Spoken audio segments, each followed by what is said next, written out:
This film is purely fictional. Please do not imitate it. Your like and subscribe are the motivation for me to update. Chapter 1. Shinjo Kingdom, Palai Island. An apartment in a school district near the local middle school. Facing the rising sun, Yu Xiao, who had woken up naturally stretched.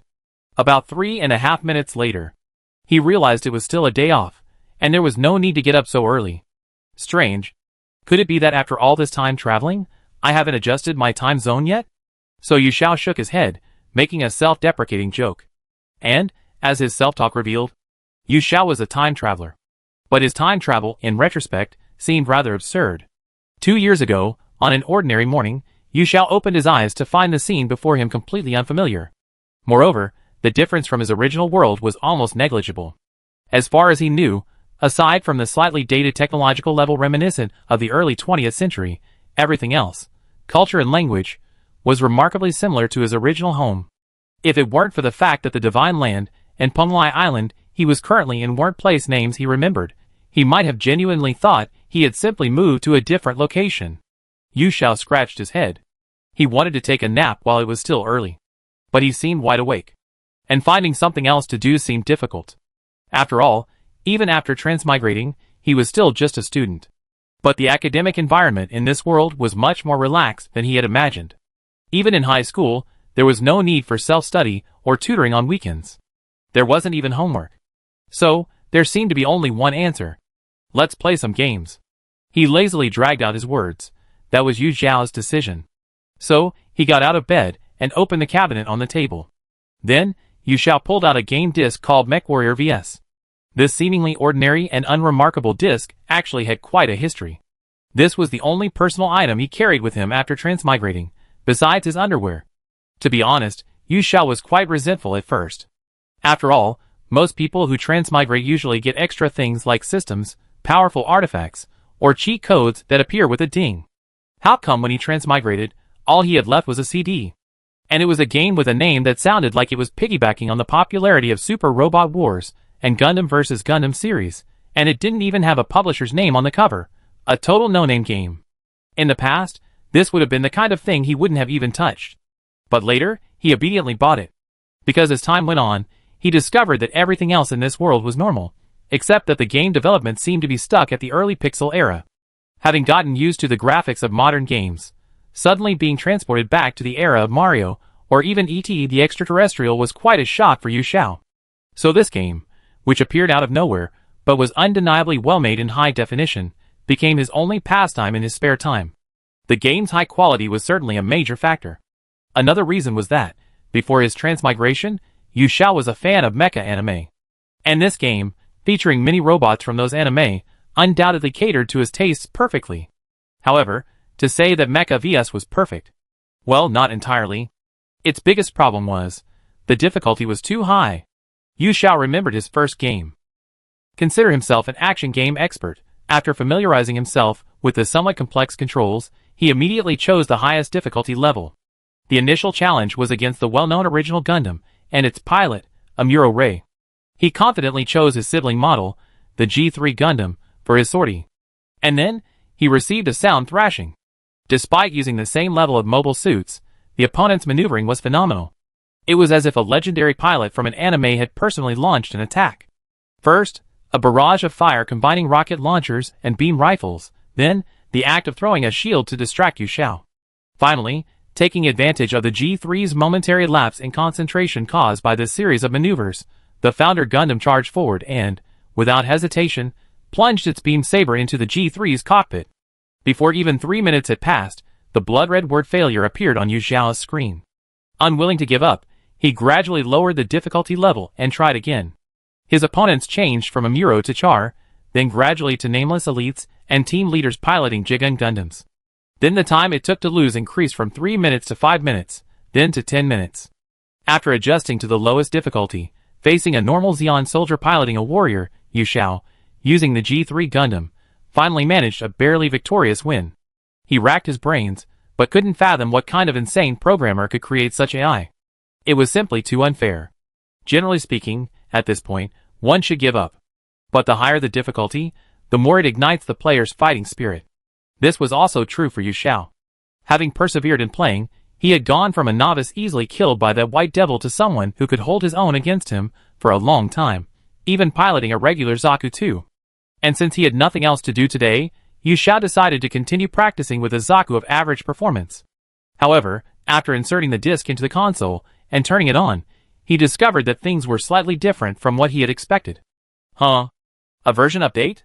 Looking at the constantly scrolling progress bar and the please wait patiently message displayed, Yu Xiao was a little surprised. After all, he had always thought this was a casual single-player game he had accidentally brought with him during his transmigration. How could it possibly update itself now that he was far removed from his original world? While it was indeed a strange thing, Yu Xiao didn't dwell on the reason. After all, he himself had transmigrated. Compared to that, could anything be more absurd? However, when the progress bar reached 100% and the game was fully loaded, Yu Xiao was somewhat disappointed to find that very few things had changed. He looked around, and the only difference was an additional option on the title screen. It was a new mode called Real Battlefield. Since I was bored anyway, I might as well go in and take a look. Thinking this, Yu Xiao moved the cursor over it and pressed the confirm button. What he didn't know was that this action had already opened a brand new door for him, and for the entire world he lived in, leading to a different future. Chapter 2. After a cursory glance at the introduction to the Real Battlefield mode, Yu Xiao roughly understood it. This mode allows players to play as an ordinary soldier, moving alongside their unit, fighting against various enemies on countless battlefields while constantly honing and strengthening their abilities and mechs. Furthermore, unlike the previously selectable simulation battle mode, in a single game, while there are numerous NPC allies, the number of enemies also increases accordingly. In short, it has changed from a level-based template similar to arcade games to a more open-world mode with character development elements. The combat has also changed from 1v1 to multiplayer team battles. It's a change that's neither too big nor too small. After understanding these changes, Yu Xiao pressed the confirm button on the controller to switch pages. Next, a short prompt appeared before Yu Xiao's eyes. Please select faction. Below this prompt was a densely packed background introduction. So Yu Xiao began to read it carefully. In this fictional world, seemingly a fusion of various works, there are three main powers. First, there's the Human Innovation Alliance, centered around the Eastern Shenzhou Kingdom, or simply the Human Revolutionary Alliance. Next, there's the EU, another major power bordering its own territory. Finally, there's the isolated superpower, the United States of the New World, which dominates an entire continent. Originally, they were in a state of confrontation due to numerous conflicts. Now, however, due to the invasion of an evil alien force, they have begun a brief period of united resistance. This type of setting is quite simple, so Yu Xiao didn't pay much attention to it. He casually chose the Human Revolutionary Alliance as his initial faction. After all, Pulai Island, where he was currently located, was an island city within the Divine Continent. And people always like to choose options that allow them to fully immerse themselves in games. Next, Yu Xiao's gaze turned to the second line of text. Please enter codename. The codename should refer to his nickname in this game. This couldn't be decided as casually as the previous one. After much deliberation, Yu Xiao finally typed red number 1 into the text box. It sounded a bit corny, but Yu Xiao believed that the more corny, the stronger. That was an eternal truth in this world. And he was supposed to be playing an ordinary soldier. Considering this, perhaps not using overly elaborate wording was the right approach. After selecting both options, the screen changed. Information entry complete, selecting initial mech. So I can't choose it myself? Yu Xiao frowned. But that's fine too. He thought to himself. After all, the unknown is more intriguing. Your initial mech is OZMS-06 Leo. A moment later, accompanied by this notification, a 3D model of a mech appeared before Yu Xiao's eyes. It was a mech painted entirely green, with a square, crystal yellow viewfinder on its head, and a simple, even rudimentary structure. In short, it looked like a complete grunt. Before he could even utter a few words of admiration, the next message grabbed Yu Xiao's attention again. Account setup complete. You are about to enter the real battlefield. Is it really starting? Yu Xiao picked up the controller. The loading process was only a moment. Then, to Yu Xiao's surprise, the screen displayed a scene far exceeding the capabilities of his meager home computer. Ominous leaden clouds drifted across the sky, and withered yellow grass swayed in the wind. Every blade of grass and every tree in the scene was incredibly realistic. If it weren't for the thing in the center of the screen. That mobile suit Leo reflecting a dazzling metallic sheen under the blazing sun. that couldn't possibly exist in reality. Yu Xiao would probably have thought the development team was just using some random landscape photo to fool him. He remembered that the simulated battles weren't like this. Back then, both the models and scenes, the modeling and rendering should have been much simpler. The current level of detail is 10 to 9 times greater than before. You could almost call this a documentary from the future, and people might believe it. Well, it's probably just changes to the updated texture packs. These things happen often, he thought. But the optimization is truly amazing. Yu Xiao couldn't help but sigh inwardly. In his memory, only a handful of companies could achieve this level of performance. I really want to know who made this game. While thinking this, Yu Xiao turned his gaze back to what was in front of him. Okay. Let me see, the enemy is... Subconsciously reciting the mantra, Yu Xiao shifted his perspective. Whoa! Then, he couldn't help but gasp in surprise. Because, his field of vision was almost entirely filled with countless bizarre creatures. These were strange monsters, whose designs seemed to combine features of humans with those of arthropods. And their models were equally exquisite and realistic, looking truly terrifying. That's why Yu Xiao was startled. However, after calming down, he quickly identified the origin of these monsters. They were things called beta. In Yu Xiao's memory, they were alien insectoids from the Mudlove series. They were terrifying enemies who viewed humans as minerals, impossible to communicate with. At this moment, Yu Xiao thought of some other miscellaneous things. The Leo assigned to him was the main mobile suit from Mobile Suit Gundam Wing. His Human Revolutionary Alliance faction originated from Mobile Suit Gundam 00. 3 completely unrelated things have now converged. How to put it? It really resembles the chaotic mix you see in Super Robot Wars series. But, I wonder if the production company actually paid the copyright fees. If not, in the original world, they might have been sued so badly by that B-series conglomerate that they were forced to shut down. At that point, updates would probably really have to stop. Never mind, there's no point in thinking about it too much. Yu Xiao shook his head, focused his mind, and refocused his attention on the present. On the monitor, a pop-up window displayed a lot of text. It was a brief description of the battlefield situation. Battlefield map. Human Revolutionary Alliance, Shinjo Kingdom, Hebei Plain. Friendly. Human Revolutionary Alliance Army. Enemy, Beta. Battlefield background. The Beta's invading forces are closing in, and they have now reached the capital of Shinjo Kingdom. Tianjin City. The Human Revolutionary Alliance's Northern Army Group has formed a defensive line here. Support them, and hold the line. Victory conditions. Hold the position for 3 hours, or annihilate the enemy forces simultaneously. A countdown timer appeared in the lower right corner of the screen. 180:00:00. It must be a countdown in minutes. What? So straightforward. Seeing this, Yu Xiao's lips curled into a slight smile. Although the former condition seemed simpler no matter how you looked at it, Yu Xiao also wanted to test her skills. As the old saying goes, Leo's performance varies greatly depending on the pilot. While facing a massive swarm of insects, with such a mass-produced machine seems impossible to anyone, this is a game, a place where people can do the impossible. So, just how far can I go? Thinking this, Yu Xiao pushed the joystick. The battle situation pop-up disappeared with his movement. Yu Xiao Leo, deploy. After imitating a protagonist from the Gundam series with a mock shout, Leo slightly lowered its body, its thrusters on its back activating at full power. The steel giant, trailing blue light, and painted in dark green, kicked up dust from the ground.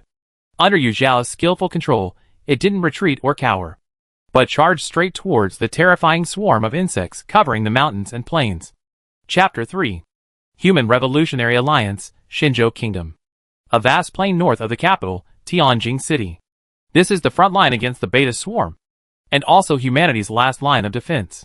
The battle here has been raging for 4 hours, and without a doubt, the human Mech Legion is on the verge of defeat. The battle line is slowly retreating, the wreckage of destroyed mechs scattered everywhere. In this somewhat oppressive atmosphere, Lieutenant Nen Wanqing gripped the joystick of her mech. The Human Revolutionary Alliance's main mech, the MSJ-0628 Iron Man-style high-mobility specialized model. Sweat-soaked black hair clung tightly to her forehead, sticking down and obscuring her vision. Even so, she had no time to wipe it away. This alone was enough to show the severity of the battle. Nen Wanqing's 7th Mech Company was at full strength with 27 members when it went into battle. However, as the battle progressed, only 6 friendly units remained visible on the radar. Just 4 minutes ago, she had received an order from her company commander before his death. ordering Nan Wanqing to take over her command of the 7th Company at the front lines after his own demise. They had made a promise to return together before the attack. Had it all turned into a lie? Although there was much she wanted to say, now was not the time for sentimentality. The girl understood this perfectly well. So, amidst the clashing sounds of artillery fire, Nan Wanqing simply roared out orders over the radio. After the temporary retreat, establish a new defensive line centered on the rearguard artillery cluster. If we retreat here, there will be no hope.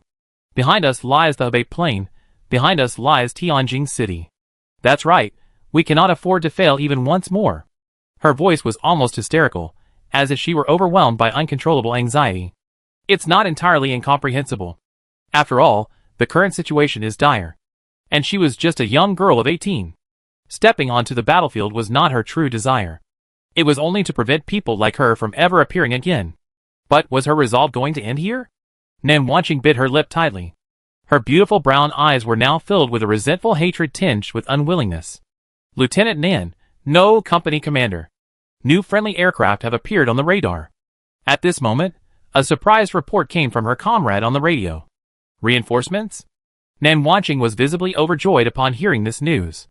However, the subsequent reply plunged her heart into an icy abyss once more. No, that's not right. Only one. One? Then, is it a remnant of some defeated unit? Nan Wanqing wondered. If that were the case, it wouldn't be a problem. After regrouping, she could incorporate him into her own unit. He could still be of some use. But things never seemed to go as planned. Isn't that Leo? An old-fashioned machine that's almost retired. Why is it here? Huh? Leo? Nan Wanqing was slightly taken aback. The OZMS-06 Leo was a batch of emergency main mobile suits imported by the Human Reform Federation of this world before they gained the ability to independently develop mobile suits. Now that mobile suit production is complete, the older Leos should all have been retired from the front lines. I never expected to see such an antique. It's a bit surprising. Nan Wanqing couldn't help but think this. But even more astonishing news was yet to come. That's right, Company Commander. And he has already left the designated defense zone and is expected to make contact with the enemy's main force soon. That's impossible. Has he gone mad? After hearing a series of reports from her comrades, Nan Wanqing couldn't help but feel confused. Words of doubt slipped out. But then, a feeling of unease made her put her confusion aside. Now a company commander, she bore the responsibility of preventing further deaths among her comrades, so... Leo's pilot! Stop! You're too far from the defensive line. If you recklessly charge forward without cover fire, you die. Nan Wanqing opened the public communication channel, trying to call out. However, she received no response from the advancing Leo. Instead, it accelerated further, seemingly determined to plunge headlong into the beta swarm before it. Could it be psychological shock? In a state of high tension, Nan Wanqing blurted out the worst-case scenario. She had learned about it in military academy and had witnessed it in the army. It was a psychological disorder caused by an excessive reaction to excessive anxiety and fear, blurring the perception and judgment of external stimuli, resulting in an unusual numbness. Leo's pilot, can you hear me? Don't stray too far from the front lines. It's dangerous, come back. She called out anxiously again. But like before, there was no response. Seeing the Leo continue its almost blind charge forward, about to collide with the menacing swarm of insects again. This won't do. I go save him. Driven by the instinctive urge to save others, Nan Wanqing gritted her teeth. Company Commander? Don't worry about me. If I don't come back, command is in your hands. With that, she gently pushed the control stick. The Iron Man-like air cushion propulsion system activated, unleashing a high-speed maneuverability incongruous with its heavy body, hurtling towards Leo. Leo's pilot! Come back! As the distance closed, Nan Wanqing tried calling out again. This time, however, she received a different response. But not from a human. Instead, side-like forelimbs suddenly emerged from the ground. Immediately afterward, a bizarrely shaped insect burst from the ground. At a glance, it was clear it was a strike-class beta. Nan Wanqing had witnessed this type of monster countless times on the battlefield. But never before had it come so close. Was it an ambush? Or just a chance encounter? None of that mattered anymore. Right now, all that mattered was the powerful side-like arm of the strike class returning to her. Ah! Nan Wanqing froze. Her body couldn't react. Time seemed to stand still. She had wanted to save someone, but was she going to die here? Because of this reckless kindness, she never imagined it would end like this. Nan Wanqing closed her eyes in despair. Although she had anticipated this scene, it was still, when things came to this, she still hoped someone would come to save her, she thought. However, as if in response to her prayer, something unexpected happened once again. Swish. That was the sound of a blade made of beam particles easily melting the monster's limbs. Hearing this sound, Nan Wanqing opened her eyes in disbelief. It turned out that the Leo had turned around the moment it appeared, and then, with a fierce slash, tore the monster to pieces. It seemed that its crew had not only not lost their judgment, but had also taken considerable control of the situation. The alien monster's filthy bodily fluids mixed with mud splattered onto the Iron Man-like armor, turning into mottled specks. The Leo simply turned its head. After confirming that Nan Wanqing's mech was likely unharmed, it rushed towards the dense swarm of beta insects. Then, with lightsabers and bullets flying, the previously aggressive betas were easily wreaked wave after wave upon contact with the Leo, like waves of rice in late autumn. Dodge, counterattack, and then advance again. Leo's series of movements were flawless, almost like a pre-choreographed performance. The betas, who had been attacking in droves, seemed to have their pace disrupted by the activity of this one mech. Am I dreaming? This is unbelievable. Is this really something the old model can do? Are you kidding me? 3 times the speed of normal? And so, incredulous exclamations about the mysterious Leo filled the unit's communication channels. Who exactly was the pilot of that Leo? And ultimately, without exception, all questions converged on this one question. Nan Wanqing knew the answer to this question. Although the contact was only brief, the scene was still clearly imprinted in the girl's mind. She remembered that on Leo's simple shoulder armor, the code insignia was clearly marked in white spray paint. So, almost subconsciously, Nan Wanqing's slightly stiff lips trembled as she slowly read out the Chinese characters. Red number 1? Company Commander, what did you say?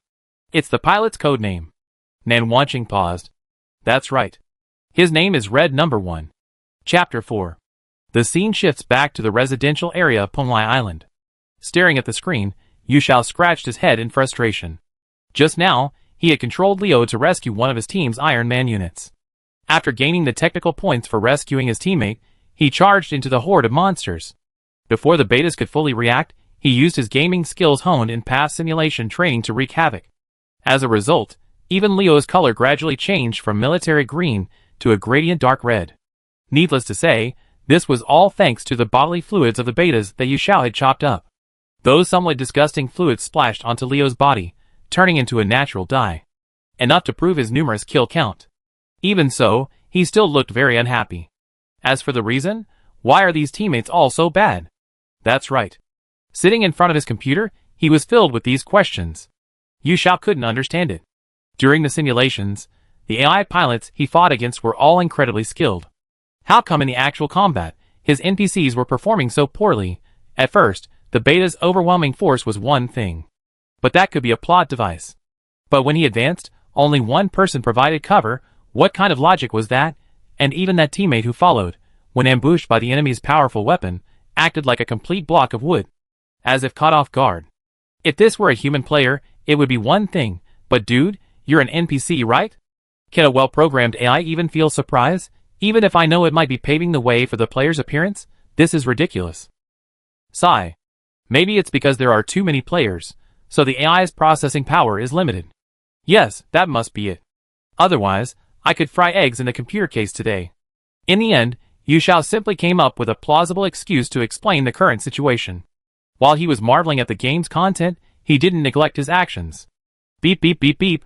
The radar alarm assaulted Yu Xiao's eardrums. Realizing that a large number of monsters were attacking in front of him, he instinctively moved the joystick to react. With a thud, Yu Xiao manipulated Leo to release the link between itself and the canister-style magazine at his waist, causing it to fall to the ground, and then propel it backward to dodge. Then, with a flick of his right wrist, Leo hurled the lightsaber in his hand like a dart.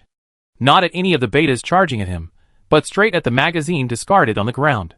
The beam's high temperature ignited the gunpowder inside the magazine, damaging the outer steel casing. A few seconds later, the explosive charge within the magazine detonated, transforming the steel canister into a high-yield landmine, triggering a violent explosion right before his eyes. This annihilated the relatively smaller swarm of red monsters attacking from the front. The main beta species, the tank class. The charred limbs, and severed bodies of the remaining monsters scattered across the ground by the force of the explosion. The filthy beta's bodily fluids gradually seeped into the soil, staining the ground a deep brown. The scene had an exciting, grotesque quality. What the hell? How did this game even pass the publisher's approval? Seeing this scene on the screen, Yushao couldn't help but cover his face, muttering to himself with a hint of regret. The MechWarrior vs. development team not only didn't use oil or anything like that to represent these scenes, but they also made no attempt to realistically recreate such places as much as possible. It's hard to say whether to call it craftsmanship or simply a sign of mental instability. Never mind. Anyway, it's a game that can still be updated in a different world. Maybe this nameless development team really does have incredible connections. Yushao shook his head, deciding to temporarily put the game's strange development team out of his mind. As a player, he undoubtedly needed to focus more on the battlefield unfolding before him. After all, although the situation was still under his control. But now, even the slightest carelessness could lead to disastrous consequences. Yushao had fallen for the advanced AI's cunning traps countless times in simulated exercises. Now, he wasn't going to repeat the same mistake. Let's see how much ammunition and energy we have. And the enemy? Ugh. This is a bit of a headache. After checking Leo's current condition by opening the machine's backpack load system, Yushao sighed helplessly. Leo's energy was now down to half, and his ammunition was about 80% depleted. As for the number of betas, the enemy, the radar still showed a dense, undiminished number. Completely annihilating them under these circumstances would be extremely difficult. It seemed he had underestimated the strength of this species, which in his original world had once driven humanity to the brink of extinction through sheer numbers. Yushao thought that if he were a soldier on the battlefield, he would probably be so desperate that he wouldn't even have the will to fight anymore. Fortunately, Leo used the brief respite created by the earlier explosion to reload his rifle. Boom, boom, boom, boom. Immediately afterward, his 105mm live ammunition gun unleashed a barrage of fire. Wherever the bullets swept through, the attacking betas were instantly blasted into the air. This was Yushio's frenzied firing, completely disregarding ammunition reserves, and it effectively suppressed the monsters for a short time. As if realizing that continuing was futile, the smaller betas ceased their movements. But this didn't mean their offensive would stop. Next, 3 imposing, multi-legged behemoths appeared in Yushio's sight, accompanied by a thunderous thud. Those were Fortress class. Yushao recognized them instantly. The largest and most threatening monster from the original Muv-Luv had finally appeared before Yushao. And there were 3 of them. This alone showed the beta swarm's strong determination to eliminate this nuisance. Faced with this situation, Leo silently drew the last lightsaber stored inside his shield. Thankfully, he was a player. And a qualified player wouldn't fear the challenges of high difficulty. Alright. Let's go! Yushao shouted softly, and the thrusters on Leo's backpack activated at maximum power. Propelled by blue jets of light, its steel body temporarily defied Earth's gravity and soared into the air. Then, wielding its pink light blade, Leo fearlessly charged towards the 3 colossal monsters, each a full 60 meters tall. As the saying goes, Leo's performance varies greatly depending on the pilot. The battle that follows might just be the most powerful proof of its capabilities. Chapter 5. Faced with Leo's counterattack, the Fortress-class tanks naturally wouldn't sit idly by. Almost simultaneously with Yushio's actions, as Leo took to the air, the massive, wasp-like stingers at the ends of the Fortress-class tanks, carrying a whistling, air-piercing force, stung Leo in turn. The first attack was anticipated by Yushao, so Leo was prepared. As he leaped into the air, he consciously evaded it, causing the first attacking Fortress-class tank to miss its target. Its sharp stinger merely struck the ground, kicking up a cloud of dust. The second attack was dodged by Leo in midair by controlling its thrusters. Up to this point, things were relatively easy. But the third attack followed immediately. The momentum from the previous emergency maneuver hadn't completely dissipated, and Leo simply didn't have the luxury of further maneuvering. Seeing that there was no way to dodge, Yushao used the sound from his headphones to pinpoint the location of the attack. Leo, in advance, raised his left hand, holding up his titanium alloy disc-shaped shield and swiftly blocking the path of the anticipated stinger.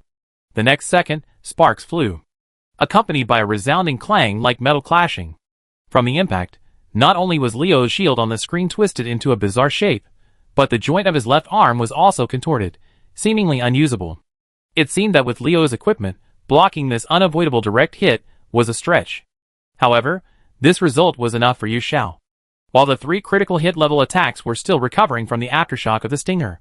Leo subtly shifted his right wrist, aiming the blade of his lightsaber at the joint of one of the critical hit level attacks. Then, a swift swing. The scorching blade melted and destroyed the already fragile joints of the Fortress-class mech as easily as cutting tofu. The Fortress-class's bizarrely shaped head, along with Leo's body, crashed to the ground under the force of gravity. The first one. Bang! Accompanied by a jolting landing sound, a rapidly flashing red light appeared around the edges of the screen before Yu Xiao's eyes. He knew that was the signal in MechWarrior VS indicating that his mech was in poor condition and about to be destroyed. TSK. Not to be rude, but this is a bit bad. Yu Xiao clicked his tongue softly at the sight. His series of responses just now should have been the most appropriate, he thought. So why did he still get hit? Was it because of a slow reaction? No. Quite the opposite. It was because the mech's reaction speed in the game couldn't keep up with his. Yu Xiao concluded. And that was indeed the case. After enduring the previous intense battle, it now faces 3 Fortress-class enemies, essentially mini-bosses, in a life-or-death struggle with every move. For a Leo, this is somewhat of a stretch. However, as the old saying goes among mecha fans, Leo's performance varies greatly depending on the pilot. But if Yu Xiao is in charge, he is the one who can turn this stretch into a certainty. After landing and adjusting its center of gravity, Leo quickly detaches its now unfunctional left arm to reduce the load. Then, using a curved jet propulsion trajectory, Yu Xiao, while wary of potential counterattacks from the Fortress class, maneuvers Leo to continuously close the distance with them. As he predicted, the 2 surviving Fortress-class battleships, upon noticing Leo's approach, reacted by raising their tails and spraying large amounts of acid stored within their bodies towards him. The instant he saw this, Yu Xiao jerked the joystick.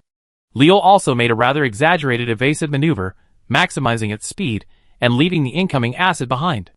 The mist acid spray violently corroded the ground, creating a visible crater in moments. If this attack had hit Leo's fuselage, the consequences would have been obvious. But hypotheticals are just hypotheticals. Yu Xiao, controlling Leo, had already seized the opportunity to close in on one of the Fortress-class battleships. Then, it performed an unexpected tactical maneuver. During its charge, it slightly bent its leg joints, using its remaining momentum to lower its weight and move forward with its lower body close to the ground. Yes, what Leo was doing was a classic slide tackle. Immediately, Leo slid through the gap beneath the Fortress class and mercilessly sliced open its insect-like abdomen with his lightsaber. Blood gushed out, but its internal organs didn't spill out. Perhaps this was because its entire body was almost entirely composed of pure muscle. The biological structure of a beta is just that strange. But in any case, judging from the Fortress class's agonizing collapse, its death was presumably inevitable. The second one. After sliding to kill the Fortress class, Leo simply leaned his upper body back. Immediately afterward, his lightsaber was thrust in the same direction, a stab. Whoosh. This strike landed squarely on the head of the last Fortress-class monster closing in on him. That was the last one. Taking down 3 mini-bosses with a single grunt machine, needless to say, that's a very impressive feat. The slide tackle actually works. But Yu Xiao just scratched his head, muttering with a slightly strange expression. He had only suddenly remembered that old slide tackle to kill a tiger meme from the forum, which led him to make that move. Unexpectedly, it actually worked. But the outcome was good, wasn't it? The process didn't matter. Thinking this, Yu Xiao pressed the controller. The battered Leo stood up, landing on a small hill formed by the Fortress-class corpses. Then, he silently raised his lightsaber. To the nearby betas, this action seemed like a challenge. Although it was unclear whether these insectates possessed sufficient understanding. It was undoubtedly a reckless move. However, Yu Xiao was confident. Even if the battle continued, the opponent might not necessarily win. After all, until the very last moment, no one could predict the outcome. So he simply watched the highly realistic swarm of insects intently through the screen with a somewhat indifferent gaze. Small, Crimson Tank class, Fortress class with massive forelimbs, medium-sized Assault class with sturdy carapaces. Regardless of their form, after realizing the Fortress class had been killed, they were all restless in the face of Leo's provocation. It seemed this swarm of betas was about to launch another attack on him alone. Then so be it. Yu Xiao didn't react much, only gripping the game controller in his hand a few more times. However, at that moment, a line of large, emerald green characters suddenly appeared before his eyes. The text clearly read, "Mission completed, huh?" Yu Xiao murmured in confusion, her gaze then falling on the small notification box in the lower right corner. It turned out that the countdown there had somehow changed to midnight. Chapter 6. This scene, though sudden, didn't come out of nowhere. Yu Xiao also remembered that before entering the battlefield, a notification appeared stating that there were 2 conditions for victory: eliminate all enemies, or hold out for 3 hours. Yu Xiao's actions were indeed aimed at the former. But ultimately, he achieved the slightly less desirable second victory condition. Should he be relieved, or somewhat resentful, at this result? Perhaps both. Yu Xiao thought dejectedly, leaning his tired body against the back of his gaming chair. But I've been playing for so long without realizing it. He then sighed silently. It felt like the battle had only lasted a short time, and I wanted to continue. But when I came to my senses, I had already been playing for 3 hours straight. This new Mech versus mode is really quite addictive. From now on, I might have to spend all my free time here. But it doesn't seem so bad. After all, he doesn't have much else to do on weekdays. Why not just be a gaming addict? Rubbing his slightly sore eyes, Yu Xiao couldn't help but consider it with a wry smile. Then, he casually pressed the confirm button on his controller, jumping to the results screen. To his surprise, what appeared next was a long, somewhat dizzying string of characters. Roughly and aesthetically unappealingly piled on the screen, it looked exactly like that meme about how to drive your designer friend crazy. Seeing these things, Yu Xiao couldn't help but rub his forehead. No! Did the art director just pack up and run away halfway through the game? He muttered uncontrollably. After all, the game's graphics were so good, but the results screen suddenly looked like this, anyone would frown. However, complaining aside, he still had to look. He was also very curious about how the progression system in this realistic battlefield mode worked. So he squinted and began to observe with some difficulty. Kill report. The first line that caught his eye was this: Tank class, 473. Key class, 27. Assault class, 19. Fortress class, 3. Total kills, beta 522. And then, seeing these numbers, Yu Xiao understood. This was an explanation of his kill count throughout the entire game. Defeating over 500 betas in a single attack would be a remarkable achievement in the original works world. But in a game, it was accomplished so easily. After this thought, Yu Xiao's gaze began to wander again. Bonus rewards. Defeated 3 fortress-level enemies in a row. 500 skill points, earned the title Fortress-level Killer. Rescued an ally. 1,000 skill points. This was clearly an explanation of some of his conspicuous actions in battle. Although he didn't understand what this title specifically referred to, Yu Xiao continued reading. Final settlement. Battlefield points acquired. 13,830 battlefield points. Yu Xiao was a little surprised by this new term. But after clicking the small question mark next to this line, the accompanying explanation made it clear to him. Battlefield points are like currency in the real battlefield mode. They can be used to exchange for weapons, items, and new mobile suits in the upcoming mid-game preparation interface. Looks like my actions weren't entirely in vain, Yu Xiao thought. At least I earned enough money. Mobile suit EXP acquired, 3740. OZMS06 Leo's level increased. Current level, level 5. Finally, this text was displayed. Although he didn't know exactly what the mobile suit's level would affect, Yu Xiao guessed it was probably related to the development of subsequent mobile suits. After all, Gundam games are basically like this.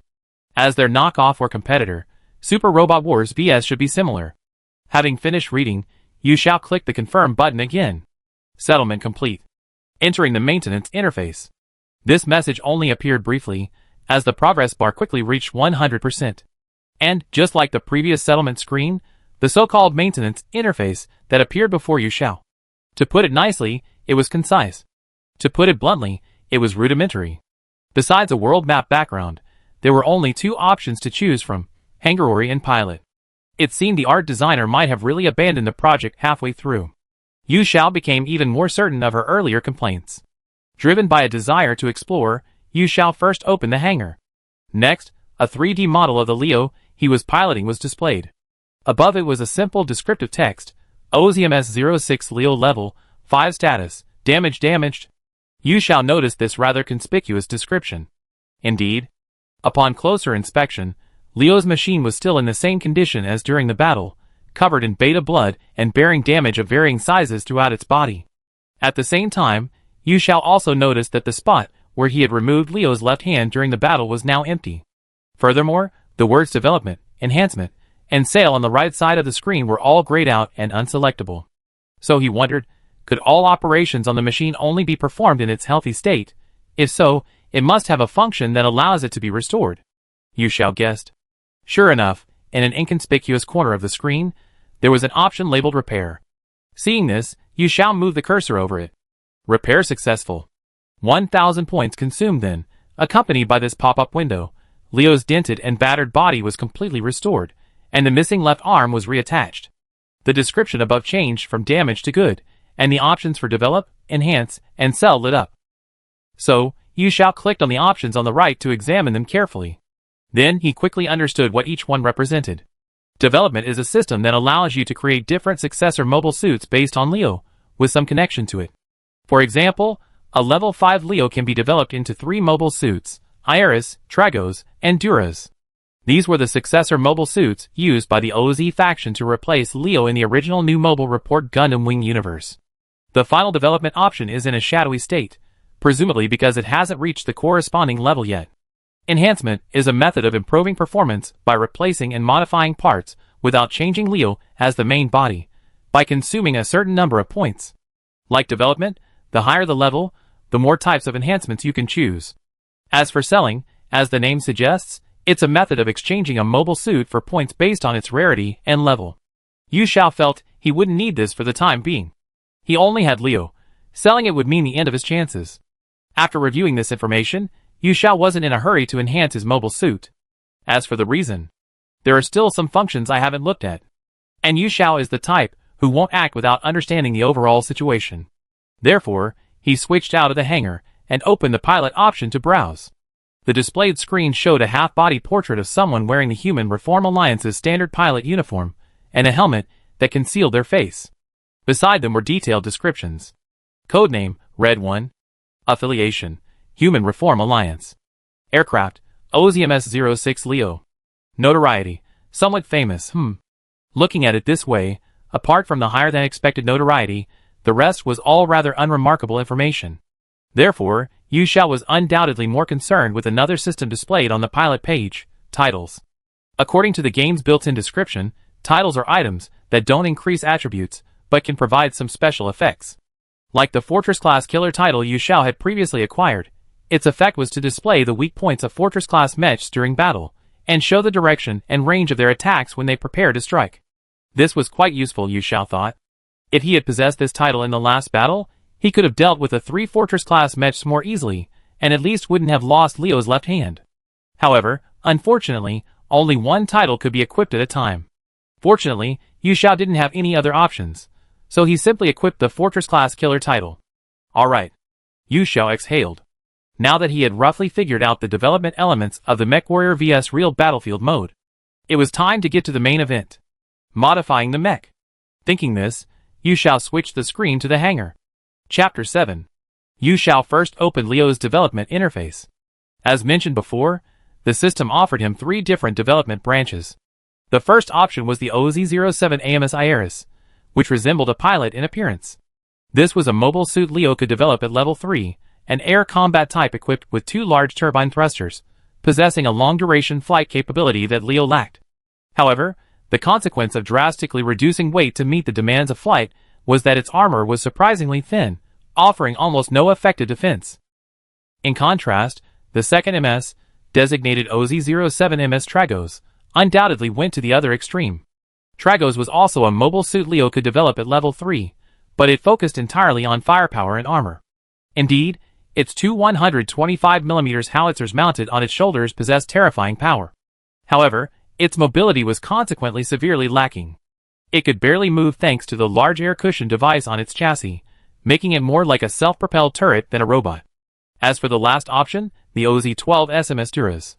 As a machine that Leo could only choose to develop at level 5, while not all-round capable, its overall performance was slightly better than the 2 more specialized models.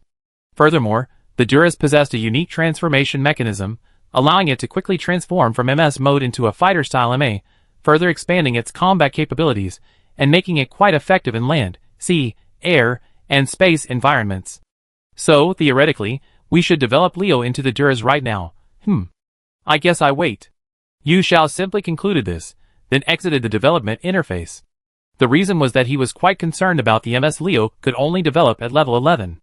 Although it was just a silhouette now, Yu Xiao, who was extremely familiar with the Gundam Wing's design, could still recognize it at a glance from its general outline.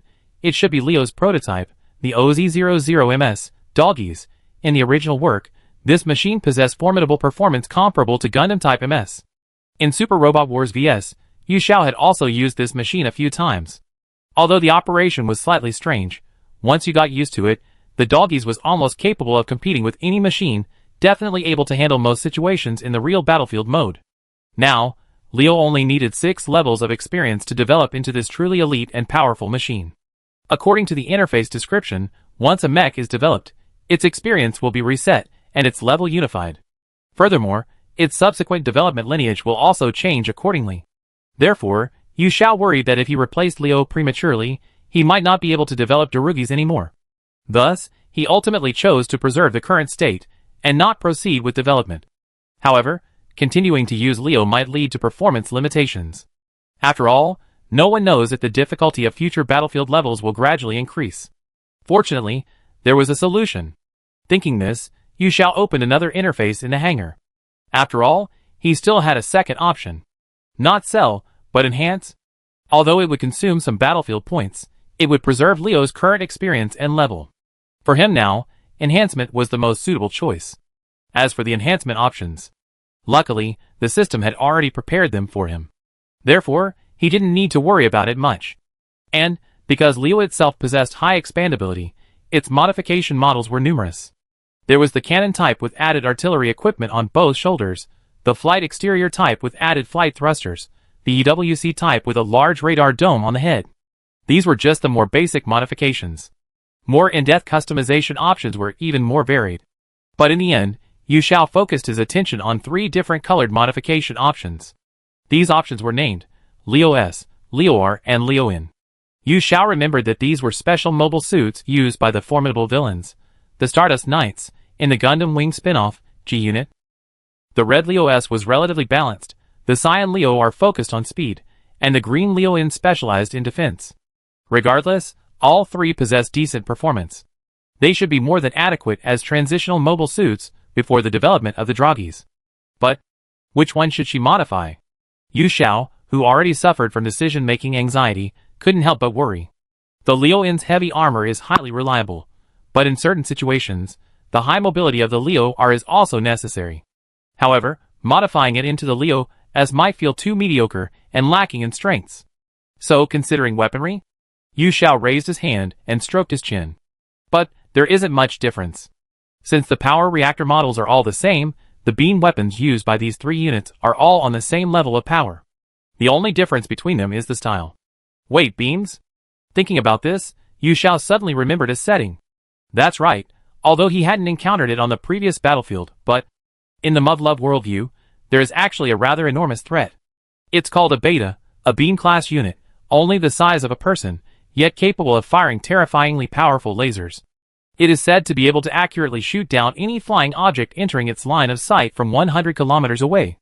In the original work, the Beta Swarm, whose technology was actually inferior to humanity's, used their incredibly powerful beam-type attacks, equipped with almost bug-like capabilities, to wipe out all of humanity's aerial forces, ultimately driving humanity to the brink of destruction.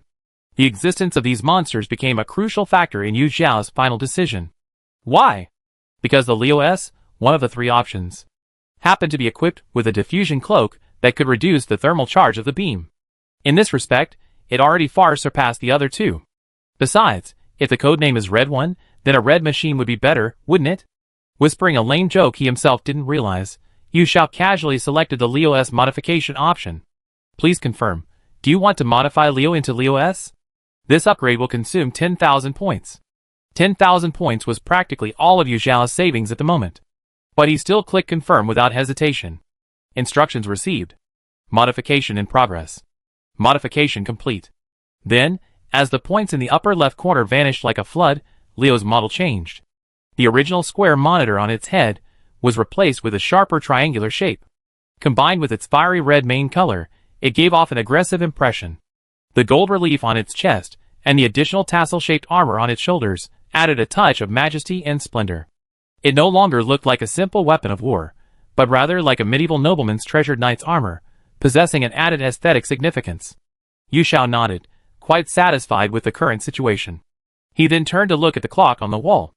Although it was lunchtime, he wasn't very hungry yet. So why not play another round of Battlefield mode, grind for points and levels to improve himself? Perfect, he could also test the performance of the newly revamped Leo S. With this in mind, Yu Xiao returned to the main interface, and clicked the button in the lower right corner that read Attack. What's this? However, looking at the prompt that popped up on the screen, he could only frown and mutter softly, "There are currently no new battlefields available. Please wait patiently." Chapter 8. What is this? Anti-addiction system? If that's the case, why not just say the daily playtime is fixed and then force me offline?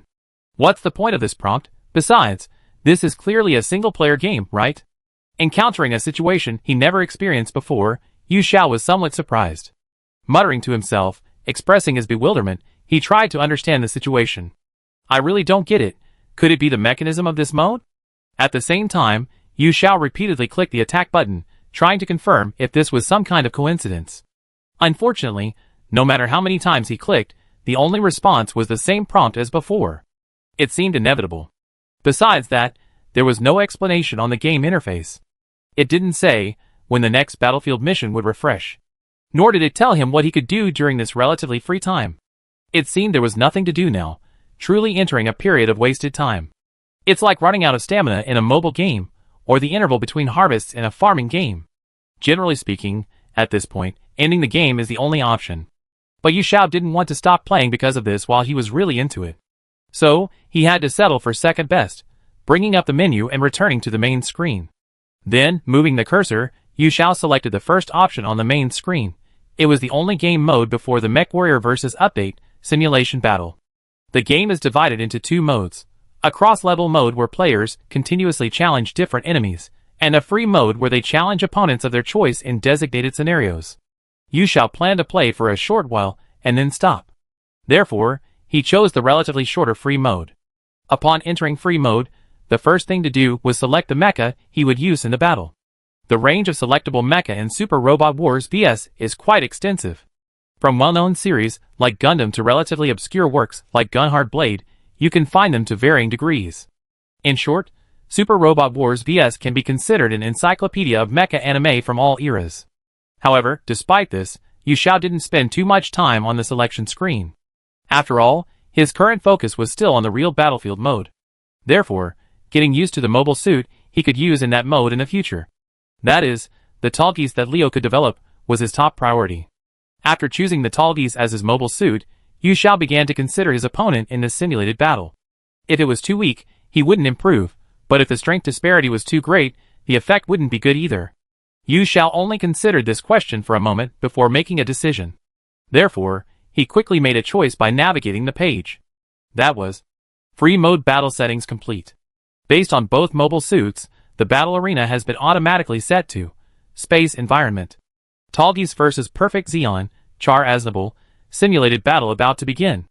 That's right, his chosen opponent was none other than Char Aznable, the ace pilot of Xeon known as the Red Comet from UC-0079. As the first protagonist of the Gundam series and Amuro Ray's destined rival, he should be a familiar figure to any Gundam fan. The mobile suit he pilots is the completed version of his Xeon from the original Mobile Suit Gundam series. The so-called Perfect Xeon. Yu Xiao's choice of him as a simulation subject was not without reason. Firstly, the Perfect Xeon's massive size would allow him to practice techniques for fighting against overwhelming odds. Furthermore, its 5-barreled, wire-controlled megaparticle cannons on all arms could be seen as laser-level attacks that could strike from unexpected corners on the battlefield. From these perspectives, the Perfect Xeon and Char Aznable are the perfect training subjects. With his hands clasped in front of his chest, waiting for the loading to complete, Yu Xiao was quite satisfied with his plan. Unsurprisingly, all he needed to do next was focus on improving his gaming skills in battle. He thought. However, his reaction upon entering the game was somewhat taken aback. A puzzled sound escaped his lips at the same time. This was because the game graphics in the simulated battle mode that Yu Xiao saw were still the same style of graphics that was obviously digitally modeled. Whether it was textures, rendering, or lighting, compared to the incredibly detailed scenes in the real Battlefield mode, it was worlds apart. Even after Yu Xiao opened the settings interface and turned all the graphic settings he had previously been hesitant to increase to the highest level, it was still the same. What's going on? Could it be that the texture pack updates for Super Robot Wars VS are selective? Yu Xiao wondered, somewhat puzzled. Or is it essentially similar to those old-fashioned multi-genre pirated cartridges? Seemingly one game, but actually two completely different works crammed onto one disc, Yu Xiao now felt this game was a complete mystery. On one hand, there was an excellent theme, superb gameplay, and decent creativity. On the other hand, there were various minor flaws everywhere, and an extreme lack of explanation for each function. Now there was even a situation where the content differed between the two modes. She really didn't know what to say. Sigh. Oh well. Maybe this is a common situation with products from small workshops like this. Completely baffled, Yu Xiao could only lower her head and mutter helplessly. After all, even in her past life, Yu Xiao couldn't find any alternative to Super Robot Wars VS. If you can still enjoy the game, you shouldn't put down your chopsticks and complain. Thinking this, he raised the controller again.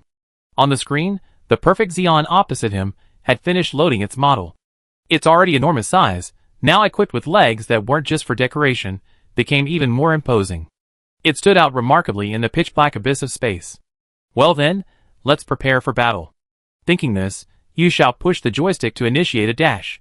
With the two super thrusters on its back, Tallgeese transformed into a white meteor flashing across the sky, launching a surprise attack on the perfect Xeon. Chapter 9. Charging straight and seemed reckless. However, it was the most appropriate tactic Yu Xiao chose, based on a clear understanding of the characteristics of both mobile suits. After all, as a mobile suit relatively focused on shooting, the perfect Xeon possessed ferocious firepower. In a long-range engagement, the well-rounded Tallgeese would likely be at a disadvantage. However, conversely, if the distance closed to the point where beam sabers and other weapons were needed for melee combat, then the balance of power would likely completely reverse. In other words, close combat is to my advantage. Thinking this, Yu Xiao pushed the joystick, maximizing the Tallgeese speed. But just like the grunt in Mobile Suit Gundam 00, who uttered those words, only to be instantly killed by the 00 Gundam shortly afterward. Yu Xiao, with this mindset, also received a relatively regrettable result. As he approached the perfect Xeon, Tallgeese swung his lightsaber in a horizontal slash. However, the strike landed on nothing. Tallgeese, caught off guard, continued charging forward. Did he dodge? Yu Xiao murmured. As expected of an AI character named Char Aznable. Judging by his movements, he wouldn't disgrace the name of the Red Comet. Of course, Yu Xiao wasn't a rookie who would panic after missing a single attack. So he simply turned the joystick, maneuvering Tallgeese into a turning maneuver. Yu Xiao planned to seize an opening in the perfect Xeon's movement after the turn and fire at it, with the high-powered weapon Dover cannon mounted on Tallgeese's right shoulder. If it couldn't cause direct damage, it could at least restrain the opponent, facilitating his subsequent actions. But what's going on? It's so slow. Seeing the scene before him, Yu Xiao couldn't help but feel a little anxious.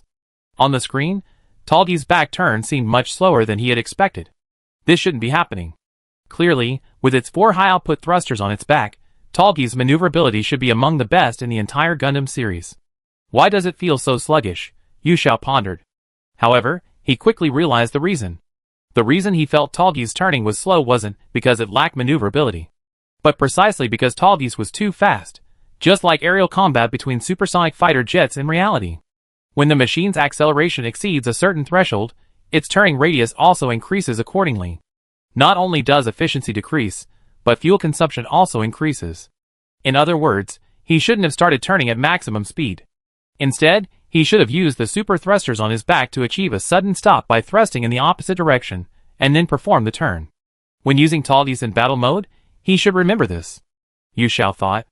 However, before he could fully process the experience he had gained from resolving this question, another question arose.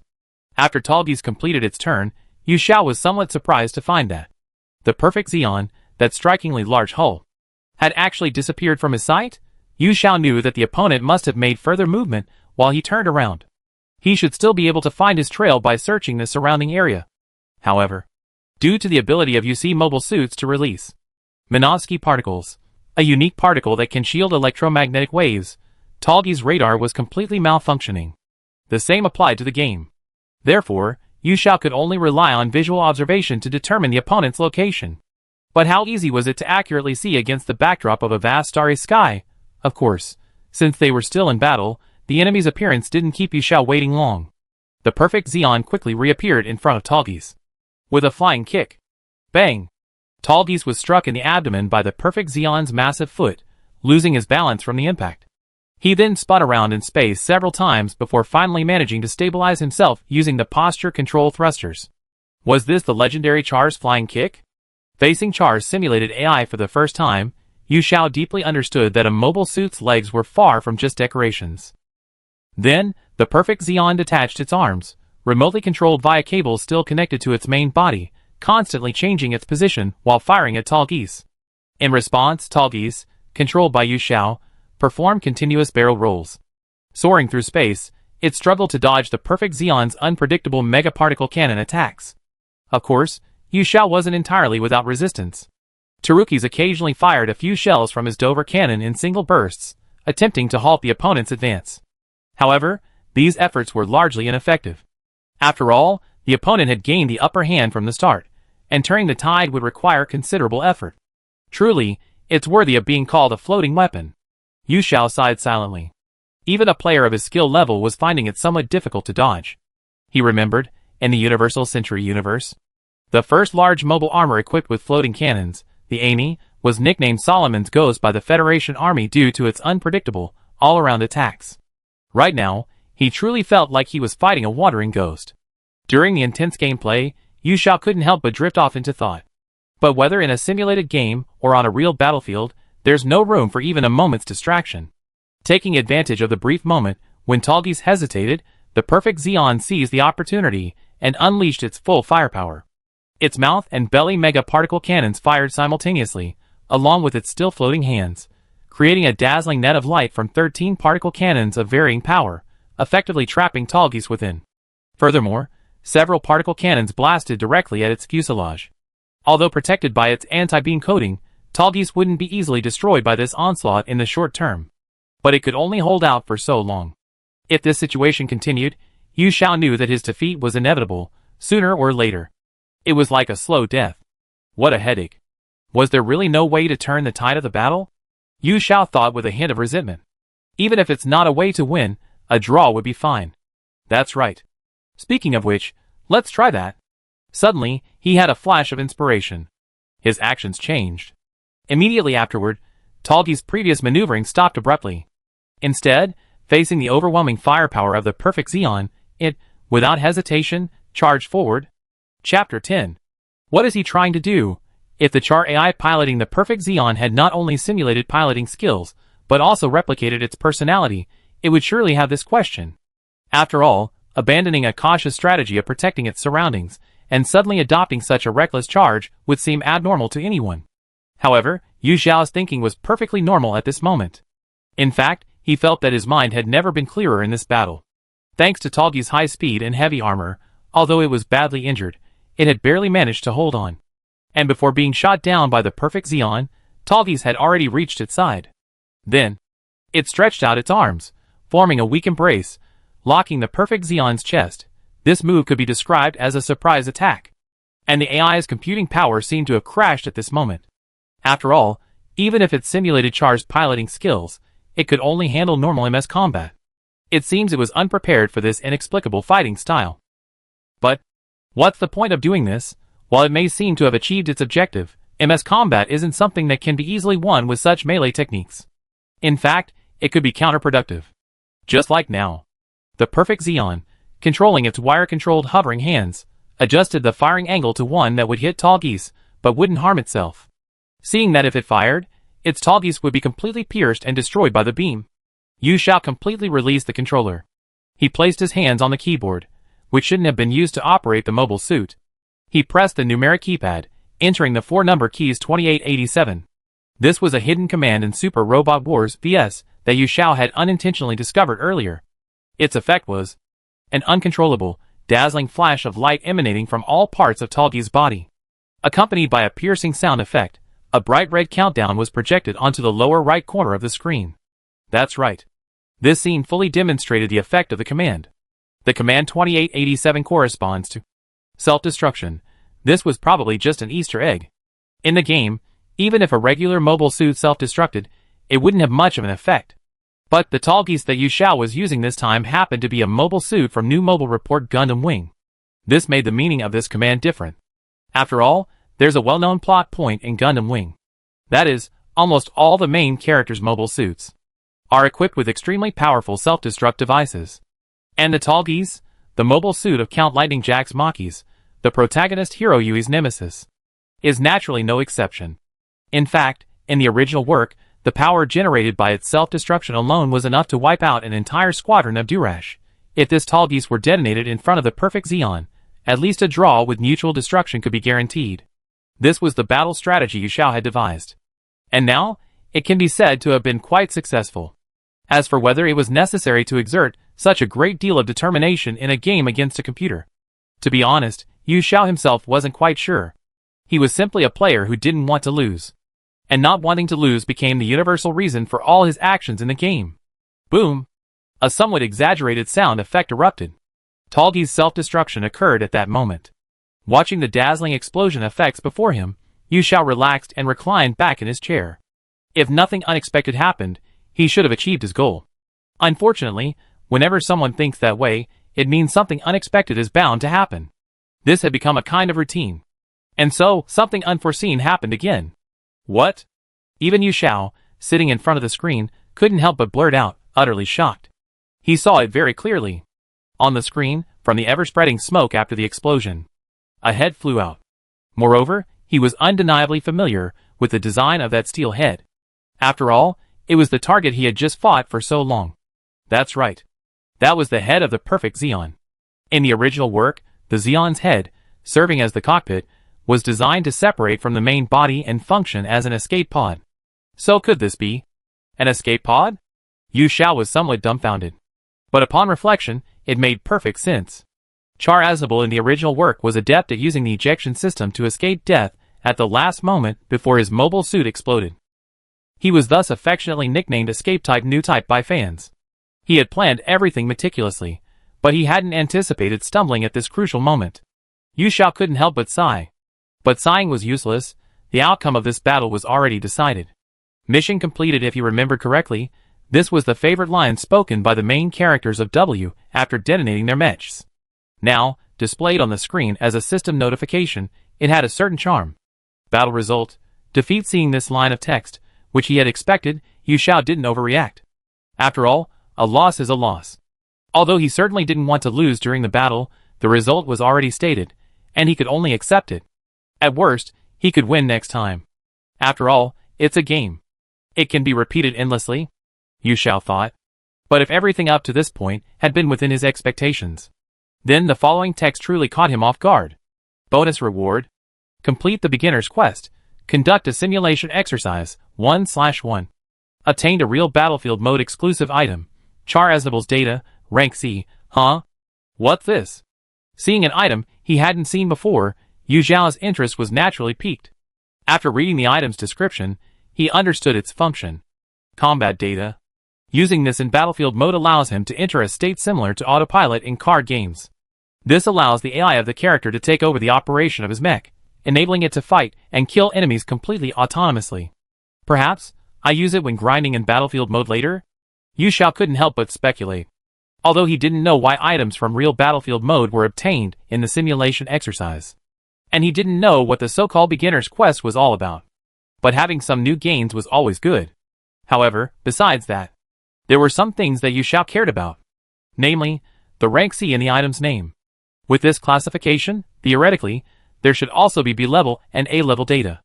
What would their effects be, and how would they be obtained? Regardless, until he actually got his hands on them, he could only speculate. Yu Xiao thought. Then, blinding sunlight streamed in through the curtains. Yu Xiao squinted, turning his head slightly to look out the window, only to see a brilliant scene of the sun high in the sky. His stomach, which had been lacking in nutrition, began to rumble. So he thought, perhaps today's game should end here? Chapter 11. What Yu Xiao saw was a scene of utter devastation. On the familiar, classically Chinese-style buildings of Pengli Island, roamed rampant, one after another, bizarrely shaped, gigantic reptiles. Those were betas. And their behavior was remarkably simple. They destroyed whatever they encountered. Their targets weren't just reinforced concrete, but also the fleeing crowds. A dark, murky liquid spread across the ground. Yu Xiao neither wanted nor dared to figure out what this thing was. All he knew was one thing. This scene was nothing short of the apocalypse. Although such a realistic scene was depicted vividly in MechWarrior Versus. However, the feeling this scene evoked was completely different from the game's atmosphere. After all, back then, Yu Xiao was piloting a powerful steel giant.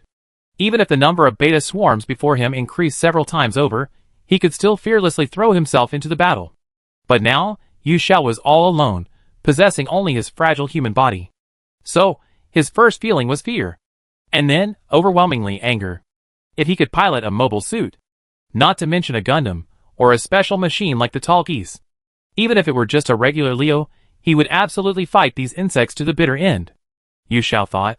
But in the end, it remained just a hypothetical scenario. Damn it. Those damn beta bastards. So in the end, all Yu Xiao could do was roar in frustration.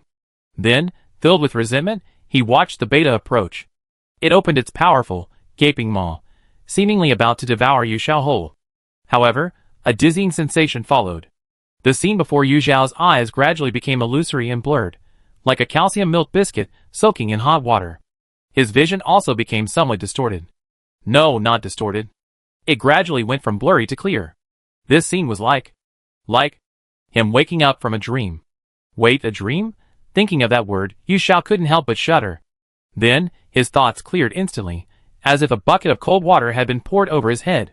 Yes, in this world, there's no extinction crisis, no beta invasion. He opened his eyes with a hint of fear and unease. That's right. Before Yu Xiao was nothing more than, Yu Xiao, classmate? Why are you making such a loud noise? Are you alright? It was nothing more than Yu Xiao's usual familiar face. But now, looking at him, his expression held a strange mix of apprehension and fear. His English teacher. Evening. Sigh. Sighing, Yu Xiao, having finished a day of classes, walked along the desolate road home. Perhaps it was just a case of what they call, what you think about during the day, you dream about at night. It was just that because of school, he hadn't opened MechWarrior VS all day. So, unable to resist his drowsiness during class, he dreamt that the game's content had become reality. Not only that, he even spoke out loudly in his sleep. That was truly embarrassing. Yu Xiao couldn't help but feel a little dejected. He hoped that walking alone on this secluded path would help him calm down and forget the shadow cast by this incident. That's what he thought. However, things rarely go as planned. Yu Xiao noticed something suddenly emerge from the bushes ahead, accompanied by a rustling sound. It was a slender figure. Oh, ho! Good night, Yukun. I guessed it. Sure enough, you be passing through here tonight. With these cheerful greetings, the person who approached had already stated their purpose. Even in the darkness, Yu Xiao could actually see clearly. The girl's name was Asaka Raimi. She was Yu Xiao's classmate, and a resident of Fusong, a country separated from Xinzhou by a sea to the east. It might sound a little strange. However, it was actually quite normal in this world. Because the land of Fusong here has embarked on an unforeseen path. Its geographical connection with Xinzhou, separated only by a narrow strip of water, was already quite close. And after that, exchanges between the two countries in various aspects became even more frequent. Therefore, encountering a few Fusong people walking the streets of Penglai Island wouldn't seem too strange. But appearing in the bushes is a different story. Anyone would probably be startled by such a scene. However, despite this reasoning, you popped up in such a remote place again, Limey. Be careful not to be mistaken for a weirdo. However, judging from Yu Xiao's response, he seemed quite used to it. This was unavoidable. Yu Xiao remembered that when he first arrived in this world, still unfamiliar with everything, he had received a lot of hospitality from this overly enthusiastic classmate. From explaining history to geography, she had troubled him quite a bit. Their relationship had thus become excessively familiar, which was probably only natural. No. Isn't this kind of entrance cool? It feels like a ninja from an action movie, or something. So naturally, Yu Xiao couldn't help but tease Limey's response. Those female ninjas in movies always end up getting caught red-handed. You don't want to become like that, do you? Ugh. What's that? Don't treat humanity's beautiful ideals with such prejudice, okay? Being a ninja is probably the only one in this era who would make it their life's ambition. While joking, Yu Xiao also seriously turned his gaze towards the girl. There's a saying that clothes make the man. But in that case, the girl named Asaka Raimi might be the biggest counterexample. Although she was wearing the same uniform that was often ridiculed as a red and white plastic bag, the standard tracksuit style of Horai Island High School. She didn't look listless at all. On the contrary, her bright red hair tied back in a high ponytail accentuated the fiery youthful energy unique to her. But seriously, Yukuin was acting strange today. During class, you were yelling things like that damn guy. Even Shioni seemed quite startled by you. She shook her head, brushing off a few green leaves that had accidentally gotten stuck to her hair, hidden in the bushes. Then, Limey lightly stepped forward, walking shoulder to shoulder with Yu Xiao. Her long, slightly curled ahogue swayed with her steps. However, her words unintentionally made Yu Xiao a little speechless. Ah. Well, I really do feel a little bad for her. But I apologize to her sometime. Touched on his weak spot today, he could only respond somewhat awkwardly. Shioni-chan. Yu Xiao was familiar with this address. After all, it was the nickname of the teacher he had startled during class by her sleepy ramblings. Of course, only in Limey's mouth. For him, it was definitely better to just call her teacher. Judging from the name, she was a foreigner. In fact, she seemed to be a teacher from outside the country as well. In short, a so-called foreign teacher. Although that's what she said, she didn't really have any authority. In fact, while you could tell she tried hard to keep a serious face during class, she would instantly break down the moment something happened. It was common for her to show a flustered expression. That's why she was treated like a mascot in the class. Yu Xiao thought to himself. However, Limey's next words pulled his thoughts back to the present. Speaking of which, Yukuin, want to come to my house for dinner? I asked, and we're making curry tonight. Delicious beef curry. How about it? Rather than going home alone to eat dry instant noodles, I think.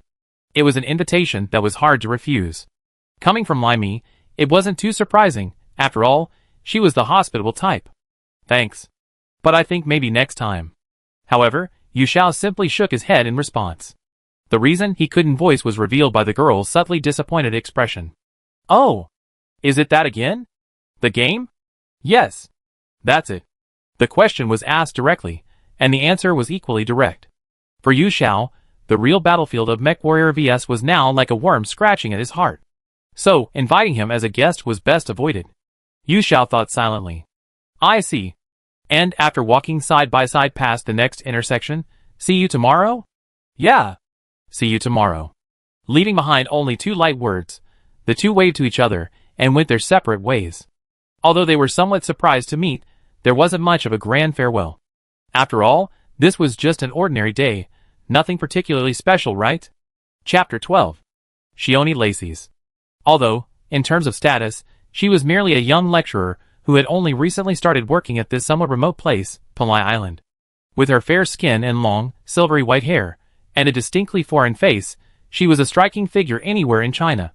And now, she walked hurriedly through the now empty corridors of the school building.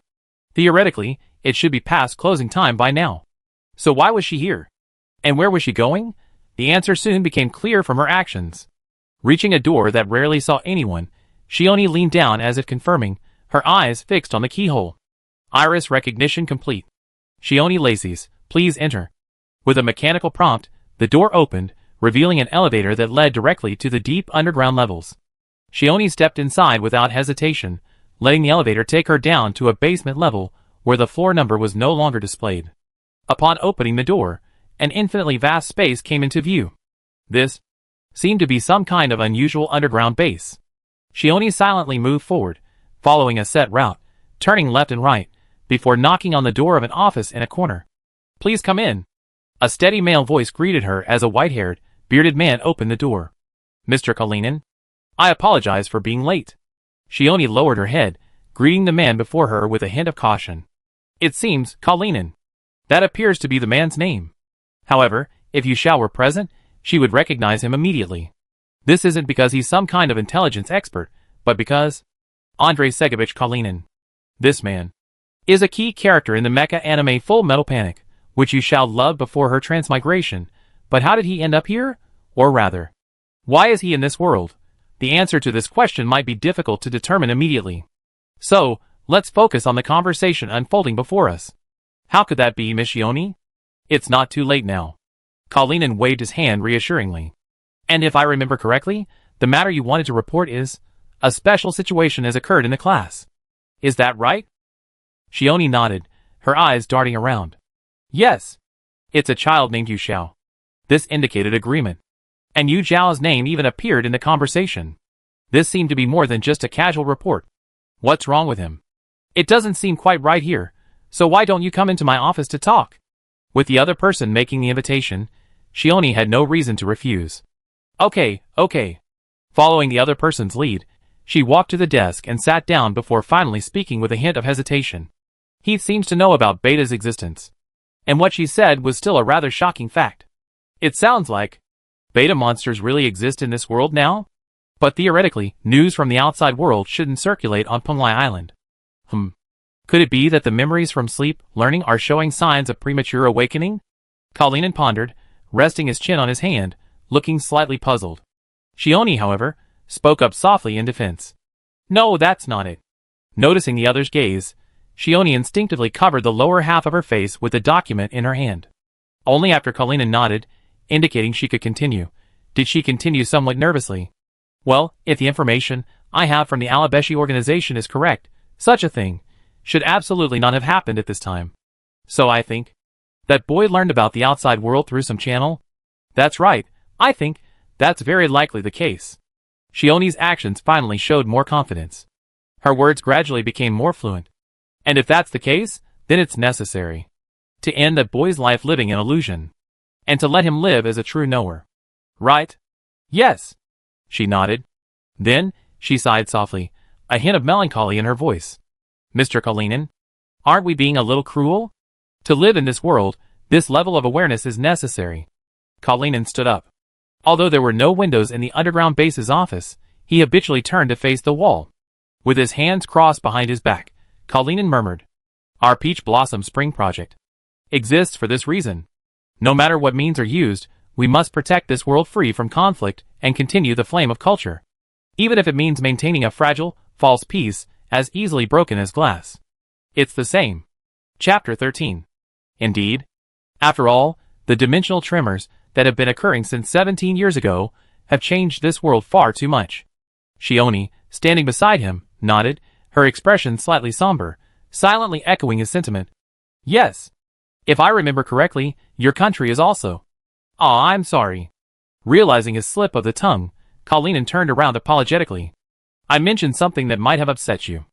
I didn't mean to, I was just lost in thought. Please forgive me. Shioni simply shook her head. No, Mr. Kalinin. I long since overcome that regret. The current Shinjo. No, the Human Innovation Alliance, is my second homeland. Then she raised her resolute gaze, tinged with a hint of sorrow. So I will absolutely not allow the tragedy of Reminiscia to repeat itself in this world a second time. That's good. That's good. With deep feeling, Kalinin repeated the sentence twice. But then his tone shifted. Well then, Miss Shioni, I have a task for you to perform. Okay. What is it? Shioni asked cautiously. Go and contact that boy named Yu Xiao, and find out the truth about him. No problem. You want me? That's right. After all, you happen to be the boy's teacher and a direct witness to that incident. Kalinin put his hands behind his back. There's no one more suitable than you, is there? Even so, a home visit is really impossible. Shioni, who had intended to say this, met Kalinin's serious and earnest gaze the next second. Although his gaze wasn't hostile, Shioni still felt a chill run down her spine for no apparent reason. She remembered the man before her. Before becoming the commander of Alvis, the central organization of Penglai Island, he seemed to be the commander of a special forces unit within the Human Revolutionary Alliance. Perhaps the sharp temperament he developed during his military life was the reason she couldn't bring herself to refuse. Okay. Got it. She swallowed the myriad complaints and rejections in her heart. She only said the words of agreement, then turned away and slunk off. If she could, she wouldn't want to work overtime, she thought with a hint of resentment. She opened the door, turned on the computer, and inserted the CD. These were the 3 actions Yu Xiao performed in sequence after returning home. Even without a word, his fluid movements revealed his eagerness. He had been thinking about it day and night, to the point where he even dreamed of those things. The unpleasant and embarrassing experiences of the day were completely forgotten. The ability to forget all troubles for a moment. Perhaps that's the charm of a truly enjoyable game. And naturally, after entering the game's main interface, he first opened the real battlefield mode. When the screen before him finally appeared on the familiar, simple main interface, Yu Xiao, with a hint of anticipation, selected the button labeled Attack. What kind of level would he enter this time? Or would it be the same as yesterday, just a pop-up appearing and then nothing more? However, to his surprise, the answer was neither. Please select the next battlefield the next second after pressing the attack button. This prompt appeared before Yu Xiao's eyes. It was 2 different selectable levels? Yu Xiao looked closely. One was set in the Frosty Winter Kingdom in the northern border of the Human Revolutionary Alliance, and the other in the Divine Continent Kingdom in the heart of the Human Revolutionary Alliance. Moreover, it wasn't just the map that had changed. It seemed that the opposing forces he would face were also 2 different groups. On the battlefield in the Divine Continent Kingdom, he would naturally be facing the beta from last time. But in the Winter Kingdom's checkpoints, the opponents are a completely different group, golden monsters called Fistrum. Yu Xiao was somewhat surprised by this. Just then, he noticed a small, inconspicuous question mark in the upper right corner of the level selection screen. So, Yu Xiao clicked on it to read, and it was indeed the background setting for the Mech vs. Battlefield mode. It turns out, the alien monsters invading this world weren't just one group. They were divided into 2 waves. The first force to arrive on Earth was called Fistrum. Yu Xiao vaguely remembered them. They were the alien life forms with mind-reading abilities from Fafnir in the Azure. 20 years ago, the leader of the Festum, who first appeared in outer space, Starcore, led them. They destroyed the 3 orbital elevators built on Earth by the 3 major human nations. Then, they descended upon the Arctic Circle, using it as a base to launch continuous invasions into the far north under the jurisdiction of the Human Revolutionary Alliance. Fortunately, the Human Revolutionary Alliance, which had by then mastered mecha production technology, possessed a formidable military capability. This allowed them to construct an impenetrable defense line, protecting the safety of their people within every inch of their borders. Furthermore, during the battles, some reports indicated that the Festum were actually intelligent life forms. Therefore, some high-ranking members of the Human Revolutionary Alliance even considered engaging in dialogue with them. After all, research on extraterrestrials includes concepts like 4th kind of contact and 5th kind of contact. Perhaps a change of perspective, without resorting to war, could resolve the issue?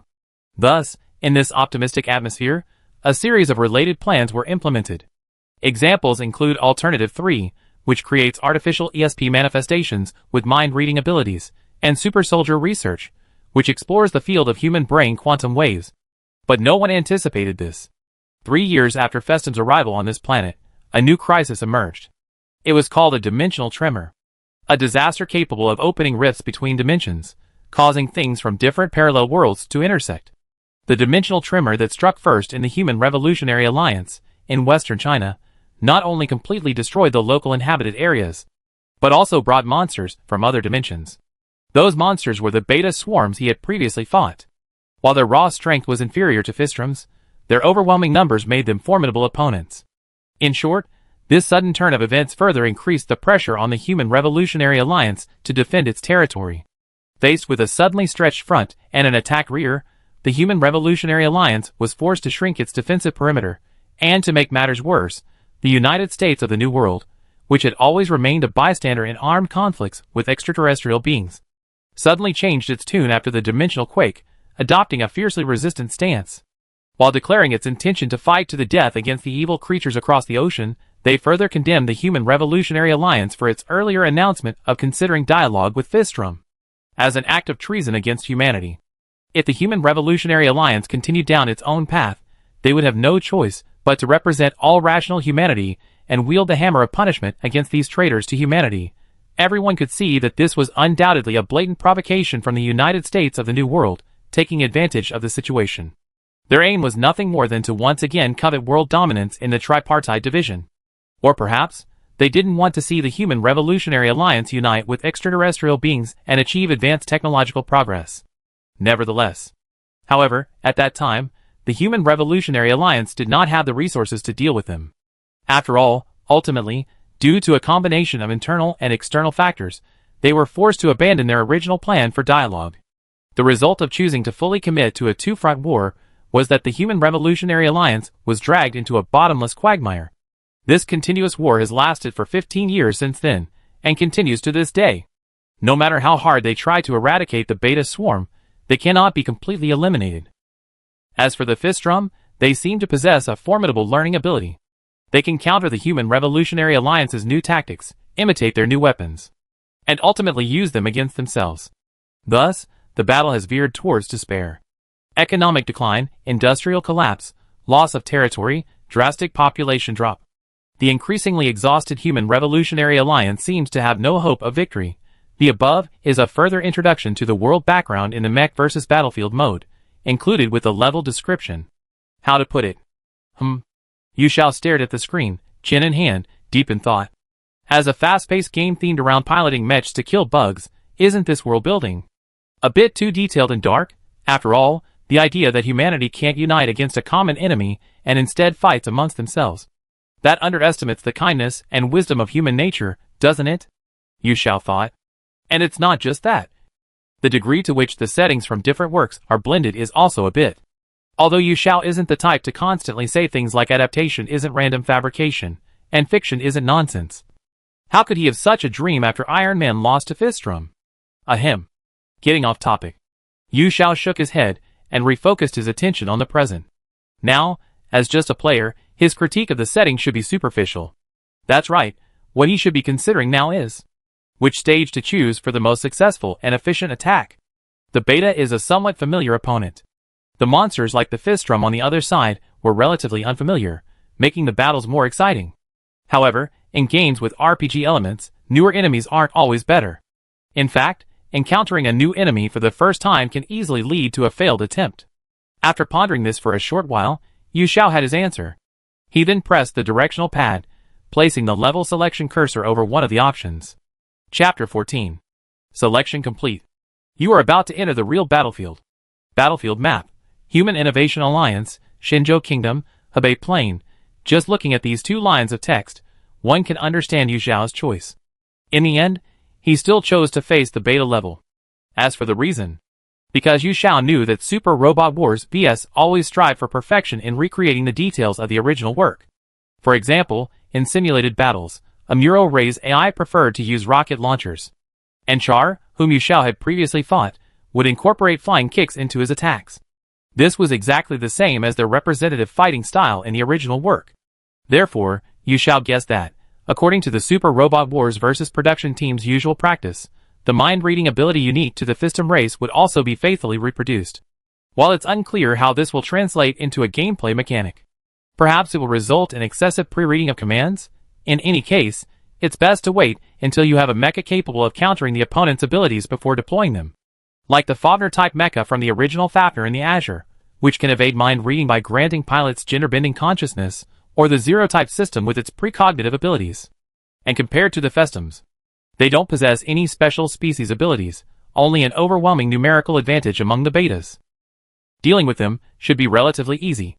That's Yu Xiao's consideration. Since this real battlefield mode incorporates RPG elements, it's definitely better to focus on improving oneself in the early stages.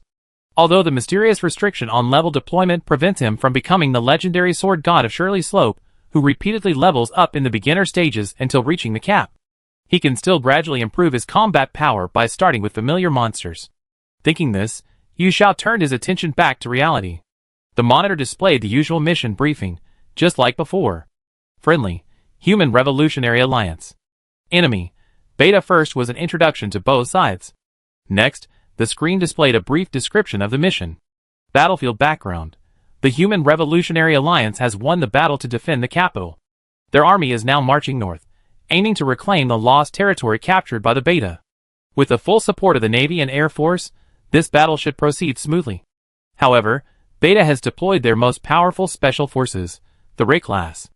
Under the Ray class's formidable interception capabilities, no form of support can reach them. As a result, the isolated army mech force will likely be destroyed. Go and carry out a decapitation strike, eliminate the Ray class behind enemy lines, and turn the tide of the battle. Victory condition. Destroy all Ray class. 0 out of 287. After a cursory glance at the somewhat lengthy mission descriptions, Yu Xiao had a fairly good understanding of its contents. But it seems there's a sequence between these battlefields, he thought silently. Yu Xiao remembered that yesterday's battlefield was defend Tianjin City. And today's level description mentioned that the operation to defend the capital has been victorious. So if he continued fighting, There should be a day when he could defeat all the monsters and reach the game's ending, right? However, that would be a very, very long time from now. Yu Xiao felt that a full playthrough of the real Battlefield mode would probably take at least 100 hours. That's already quite a long time. So, clearing the game wasn't something he needed to worry about right now. What he was more concerned about was undoubtedly how to get through this level. According to the victory conditions, the main opponents this time should be those light-class monsters that hadn't appeared before. Although the requirement of over 200 of them seemed a bit daunting at first glance. But in reality, Yu Xiao knew that the rate-class units in the original work weren't actually that strong in close combat. Even their short stature of around 2 meters made them easy targets for the Mech's large-caliber firepower. They were practically defenseless. So the problem was just how to break through that horde of monsters' defenses. His thoughts flowed naturally, and the words tumbled from Yu Xiao's lips. That's right. As crucial anti-air units, those rate-class units were typically positioned in the heavily guarded rear areas in Beta's strategy. Not only were they protected by medium-sized Betas of the Strike and Tank classes in front and on both flanks, but behind them, the Betas were also reinforced by a defensive line composed of several soldier-class units. Furthermore, while breaching the defenses, the rate-class units might also launch attacks from a certain distance. All these factors combined to form a seemingly impenetrable wall of lamentations, composed of one monster after another. How to put it, the current situation subtly resembled a reversal of the previous battle, Yu Xiao thought. In the previous battlefield, Yu Xiao was responsible for holding the front line. But in this level, he had to consider how to break through the enemy's lines. The problem he needed to solve before now required him to propose. In that case. But actually, the solution to this problem wasn't difficult. Let's leave it to our own people. And that was the final answer. After all, Yu Xiao wasn't fighting alone. Judging from the battlefield description, he also had some allied forces from the Revolutionary Alliance present. As long as they launch an attack, everything will be fine. He leave the main assault to them, while he take advantage of the situation and sweep behind enemy lines. Yu Xiao concluded that this was the most efficient approach. Although, in other words, this was essentially using the allied NPCs as cannon fodder. But if it's just a string of data, they shouldn't blame him. Yu Xiao thought this with a relaxed attitude. Thus, the battle plan was clear in his mind. Now, it was time for the actual deployment. Yu Xiao pressed the confirm button on the controller, and the mission briefing screen faded out. Then, with its night-style attire and a vibrant crimson suit, the Leos stood majestically on the battlefield. Watching the detail of its ochre cape fluttering in the wind, Yu Xiao couldn't help but admire the superb visual presentation of Mech Warrior VS once again. Of course, while admiring it, he didn't forget to get down to business. First, he checked the radar screen in the upper right corner, then he observed the scene before him with his naked eye. Yu Xiao carefully located the positions of his allies, intending to coordinate his attack with their movements. However, in the end, he was quite surprised to find that, apart from himself, there wasn't a single other mobile suit on the battlefield. Chapter 15. What's going on here? Yu Xiao was puzzled. After all, in his mind, the real Battlefield mode was supposed to be all about multiplayer combat. After all, even though the AI of the friendly NPCs was a bit unpredictable, seeing allies fighting alongside them provided a sense of security. So, Yu Xiao's original plan included having his NPCs lead the charge as one of the key aspects of the battle. But who could have imagined that the level designer would actually design a level where only the player fights alone? This is just too much of a rip-off, Yu Xiao silently grumbled to himself. And at the same time, what made things even worse was undoubtedly the swarm of creatures, clearly aggressive, gradually surrounding the Leo's character that Yu Xiao was controlling. Those crimson, cyan, beige, densely packed strange insects, with different forms and one common name. Beta. And Yu Xiao now had a rough idea of why there were no friendly units nearby. That's because his spawn point was perhaps set directly in the center of the enemy formation. Although he didn't know the reason. TSK. But right now, there wasn't much time for Yu Xiao to dwell on it. He understood this. So, after a slight click of his tongue, he landed easily and began to act. First, he pushed the joystick hard. And on the open plains, the Leos used this to perform a lateral movement to dodge. Just as he had anticipated, not long afterward, several scorching rays swept in, mercilessly burning the spot where he had just stood to a charred black. They really did detect this place. Looking at the burn marks before him, although he knew it was part of the game, Yu Xiao still couldn't help but break out in a cold sweat. If his reaction had been even slightly slower, that charred thing might now be the body of the Leo S. The reason Yu Xiao could make such a prediction was actually quite simple. Having read the original work, he knew that as a race with a hive consciousness, the Beta's tactical planning was unified and commanded by their unit leader, the brain level. They didn't have a distinction between scout units and main forces. Because once an enemy entered the field of vision of any Beta, it became the target of all Betas. Therefore, when Yu Xiao appeared before the Betas just now, it was essentially the same as being locked onto by a beam-level target. He evaded the attack knowing this. And the feedback told him that his choice was absolutely appropriate. This level of adaptability was the result of countless hours of arduous practice in the Mech Wars versus Simulation training mode. According to the settings, the cooldown time between each beam class shot is about 12 seconds. That should be enough. However, Yu Xiao didn't bask in the joy of making the right decision. He simply muttered to himself calmly, silently reviewing the scene of the attack he had just received. The trajectory, the point of impact, the time difference of hit, combined with his own direction. After integrating this information and carefully calculating it, Yu Xiao estimated the approximate direction of the beam class enemies that had attacked him. Then, he aimed at the nearest beam class position and drew his gun. Leo S pulled the trigger of his specially made weapon with a distinctly antique design. A beam shotgun with low rate of fire, but unparalleled single-shot power, and fired in the analyzed direction. The weapon type that the beam class relied on most had now turned against them. A bright yellow, high-output beam pierced the leaden clouds in the sky. Then it hit. Although he didn't see those tiny, blue-eyed cuties vanish into thin air, Yu Xiao clearly saw the counter in the lower right corner of the screen, which had been there since the start of the mission, suddenly start to jump. The number changed from 0/287 to 7/287. 7. Yu Xiao pondered.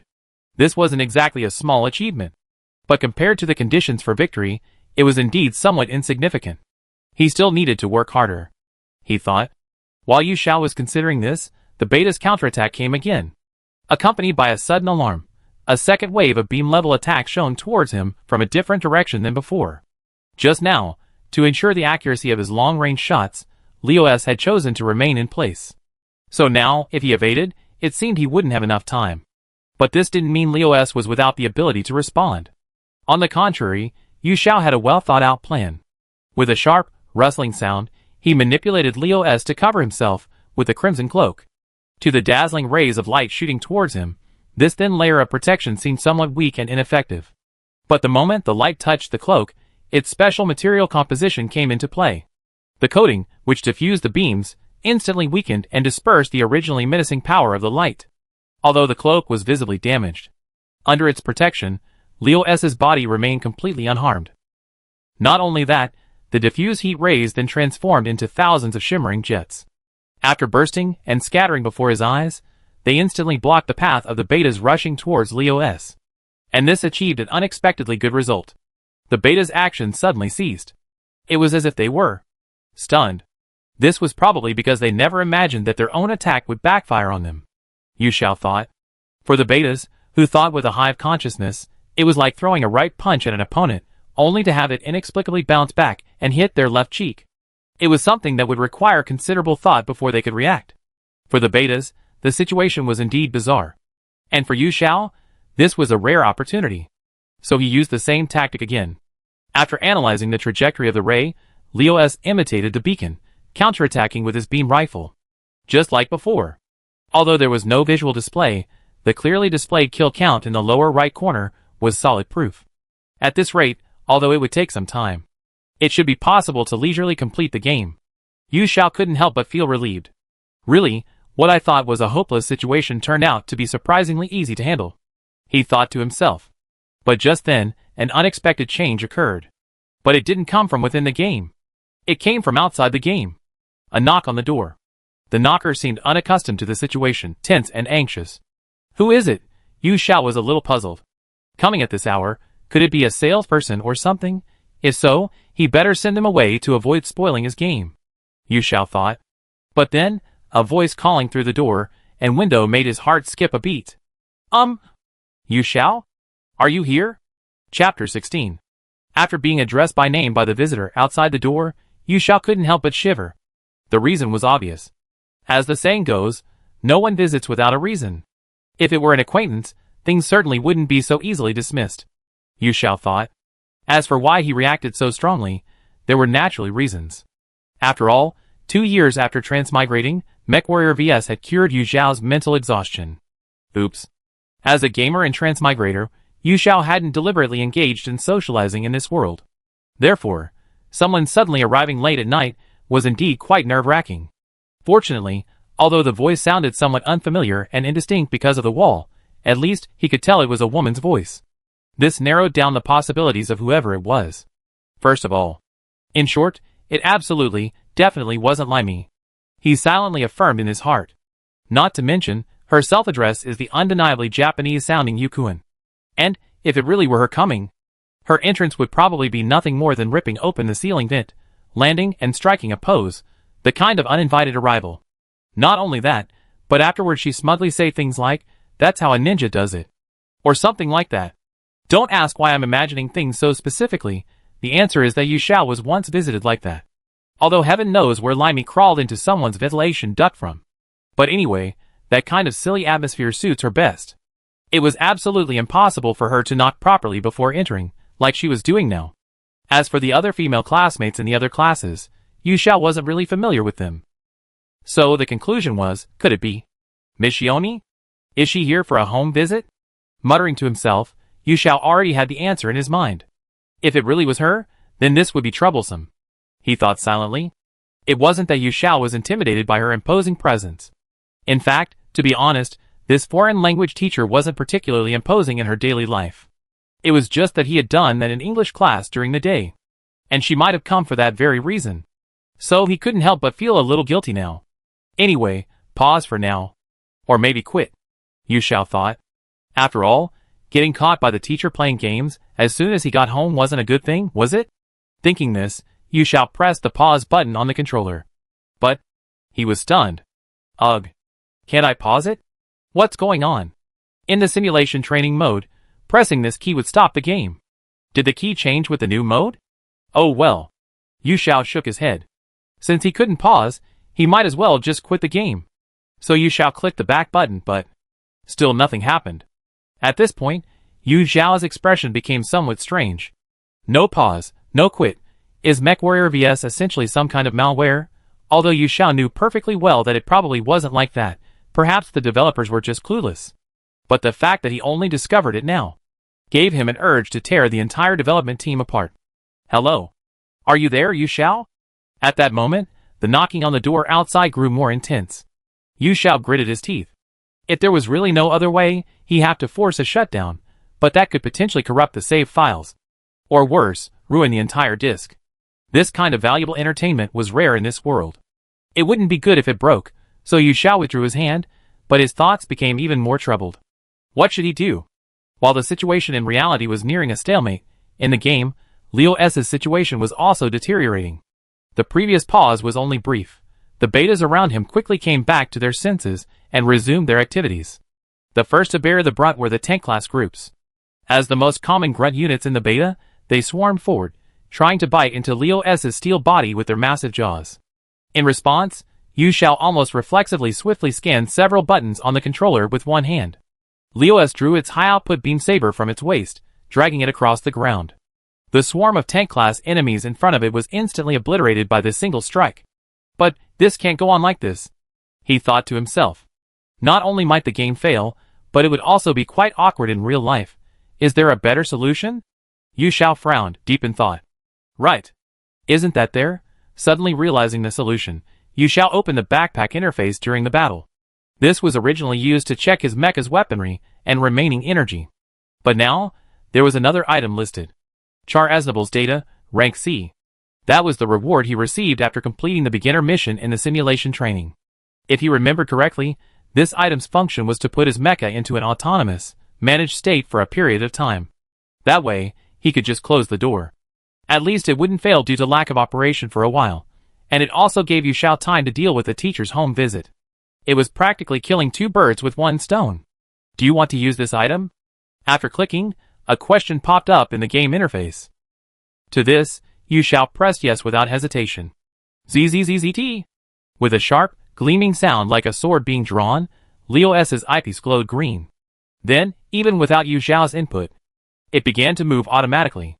Flames spewed from the thrusters at its groin, and Leo S. easily leaped, flying over an assault-class aircraft charging like a bull. As it passed overhead, it raised its beam rifle and fired a precise burst downwards. The instantaneous particle beam pierced the soft flesh beneath the assault class's hard armor the very next second after leaving the barrel. Leo S. gracefully turned and landed, simultaneously slashing to its left with its sword. A dazzling, meteor-like blade of light sliced through another strike-class melee unit, which was about to swing its side-like arm, from left to right. Then, without pausing, it rapidly sped up with a brief burst of high-speed thrust. It seemed to be searching for the location of its hunting targets, the Ray-class units. This efficient fighting style, focused on evasion and counterattack, full of speed and power. It was practically identical to the Red Comet's performance in the original work. Autonomous combat in progress. AI pilot, Char Aznable. Remaining time, 60 hours. The same message appeared on the screen. Seeing this, Yu Xiao felt relieved. 60 minutes should be enough time for a home visit. So, turning and closing the wooden door to his study, Yu Xiao headed towards the main entrance. With a creak, the door opened, and Yu Xiao saw the long-haired English teacher who taught her class. He smiled as expected. "Ah, Miss Shioni. You want to see me for something?" But the expression vanished in an instant. Yu Xiao's smile faded, and she gave the response she had already prepared. Chapter 17. The living room of Yu Xiao's house, usually deserted, was now brightly lit by an incandescent light. On the wooden round table, a cup of tea, now slightly lukewarm, emitted fading steam. The two people sitting opposite each other were now in a state of complete silence. More than 10 minutes had passed. Neither of them spoke. Yu Xiao, looking somewhat embarrassed, picked up his teacup and sipped, his gaze tentatively glancing upwards. As he did so, Shioni also took a sip of tea, composed herself.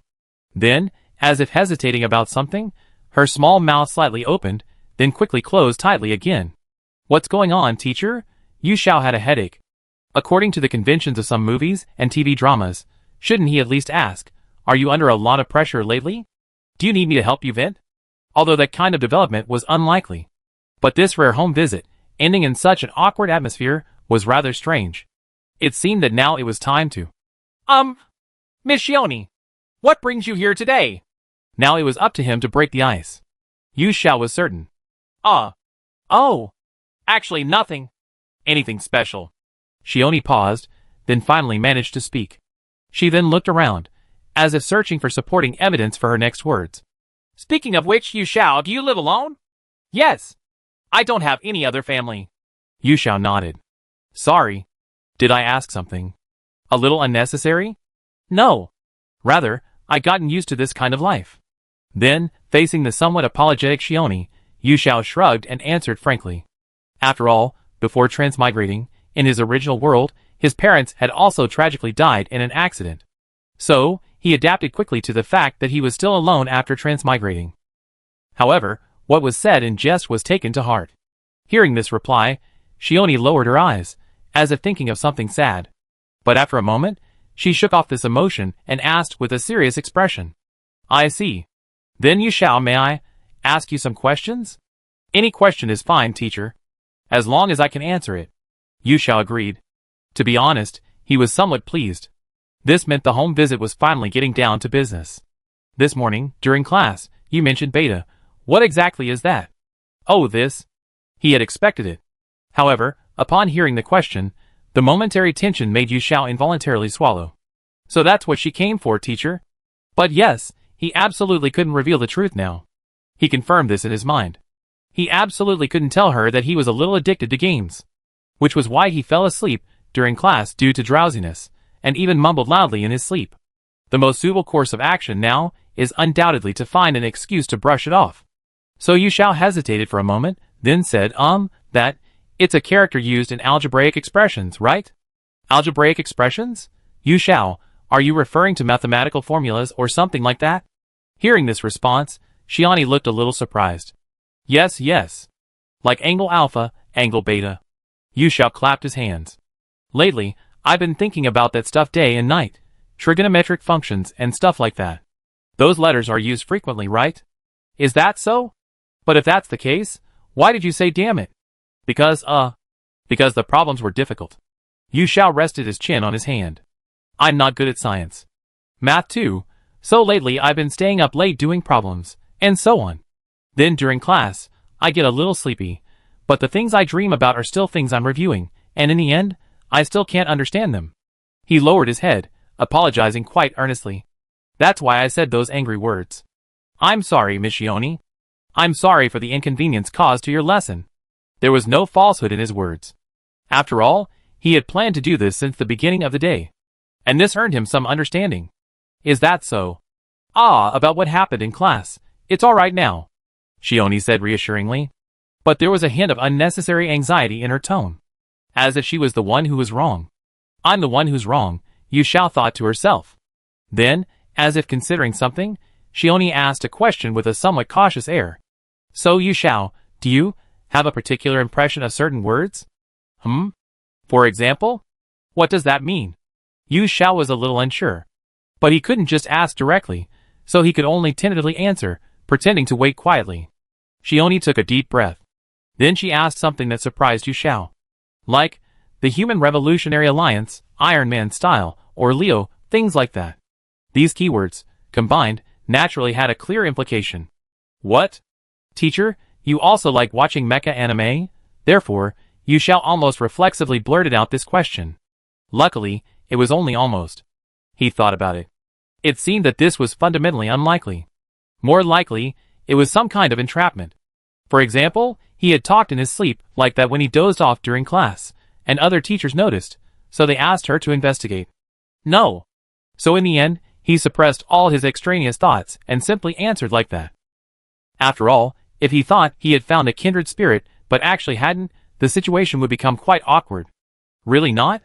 Shioni narrowed her eyes and asked again to confirm. Really not? Teacher. Although it sounds a bit familiar.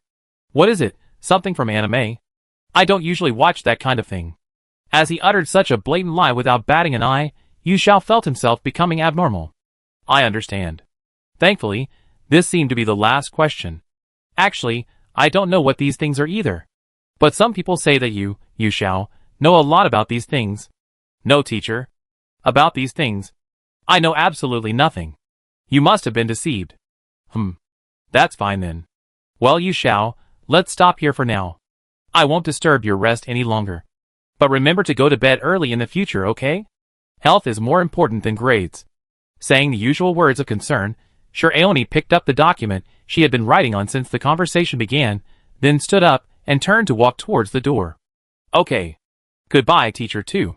Saying goodbye, Yu Xiao watched her departing figure. Phew. Only after she was out of sight did Yu Xiao finally let out a long sigh. Although it was a somewhat forced process. But, at least she got rid of her teacher. I've been asked some really strange questions. Why did it all veer into terms from mecha anime? Yu Xiao thought, somewhat puzzled. And being interrupted like this when I'm about to get into the game is really annoying. But thankfully, it's all over now, and I can get back to playing normally. Alright, Yu Xiao murmured. Let's go see how things are going on in the game. He stretched and headed towards his study. Hopefully, the result won't be too bad. But now that I can consider that Crimson Comet playing for me, the result shouldn't be too bad, right? He thought. Chapter 18. Human Revolutionary Alliance, Shinjo Kingdom. Jibei Plain, a vast battlefield. Here, the rampaging betas and the raging steel behemoths are engaged in fierce combat. A high-mobility Iron Man moves at high speed, weaving through the densely packed battle formation of monsters. Then, it wields its carbon steel alloy blade, embedding it into the body of a single target attacker. The severely wounded beta tries to struggle. But having been nearly cut in half, it can't perform any movements.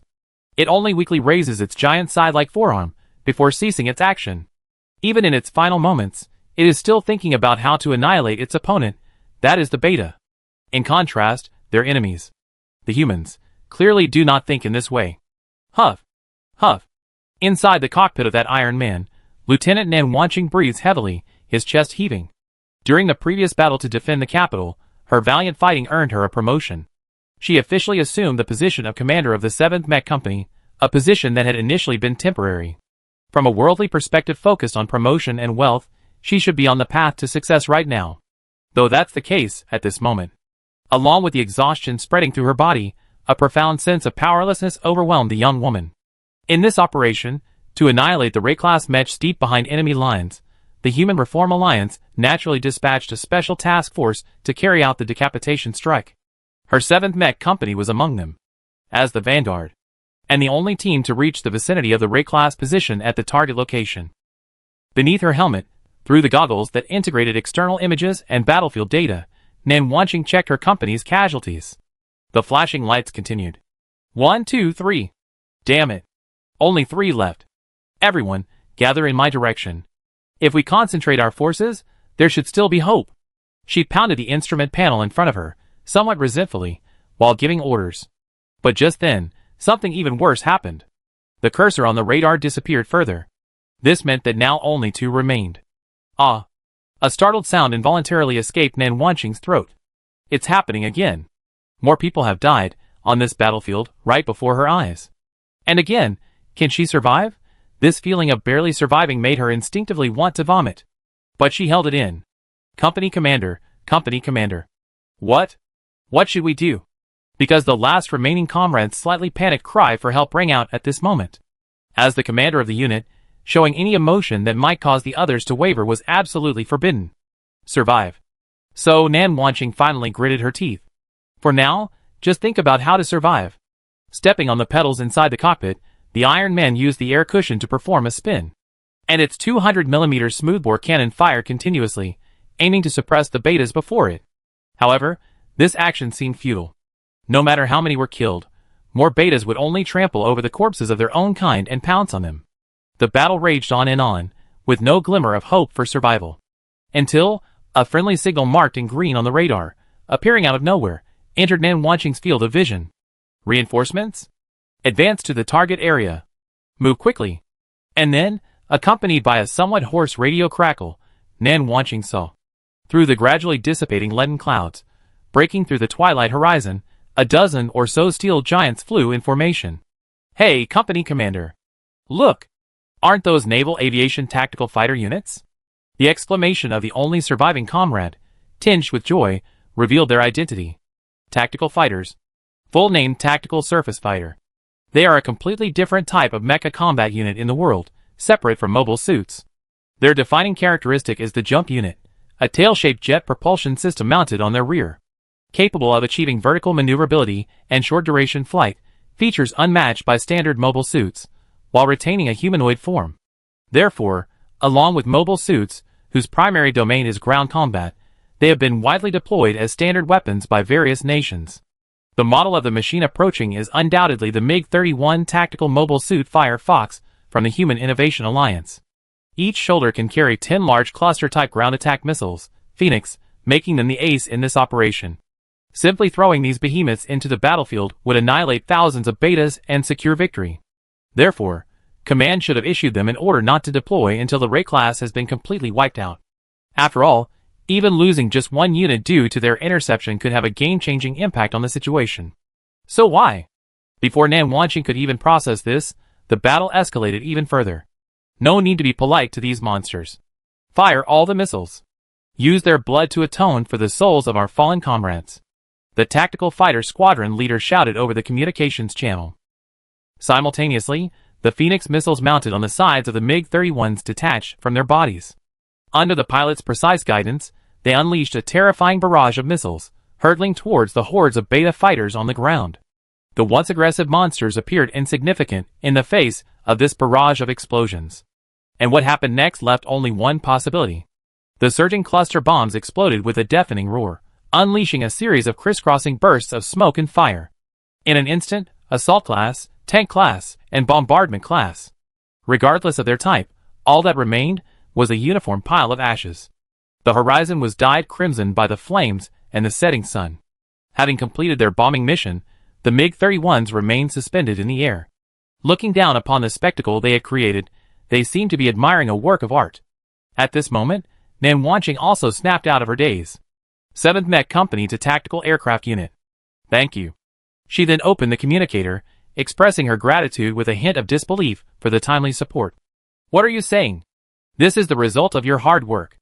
The other side, however, seemed to have something to say as well. Us? Yes. If it weren't for your ground forces fighting desperately and annihilating those annoying Ray-class monsters, we wouldn't have even had a chance to be here. We should be the ones thanking them. Huh? But we haven't even reached the target location yet. I don't know about that. But headquarters did receive a report that the hunt for the Ray-class monsters was complete. Are there any other units here besides you? No. I don't think there are any. In fact, of the survivors of the assault force, only a few of us are left. Incredible. Although they were both alone in their mech cockpits, Nan Wanqing could sense the tense atmosphere between them. Was it a false report? Impossible.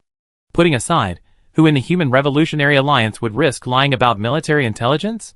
The mere fact that the MiG-31s entered the battlefield unscathed is enough proof that all the Ray-class fighters were wiped out.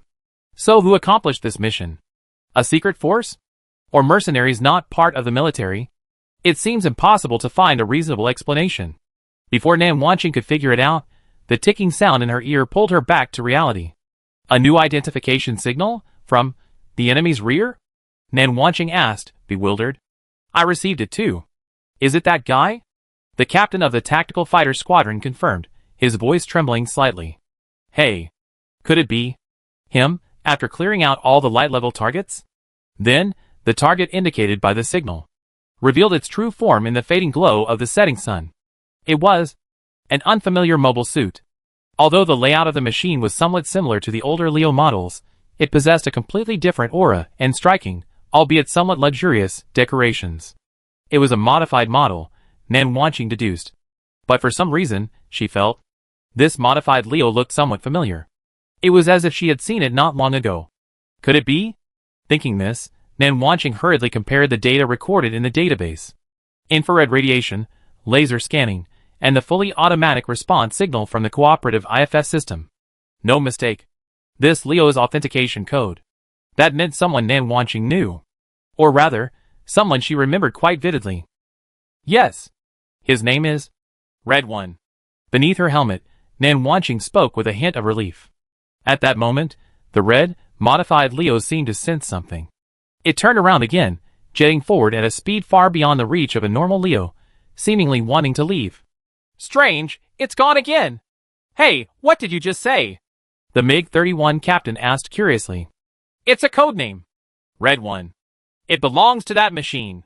I see. Do you know him? No. I know nothing about him. She removed her helmet. Her long, black hair, which had been coiled on her head, fell loose with the movement. Letting the suppressed sweat drip down her cheeks, Nan Wanqing simply watched the receding figure of the steel giant. Then she reached out her hand, as if to ask it to stay, yet also as if to question it. Red One. You? Who are you? Chapter 19. So this is? The battle is over? The dust had settled on the battlefield. Looking at the results displayed on the 1024 by 786 screen, Yu Xiao rubbed his eyes, his expression somewhat surprised. He had initially worried whether an hour of autoplay would be enough. Who would have thought it would automatically complete the game? Then he saw, defeat report. Tank class, 1239. Key class, 127. Assault class, 89. Fortress class, 13. Beam class, 279. Total defeats, Beta 1747. To put it simply, seeing this, Yu Xiao was somewhat dumbfounded. Is this truly worthy of being Char Aznable's simulated AI? A massive harvest. It's beyond simple. He annihilated nearly 2,000 betas in one fell swoop, an entire platoon. Even setting aside the original work and considering it from the perspective of a music game, this is an incredibly exaggerated result. After all, that's 2,000. 2,000. To paraphrase a famous historical comedy, even if that were 2,000 steamed buns, it would take him at least half a month to eat them all. Yet, in the end, victory was achieved in less than an hour. Not to mention, this was all done by one person and one machine, without any external assistance. At this moment, Yu Xiao felt even more acutely the gap in skill between himself and those truly elite pilots, or rather, the advanced AI in the game. Thinking about it carefully, even in the previous battles, there were elements of the player having an advantage over the Tallgeese performance. But when both sides are piloting machines with similar performance, the difference in skill truly becomes apparent. So Yu Xiao continued to look at the next battle results report. Bonus reward. Defeated 200 Ray-class enemies in one battle.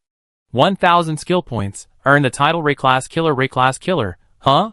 This title is similar to the previously obtained Fortress-class Killer, isn't it? However, if a comparison had to be made, this one is probably more useful. Yu Xiao judged. After all, on the battlefield, the number of times you dodge Ray-class attacks is always more than the number of times you directly confront Fortress-class attacks. And while obtaining an A-keepable title is certainly gratifying, the gains from this battle don't stop there. Final settlement. Battlefield points acquired, 60940. Mobile suit EXP acquired, 5321. That's right. Based on that massive kill count, Yu Xiao received a huge amount of points as feedback from the system. And more importantly, the experience gained was also quite substantial. Leo's level should at least reach around level 11 after this battle, he estimated. And if that's the case, then he can start developing talkies. Thinking about being able to use that pristine white mobile suit to dominate the battlefield, Yu Xiao couldn't help but feel a surge of excitement. However, what extinguished his burning passion was a line of notification displayed on the screen. However, due to the use of the auto system in battle, the experience and points gained by the player will now be obtained from the simulated data card. Yu Xiao, who was initially pleased, let out a slightly confused sound after seeing this line of text with its obvious intent. He roughly knew what it meant, he just didn't want to accept the fact. Final result. Char Aznavour's simulated data gained a total of 6,724 experience points. Char Aznavour's simulated data has been upgraded to C+ quality. Players' battlefield points gained, 0. Leo's gained EXP, 0. Finally, looking at these 4 lines of text that suddenly appeared, Yu Xiao was truly speechless. Char, you tricked me? Char. After several seconds, he grabbed his head in frustration and let out a somewhat mournful cry. As for why the dialogue is a famous line from the original Mobile Suit Gundam anime, spoken by the young master Garma Zabi, who laid the foundation for the series' tragic purple-haired character. Perhaps, this is what they call deep emotions create their own melody. But undeniably, Yu Xiao is now somewhat frantic. How could this be? How could this be? He thought. Ultimately, aren't these AI agents usually used in various grind-to-get-stronger modes in games? How come in Super Robot Wars vs, it's the opposite, something that deducts points? Are the developers a bit inhumane to come up with this kind of trick? No. Maybe they deliberately planted a trap here, waiting for naive players to fall into it. Yu Xiao speculated, not without malice. Speaking of which, what does C+ quality mean? But then, Yu Xiao, regaining his composure, became concerned with another question. Returning to the main interface, he opened the hanger and checked the description of the newly acquired item. A moment later, he understood. So, C-quality simulation data can replace the player in 1 hour of autonomous combat. And C+ quality simulation data, compared to the C-quality item of the same name, extends the autonomous combat time to 2 hours. How to put it, this isn't a huge enhancement, he thought. It's not exactly a lifesaver, more like gilding the lily. After all, since this thing consumes both experience and points, when exactly will it be useful? Yu Xiao couldn't help but think resentfully. But at the same time, perhaps to distract himself, he suddenly became curious about a question. If the C-level simulation data function is takeover operation, what use would B-rank or even A-rank items be? Surely they wouldn't just be used for boosting? With this question in mind, he read through the descriptions again. But to his dismay, he found that the descriptions for these ranks of items all stated, currently unavailable. Please unlock them during gameplay. Ugh. This is terrible. Leaning back in his gaming chair, Yu Xiao couldn't help but think this. Because of the home visit, he hadn't been able to properly enjoy the game, and now, even his chance to upgrade his mech was ruined. Maybe today was destined to be unlucky. Should he stop now? No. Not yet. As the thought crossed his mind, Yu Xiao naturally shook his head. If a temporary setback dampens his enthusiasm, it will be difficult to get back into the game. Only by not stopping can the journey of playing continue. Yes, don't stop. As the words of a certain dart-wielding man in a suit, etched into his very DNA, echoed in his mind, Yu Xiao also felt a renewed urge to regroup. After all, he clearly remembered. In the interface, he had seen earlier, confirming the attack. The system had indeed provided 2 levels, hadn't it? Chapter 20. Battlefield Map. Human Revolutionary Alliance, Central Winter Country, Absolute Defense Line against Fistrum. Battlefield Background. This is the Human Revolutionary Alliance's enduring defense line in the Central Winter Country, built to protect its land and people. In the battle just now, the Human Revolutionary Alliance's defense forces broke through the invading tide of Glendale Fistrum. They thought it was over, but they were sorely mistaken. A powerful sphinx, a vanguard of Fistrum, suddenly materialized from nothingness, appearing before the retreating wounded of the Human Revolutionary Alliance. Defeat them and rescue your comrades from their plight. Friendly, Human Revolutionary Alliance. Enemy, Fistrum. Victory condition, defeat the Sphinx Fistrum. Note, additional rewards will be distributed based on the number of friendly units rescued in this battle. An annihilation battle against a boss character, huh? Perfect timing. Time for a change. Stretching his slightly numb back from sitting for so long, Yu Xiao said lazily. He didn't pay much attention to the battlefield description, because everything was as expected. He pressed the attack button and arrived at another battlefield he hadn't previously selected. Although dealing with Fistrum is a bit tricky, it's the only option, Yu Xiao thought. After all, he was already somewhat impatient, wanting to develop the mecha into a Taruki's tonight. And after loading was complete, the battlefield scene was directly displayed before Yu Xiao's eyes. What he saw first was a group of mechas moving in clusters, fighting against something. The slender, unassuming green fuselage and the fixed shooting arms on both hands revealed their true identity.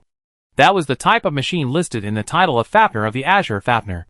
However, it wasn't the divine sword type piloted by the protagonists.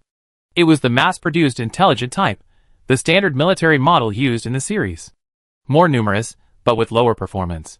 In short, grunts. And their opponent possessed a magnificent, golden exterior. Like a body draped in feathers, it hovered in midair, resembling a solemn statue. But beautiful things are often not humanity's allies. This creature was no exception. It was. Yu Xiao knew very well. It was the target they were about to defeat, the Sphinx Fistrum. The Sphinx stretched out its feathers. In reality, they were dense, supple tentacles. Then, as if guided by an extension of its own limb, it swung its tentacles, attacking the firing swarm of intelligent beings. The clumsy intelligent beings had no time to dodge. Naturally, they were swiftly struck. However, the Sphinx did not choose to pierce their bodies. Instead, it merely bound them tightly. Is this the mercy of the Fistrums? No, not at all. Are you there? Because then, the angle twisted strangely halfway around. Facing Leos, the Sphinx speaked again. It was a simple question, though it seemed surprising enough. After all, it was a language understood by humans. But Yu Xiao was not surprised at all, because he knew that in the original anime, the monster's name was a Sphinx. It was precisely because it repeatedly and mechanically asked such questions that this was the origin of the name. And this action wasn't meaningless to the Fistums. It was a crucial basis for distinguishing friend from foe. That's right, the reason they hadn't killed the intelligent beings earlier was precisely because the Fistums hadn't yet ascertained their stance. If they gave a negative answer to this question, or ignored it, they would be judged as enemies and attacked by the Sphinx. So, if they answered yes, could they avoid battle and live in peace? The answer wasn't so idealistic. In fact, quite the opposite. If they chose an affirmative answer, they would immediately be assimilated by these Fistums. Not only would their bodies die, but their spirits would also be forcibly swallowed up in their collective consciousness, ultimately returning to nothingness. It could be said that it was even more tragic than being physically annihilated. Therefore, Yu Xiao's response to this question was already decided from the beginning. That was battle. Without hesitation, Leos drew his beam-dueling saber from his waist and leaped into the air.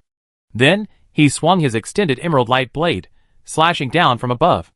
This action happened in the blink of an eye, before even the Sphinx could react. Clang! Accompanied by a sharp cutting sound, several tentacles were severed by Leos's sudden attack. Then, as if in pain, it instantly retracted its other tentacles, releasing the bound intelligent forms of the Human Reform Alliance. Leos landed steadily a short distance from the Sphinx with a thud. Seeing this, Yu Xiao nodded in satisfaction. Good. This way we can save our friendly units. Wait, something's not right. His words suddenly turned to doubt. While a successful surprise attack and the rescue of friendly units should have been a cause for celebration, but a problem arose. Yu Xiao realized he couldn't seem to give these NPC teammates a retreat order. Not only was there no voice chat or anything else, but he also couldn't recall having any related buttons. Continuing the fight, without being able to manage the battlefield, he might only be able to watch them die. Yu Xiao frowned, deep in thought. After a moment, he had an idea. Why not give it a try? So he controlled Leos and waved his hand backward. This body language roughly meant, you retreat, I handle this. He had only intended to give it a try. If it didn't work, it wouldn't matter. But to Yu Xiao's surprise, the intelligent NPCs actually understood the meaning of this action. Their movements, at first, seemed somewhat hesitant. But then, while remaining vigilant about their surroundings, they all turned and retreated. Wow, this AI is amazing. The interaction system is so sophisticated. Even Yu Xiao was somewhat dumbfounded. But this astonishment couldn't last. After all, this was a battlefield. So Yu Xiao, controlling Leos, turned around again. Despite suffering such severe damage, the Sphinx seemed to be still considering something, taking no action. Then, something changed in the structure of its head, which resembled a human's. It was a face. A puppet-like face, seemingly human, yet giving a strong impression of inorganic matter. It parted its lips and asked again, "Are you there?" The voice, like that of a graceful young girl, was so intimate. It was as if it wasn't just a recorded audio track playing from a game scene. It was as if the Fistrum was actually conversing with Yu Xiao through this small speaker. However, regardless, or rather, precisely because of this, Yu Xiao reflexively frowned. For no other reason than that incredibly realistic visuals, coupled with the meticulously crafted sound effects. It just felt a little sad. Do I even need to ask? Isn't it clear once I see it? So, in the end, he even couldn't help but mutter a reply in a low voice. Then he pushed the joystick, maneuvering the Leo S to its maximum speed, and sped towards the Sphinx. His intention couldn't be clearer. He wanted to finish it off as quickly as possible in a one-on-one situation. Chapter 21. Faced with the charging Leo S, determined to fight, the Sphinx didn't react too violently. It simply raised one hand, seemingly quite leisurely. However, the next second, a deep, dark sphere appeared out of thin air where the golden giant's hand had been raised. It was positioned perfectly to block Yu Xiao's Leo S's path. Yu Xiao knew that this was the Fistrum's primary attack method, miniature black holes. The ability to annihilate everything it touched, regardless of the thickness of its armor, was like a manifestation of the nothingness they sought. This attack was fierce. But fortunately, Yu Xiao wasn't one to be trifled with. Leo S abruptly changed direction, leaping into the air, narrowly missing the top of the miniature black hole. Although some of its trailing, spreading cloak was inevitably damaged, it was still better than being swallowed whole by the black hole. Exhausted from the thrust, Leo S landed and straightened up slightly, quickly adjusting his posture. He then switched his sword to his left hand, and drew his beam rifle from his waist with his right, firing 2 short bursts towards the Sphinx. In Yu Xiao's plan, these 2 shots were intended as a feint to distract the Sphinx. Only then did He Jun's gun muzzle truly aim at the Sphinx's head, firing with maximum force. This shot was Yu Xiao's real objective.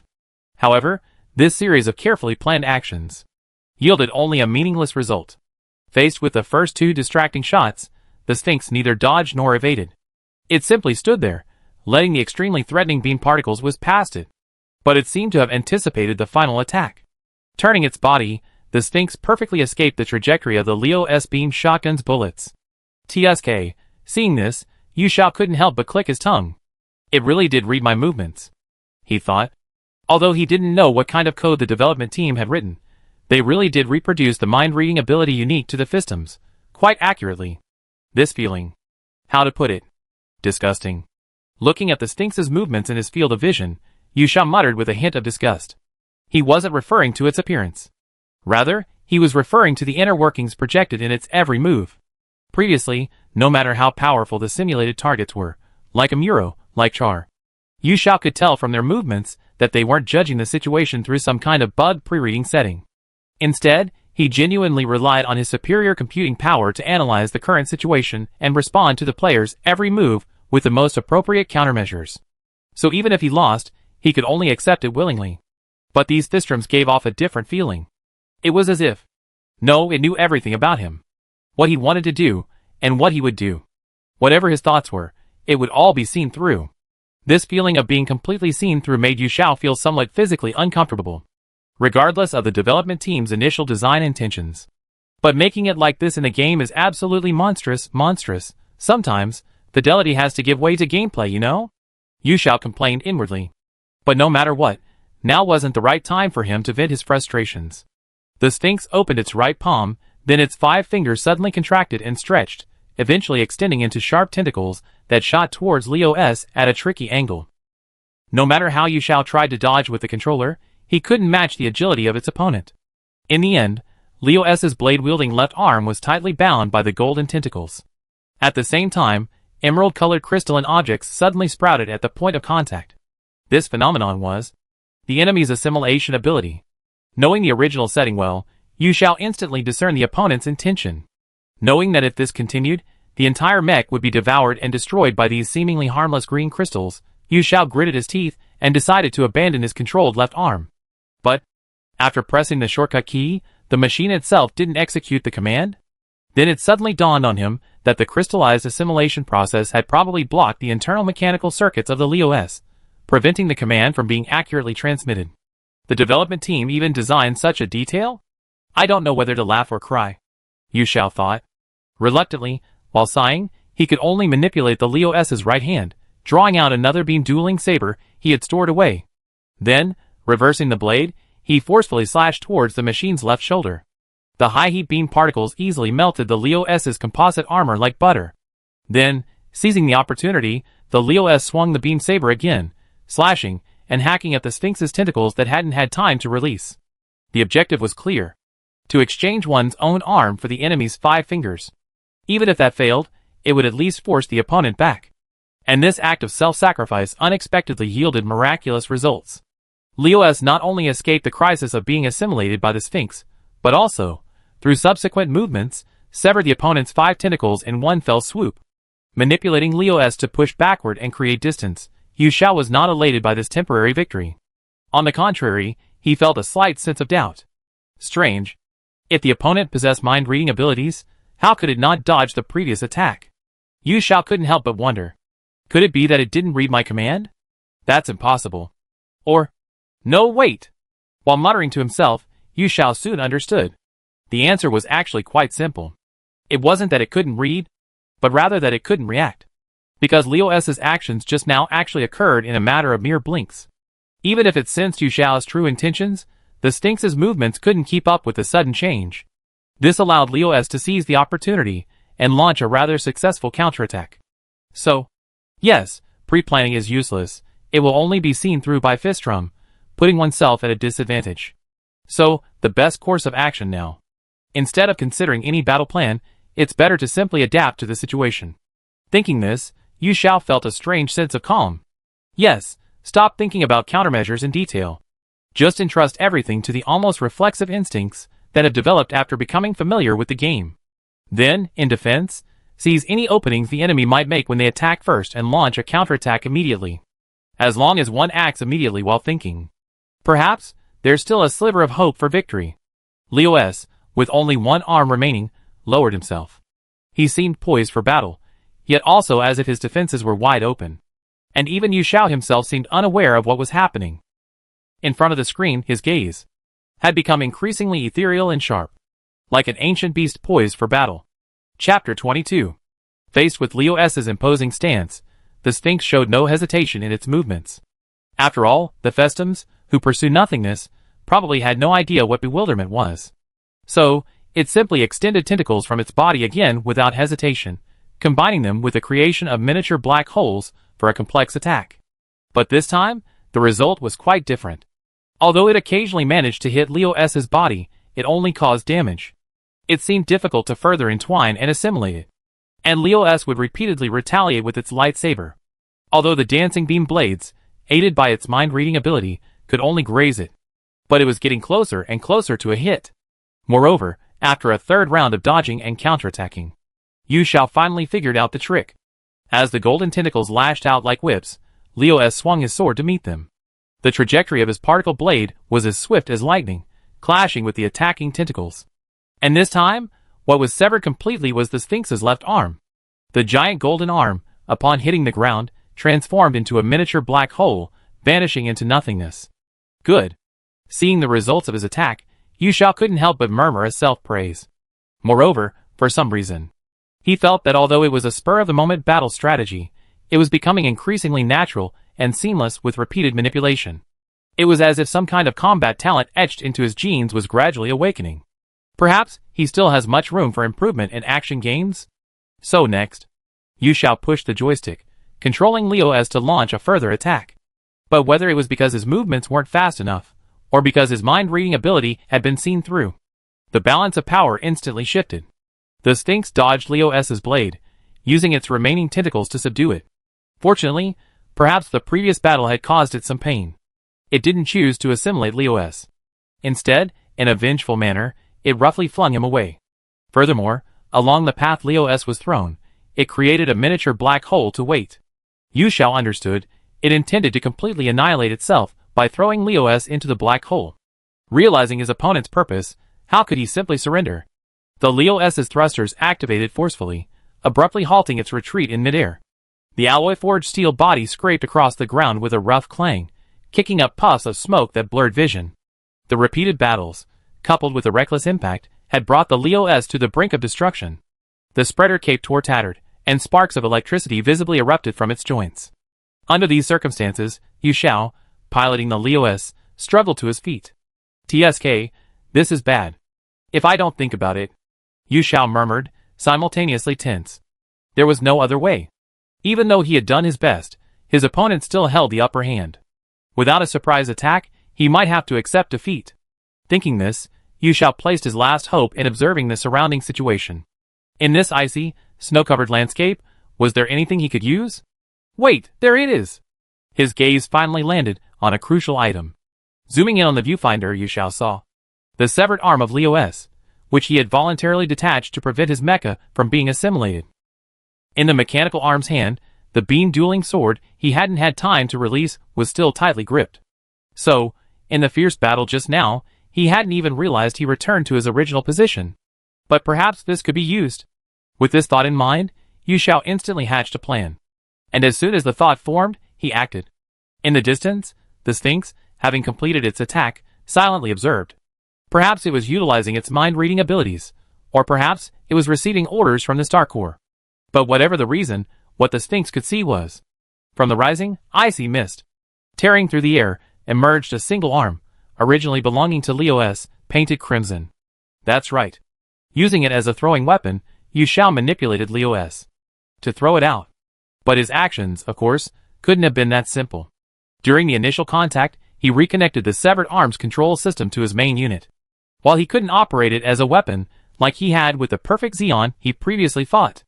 Receiving an external signal, the energy supply within the beam dual saber activated, due to damage to its limiter during the previous battle. Its output surged to maximum in an instant, extending its blade to an unprecedented, astonishing size.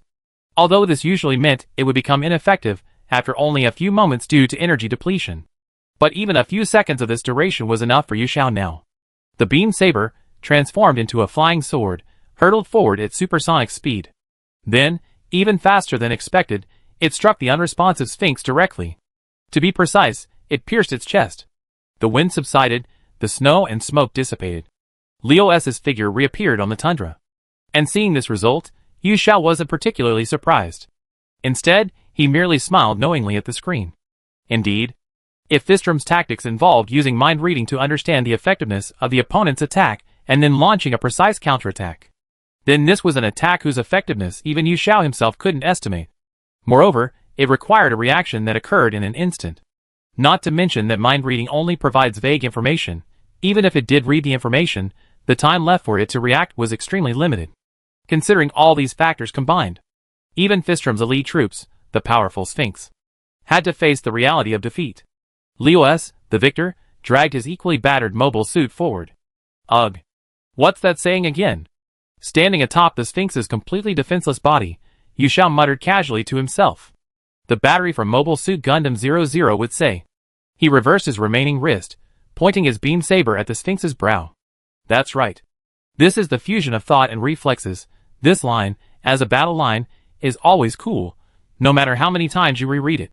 Especially when you turn the tide through your own skill, it feels even better. Unfortunately, Super Robot Wars vs is a single-player game that only he owns in the world. He can't show his victory to others. Even with the inexplicably slow 2G internet speed unique to Punglai Island, uploading a gameplay video is a pipe dream for Yu Xiao. Sigh.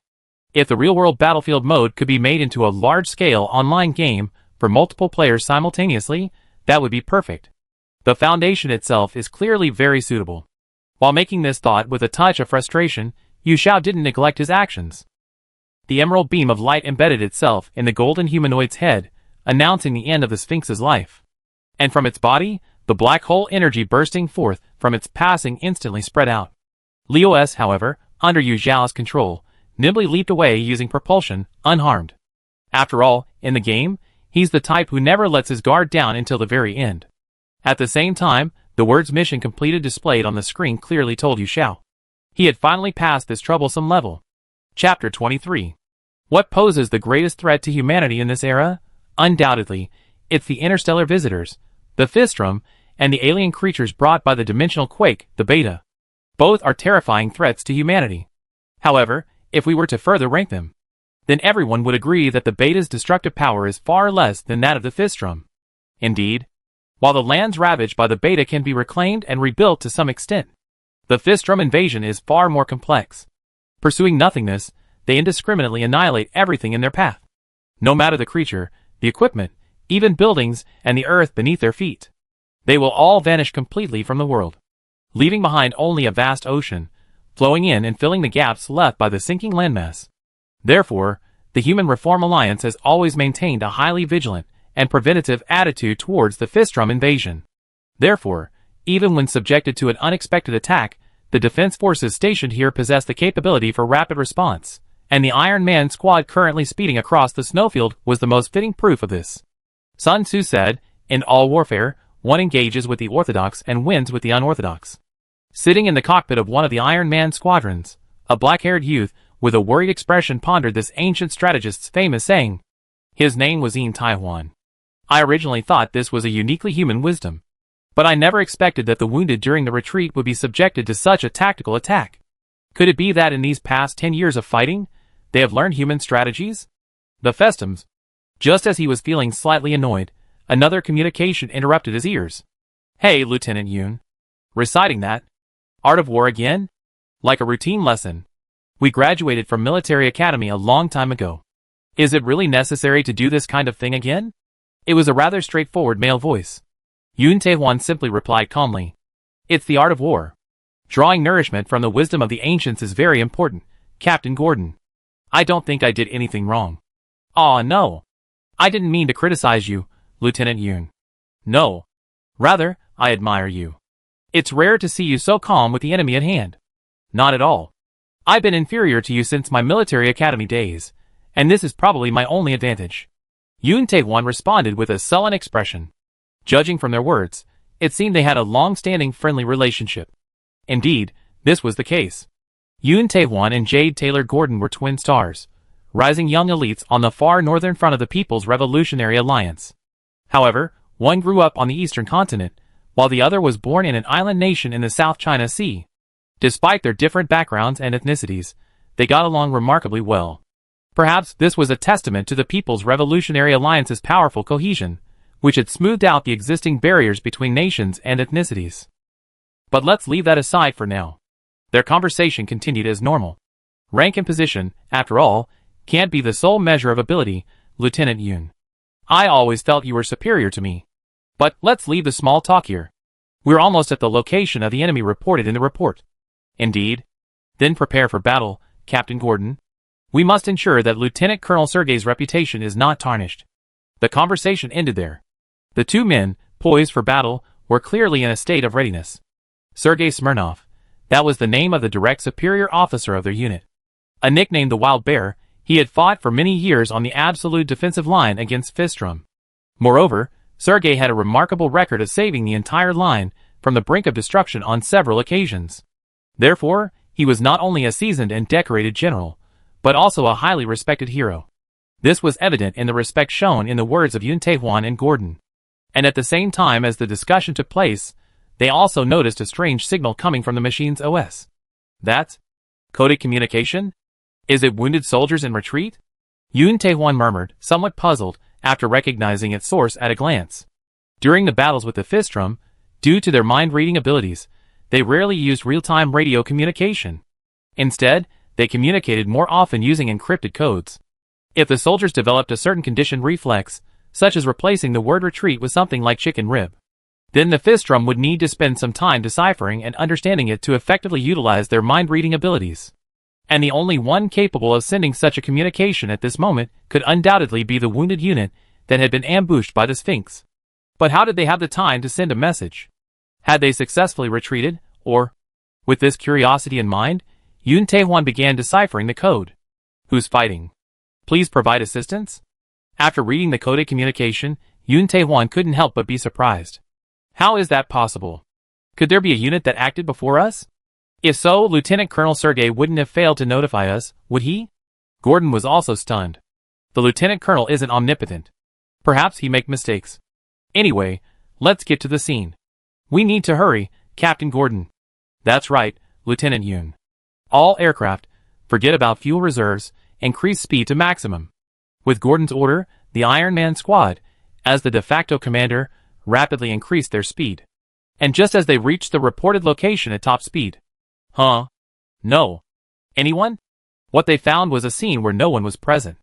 However, the chaotic tracks remaining on the ground, and the abrupt disappearance of several sections were proof that a fierce battle had taken place here. What exactly happened? Somewhat bewildered, Gordon muttered to himself, clutching his head. I don't know either. But if I contact the retreating wounded again through the channel we just used. Compared to him, Yun Tae-hwan was undoubtedly much calmer. Could you tell us the model of the machine involved in the battle, and its identification code? After converting this string of text into a coded message and sending it, Yun Tae-hwan quietly awaited a response. Not long after, the contact his machine had previously communicated with gave him the reply he needed. After the usual decoding, Yun Tae-hwan slowly read the reply aloud, identification code unknown. That alone was suspicious enough. But what followed was even more shocking. However, there's no doubt that the machine is a Red Leo. A Red Leo? What? He means someone defeated. A Sphinx with an old-fashioned machine? At this moment, Gordon also joined in, echoing with some confusion. Such a thing. Theoretically, it's impossible, isn't it? Finally, their words turned into a simultaneous exclamation of astonishment. Chapter 24. Defeat Report. Sphinx 1. Total defeats. 1 Fistrum. The screen displayed the usual post-battle summary. After putting in so much effort, only to defeat one monster in the end, the fact left Yu Xiao feeling somewhat disheartened. But he continued reading. Bonus reward. Rescued 4 allied wounded soldiers. For 1,000 skill points, the briefing screen confirmed his suspicions. Rescuing allied soldiers from the Human Revolutionary Alliance would grant 1,000 points per person. So, in the future, he'd pay more attention on the battlefield and try to rescue as many allies as possible. Yu Xiao thought silently. After all, this not only increased his sense of participation, but also allowed him to further earn points. It was a win-win situation. Final settlement. Battlefield points gained, 34,000. Mech XP gained, 4,400. OZ06 MSSS3 Leo S rank increased. Current rank, 7 Hey. Isn't this completely insufficient? Seeing this, Yu Xiao couldn't help but scratch his head, then complained somewhat dejectedly. After fighting so hard, he only managed to raise Leo from rank 5 to rank 7. The experience points required for leveling up increase exponentially, right? And if this pattern continues, going from rank 7 to rank 11 might not be a goal that can be achieved in just 2 or 3 battles. Sigh. Perhaps his initial calculations were wrong. Yu Xiao thought with a touch of melancholy. But now, it seemed there was no other way back. After all, developing the level 7 Leo into the level 5 Turali would undoubtedly waste a lot of experience points. It's better to be patient for now, and develop it into a true geese that can be used for a long time. Shaking his head to shake off his unpleasant mood, Yu Xiao noticed something unusual on the screen. The results screen, which should have ended there, was still running. This meant that some new elements should be unlocked, right? Yu Xiao guessed. And the answer was indeed yes. After a brief loading process, several new lines of text appeared. Based on the settlement of battlefield data, it has been determined that the ability system can be unlocked. Gain Pilot Special Ability, X-Rounder. Please select the Ability Manifestation Method, Direct Reaction/Deep Mapping Ability System. Yu Xiao was surprised, but also somewhat delighted. This must be that. The special ability that only the protagonists in mecha anime and manga can do. For example, there's the burst mode in Mobile Suit Gundam Seed, or the SDP in Fafnir in the Azure. The term X-Rounder also stirred some memories for Yu Xiao. Abbreviated as XR, it's a special ability in Mobile Suit Gundam AGE that allows a person to keenly sense danger and react swiftly. In this respect, it's quite similar to the new type abilities in older works, except that it's not derived from human evolution. Instead, it's a kind of human degeneration. Indeed, the essence of X-Rounder is a sharp combat instinct awakened through continuous battles. In other words, It's like humans from modern civilized society degenerating to a certain extent into beasts of a savage era. It originates from battle, and can only be used for battle. It cannot truly become an ability to guide human innovation. And why was such an ability suddenly bestowed upon him? Yu Xiao was somewhat puzzled.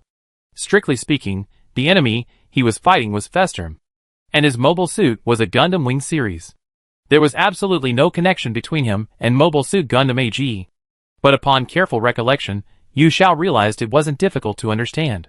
When dealing with Festerm in the game, he did indeed employ a combat tactic primarily relying on instinctive reflexes. Therefore, acquiring the XR ability, which is connected to this combat tactic, after the battle seemed logical. However, even so, this mode can even analyze real-world player actions. Truly amazing development team.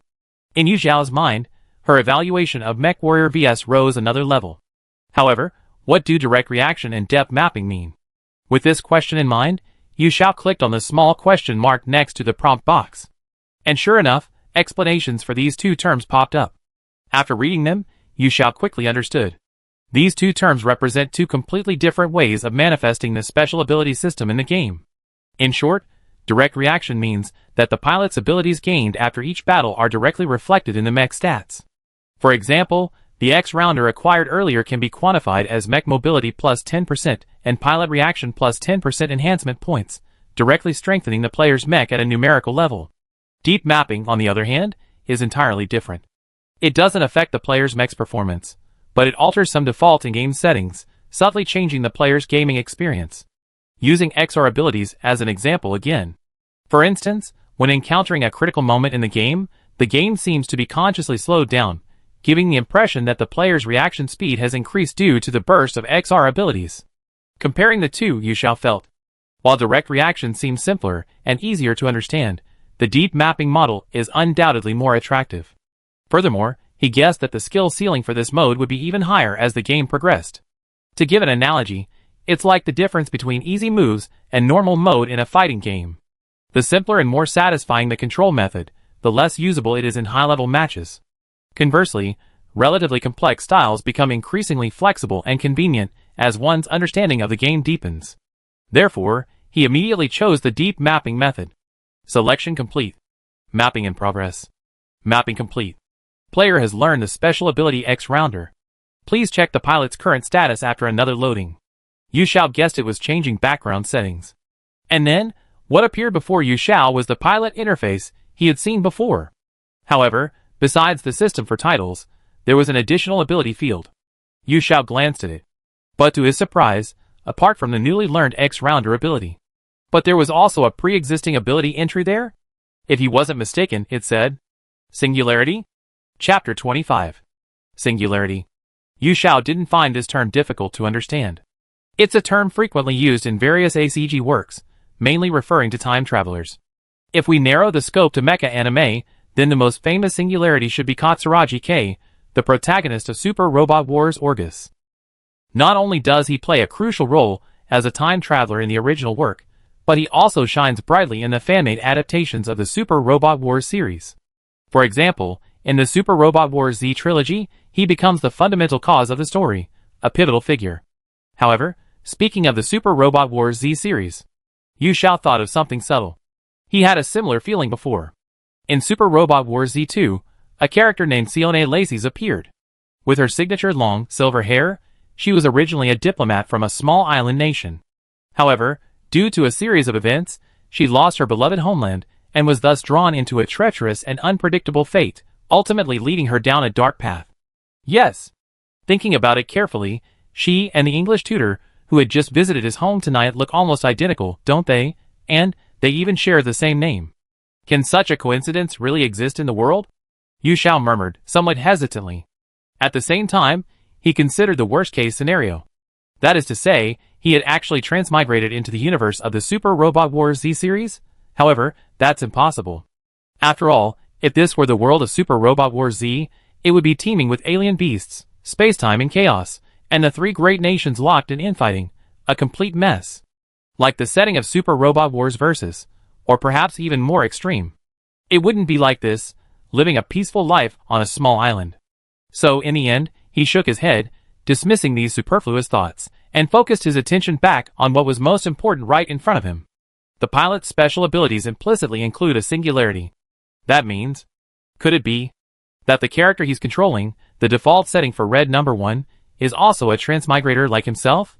Thinking this, Yu Xiao's expression became somewhat strange.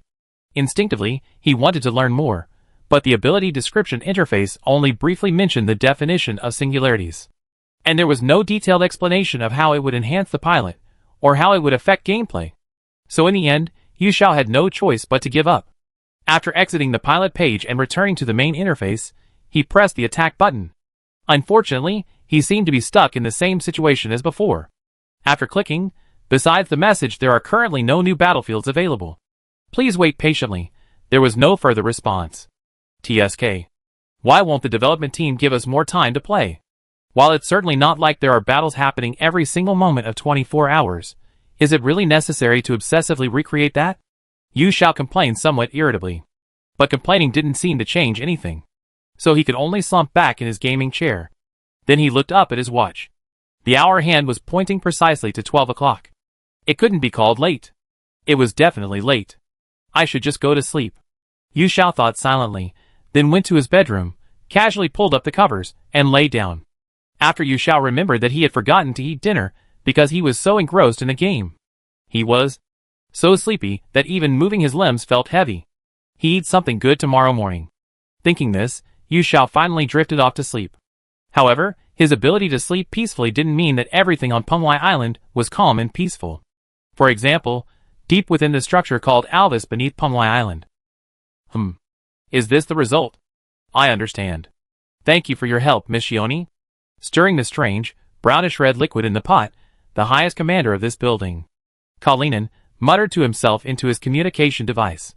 Yes, Mr. Kalinin. Regarding Yu Xiao, he seems completely unaware of anything happening outside.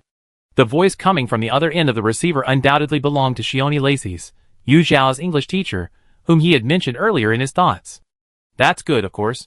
But with this much evidence, we can't completely lower our guard. My apologies. As the timer beside him ticked, Kalinin abruptly stopped his conversation with the other person and resumed stirring the simmering liquid in front of him.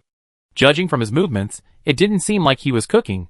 It was more like he was handling some dangerous chemicals. Perhaps this mature and composed man was simply not good at cooking. After repeating this 2 or 3 times, Kalinin stopped. I have other intelligence agents investigate the rest, so you don't need to worry about it. Intelligence agent, Mr. Kalinin, are you referring to? Yes. The ninjas who live on this island along with its inherited culture. You should know about them, right? No, if I remember correctly, there seems to be one such person in your class, isn't there?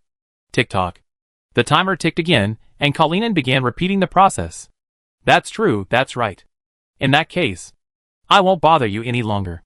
Goodbye, Mr. Kalinin. Shioni on the other end of the line sounded somewhat pleased with the mission's end. Yes. Thank you for your help. Get some rest. Finally, after a few polite and brief farewells, the conversation ended. But only moments after hanging up, the timer on Kalinin's stove began to beep incessantly. This seemed to indicate that it was time to take it out of the pot. Kalinin turned off the heat, scooped a spoonful from the pot, which looked like it was simmering a potion, blowed on it to cool it, and then put it in his mouth. Then, he frowned almost imperceptibly. As expected. I still can't make a decent borscht like you. Irina. Kalinin sighed, his gaze drifting into the distance, as if reminiscing about someone who was gone forever. But the feelings of longing that arose during this time did not interfere with the man's progress in carrying out his business. After finding a frequently contacted number in his communicator, Kalinin silently pressed the dial button. Chapter 26. Meanwhile, on Horai Island late at night. Like a scene from an old anime like Doraemon, the lights of a traditional Japanese mansion with the name Fasaka on the door were still incongruously lit. However, the one moving around inside wasn't some round-handed Doraemon. Hey. Sis. Sis? It was a male high school student with strikingly bright red hair, his expression subtly conflicted. He was in the hallway, knocking on the closed wooden door of a house, calling out. And this action soon received a response. What's wrong, Takaya? Click. A girl, not wearing her school uniform, but a two-piece casual outfit, rubbing her sleepy eyes, Fasaka Raimi, opened the door and asked. At the same time, from her words, the relationship between the two was self-evident. A brother and sister. Naturally, biological children. In fact, even without words, their strikingly distinctive crimson hair alone would make this clear. The reason the younger brother, Takaya, came at this late hour was, "The curry for dinner will get cold soon, you know. I came to remind you." That was it. Just some ordinary domestic chores. But perhaps this is the kind of scene that suits everyday life. That's true. But I don't have much of an appetite. But to this well-intentioned reminder, Kurumi simply shook his head and yawned, seemingly unconcerned. The fridge is crammed full. If we don't eat soon, we just have to throw the spoiled food in the trash the next day. Wasting food is a really bad habit. Oh dear. Well, I guess so. What do you mean I guess so? It's always like this. Seemingly annoyed that his advice was ignored, Soya's tone suddenly became agitated. Well, let's just say it's always been like this. But in contrast, Komi's response remained almost indifferent and nonchalant.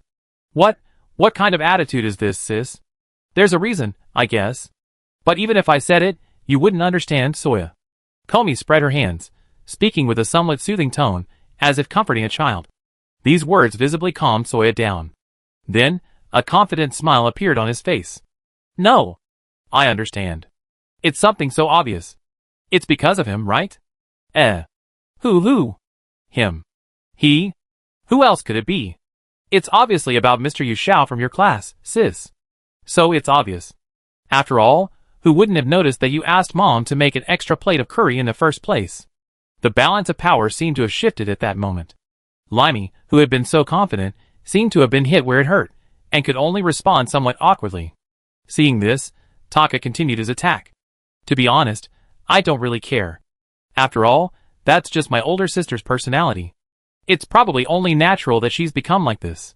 But if this continues, I'm afraid that one day, because Mr. Yushao is snatched away, my older sister will end up. His words were cut off at the end. It wasn't for any other reason. It was just that Soya's mouth was hastily covered by Ryumi. She seemed reluctant to hear the last words. That kind of thing is impossible, right? That. Even if it were possible. It's not your place to worry about it, Soya. Sob. He tried to say something, but Soya could only manage indistinct sounds. He could only wave his fists wildly, using physical gestures to express his protest. This somewhat delicate family drama seemed to be able to continue. But it was stopped at this moment by a third person who intervened. Kurami? Takaya's here too. Anyway, Kurami, there's a special message for you. Come with me. It was the siblings' mother, Sumiko Asasaka. Is that so? Well, there's nothing I can do about it. Anyway, Takaya, let's stop here for now. Releasing her hand from Kurami's, Kurami stood up and followed her mother.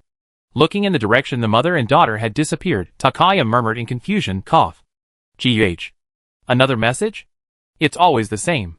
Are my older sisters hiding something from me? Not long after, in the hidden basement room of the Furugasaka residence, there stood Sumiko and her daughter Reimi. No one else was present.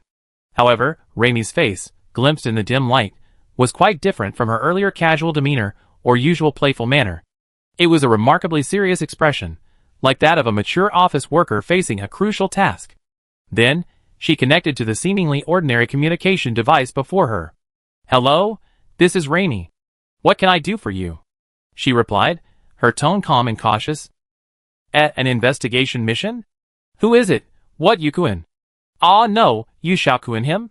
From her words, it seemed this was closely related to a certain major incident on Punglai Island. No. There won't be any problems. You can rest assured, Mr. Kalinin. Okay, goodbye then. Click. With a crisp hanging up sound, Reimi put down the receiver. The things Song had been wondering about, the things he'd been kept from her, were now clear. That's right. Becoming a ninja wasn't just a girl's wild dream. It was the solid mission she was currently fulfilling. An intelligence agent for Albus, a ninja of this island. The person Kalinin was referring to was none other than the girl, Kumi Kagasaka. Although calling this young girl an intelligence agent might seem unrealistic, it was actually thanks to the Kagasaka clan's generations-old tradition of ninja. So, everything had its reasons. It was just that due to the secrecy inherent in her profession, those around her couldn't possibly know much. The girl's habit of referring to herself this way created a kind of protective layer, almost like the most dangerous place is the safest, thus concealing the truth from everyone, including Yushao. Kumi sighed after ending the contact. Is it really a bit of a stretch, Raimi? If so, then Mom can go instead. Sumiko said with a hint of worry beside her. No. Not at all, Mom. But Raimi responded decisively. On the contrary, receiving this request at this moment is perfect. It's the right time and place. That's right. Since we're going to investigate anyway, adding a few extra tasks wouldn't hurt, would it? You shall, you know. What exactly is it that's been so captivating to you lately? Let me find out everything, leaving nothing out. Clenching her small fist, Raimi silently and resolutely considered this in her heart. And the girl's emerald gaze, without her even realizing it, gradually sharpened. This seems to be a bit of a bad situation, doesn't it? Chapter 27. Northern Winter Country, on the People's Revolutionary Alliance's absolute defensive line against Fistrum, Garrison Base 251. That concludes our unit's combat log for this mission. In the base's command room, 2 soldiers were handing over a report. The figures were Captain Jade Taylor Gordon and Lieutenant Yoon Tae-won, both from the People's Revolutionary Alliance's far northern garrison. Good work, both of you. A man in a crisp military green uniform, seated upright, silently accepted the report. As he offered words of encouragement, the distinctive scar running across his left eye stood out even more vividly under the cold white light. His appearance alone was enough to tell. He was none other than the People's Revolutionary Alliance's wild bear, Sergei Smirnov, and also the direct superior of the 2 men present. Knowing this relationship, the scene before them became easier to understand. Gordon and Ian, having completed their battle, returned to the camp to give their routine report on the operation. Normally, this shouldn't have caused much of a stir. However, this time, the scene seemed slightly different. Not at all, thank you for your concern, Lieutenant Colonel Sergei. But this is hardly hard work. Gordon straightened up and saluted, responding with considerable enthusiasm. Hey, you don't need to say that. Conversely, seeing this, Yoon Tae-won nudged Gordon's side with his elbow, looking somewhat troubled. Naturally, his intention was to warn his comrade not to say too much. However, is that so? This action, however, had the opposite effect. Gordon was clearly puzzled, so he turned to his colleague beside him, asking with a hint of doubt. Of course. He's a captain now, he should know some proper etiquette, Gordon. Yoon Tae-won murmured, clearly troubled, perhaps because he was worried about Gordon's overly straightforward nature. But soon, he realized that his own behavior also lacked proper etiquette. Like the young monk in the Buddhist story who, trying to remind his companion not to break the vow of silence, ended up breaking the vow himself. I'm sorry, my apology. So he quickly changed the subject, apologizing with a somewhat apprehensive expression. Holding his breath, Yoon Tae-won could only wait for the man's response. Sergei silently stood up, seemingly about to do something. It's all right. Not just living like cogs in a machine is proof of humanity. But he ultimately just waved his hand, indicating that Yoon Tae-won didn't need to worry too much about his colleague's performance. Then he patted the 2 men on the shoulder, encouraging them. Perhaps what this era lacks is precisely the vitality like yours. He sounded like a reliable elder. Therefore, Yoon Tae-won and Gordon both relaxed. However, Sergei's expression suddenly became serious again. Now, back to the main topic. Regarding the battlefield records you 2 reported, there is one section that I'm quite concerned about. He cleared his throat and began flipping through the detailed reports submitted by the 2 men. He stopped at a certain page. With the timely arrival of reinforcements, the Sphinx was killed, and Fafner's forces successfully retreated. What were the specific events during this period? Sergei inquired after reading the text on that page. I don't recall sending any other rescue forces. Was it another army?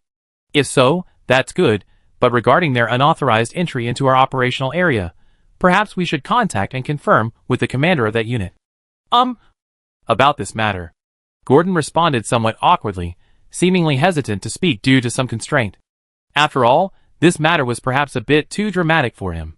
Therefore, his hesitation was understandable. Unfortunately, we arrived at the scene too late to inquire.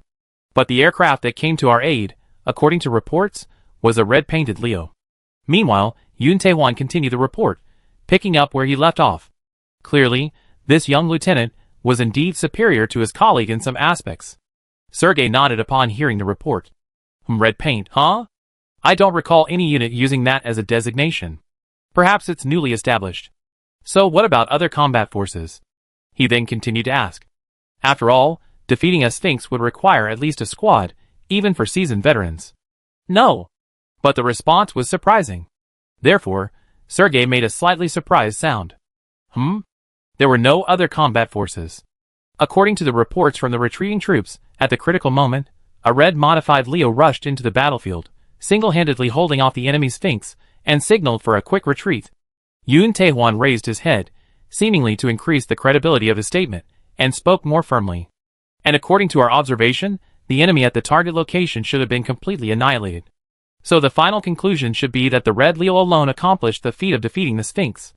Besides that, I don't think there are any other possibilities. Is that so? Sensing that the other party was not joking, Sergei narrowed his eyes slightly. A hero descending from the sky, adorned in conspicuous attire. After resolving the soldier's difficulties, he turned and drifted away. It really sounds like a battlefield legend, he commented, seemingly praising the pilot of the Red Rio. Then, however, his tone shifted. But rather than battlefield legends, I prefer to believe what I see with my own eyes. The evidence is still too little to confirm the truth. I figure out the follow-up. You two, please rest for now. Understood. After saluting Sergei, the two young officers turned and left. As their footsteps faded into the distance, Sergei turned his gaze in another direction. Lieutenant Min. Yes? Hearing the call, the officer who had been silent until now, standing beside Sergei, stepped forward and responded in a low voice. This base. Are there any remaining Iron Man-type units? No. Even Legalist, Intelligent, or even Leo-type units are fine.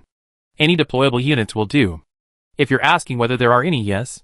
Wait, Lieutenant Colonel? You mean you want to personally go into battle? What is it? I already said that. Sergei turned around, his expression still calm and composed, yet undeniably dignified. But at this moment, it exuded an immense, imposing pressure. I only believe what I see with my own eyes. Chapter 28.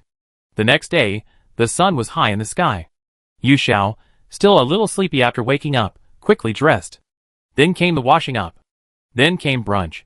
Having skipped dinner to go to sleep the night before, he unceremoniously added an extra packet of instant noodles to the pot as compensation. Everything seemed to be proceeding according to his meticulous plan. But, wasn't something a little off? He's just a high school student. Why was he awake at this hour? Shouldn't he be rushing to catch the first school bus at 4 or 5 in the morning when the rooster crows? Why is he so leisurely? The answer to this question is actually quite simple. Because Yu Xiao faked illness and took the day off. That's right, using all the clever tricks that high school students use. In the morning, Yu Xiao feigned a fever and headache, successfully fooling his kind-hearted homeroom teacher. He ultimately received a full day's leave. As for what to do with the remaining time, well, naturally. Mech Warrior versus Mech. After washing the dishes, Yu Xiao couldn't wait to return to his study. He turned on the console, inserted the disc, and while waiting for it to load, he also set a small goal, True Keys. Picking up the controller, Yu Xiao muttered to himself with unwavering determination. Playing games to this extent goes beyond simply being obsessed. If the truth were known, he might be considered a gaming addict. But Yu Xiao, to be honest, didn't really care about these things. After all, his grades at school were actually, well, you could say they were excellent. Why? First, as a transmigrator, he had memories of learning from 2 lifetimes. Second, the academic pressure on Punlai Island wasn't actually that high. All these factors combined meant that even if Yu Xiao slacked off in class, he could still rank among the top students in his class. So, skipping class for a while, using a convenient excuse to play games, was nothing to worry about. So in short, Yu Xiao sat down. As expected, he would soon be engrossed in Mech Wars vs, forgetting to eat or sleep. But the next second, accompanied by a rapid reflex from his central nervous system.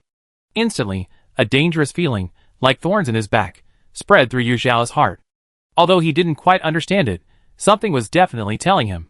Something terrible is about to happen. And it doesn't seem fake. In layman's terms, this feeling is a bit like a sixth sense. But strangely, am I really that intuitive? I'm the kind of person who wouldn't even notice stepping on a banana peel on the street. Yu Xiao scratched his head, slightly puzzled. However, to dispel this hidden unease, Yu Xiao abandoned the idea of continuing to sit and play games, and instead stood up. Then, he searched for the source of this unease, and finally found the answer. Is that the ventilation duct in the living room ceiling? Yu Xiao, walking down to it, looked up, a little confused. What bad thing could possibly come out of there? It's not a Hollywood action movie. There's no way some secret agent from some organization would jump out. No, that's not right. Thinking this, Yu Xiao suddenly realized. If that's the case, isn't there just such a guy right next to him? And that bad thing is really about to happen. The strange premonition in his mind started inexplicably alarming again. And then, predictably, it happened. From directly above, which should have been empty, came a familiar, delicate girl's voice. Hey, yo. Let's get to work. Yukun? With a click, the ventilation duct opened. Then the confident whisper turned into a scream. With a thud, Yu Xiao was thrown into a heap by the force of gravity, and then tumbled to the ground. Hey Raimi, what's with this outfit? Even if it's supposed to be silly cosplay, isn't it a bit too much? No. Honestly, was it really necessary to come all the way to my house to cosplay as a ninja? Yu Xiao, rubbing an ice pack against his face injured by the impact, pounded the table, and complained angrily to the other person. As for exactly where the intimate contact had injured him, he didn't really want to recall. After all, if he knew, he might end up in the wrong. And the person, he was fiercely criticizing Raimi. Well, hey! At this moment, unusually, she sat on the sofa with an upright and quiet posture, fidgeting slightly with her hands behind her back. Her attire was also noteworthy. It wasn't ordinary casual wear, nor was it that somewhat dowdy tracksuit. It was a rather peculiar, thin, white bodysuit. Across her body were several high-tech-looking mechanical devices. Hanging from it were many colorful LED light strips. Presumably some kind of decoration. If one had to find the most fitting image for this outfit, it would certainly be that of a futuristic ninja often seen in science fiction films. Hey, what's with the heck? This isn't something you can get away with by playing dumb. Ouch. Perhaps due to excessive emotional agitation, the movement of her mouth clearly triggered further injury. Yu Xiao couldn't help but stop talking, instead letting out a cold hiss. No, I know it's my fault. But anyway, let me explain, Yukun. These things are... There are reasons for them. Seeing Yu Xiao like this, Limey couldn't help but panic and raise her hands, explaining repeatedly. As she moved, Yu Xiao also caught a glimpse of something at the girl's waist. It was a sharp, silver-gleaming weapon. Considering this girl's fondness for ninja-themed IPs, then this thing should be a kunai? And it looks like a real one. Just how much does she care about this cosplay outfit? Yu Xiao couldn't help but think to herself. At this point, she wasn't really angry anymore. So he sighed, leaned back on the sofa, and murmured, all right. Then I hear your explanation. Well, it's... Then, Limey began the story that was entirely within Yu Xiao's expectations. It was nothing more than that he had obtained some new ninja equipment from a certain website and decided to try it out. And because going to someone else's house would arouse suspicion, he naturally chose Yu Xiao's residence, with whom he knew each other well, to conduct the experiment. Anyway, that's it. So, Yukun? Are you somewhat able to forgive me? He bowed his head, clasped his hands together in sincere apology, then gently opened his eyes, looking in Yu Xiao's direction with a pleading gaze. Now that things had come to this, it was no longer an opportunity to say reject. Okay. Don't do it again next time. Saying you won't do it again doesn't seem very convincing. Next time you do it, at least let me know, okay? So Yu Xiao continued to cover the ice pack, and then said, yay. Yukun is the best. Having received forgiveness, Limey was naturally overjoyed. But the topic then shifted again. Speaking of which, what do you do when you're home alone, Yukun? Like last night. Play games. Just playing games? Really? Of course it's true. Come and see for yourself. To be honest, I was about to start if you hadn't come. Yu Xiao got up, somewhat helplessly opening the study door, indicating that Limey could go see for himself. Really? Super Robot Wars vs. A game I never seen before. Where did you buy it? As she leaned closer to examine it, Limey seemingly unintentionally asked a crucial question. She couldn't very well say it was a disc she brought with her when she transmigrated.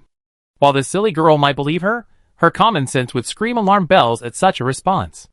I developed it. So, after regaining her composure, Yu Xiao uttered a colossal lie. Really? Really? Because I was really bored. Well, before, I learned a little bit of programming. So it became like this. But this lie probably wouldn't be exposed. After all, MechWarrior VS is probably unique in the current world. Therefore, Yu Zhao's conclusion about its origin is naturally the only valid explanation. I see. Limey, unsurprisingly, seemed to believe her. Well, I'm sorry about what happened today. But anyway, please excuse me for now. Hey! After repeating her apologies a few times, she stood up, took a few steps back, and then instantly disappeared from Yu Xiao's sight. Although the scene was quite surprising. Judging from the exact direction she disappeared, Yu Xiao guessed she probably climbed up the ventilation duct. Sigh. What a lively classmate who always makes you worry. Yu Xiao thought. He originally wanted to return to normal. But then, Yu Xiao sensed something unusual. And ultimately, it subconsciously turned into a question. Wait. Isn't it class time now? Why would that person? Chapter 29. But whatever, it seems this isn't the time to worry about such things. After all, that's just how the guy is. He always has unexpected behaviors and actions. Yu Xiao understood this. Or rather, he was already used to it. So, after calming himself down a bit, he returned to his study. This time, no sudden sixth sense bothered him. Therefore, Yu Xiao picked up the controller and finally pressed the start button he had been eagerly anticipating. As for the experience and the injuries on his face, they seemed to have been completely forgotten. Perhaps video games are the best painkiller. Anyway, time flew by. After a whole afternoon of intense battle, Yu Xiao finally. Okay, I did it. Looking at the words OZ06MSSS3 Leo's level increased. Current level, 11 that appeared on the screen. Yu Xiao almost jumped for joy, muttering excitedly. No wonder he was so delighted. After all, today's battlefield missions far exceeded his expectations. Perhaps this was also related to the extended time he had spent sightseeing, starting from EU territory, crossing the Neva River all the way to the Far East. The figure of the red modified Leo appeared in almost every corner of the Human Revolutionary Alliance's territory. And ultimately, without exception, he led the battlefield to victory. In short, after resolving 4 battles against Beta and 2 defensive battles against Fistrum, Yu Xiao finally raised Leo's level to 11, enough to develop the Cherokis. During this time, he did indeed vaguely sense it. The so-called deep mapping special ability enhancement was having a real effect during the game. It not only overcame the limitations of the Fistrum's mind-reading abilities. Furthermore, several times when he was almost hit by beam-level attacks, or about to be ambushed by a Glendale-type Fistrum, a strange premonition told him that these dangerous situations would actually occur if he didn't take some action. And at these times, the game's speed seemed to slow down considerably, giving him ample time to react. This feeling was very strange. To be honest, it was very similar to the sixth sense he had just experienced in reality. Perhaps, he had truly awakened an XR ability from an anime? During the game, Yu Xiao couldn't help but jokingly indulge in such fantasies. But how could that be possible? Games are games, reality is reality. Even hardcore gamers, deeply engrossed in their games, clearly distinguish between the two. In fact, they believe that gaming addiction can genuinely affect the player in real life. For example, a player who loves playing World of Warcraft PvP might become a berserker in real life. It's more likely that those who demonize electronic entertainment to gain personal profit and influence are the majority. Thinking of some of the sordid news he heard in his past life, even in a different world, Yu Xiao still frowned with a touch of disgust. But he quickly suppressed his displeasure and opened the Hangarori development interface. He selected Leo and moved the expectant cursor over the option he had been longing for. Please confirm whether to develop Leo's into Trugees? The existing level of the developed unit will be reset to 0. Of course, do I even need to ask? He muttered to himself, barely able to contain his excitement, and decisively clicked the cursor. Immediately afterward, the red Leo figure in the hangar slowly disappeared. In its place appeared a brand new MS. Wow! Yu Xiao let out a soft exclamation of surprise. Because good? This is really well done. Indeed, compared to the Trugees he had seen in simulation training, the model in the real battlefield was undoubtedly much more detailed and impressive. Although Yu Xiao had already understood this when he saw Leo. But after all, Talgeese and Leo were worlds apart, so he paid extra attention. Looking at it from the hangar, it even gave him the illusion of admiring the Gundam statue in Shanghai. Yu Xiao thought to himself as he carefully observed it. Although the structure of the machine was similar to Leo's, after all, it was Leo's prototype, it exuded a completely different aura. Compared to Leo, its armor was much thicker and more solid, with a pure white, flawless paint finish. The numerous thrusters scattered throughout its body for adjusting posture, and rapid movement further reinforced its impression as a heavily armored knight. Coupled with its bright red crown-shaped antenna, it resembled a solemn statue of an ancient gladiator. Besides this, the most eye-catching device was undoubtedly the 2 components on its back. Super thrusters. When not activated, these thrusters house the propulsion engines within a sturdy, black box-shaped armor. Once activated, they deployed a total of 4 large thrusters and a pair of auxiliary wings, granting the Tallgeese unparalleled, terrifying acceleration and atmospheric flight capabilities. In the original work, the pilot of this machine, Baron Flash Jax Marches, described it as having acceleration capable of killing.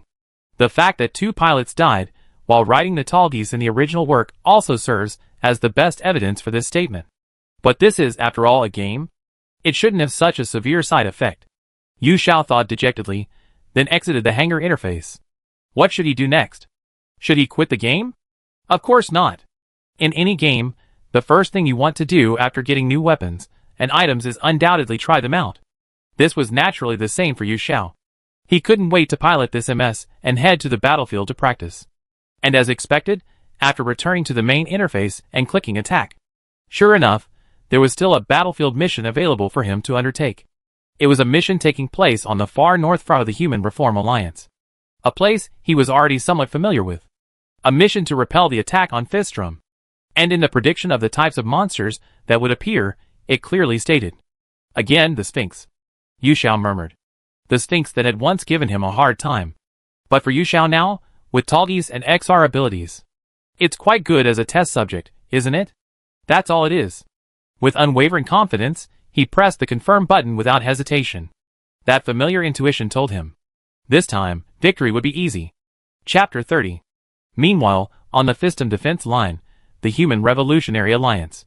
On the snow-white ice plains, a fierce battle was drawing to a close. A squadron of 15 Iron Man-type fighters was encircling and attacking the last remaining Sphinx on the battlefield. Facing the Sphinx, which was clearly overextending due to its numerous wounds, the lead Iron Man's movements became increasingly unhurried. It bent its knees forward, using the grooves on its left leg's shield-like armor to stabilize its firing stance. But while constantly moving, the Iron Man subtly adjusted its firing trajectory according to the movements of both sides. Finally, at the moment when the crosshair slightly deviated, it pulled the trigger and fired. The bullet left the barrel and hit its target. This skillful shooting was flawless. And the point of impact was precisely the Sphinx's exposed weak point, its core. Then, a miniature black hole instantly burst forth from its body, completely destroying and annihilating the Sphinx itself and the ground it stood on.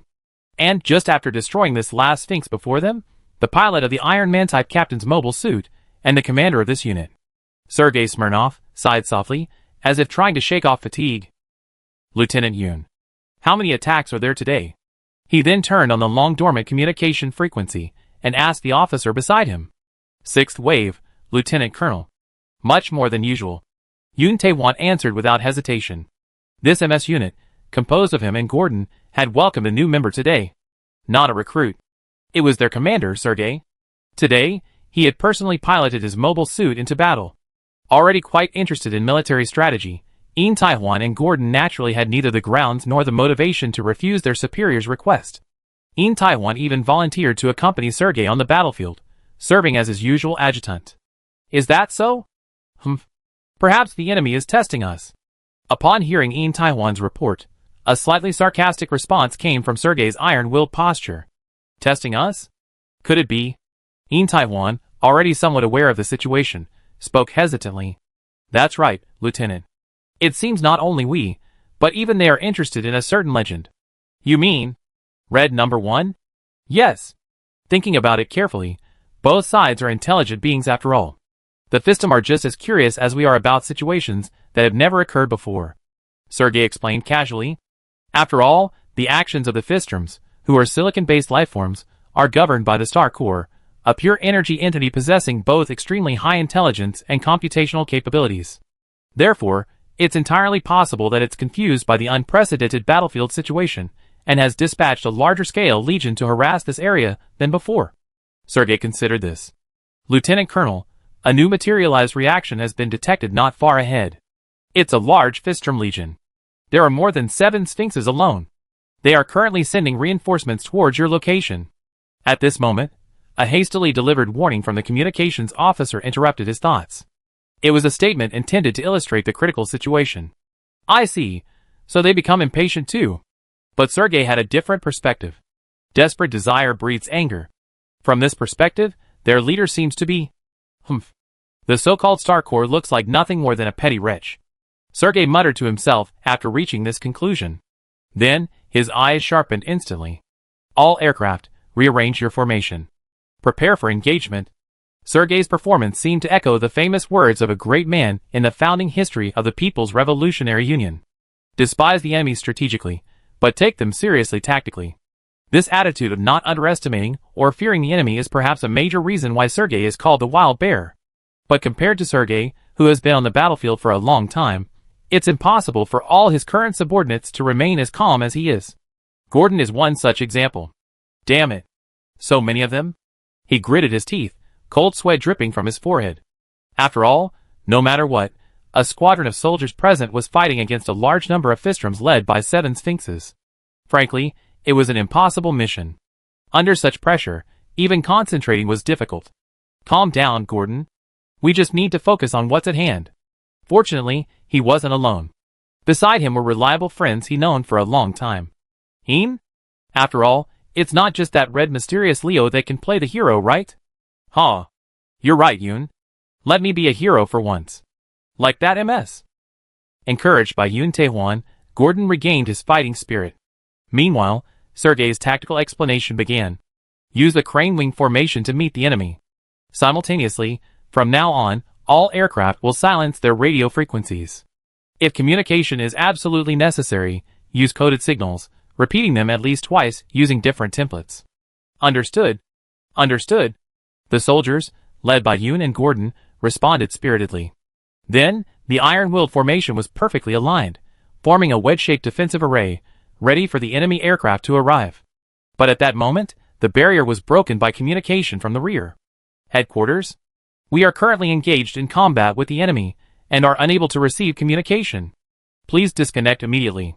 Sergei calmly explained the situation after reconnecting. We understand. But some startling intelligence has arrived. We determined that we must notify you, Lieutenant Colonel, immediately. However, the response from Headquarters Communications Officer also seemed crucial, and could not be ignored. Knowing the strict rules of the military, Sergei replied in a deep voice, Is that so? Then report it, and complete it as soon as possible. Understood. According to base observations, a mysterious flying object is approaching the Lieutenant Colonel's position. A mysterious flying object? Is it Fistrom's new combat force? Hearing this news, Sergei frowned slightly. That's still unclear. However, it's estimated that its speed is above Mach. No, more than that. It's accelerating. It's coming. Bang. The communications officer's voice grew increasingly panicked. And then, with a heavy thud, the visitor revealed its true form. In the cockpit, Sergei looked towards the source of the sound through the Iron Man-like single-eyed monitor. What first caught his eye was white. Pure white. Flawless white. The color of snow. However, what possessed this color before him? Was a cold, solid steel giant, completely incompatible with the chaotic, delicate snowflakes. A mobile suit. Sergei made a rough assessment of the scene before him. But what model was it? Which unit did it belong to? These specific details remained unclear. So he frowned, deep in thought. And then, he reached a conclusion. It was a conclusion that seemed illogical, but was absolutely feasible at the moment. Humph. Could this be that mobile suit? As the words left his lips, a slight smile appeared on his lips beneath his full-face helmet. As the saying goes, nothing ventured, nothing gained. It seemed that what he would obtain this time would be a tremendous truth, one he wouldn't hesitate to sacrifice himself for. Chapter 31. 7 Sphinxes, plus several Glendales acting as infantry. Our NPCs are a squadron-sized Iron Man. The disparity in strength is a bit huge. After entering the battlefield, watching the enemy's reaction displayed on the radar in the upper right corner of the screen, Yu Xiao murmured thoughtfully. However, they're not particularly difficult opponents. He then concluded with apparent ease. That's right. With this Taruki's, Yu Xiao pushed the joystick all the way down. At the same time, a blue light flashed intelligently beneath Taruki's visors. And its super thrusters deployed simultaneously, for high-thrust nozzles unleashing scorching jets. Taruki's, attack! After passing through the rising snow and smoke, the monster's formation was revealed to Yu Xiao on the monitor.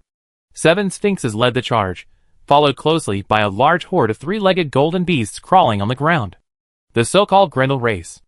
As the old saying goes, the nail that sticks out gets hammered down. So let's start with the ones at the very front. Yu Xiao reasoned. Then, Talgis charged forward. Tearing through the obscuring clouds, he drew the light blade retracted from the inside of his shoulder shield with almost imperceptible speed, and with the momentum of his charge, plunged the sword into the core of the lead sphinx. Then, his super thruster spun and changed direction, abruptly stopping, and Talgis soared into the sky. The event was perhaps too sudden. The Fistrums could only watch helplessly, as their companion was swallowed by the black hole. This series of actions appeared fluid and effortless. But upon closer examination, one could sense the difficulty involved. After all, this forward-leaning, abrupt stop, and subsequent ascent is a 90-degree right-angle maneuver. If this were reality, the pilot might have internal organs ruptured from the g-force of such an absurd maneuver. Even in a game, ensuring the shot lands precisely as planned at high speeds requires a considerable level of skill. Therefore, not only the machine's performance, but Yu Xiao's piloting ability now seems to be on par with the aces of the original work, almost reaching top-tier status. 1. Ha, if you don't come out, you won't die, why don't you understand? After whistling at his successful attack, Yu Xiao humorously repeated a famous line from the protagonist of Mobile Suit Zeta Gundam, Camille Biden. Of course, he didn't stop his actions. Taruki's abruptly halted midair using its thrusters, then raised the high-powered weapon, the Dover cannon, attached to its shoulder, and aimed at yet another Fistrum core. 2. As he counted, Yu Xiao pressed the trigger button on the side of the handle. It was as if he had already confirmed the enemy's disappearance. And indeed, he had. The Dover cannon itself had both beam and projectile firing modes.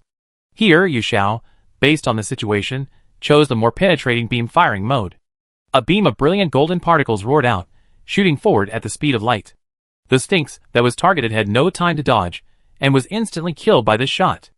Ultimately, it transformed into a black hole, returning to nothingness. But reflecting on the battle just now, while Yu Xiao felt he had grown, he couldn't help but have some doubts. Perhaps it was because his XR ability, which he had learned, inherently possessed a kind of precognitive intuition. Now, in his battle with Fistrum, Yu Xiao didn't feel the same annoyance of being read-minded as before. On the contrary, he always felt that he could sense his opponent's next move. Just like now. Faced with Talgis, who had stopped to maintain his firing stance, the Sphinxes finally began to act, bombarding the space around him with miniature black holes, while extending countless tentacles in pursuit.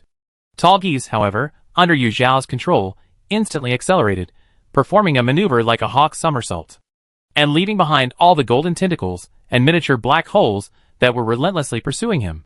This response required almost no effort from Yu Xiao, it was purely instinctive. Never mind. Perhaps this is the benefit of the deep mapping growth mode, Yu Xiao thought. After all, its original purpose was to allow him to unconsciously gain a sense of strength. Taruki's turned its guns around again, the Dover cannon spitting out a series of piercing flashes of fire, and wherever the beam struck, the Fistrums pierced through their cores were reduced to nothingness. 3, 4, Yu Xiao muttered. Each count indicated that a Sphinx on the screen had been killed. If this continued, victory would surely be achieved soon, but at this moment, the Sphinx suddenly began to retreat. Instead, the group of Grendel soldiers crawling on the ground fiercely surrounded them, seemingly trying to form a defensive barrier with their own bodies to protect their lives. Clearly, they hoped to buy time through this action. A futile tactic. No matter how long they dragged it out, they were guaranteed to win. Even so, too many grunts were indeed a nuisance. Perhaps, it would be better to deal with them first, Yu Xiao thought. But to be honest, the Talgis mobile suit wasn't really suited to this kind of combat. It wasn't that its performance was lacking. It's just that, to borrow a phrase from the original work, it was a mobile suit destined for duel with elite enemies. It wasn't designed for one-against-many combat. Just as Yu Xiao was starting to struggle with this, boom, boom, boom, a continuous barrage of cannon fire suddenly erupted like thunderclaps from a clear sky. Yu Xiao looked closely, and saw that their origin was the Iron Man troops that had previously appeared on the radar. Now, far slower than the Tarukis, they had arrived on the battlefield, constructing a formidable firepower network with 200mm smoothbore cannons and 30mm machine guns. The barrage of bullets on the battlefield completely overwhelmed the Glendalian horde. Not only did it dismantle their defensive wall, but it also rendered them virtually unable to advance. However, at the same time, the attacks on the Sphinxes were almost non-existent. It seemed they didn't want to interfere in the battle between Yu Xiao and the Sphinxes. Perhaps they felt they had no room to intervene? What? They're leaving the lion's share to me. These NPCs are really shrewd.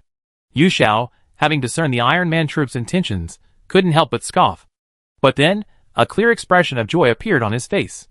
In that case, wouldn't it be impolite of me to refuse? That's right. If the Sphinxes he had previously encountered were a troublesome problem, then now, in Yu Xiao's eyes, they were undoubtedly a series of lucrative walking points.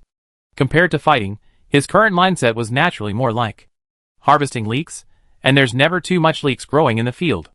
In short, Talgis launched another attack. Wielding the beam sword in its right hand, under Yu Xiao's control, it intended to harvest the remaining Sphinx's lives through close combat. However, the next second, new reaction on the radar? Enemy? Yu Xiao was somewhat stunned by the sudden change.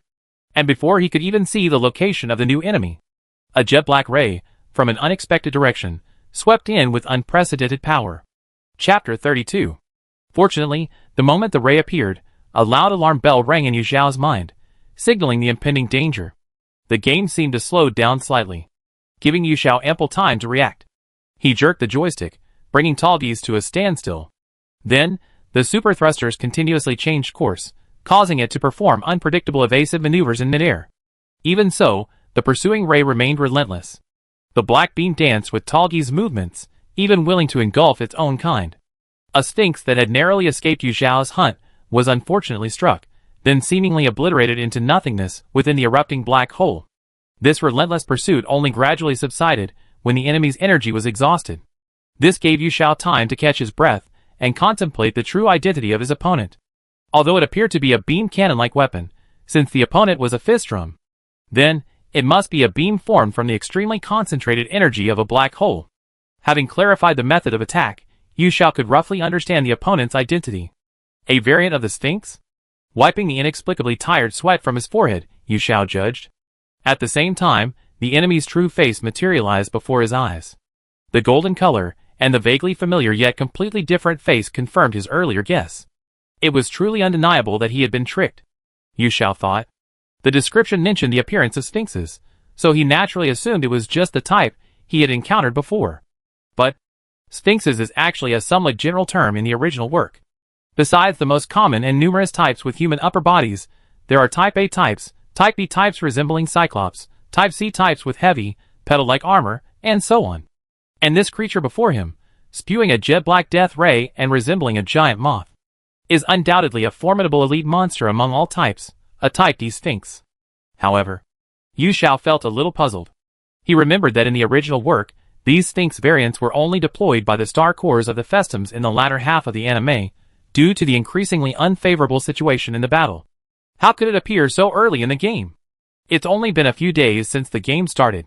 Could it be because it was defeated in one hit by my Leos, and now it feels threatened? Even if it's intelligent, it shouldn't be this intelligent. As these unrealistic thoughts flooded his mind, Yu Xiao couldn't help but scoff at himself. But now there was no time for further consideration. The back of the Sphinx D-type rekindled its dark hue, a sign that it was about to attack again. Trukis had to react first. The super thrusters activated abruptly, but the pristine white mobile suit didn't retreat. It instead swept past the fist drum with its arrogant speed, heading straight for its rear. For Yu Xiao, the first priority was to divert the enemy's attention and prevent it from attacking the Iron Man mobile suit present. After all, the power of a black hole ray is terrifying. Even Talgi's armor, if hit, wouldn't guarantee a safe escape. The Iron Man behind him, if caught in the blast, would be even worse off. As for why he did this, well, it wasn't entirely out of conscience. The main reason was that saving our own troops in a battle would bring rewards. Enhancement points are always a bonus. That's a player's principle. The moment Talgis made its move, the Sphinx D-type turned and aimed. Just catch up, Yu Xiao muttered. Then, its black hole ray shot straight towards them. Using the sudden, electric sensation that felt like an electric shock to his brow, Yu Xiao maneuvered Talgis into a sharp turn. Then, he narrowly avoided the ray's attack. Phew. If it weren't for using a supermobile MS like the Talgis, I'd be game over by now, Yu Xiao thought. While dodging, the Talgis also counterattacked with its shoulder-mounted Dover cannon. But, after the beam touched the Sphinx D-type's body, it seemed to be blocked and dispersed. TCH, it's not just its attack power that's been enhanced, Yu Xiao exclaimed, surprised that the opponent's body also possessed a beam-reflecting ability similar to Leo's cape. But then, a new tactic appeared in his mind. Then, Abandoning dodging or firing, the Tallgeese turned and moved forward. Almost perfectly avoiding the Black Death Ray, it arrived safely beside the Sphinx D-type. The next moment, Tallgeese drew his sword and thrust it towards it, but not at its core. Yu Xiao guessed that if the defenses were strengthened, then the area around the core would naturally be the focus.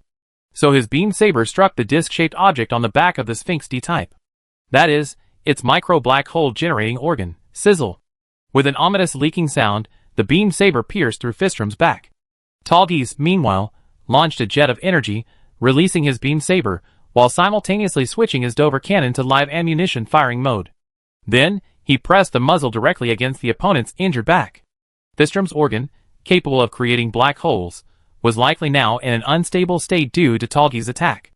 Therefore, he would continue to use live ammunition bursts at point-blank range to further intensify its instability until it reached the threshold of self-destruction. This was the strategy Yu Xiao had just devised. That's it. The trigger was pulled, and a deafening roar erupted. When the smoke cleared, Tallgeese was largely unharmed. However, even the Dover cannon's barrel couldn't withstand the strain, emitting dangerous sparks. Continuing the fight would likely have been very dangerous. But the Sphinx D-type's condition was undoubtedly worse. Its body writhed and struggled. Then, it transformed into a completely black body. This must be proof of the black hole energy within its body going out of control. Retreat. This was Yu Xiao's first reaction. Tallgeese turned its back and sailed away into the distance. And sure enough, shortly after it turned away, the suddenly spreading, out-of-control black hole completely engulfed the Sphinx D-type's body. This duel was undoubtedly a victory for Yu Xiao. Chapter 33. The following battle required little effort from Yu Xiao. The Glendale species were quickly wiped out, with only a few Sphinx A-type remaining. Even without Tallgeese's intervention, the Iron Man-like squadron skillfully encircled and annihilated them all. Their every move revealed a skillful tactical prowess that Yu Xiao found quite impressive. That's right. Although limited by the machine's performance, this is the level of mech versus NPC combat. The friendly forces I saw earlier must not have displayed such high skill because they weren't elite units in the design. Yu Xiao thought. Mission complete. Looking at the pop-up message, Yu Xiao exhaled a breath of air, trying to dispel his fatigue, and leaned back in his chair. At the same time, as the screen changed, his gaze moved downwards. Defeat report. Sphinx Type A, 4. Sphinx Type D, 1. Grendel Type, 37. Total defeats. Fistrom, 42. Bonus reward. Battle ended without friendly casualties. 1,000 skill points. Final results. Battlefield points gained, 101000. Mobile Suit EXP gained, 13,000. OZ00MS Taruki's level increased. Current level, 3. This was basically all the information he expected. However, what followed was different. Congratulations. Completed the beginner graduation mission. Played 10 times in real battlefield mode, October 10th. Beginner bonus period has ended. EXP and point gain have returned to normal multipliers. What? Upon seeing this notification, Yu Xiao couldn't help but exclaim in surprise. Newbie benefits? He never heard of that. Back to normal multipliers. Did it mean all previous gains were boosted? This message was undoubtedly a major blow to his enthusiasm for the game, because it meant that Yu Xiao's efficiency in gaining experience and battlefield points would be significantly lower in the following gameplay. But Yu Xiao simply shook his head and continued scrolling down. He didn't seem to feel the slightest bit of complaint. After all, since it said the newbie graduation mission was completed, there should be some newbie gift pack or something, right? Yu Xiao thought. He was the type who was very good at thinking positively about everything. And reality, unusually, gave him a positive response. All mass-produced mobile suits from the Mobile Suit Gundam series have been unlocked. Available for purchase in the shop page. The more realistic battlefield selection mode has been unlocked. The shop system has been unlocked. The squad system has been unlocked. What? Looking at this string of new features that seemed to spring up like mushrooms after rain, Yu Xiao was a little confused. But more than anything, he was excited. After all, as a player, who could resist the continuous improvement and enrichment of gameplay? So, with some anticipation, Yu Xiao returned to the main interface and began reading the explanations related to these features. The more realistic battlefield selection mode is a setting that affects the entire game. It allows players to define the content of the missions themselves. In other words, the battlefield location, missions, and victory conditions will no longer be given by the system. Instead, It's up to Yu Xiao, the player, to make the choices. Which battlefield to go to? When to attack? When to retreat? These all require Yu Xiao to make flexible decisions based on his own situation. In a sense, the game's freedom has increased considerably. But it doesn't seem to have a decisive impact on his playstyle. The shop is an interface where he can spend points to exchange for various items.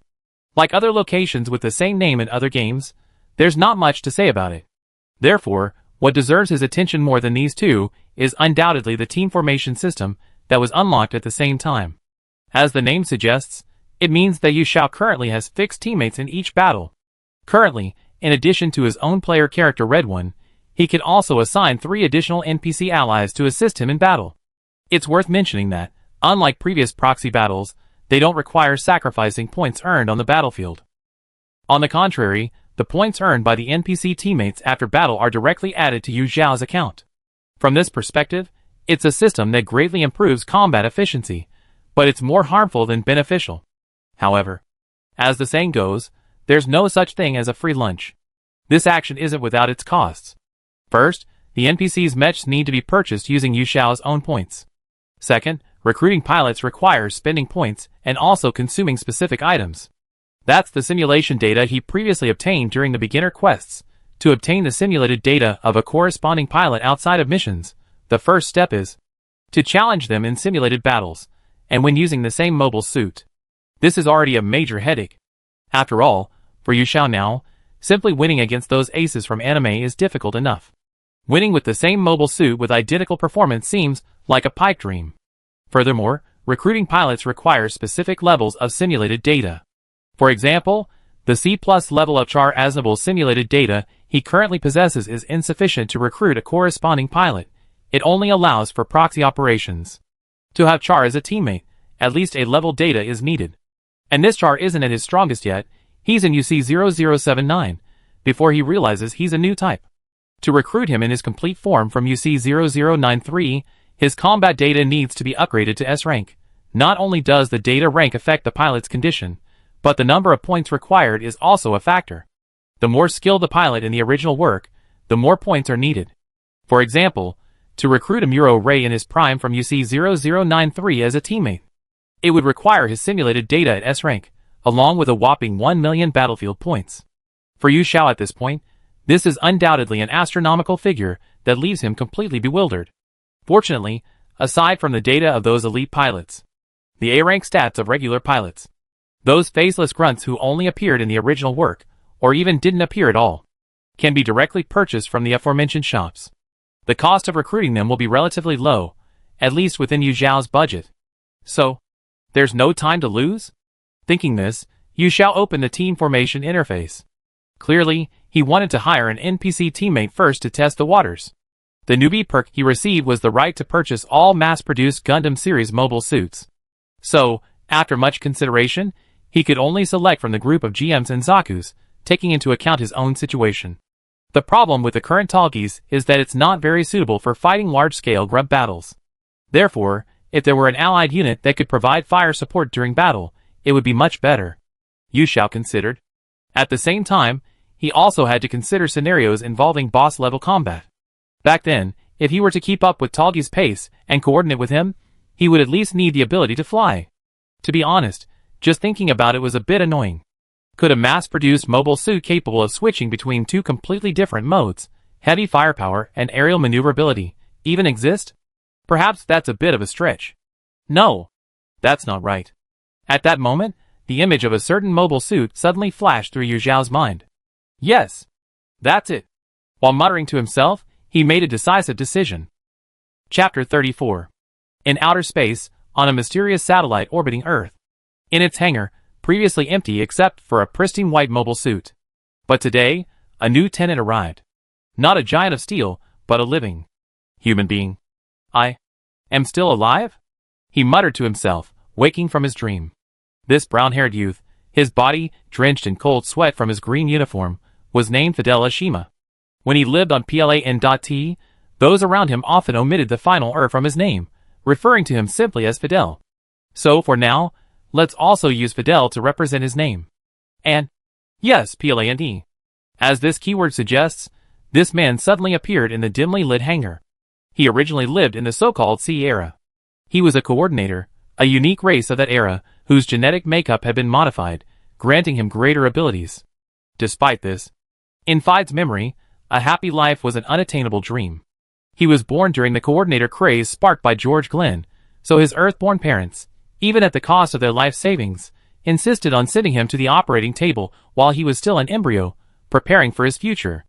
They thought that this would at least ensure their child's well-being and a relatively smooth life. But this idea was completely wrong.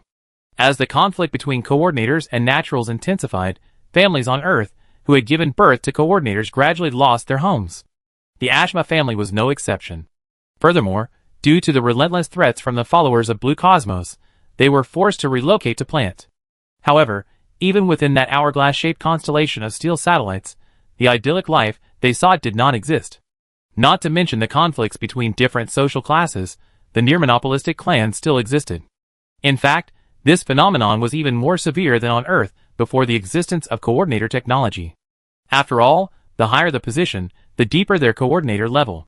Their descendants, while inheriting the corresponding prestige, could also inherit excellent abilities through coordinator technology. After being drafted into the army and officially joining ZFT, Fid understood this principle even more. Just consider those few red-clad chiefs from his military academy graduation. Just looking at their surnames tells you everything. Jules, Sarah, Amalfi, Elsman. He understood perfectly well what lay behind each of these names.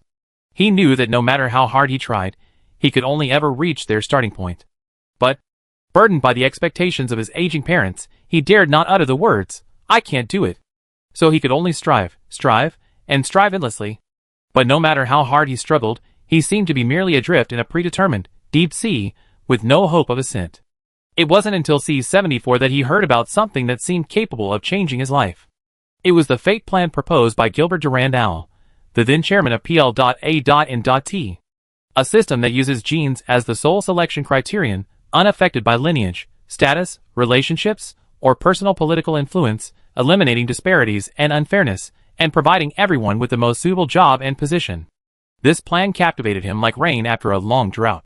Although its flaws were subsequently exposed and thoroughly criticized by the Anti-Fate Plan Alliance led by Lakis Klein and others, Fid at that time had no intention of listening.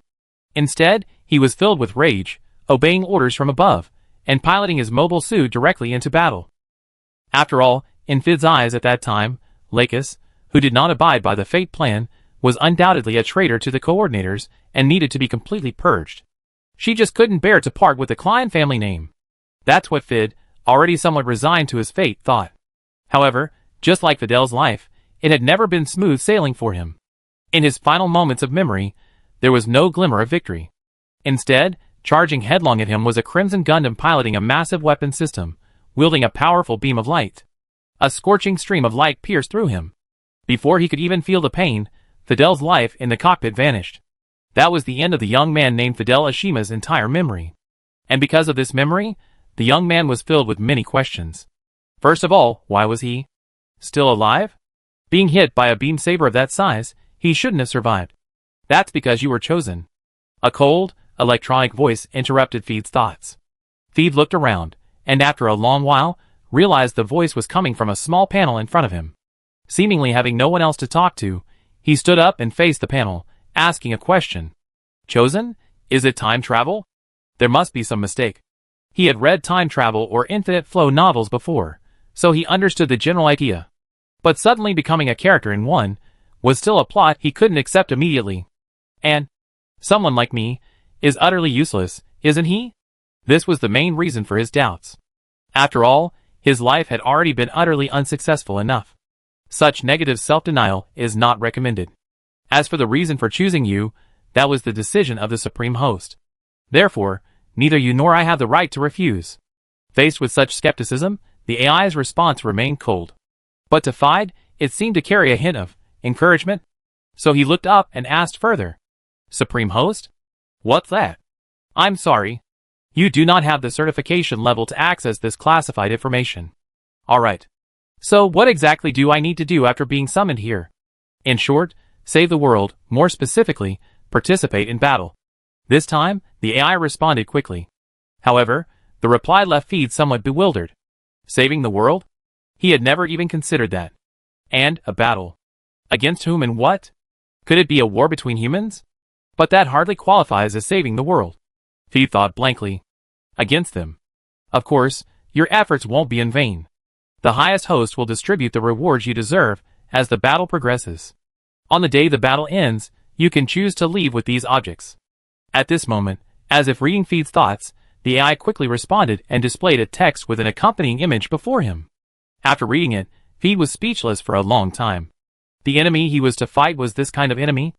Dimensional quakes, stellar core descent, beta invasion. Even more severe than his original timeline, this world. He thought. Normally, worrying about such things would be normal. But at this moment, an unprecedented emotion emanated from Feed's body. After all, even someone like him could be summoned here and given a second life. So, in this new world, is there perhaps even a sliver of possibility for making a change? Freed from past constraints, and no longer needing to rely on a destiny plan or anything else. Simply relying on his own efforts, to fight, to receive rewards and achieve self-realization.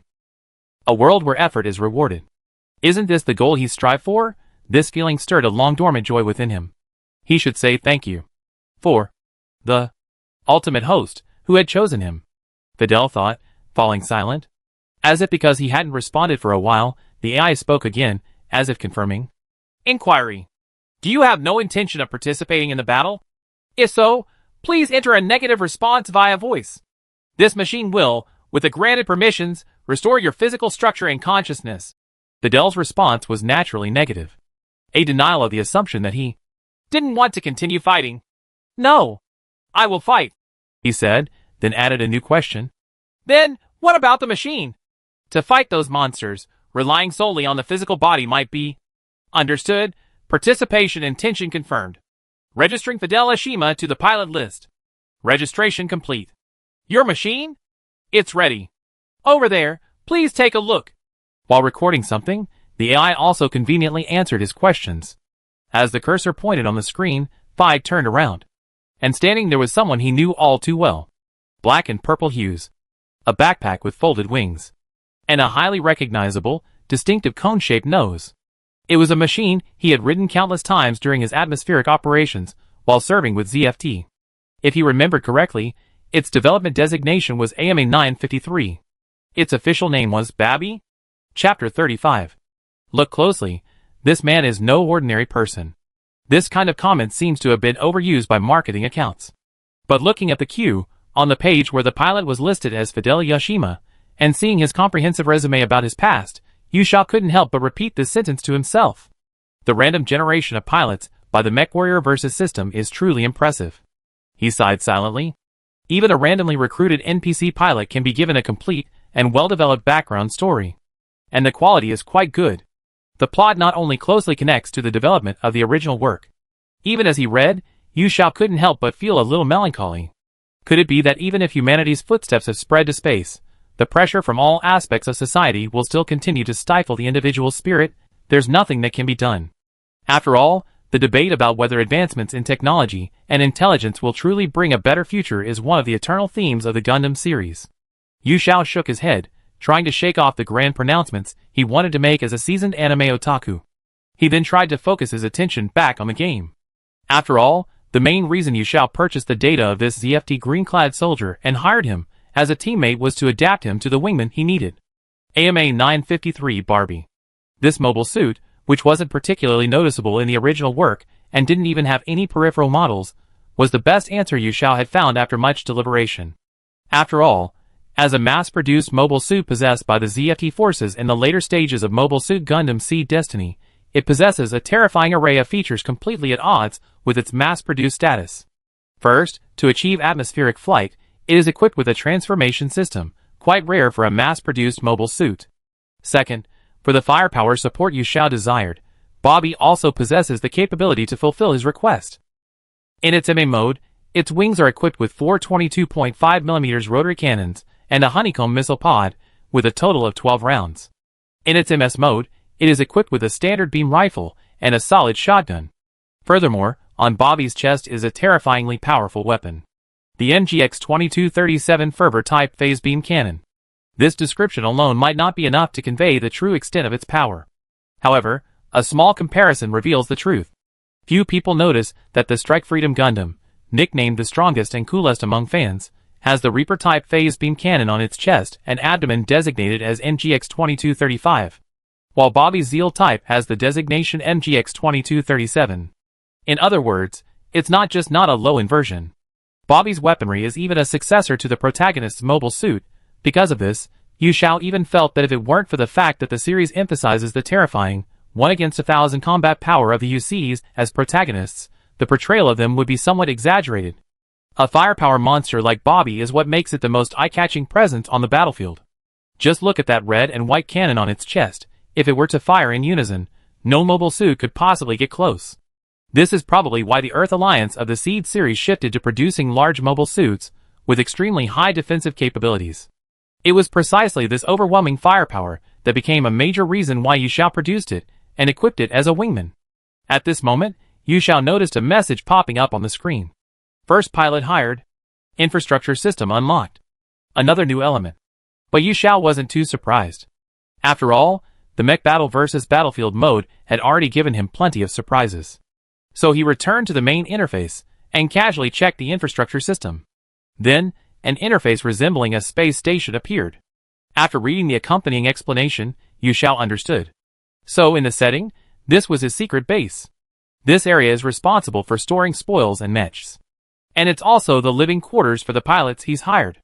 The completeness of the infrastructure naturally affects their daily lives, including their food, clothing, and shelter. The quality of these factors impacts the pilot's mood. Mood, in turn, affects their combat performance. For example, his first hired NPC pilot, Fidel Ashima, has a positive mood. The system's description states that this is the optimal performance level for most pilots. But this positive mood couldn't last forever. High-intensity combat, injuries sustained in battle, even hunger could all affect their morale. Therefore, corresponding facilities were needed to mitigate or even eliminate the impact of these factors on their mood. This differed from the previous Battlefield mode, adding a touch of a farming/development game. However, to be honest, Yu Xiao didn't dislike farming/development games too much. On the contrary, he read on with great interest. And soon after, he made a decision.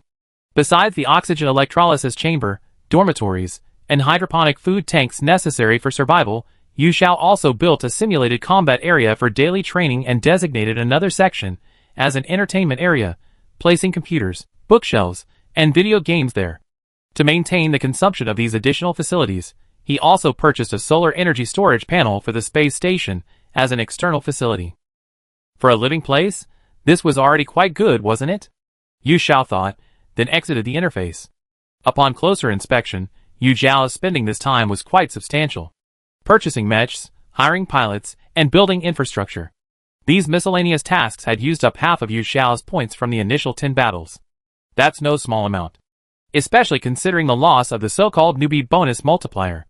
But Yu Xiao didn't feel any sense of waste. After all, he had indeed spent his points wisely. And in the upcoming battles, using the items purchased with these points should ensure a snowballing growth. Yu Xiao thought. Meanwhile, feeling tired, he yawned. After all, he had been playing for a whole afternoon and half the evening. He thought. Returning to the main interface, although the map had been updated to a more realistic battlefield mode, showing some small-scale defensive conflicts that could be intervened in, Yu Xiao was indeed quite tired.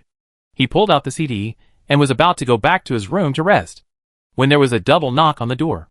At this hour, who could it be? Chapter 36. The door opened. The person outside was naturally caught in Yu Xiao's gaze. How to put it? The visitor was someone Yu Xiao definitely knew.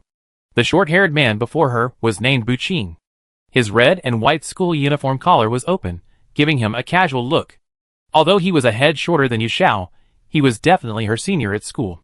But why was he here? Before Yu Xiao could even utter this question, the man's question bombarded her. Hey Xiao, how's your illness? When I went to your class, I heard you had a high fever and were bedridden at home. Are you feeling better now? It was undeniably a word of concern. This made Yu Xiao understand the man's motive for visiting. However, for Yu Xiao right now, this concern seemed a little superfluous. After all, he had faked illness to get leave. Well.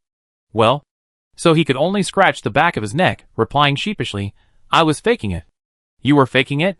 Yeah, I was faking it. And so, the atmosphere fell into a mysterious awkwardness. However, fortunately, although Buqing was a year ahead of him in the same school, no resentment arose between them because of this. Well, you little rascal. In fact, quite the opposite. I even bought canned peaches and the new volume of Mobile Suit Gundam manga to come see you. I didn't expect you, you brat, to be faking illness? I'm really impressed with you. You made me worry for so long. While joking and teasing, Bu Ming suddenly wrapped his arm around Yu Xiao's neck. It seemed like a casual gesture of intimacy, but he actually used a bit more force. Sensing this expression of displeasure, a few beads of cold sweat trickled down Yu Xiao's forehead. After all, he really made her worry so much that she made a wasted trip, and he felt quite embarrassed. Okay, I was wrong. I was wrong, alright. You should understand me, Brother Bu. Sometimes in class it's just... No. You're not wrong, I'm wrong. I'm the one who failed to understand your little thoughts. That's right, you can tell from their conversation. The way they interacted was like that of blood brothers, without any awkwardness. Despite their age and grade difference, how did they manage to talk about this? The reason was simply that they both harbored a great longing for giant robots. They were among the few people in each other's social circles who could discuss this topic. In short, they're all just mecha fans. However, in Yu Xiao's opinion, the mecha anime of this world is actually a bit strange. For example, Buqing had recommended this mecha manga to him countless times, including the one he brought with him this time. Mobile Suit Gundam. To be fair, Yu Xiao thinks it's a really good work. Not only is the author's drawing skill excellent, but the depiction of the mechanical details of the giant robots is also superb. While the scriptwriting is a bit immature, it still manages to tell a simple, passionate story well. From this perspective, it seems impeccable in every aspect. But Yu Xiao just can't seem to watch it without getting hooked. After all, Mobile Suit Gundam Guben. Isn't that a fictional play within the world of Fafnir and the Azure? He had asked Buqing about this before, but the answer he received was, Fafnir? If that anime you're talking about really exists, I'd like to see it. But I never heard of it. And as mentioned before, the development of the internet in this world wasn't that slow. Yu Xiao's PC was almost entirely offline. Therefore, on this Pengli Island where one could only watch movies by purchasing cheap DVDs from the town's video stores, Yu Xiao had no way of confirming whether Fafnir and the Azure actually existed in this timeline. However, perhaps this is one of the manifestations of the differences between two parallel worlds. He thought. So Yu Xiao didn't care much afterward. And although the other party's actions today unconsciously brought this matter to mind. But right now, there were undoubtedly other things more worthy of attention. So it's all a misunderstanding. Brother Bu, what are you going to do now? Sitting face to face with Buqing in the living room, Yu Xiao asked about his plans. What am I going to do? Theoretically, I should go back. But I already told my family I'm coming to visit. Going back too early wouldn't be good to explain. After thinking for a moment, Buqing sighed and weighed the heavy plastic bag in his hand. How about this? Look at this jar of canned peaches.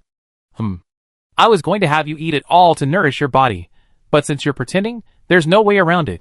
Open it and give me half. Okay? If we finish reading the new volume of Mobile Suit Gundam together, it'd be about time. That's fine too. Wait, only half? What? You want me to take it back exactly as it is? No way, I already bought it for you. True. Yu Xiao agreed, standing up. Hey. What are you doing? What else can I do? Go get the bottle opener. Seriously? You're so tall and strong, how come you can't even open a can of fruit? Height is height. But what I can't do, I can't do. Walking towards the kitchen, Yu Xiao answered in a muffled voice, but a smile unconsciously appeared on her face. That's right. Although the world and even time have changed. But having a friend who will help in crucial moments, and with whom you can joke freely without restraint. No matter where you are, it's a happy thing. Deep within Pengli Island, in the center of Albus. Unlike the scene in Yu Xiao's house, filled with laughter and banter, the environment here exudes a serious, even somewhat heavy, atmosphere. So, although the investigation had some flaws, have you reached a conclusion? He crossed his arms. A common practice among commanders in all anime. Kalinin composed himself and asked this question. The girl facing him, Asaka Reimi, slowly began to speak. I think Yukuen, he's very likely. She pursed her lips, seemingly unsure herself. But ultimately, she uttered the words. Whispered, perhaps. That was a general term for a type of child prodigy that had gradually become available worldwide since 20 years ago. Just like any other teenager until a certain day, they begin to reveal their extraordinary side after hearing the so-called whispers. Not only does their ability to understand and absorb new knowledge become exceptionally advanced, but they also acquire knowledge far beyond current scientific and cognitive fields without instruction, the so-called black technology. Sometimes, even they themselves are unaware of this change. That's what I think. Although I don't understand game development, I do know a little about computer-related things. Given the performance of the computers that can be sold on the island, independently developing a game in one's spare time is simply impossible. And so, Rainey further elaborated on her argument. Kalina nodded slightly. I see, that makes sense. And if the information about Beta was additional knowledge gleaned from whispers, that explains it too. Thanks to you, I obtained crucial information, Miss Kagasaka. That's true. The girl answered affirmatively, but her expression showed no joy, only worry. Are you worried about him? Kalina suddenly pressed. No, not really. But to be honest, actually a little bit. Scratching her cheek, looking somewhat awkward, Kumi spoke. Perhaps she herself didn't realize it, but this action was tantamount to an admission. Noticing the reason for the girl's reaction, Kalina, as an elder, revealed a rare, slight smile. No wonder. Indeed, lately, there seems to be more activity from other organizations' spies on the island. Whether it's the Whisperers or genetic modification technology, those who covet these things have been lying in wait for so long, it's about time they made their move. But that expression only lasted a moment. Then, his voice turned serious due to the change in topic. Well then, Ms. Osaka. Now, I have a new task for you. Yes, yes. What is it? You will be responsible for protecting the key observation target, Yu Xiao, a student at Horai Island High School. For this, you are granted the privilege of acting independently at your own discretion when necessary, whether in special circumstances or everyday life. I will be responsible for all consequences arising from this. Is that all right? Huh? Really? Upon hearing this request, Kumi was somewhat stunned. Allowed to act independently when necessary. In other words, he was entrusting Yu Xiao's safety, and even the management of his daily activities, entirely to himself, this kind of thing. What? This isn't a difficult request, is it? Karenin countered with a slightly provocative tone. And unsurprisingly, it elicited an affirmative answer. No. I'd be more than happy to. There's no way to deny something like this. Kumi thought. How cunning, an adult like that. Although she didn't say it aloud, the girl's blue eyes had already revealed her thoughts. Very well. Then everything is in your hands. Do as you see fit, Miss Kagasaka. Whatever you do, you be tacitly approved, you understand, right? Karenin, having discerned the meaning in her eyes, neither confirmed nor denied. Perhaps this was the way the seasoned man, experienced in the workplace and on the battlefield, treated his subordinates. Chapter 37. It was already late at night. But at the 23rd Garrison Base on the northern front of the Human Revolutionary Alliance, some remained awake. In the command post, Sergei silently pondered the replay of the battle footage from the snowfield on the control screen. Although the battle was won, many questions remained. Who was that MS, seemingly based on the Leo architecture? Where did it come from? And what did it want? These questions no longer needed to be discussed. After all, they were all unsolved mysteries. Even just considering the weaponry used by that mysterious MS. Beam weapons! Sergei repeated, confirming, as he looked at the beams of light emanating from the Talgi's cannons on the screen. Beam weapons. Such weaponry, based on particle beams or plasma technology, had always been a focus of research for the three major powers. However, the Human Reform League and the EU, preoccupied with resisting the invasions of Fistrum and Beta, slowed down their research into this technology, focusing their military efforts on mass-producing relatively simple and more reliable ballistic weapons.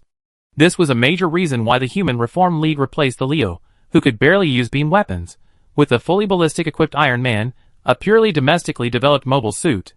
But this doesn't mean that research into beam weapons had stopped on this planet. In fact, in Sergei's memory, there was only one country possessing mature beam weapon technology. That country was the United States of the New World, far across the ocean, their hypothetical enemy, but if it really was them, then the motives behind it are equally elusive. After all, to say that the United States of the New World would want to be a true beacon of the world is probably the biggest joke of this century. Just then, a signal from the radar interrupted Sergei's somewhat sarcastic thoughts. That was the markings of friendly forces. In other words, so they really did target me? Sergei muttered to himself, a hint of his own assumption coming true, before stepping outside. Sure enough, accompanied by almost imperceptible noise, gradually revealing itself was a dark-colored troop transport helicopter. Although, due to the beta's relentless advance, these vehicles have gradually withdrawn from the main battlefield. However, by utilizing advanced electromagnetic camouflage technology called ECS, derived from black technology, they can achieve complete stealth at the naked eye, still avoiding the beta's line of sight for rapid troop and vehicle transport. At this moment, the ECS camouflage gradually faded, revealing the true form of the black bird with rotors. Stirring up turbulent air currents, it slowly landed on the ground. Emerging from it was a man wearing a black leather overcoat, his face hidden behind sunglasses, exuding a resolute and calm aura. Sergei opened his mouth, about to say something when, "It's not convenient to talk here. Please, Lieutenant Colonel, may I speak to you privately?" But was interrupted first. So, the location returned to the command room. The desktop, originally used for tactical planning, was temporarily used as a coffee table, and the two men prepared to talk face to face. Surprisingly, the seemingly cold man's first words were, "Long time no see, Lieutenant Colonel." It was a greeting tinged with a hint of nostalgia. This agent, nominally affiliated with the People's Revolutionary Union's intelligence agency, but actually directly under the general headquarters, was Liu Haifeng. It sounded like he and Sergei had a rather good personal relationship. "Yes, long time no see.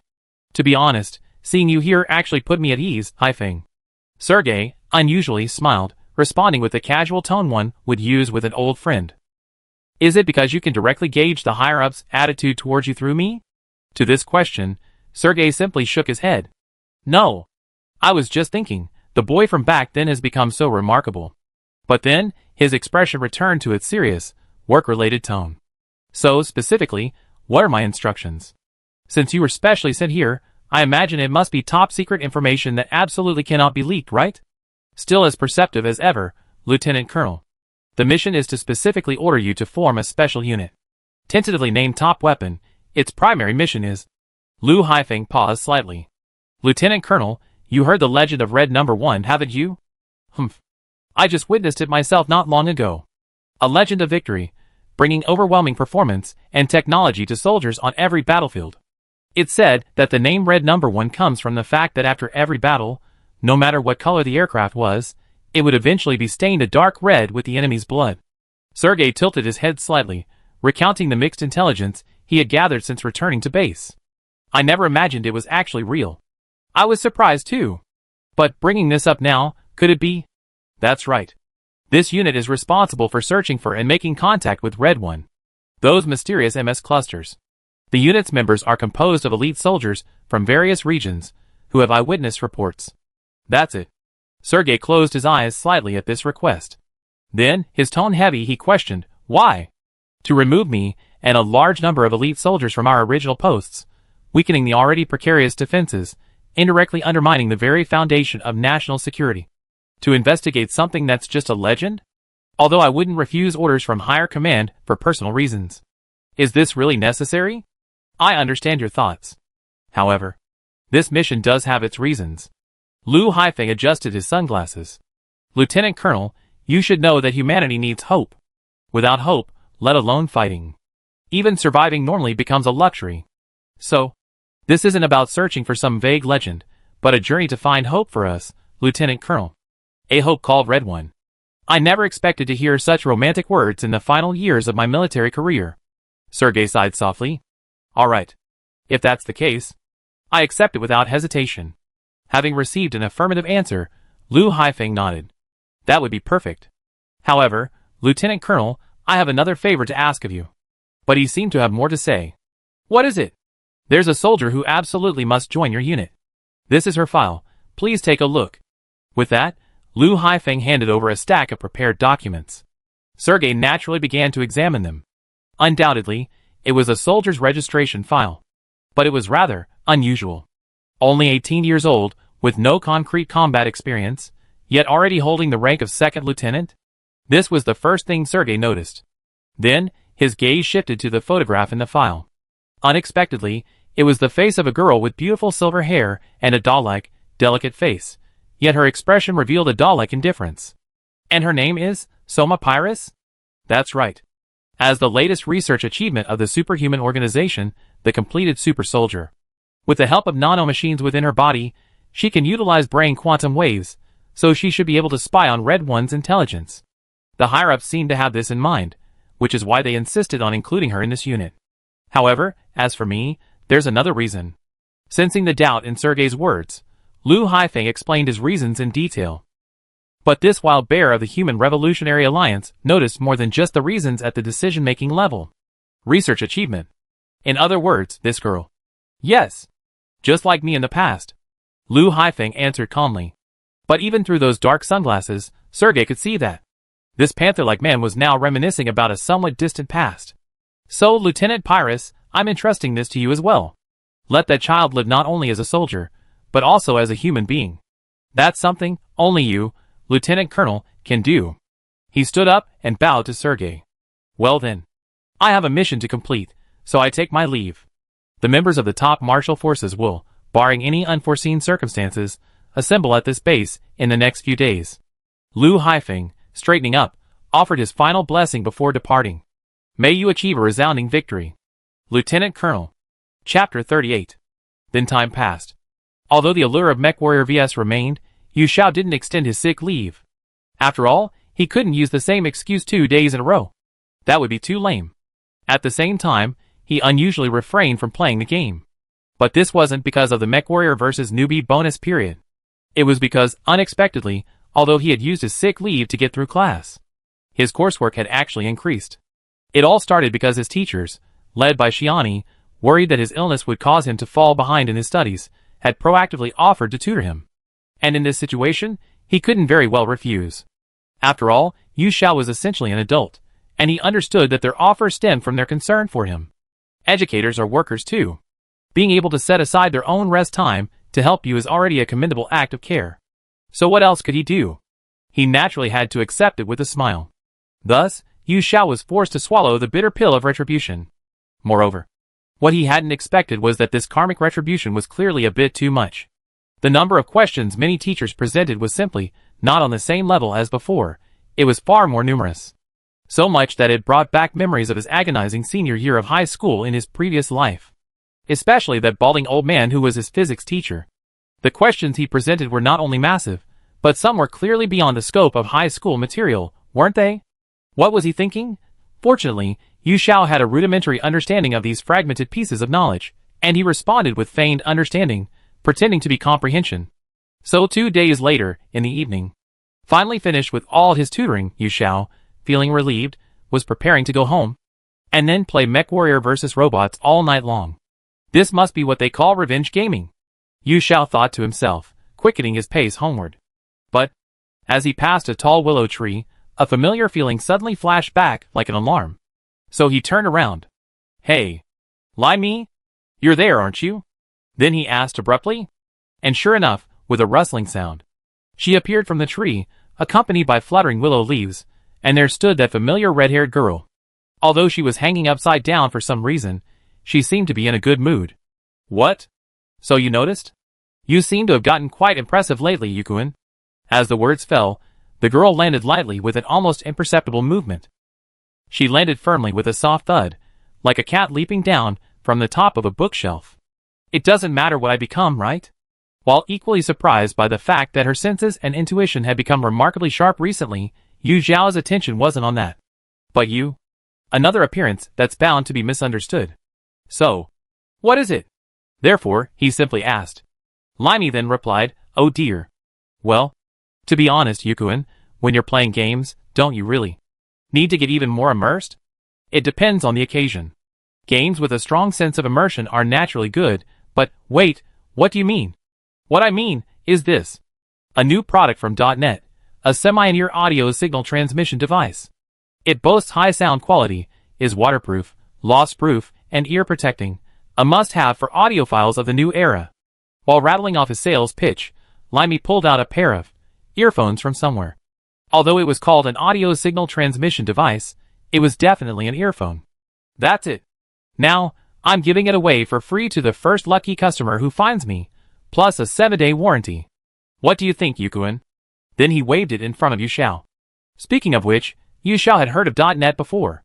It was supposedly a strange ninja school that Limey was currently studying, claiming that one could learn all the ninjutsu in Japan's long history, from throwing lime to inserting reeds, just by watching DVDs. While Yu Xiao had absolutely no idea why a ninja sect would use SE.net and sell headphones, he still managed to suppress his urge to complain. "You?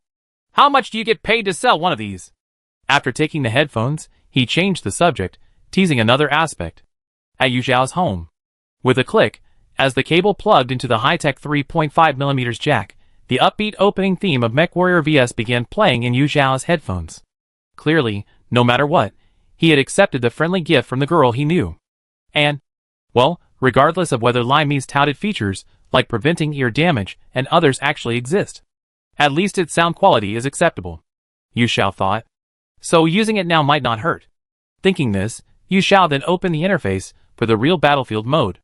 In this now more realistic world, the choice of Battlefield has been freed from continuous missions, and Yu Xiao can now decide for himself. However, the scope is still limited to the territory of the Human Revolutionary Alliance, and other locations cannot be selected. At this moment, on the world map Yu Xiao saw on the main interface, the three opposing battle lines had changed. The defense line against Fistrum in the far north remained unchanged, but the defense perimeter against Beta seemed to show signs of retreat. Although the area north of Tianjin City had been initially recovered, and the central defense line of Xinzhou Kingdom had been stabilized, but Beta seemed to have changed the direction of its strategic offensive in the past few days. The offensive, initially directed eastward, shifted to a fierce southward assault. As a result, India, located at the southern tip of the Human Revolutionary Alliance's territory and bordering China, became the primary target. Whether due to India's poorly trained defense forces, or the Beta's slower offensive, in any case, in a short period, the Beta had conquered a third of India's territory.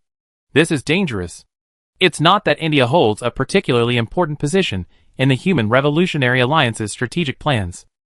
It's just, once the Betas reach the vast ocean region behind India, the course of the battlefield will likely turn dire. Even if there's no precedent in this world, Yu Xiao knows very well. These beings, who don't need to breathe and possess extremely resilient bodies, can perform incredibly absurd force marches, walking under immense pressure on the seabed. In the original work, they crossed the ocean on foot and eventually occupied half of an island nation. If the Beta were to follow suit this time, launching a flanking attack from behind, he'd probably be quite happy then, because there would be more battlefields to fight on. Yu Xiao thought silently. But his own people's revolutionary alliance would likely face annihilation, ending in defeat amidst laughter and cheers. As a player, Yu Xiao absolutely didn't want to see his game end in failure. So, now, he chose northern India as his battlefield. Then, the attack. As for how far the battle would go, Yu Xiao wasn't quite sure. But at least, he'd do the best he could for now. Chapter 39. However, after making his choice, Yu Xiao didn't immediately go to the battlefield. Instead, the game system took him to a new secondary interface. Tactical planning? Yu Xiao murmured, looking at the theme of the interface on the screen. The symbolic meaning was exactly the same as those four characters. Before the battle, Yu Xiao needed to decide his starting location, issue orders to his unit members, and confirm the final objective. Indeed, at the moment, this was necessary, Yu Xiao thought. After all, the unit was now being reinforced, and how to participate in the battlefield was entirely up to Yu Xiao's personal consideration. Therefore, having this extra page was perfectly normal. Even so, since it was just a collaboration between two mobile suits, there didn't seem to be anything too complicated to consider. Therefore, Yu Xiao quickly organized his tactical plan. His starting location was set directly in front of the Human Revolutionary Alliance's troops stationed in India, at an altitude of 2,000 meters. This would allow for the fastest possible contact with the enemy. Upon entering the battlefield, the initial phase involves two aircraft flying in pairs overhead. Babby unleashes a barrage of missiles and machine gun fire at the ground, annihilating enemies in large numbers and drawing their attention. The Talgis will act as a protector. Given its heavy armor and Yu Xiao's own reflexes, he is confident he can intercept the beam-class attacks before they arrive. After completing the initial sweep, the operation enters its second phase. Babby will transform and land, using its two hands to wield its weapons and suppress the enemy ranks. Yu Xiao will then pilot the Talgis, using its superior mobility to charge into the enemy lines, and subsequently annihilate all the beam-class enemies located in the first wave of attacks. This was the final stage of the battle. Yu Xiao needed Bobby to transform again, take to the air, and use the enthusiasm-type phase beam cannon on the underside of its fuselage to launch a final bombardment on the Beta swarm on the ground. Once the beam-class units lost their anti-air capabilities, the Beta on the ground would be no different from fish on a chopping block under the attack from the air. As long as many enemies as possible were eliminated before Bobby's energy ran out, victory in this battle would undoubtedly be assured. With this in mind, Yu Xiao picked up the controller and waited for the loading progress bar to complete. But after entering the battlefield, he had some new experiences. You are the commander of this unit. Mr. Red One? Please allow me to greet you. I am Fidel Yoshima, formerly a soldier of ZFT, and now, I am honored to fight under your command. It was the young soldier in Zaft's green uniform on the other side of the screen, saluting and greeting Yu Xiao through the corner of the screen. Originally, Yu Xiao thought this would be a standard entrance line. And since he was just a minor character, he figured there wouldn't be any more recorded voice lines after that. He thought to himself, no response as expected. Did I overestimate things? But then, a small, self-pitying voice reached Yu Xiao's ears. Wow, this is interesting. Noticing something unusual, Yu Xiao's lips curled into a smile. It seems that although he's just a background character in the original work, he's been given a personality here. He remembered that this character, nicknamed Fide, was indeed the type who would experience self-doubt due to his own experiences. He hadn't expected that even that detail would be faithfully recreated. This scene interaction reminded Yu Xiao of the Earth Defense Force series of games he played in his previous life. Generally, he would also control his character to send a few voice lines at this time, pretending to have a conversation to fit the atmosphere. But in Yu Xiao's memory, the battlefield mode of Mech Warrior vs didn't have any interactive buttons or predefined text. It was also impossible to record and send voice messages in real time. Yu Xiao's only reaction to this NPC teammate was to issue various tactical commands. For example, the previously specified Phase 1, Phase 2, Phase 3, as well as pay attention to evasion, focus on attack, free movement, and retreat, etc. This was truly a pity. It would be great if this could be fixed in future updates. Yu Xiao shook his head. He turned his gaze back to the battlefield. At this moment, Talgi's and Bobby's formation was tearing through the clouds, gradually descending. Facing the swarm of Beta aircraft gradually coming into view, moving like an ant colony, Yu Xiao issued the Phase 1 command to his wingman Bobby. Roger. This is our first battle since we were deployed here 2 days ago. We can't mess this up. Fidel muttered a low voice to himself on the screen before faithfully carrying out the mission. Bobby lowered its nose, and then its 4mm GAU 24-36 22.5mm rotary cannon spewed forth fierce tongues of fire. A torrent of bullets mercilessly shredded the large group of tank-class armored vehicles crawling on the ground. Simultaneously, its two 12-cell air-to-ground missile pods opened fire. The preloaded air-to-ground missiles instantly obliterated the designated targets. And at this moment, Yu Xiao remained vigilant. Sure enough, the Betas clearly recognized the threat posed by these two uninvited guests because of the above actions. Immediately, they responded. From different angles, beam attacks from those big-eyed, beam-class armored vehicles converged on a single point. This used to be a significant threat to Yu Xiao. But now, using the trajectory prediction ability granted by his title of Beam-class Killer, Yu Xiao accurately determined the location of these beam-class armored vehicles, and the final impact point of their beams before they even fired. Then, Taruki's accelerated dramatically. It neither dodged nor evaded, but instead charged straight towards the most heavily attacked area. A blinding flash of light erupted. It was the blinding, aurora-like barrage of beam-class attacks. Using its shield to protect itself, Talgis took the brunt of the beam-class attacks in place of Bobby. But after the light dissipated, it appeared unharmed except for some damage to its shield. So why? Back when Iron-Blooded Orphans was airing, the pilots all liked to use their cockpits as shields. From the most brutal to the most intense, they could have been fine just by changing locations. I really don't understand what Okada was thinking.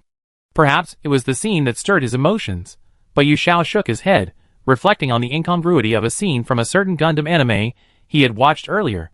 This also shows how effortlessly he handles battle now. The machine's performance is outstanding, and he's not a pilot who would hold anyone back. There's nothing to be afraid of. It's practically a music game, Yu Xiao thought to himself. However, some people seemed unaccustomed to the scene. Wow, amazing! This is the commander? This is Red One? Truly powerful. If I were working with someone like this, I'd... For example, Fiddle, sitting among Bobby. He was speechless with admiration. Receiving such praise, Yu Xiao, though knowing it was probably pre-programmed, couldn't help but chuckle. However, he didn't forget his mission. Pressing the selection button, he issued the tactical instructions of Second Phase and Focus on Evasion. Oh, I understand. Are you telling me not to get distracted? Indeed, I can't let this cause me to lose my composure on the battlefield. Fiddle hastily agreed, and Bobby transformed and landed on the ground. Torquays accelerated further, flying at high speed towards the confirmed Beam-class enemies. Clearly, Yu Xiao was also going to carry out his mission. Chapter 40. There's an old saying that goes, life is full of disappointments. For example, Akshay Khan, a bright and promising university student, never imagined that he too would one day be dragged onto the battlefield. The reason for this was the sudden and unexpected invasion of the Beta. And in an instant, India was thrown into chaos. Faced with the Beta, the overwhelming inadequacy of their defenses forced them to conscript even students and send them to the front lines. Now, after several hours of continuous fighting, Akshay's glasses were almost slipping off his nose. But he didn't have time to fix them. He just kept grumbling as he pushed the control stick furiously. Damn it! Move it, move it! This piece of scrap metal. As an intellectual, his understanding of mobile suits was limited to textbooks on robotics and their practical industrial applications. But even from this layman's perspective, the performance of his mobile suit, a French-made machine, wasn't exactly excellent. As a diesel-powered mobile suit even older than the Iron Man, its existence is perhaps only enough to prove that the Human Reform League has the ability to produce its own mobile suits. In terms of actual strength, it might not even be as good as the obsolete Leo. Why can't they buy more advanced Iron Man mobile suits? Where did all the funds allocated by the Human Reform League go? The answer is obvious without even asking. Therefore, Akshay's current complaints are merely a way to relieve the pressure of his depression. The Fatui stood up, clumsily turned towards the oncoming group of Crimson Tank-class mobile suits, and then fired. But to his surprise, only a clicking sound came from the barrel. The bullet didn't fire. It was a malfunction. But how could that be? Akshay remembered that when he went to collect his mobile suit for sortie, the old man in the maintenance team seemed quite cheerful. He put down the bucket containing some soft substance and confidently assured him, I not only maintained it, but I also blessed your weapon. It can only be better than before. There's no reason it can be worse. Although he had a strange smell of a cow sheet about him, Akshay was in a hurry to sortie, so he believed him. Wait a minute. At that time, Akshay hadn't really thought much of it. But now, thinking back, that thing he was carrying, the one that seemed to have blessed the weapon, the soft, fluffy thing with a strong cow sheet smell, could it be? Ugh! Thinking about the truth behind that thing, Akshay couldn't help but feel nauseous. He had spent most of his life traveling with his parents, trading throughout the various regions of the People's Revolutionary Union, so naturally he was quite unfamiliar with some of the customs of India. Besides, vomiting wouldn't help. Seeing that the legalist system made no counterattack, the Beta wave surged even more fiercely. Could it really be coming to an end? Akshay thought with a touch of pessimism. But there's an old saying, life is full of disappointments. For example, Akshay Khan, a third-rate soldier who had stepped onto the battlefield, had never imagined. Just when he was almost in despair and preparing to close his eyes and await death, two figures streaked across the sky like shooting stars. A purple figure descended with a fierce barrage of bullets and lightning. Another white figure flew alongside, deflecting fire from the Beta swarm. Then it accelerated further, leaving the Human Reform Alliance's mobile suits far behind before its trail of fire could even be seen. Following this, multicolored chunks and inexplicable slurries flew through the enemy ranks. Undoubtedly, the corpses of Betas. Slashed by blades, shattered by bullets, burned by beams. It had single-handedly carved a bloody path through the wreckage. As for its direction, could it be towards the positions of the Ray-class units they had fought so hard for but never managed to capture? Akshay wondered blankly. And indeed, moments later, the white mobile suit arrived at the marked location of the Ray-class positions. Then, moments later, it charged out again, rushing towards another Ray-class position without stopping. Unlike Akshay, who was stunned, his wingman's cheers echoed through the communication channel. Red One. It's Red One. The incarnation of Vishnu has arrived. We're saved. Red One. The name stirred Akshay's memories. He had read the unsubstantiated rumors about him on forums as mere anecdotes. It was a legend of someone appearing on the battlefield, mercilessly suppressing the enemy and bringing victory to his army. He had thought it was just propaganda, but it turned out to be true. Akshay was speechless. But the latter part of his comrade's words made Akshay subconsciously frown. Vishnu. That was the title of a fictional sun god in Hinduism. Because it is supposedly omnipresent and all-pervasive, it seems reasonable that they would associate it with the equally elusive Red One. But Akshay, as an atheist, has always held a dislike for all religious sects. However, he couldn't help it. In India, those deeply rooted local beliefs remained firmly entrenched. So he didn't usually show it. But he hadn't expected that even among the soldiers fighting on the front lines, there were devout supporters. Like that old man who used cow dung to maintain the cannon barrel, and then confidently declared it a blessing. No, friend. No. That's not God. Look carefully. So here, Akshay instinctively spoke up to dissuade him. What's wrong with that? Tell me, if it's not an incarnation of Vishnu, how could it always appear on the battlefield so promptly? And how could it leave without a trace after each battle? It flew in from above. It could also have used a carrier rocket for high-speed movement, or even been dropped from orbit. As for its stealthy departure, it could very well be a continuation of ECS electromagnetic camouflage technology. This technical aspect was his forte, so Akshay naturally spoke fluently. But his wingman, in his ecstatic state, showed no sign of accepting the explanation. Instead, he simply tried to find reasons to refute it. That's impossible. Besides, look, the one that came here with it, isn't that the divine bird? Garuda? Hearing this, Akshay looked up. Indeed. At this moment, the crimson-purple mech that had arrived alongside Red No. 1, resembling an iron bird, soared through the sky. Then, a dazzling, intertwined red and white light emanated from its chest. And wherever it went, the trembling betas could only helplessly march towards their demise. That's just a transforming MS. The flagship of the New World has similar capabilities. Despite saying this, Akshay's heart was undoubtedly wavering. Because, based on what he had witnessed with his own eyes, if this wasn't a miracle, it seemed there was no other possibility to believe. Akshay thought, turning his gaze back to Red No. 1. Now, having ended the battle, it had once again fought its way through, returning to the side of the Human Reform League's forces. Whether it was confidence in victory or a slight weariness in this invincible warrior, it was unclear. In any case, Taruki stood proudly, gun in hand. Beside it, Akshay could see clearly.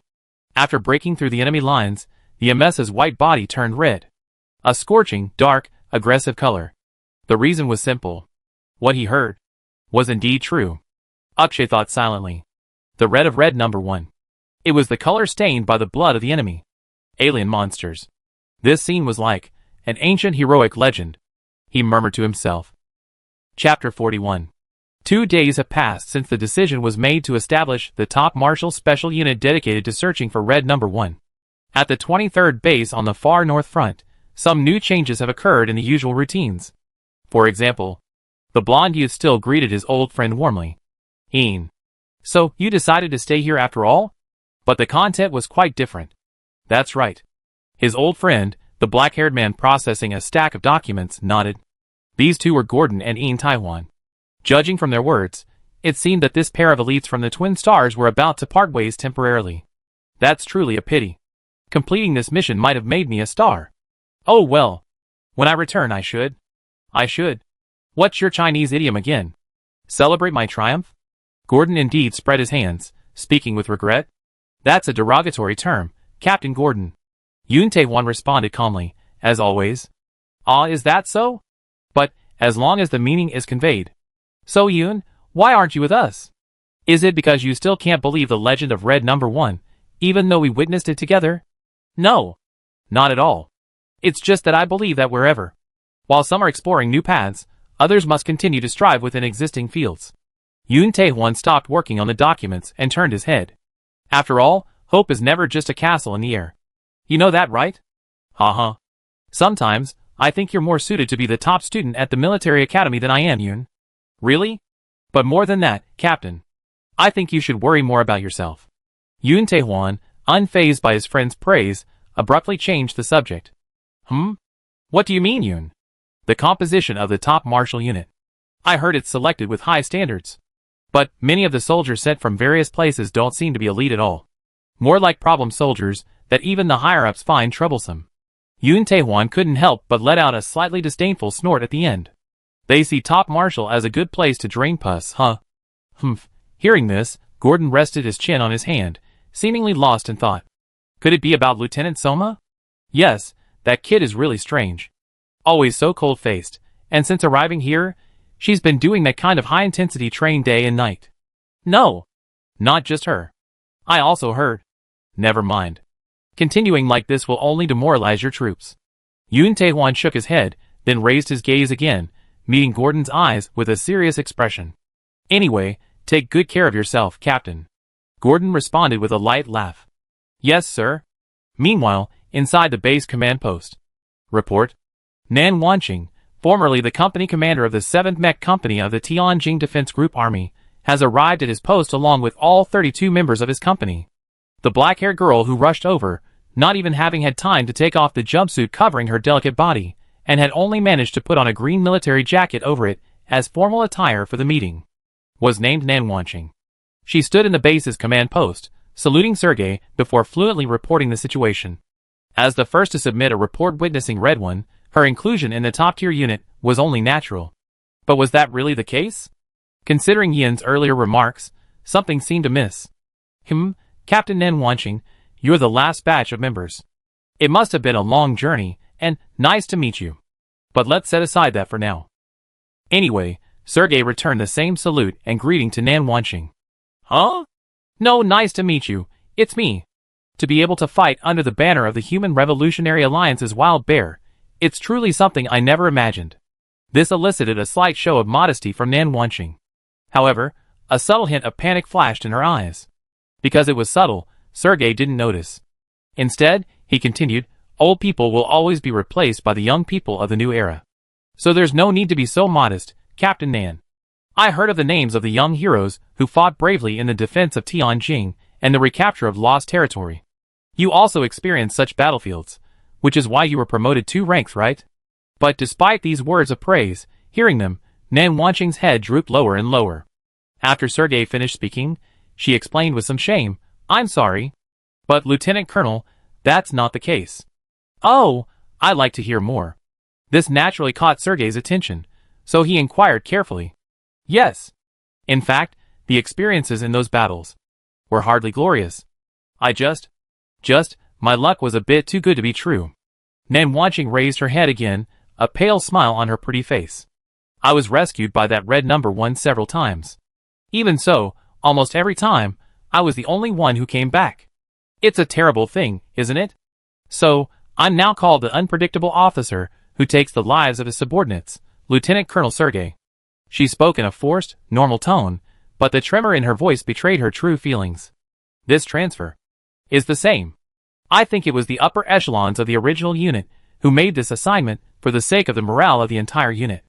However, her words were interrupted by Sergei, who seemed to be changing the subject. Impermanence. I heard of it. Isn't that the Grim Reaper in Chinese culture? Yes. I'm sorry, Lieutenant Colonel. But I also... Without realizing it, she pressed her clenched fists tightly against her chest. The guilt in Nan Wanqing's eyes grew increasingly intense. She was always the type to feel guilty so easily.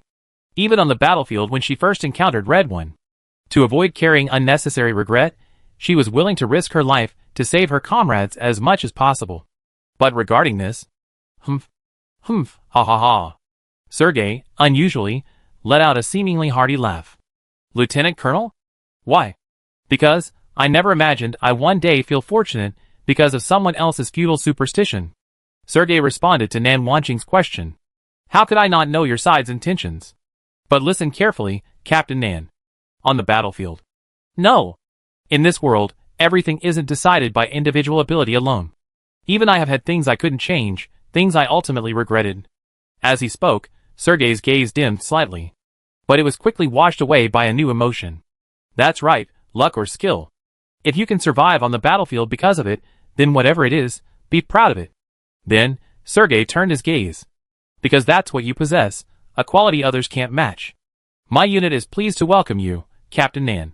From now on, just be yourself as usual. Lieutenant Colonel. Nan Wanqing murmured, seemingly sensing something as she mentally processed Sergei's words. But at that moment, a third voice interrupted their conversation. Lieutenant Colonel Sergei. It was Lieutenant Min. He had always been Sergei's loyal right-hand man, and he still was. What is it? His presence meant the situation required serious attention.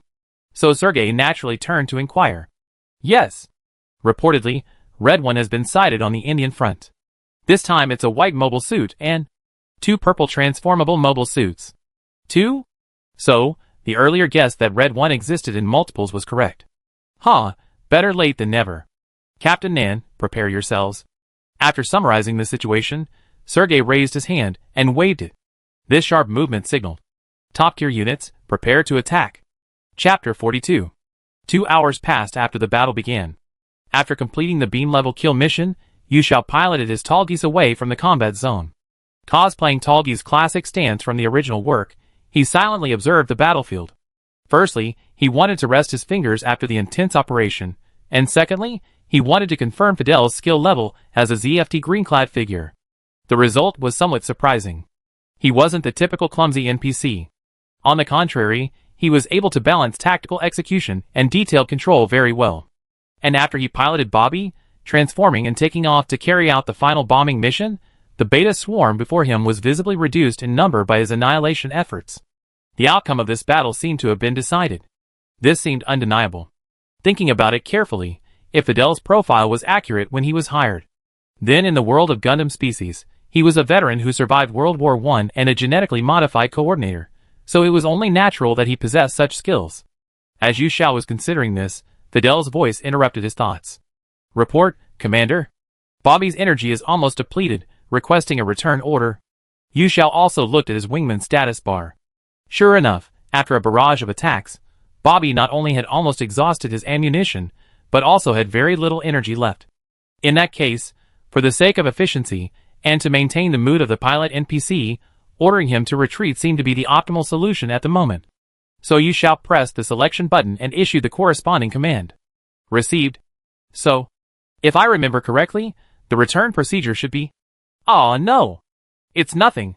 Commander, I will temporarily withdraw from the battlefield. Best of luck. After Fidel muttered a few words, seemingly at a loss, Bobby spread its wings and soared into the distant sky. Then, after a faint flash across the sky, it abruptly disappeared from its spot. It probably considered a successful retreat after flying out of the designated battlefield boundary, right? Seeing this scene, Yu Xiao thought to himself. But then, his gaze towards the sky was filled with doubt. It wasn't because of the retreating Bobby. It was because that a formation of deep blue aircraft had suddenly appeared in the sky above this battlefield. Looking through the high-powered viewfinder of the Tallgeese, Yu Xiao could easily identify. That was the image of the supersonic transport aircraft, a vehicle that appeared too frequently in New Mobile Report Gundam Wing. Capable of cruising at supersonic speeds for extended periods within the atmosphere, it is widely used by elite units undertaking special missions, despite its limited capacity of only about 3 mobile suits per unit. As a transport aircraft. In other words, it's here to transport mobile suits? Yu Xiao guessed. And indeed, just as he expected. Moments later, a large force of several Iron Man-class mobile suits parachuted from its rear compartment. But seeing this scene, Yu Xiao was even more astonished. After all, using a supersonic transport aircraft meant the journey would definitely be quite long. However, if that were the case, then regardless of the circumstances, it would have to pass through occupied and controlled areas occupied by the betas, and then face the risk of being shot at by the betas' beam-class mobile suits halfway through the journey. Everyone knows the ridiculously overpowered anti-air capabilities of the Ray-class mobile suits. So, the commander who could devise such a battle and ensure the survival of so many mobile suits and transport ships was either an incredibly lucky madman or a true veteran with tactical foresight capable of seeing through everything. In other words, these Iron Man-class mobile suits were the so-called elite force? Yu Xiao turned his camera to look in the direction of the descending Iron Man-class mobile suits. Among them, the pink-toned mobile suit at the head instantly captured Yu Xiao's attention, because that distinctive mobile suit was one he remembered vividly. Iron Man. Peach? Yu Xiao easily identified the name of this mobile suit, which sounded rather strange in Chinese. He remembered that in the original work, it was the modified mobile suit used by the Human Reform League super soldier Soma Pyrus. So, to deal with the situation here, the Human Reform League had also begun deploying super soldiers? This was a scene Yu Xiao had never witnessed before. Although he knew the defenses of Tianzhu were crucial, wasn't the battle here already nearing its end? Why send such a large number of troops, using such a risky transport method? What was their intention? The Iron Men's subsequent movements only deepened his suspicions. Neither fighting nor retreating. Just standing there, what were they thinking? No. That's not right. Yu Xiao realized.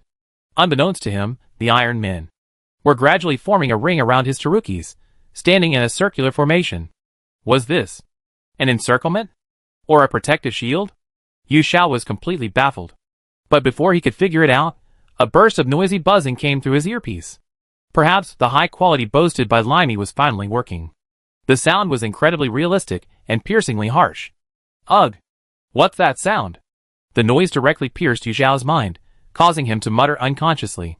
Then, the noise gradually transformed into what seemed to be speech. Red. Number 1. And it reached Yu Xiao's ears precisely. Since there was no sign of receiving a communication on the screen, Yu Xiao jumped. Who's talking? The voice grew clearer and clearer. I am Lieutenant Soma Pyrus, a super soldier belonging to the Human Revolutionary Alliance. Red Number 1, I hereby ask you on behalf of the Human Revolutionary Alliance. Who are you, and what is your purpose? Upon hearing the other party's self-identification, Yu Xiao's mind raced. More concerned than the question itself was the game content before him. If he remembered correctly, his XR ability and the other party's use of brain quantum waves as a super soldier were both things that could open a chat room in the original work. So, the development team was trying to recreate that through this method? He guessed. Although he could understand, it still felt somewhat strange. Yu Xiao couldn't help but think. But the other party's voice didn't seem to stop despite Yu Xiao's silence. Ugh! This feeling. It's like a ferocious beast. A terrifying aura is stimulating my brain. But right now, what's more important is carrying out the mission. It's strange, really. Even though he was trying to recreate the scene from the mental wave chat room, the other person's voice had a hoarse, exhausted quality, as if they were constantly being oppressed. And then it intensified. Red Number 1. Ha ha. Answer me, who are you, what is your purpose? And why? That voice, octave higher, almost made Yu Xiao feel like her head was about to explode. Ugh, so noisy. Is it really necessary to go this far? It's like they crawled into my head. Get out. Faced with such a terrible gaming experience, Yu Xiao, enduring her headache, couldn't help but complain loudly. Ugh, ugh. No. No. At the same time, a fierce intent, seemingly shimmering with green waves, instantly spread from Yu Xiao's body. And this seemed to cause the character on the other end of the conversation to lose control amidst the violent tremors. However, he himself didn't seem to realize it. Instead, he was just a little regretful. Why did he have to attack the game? The game character? If he thought it was too noisy, he could have just taken off his headphones. Yu Xiao covered his face. Was it because he'd gotten used to playing games without headphones during his 2 years here? Thinking this, Yu Xiao looked up. Unexpectedly, Iron Man Peach fell silent. And at the same time, silence returned to his ears. Could it be that it actually hurt him? If that were the case, he might have to apologize for his outburst. Looking at it, Yu Xiao couldn't help but think this with a wry smile. But then Iron Man Peach raised its smoothbore cannon. Huh? And amidst Yu Xiao's astonished voice, he unleashed a barrage of fierce fire at his Tarukis. Chapter 43. Boom. Boom. Boom. Boom. Everyone present clearly heard and saw Iron Man Peach's artillery fire. But could it possibly hit the legendary Red One? In terms of outcome, it was naturally no. The White MS simply activated its thrusters, making a few light leaps before dodging Iron Man Peach's shots. The shells that left the barrel ultimately ended up in the wilderness, already ravaged by Beta. However, this action would undoubtedly cause controversy within the top-tier forces. What exactly happened? Why fire at Red One? Lieutenant Pyrus, please answer. This wasn't part of our operational plan, was it? For example, Nan Wanqing, who was hurriedly opening her comms and repeatedly questioning them. She truly didn't understand. Sergei had only told her that her mission was to make contact with Red One. Why did it suddenly escalate to a situation requiring combat? Ugh. Ugh. Ugh. However, faced with Nan Wanqing's question, the usually quiet and somewhat taciturn silver-haired girl seemed to be on the verge of losing control. She only let out high-pitched screams, randomly pulling the trigger and continuing her haphazard firing at the dodging tall geese. If that were all, it might not be considered a particularly serious situation. But at that moment, another Iron Man also joined Iron Man Momo's movements, rushing towards Red One, and, compared to the chaotic state of Soma, his actions were undoubtedly more rational, shrewd, and targeted. While adjusting his own position, he continuously fired his smoothbore cannon at Red One. Ultimately, one bullet even accurately struck the white mobile suit piloted by Red One. Although it was immediately blocked by the opponent's shield, it was still a remarkable achievement. After all, that was Red One, a legend who single-handedly changed the battlefield. But Nan Wanqing wasn't in the mood to praise the other side at this moment. Instead, through the markers on the IFF system, Nan Wanqing accurately identified the target of the attack. That was Captain Gordon? What are you doing here? You know, that's clearly Red One over there, right? With a clear sense of disbelief in her voice, Nan Wanqing switched the communication channel, her voice trembling with anger as she asked. I know. But Lieutenant Soma fired at him, didn't she? That proves that, through brain quantum wave communication, Red One might have been targeting her, or even us. The man on the other end of the line seemed to be responding loudly, also in a state of tension. There's a reason for that. The person who answered also has their own logic. After all, on the way here, Nan Wanqing had indeed learned about the battle plan through Sergei's explanation. The plan was to use Lieutenant Soma Pyrus's quantum wave ability as a super soldier to make semi-forced mental contact with Red One, who never responded to any communications, to determine Red One's true intentions. In this respect, Gordon's conclusion seemed correct. Therefore, the current chaotic and complex situation forced Nan Wanqing to turn to the only person present who seemed to have the authority to decide everything and ask for instructions. Lieutenant Colonel Sergei. However, regrettably, even the mighty Sergei Smirnov, the wild bear of the People's Revolutionary League, couldn't formulate a coherent tactic in such a short time. Reason told him that ignoring the disobedient soldier and choosing a gentler solution was the right thing to do. After all, it was still unclear whether Red Number One was friend or foe. And if he, already in a wavering position, fell into distrust of the People's Revolutionary League because of this incident, it would be quite disastrous. But at this moment, a scene flashed through his mind. So, Lieutenant Pyrus, I'm entrusting this to you. The figure of the man in black, who entrusted him with such an important matter before leaving, was the one who stopped him from doing so. Gulp. Sergei gritted his teeth. Certain memories surfaced unmistakably in his mind. He, too, had once lost someone close to him, his wife, because of his insistence on his stubborn principles. He even turned against his own child because of it. Such a mistake, if there were a better way to solve it. He really didn't want to repeat it a second time. Yes. As long as a method is found. Think quickly. Think of something. Brain, almost coercively, Sergei forced himself to plan and think about tactics. And after a moment, he truly reached a conclusion. Perhaps a true strongman can even command his own brain. Captain Gordon and I, along with 4 Iron Man high-mobility A-type aircraft on the flank, will intercept Red One. Lieutenant Pyrus is also an important member of the top martial forces and the Human Revolutionary Alliance. We absolutely cannot lose her here. Such an order seemed to imply a full-scale war. This naturally prompted Nan Wanqing to exclaim incredulously, how could this be? Is it really necessary to fight him? To fight Red One, Lieutenant Colonel? If possible, I hope to avoid it. Sergei sighed at this. Then his tone shifted. So, Captain Nan, you will lead the remaining forces to stop Lieutenant Pyrus. Huh?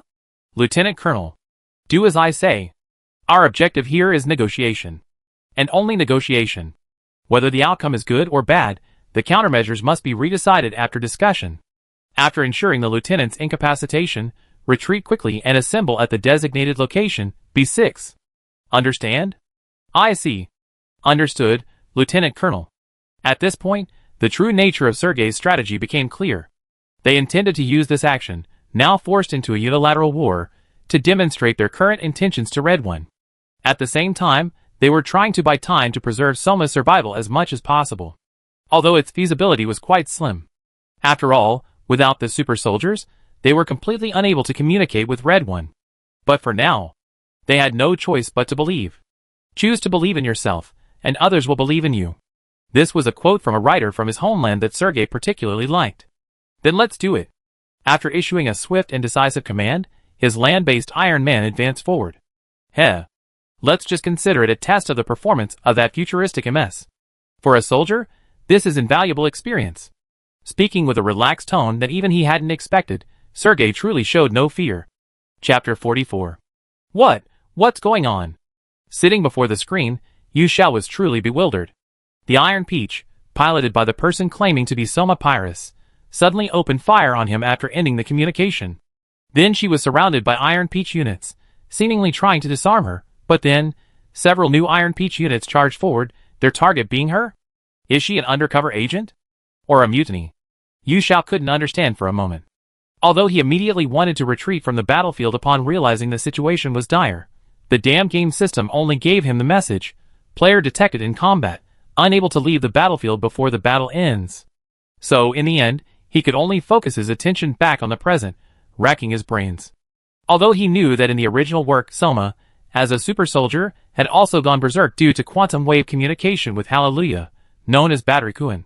Even other units were attacking him. What was going on?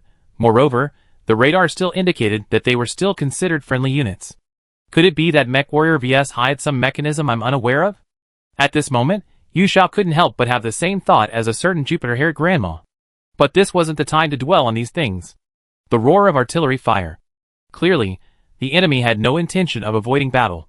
So, at this moment, Yu Xiao had no choice but to turn his attention to the light and shadow reflected on the screen. 6 mechs came to meet him. However, to be honest, only the movements of 2 of them, the standard-style ground combat mechs, particularly caught Yu Xiao's attention. One of them displayed aggressive, proactive movements, while the other's tactics seemed more seasoned and mature. The former looked like an elite monster. And the latter. Yu Xiao felt he was more like the big boss here. So, in a moment, Yu Xiao decided on his strategy. It was to attack their flanks first, then deal with the 2 elite mechs in the center. Capture the leader first. This principle only applies to dealing with scattered, untrained troops.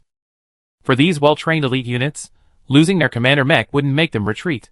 On the contrary, Yu Xiao guessed that eliminating the leader would only ignite the remaining troops' fighting spirit. Therefore, he had to take advantage of their incomplete formation and eliminate the relatively weaker flanks first. Having made up his mind, Tarukis took to the air. While performing a circular maneuver, he raised his Dover cannon, switched to live ammunition mode, and then began firing alternately at the Iron Man high-mobility types on either side. However, his target wasn't the cockpit section, which could deliver a one-hit kill. He primarily aimed at their lower bodies. The intention couldn't be clearer. Not to take the lives of the enemy pilots, but merely to deprive them of their combat abilities. Because Yu Xiao knew that without understanding the current situation, there was no need to create unnecessary complications. And he also remembered that the character interface clearly displayed a reputation system. If that statistic becomes negative due to killing a comrade, there should be a penalty, right? That was Yu Xiao's entire consideration. His actions quickly yielded effective results. The Dover cannon's impact was precisely controlled. The highly mobile Iron Men on both flanks, hit by his air-cushioned feet, collapsed to the ground in disarray. They could only barely catch a glimpse of his shadow to begin with. Now, the giants, having lost their legs, had no chance of catching Tolgi's trail. As for the elite monster Iron Men, he had paid more attention to earlier. He naturally couldn't defeat them as easily as he had the highly mobile Iron Men. It took several more efforts. First, Tolgis used the Dover cannon in its live-fire mode for predictive firing. However, instead of aiming at the moving ground Iron Men themselves, he chose to fire to their sides, reducing the range in which they could dodge. Immediately, Tolgis unleashed its full power, hurtling towards the land-based Iron Man. In its hand, seemingly out of nowhere, lay a high-powered lightsaber stored within its shield. Accelerate, accelerate, accelerate again. Whoosh!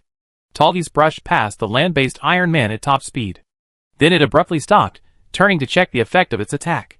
Accompanied by a welling sound like a slithering snake, a distinct diagonal cut appeared at the Iron Man's waist joint, severed by the lightsaber. Then, its upper body slid to the ground, utterly separated from its main body. But there was no explosion. Clearly, Yu Xiao had controlled the force of his strike perfectly, breaking only the joints without damaging the power source. That eliminated another one. Now, finally, Tolgis turned its head.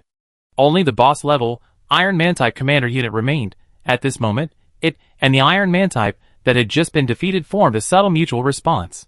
The instant Yu Xiao completed his strike, it approached from the opposite direction, fearlessly entering close combat with Yu Xiao's Tolgis. Then come on.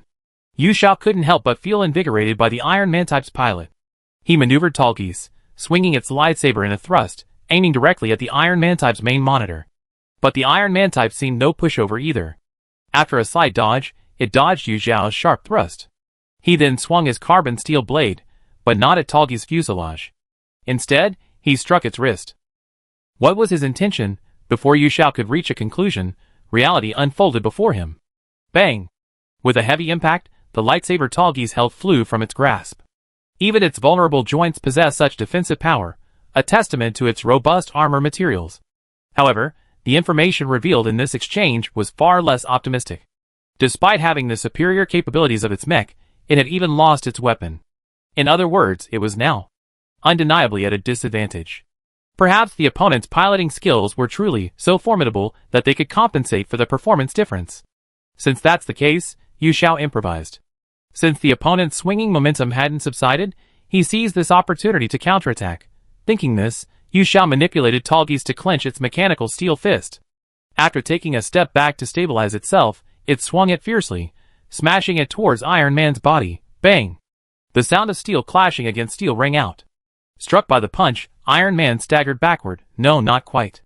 As if premeditated, it used the momentum of the fall to reach out and grab Tallgeese tightly.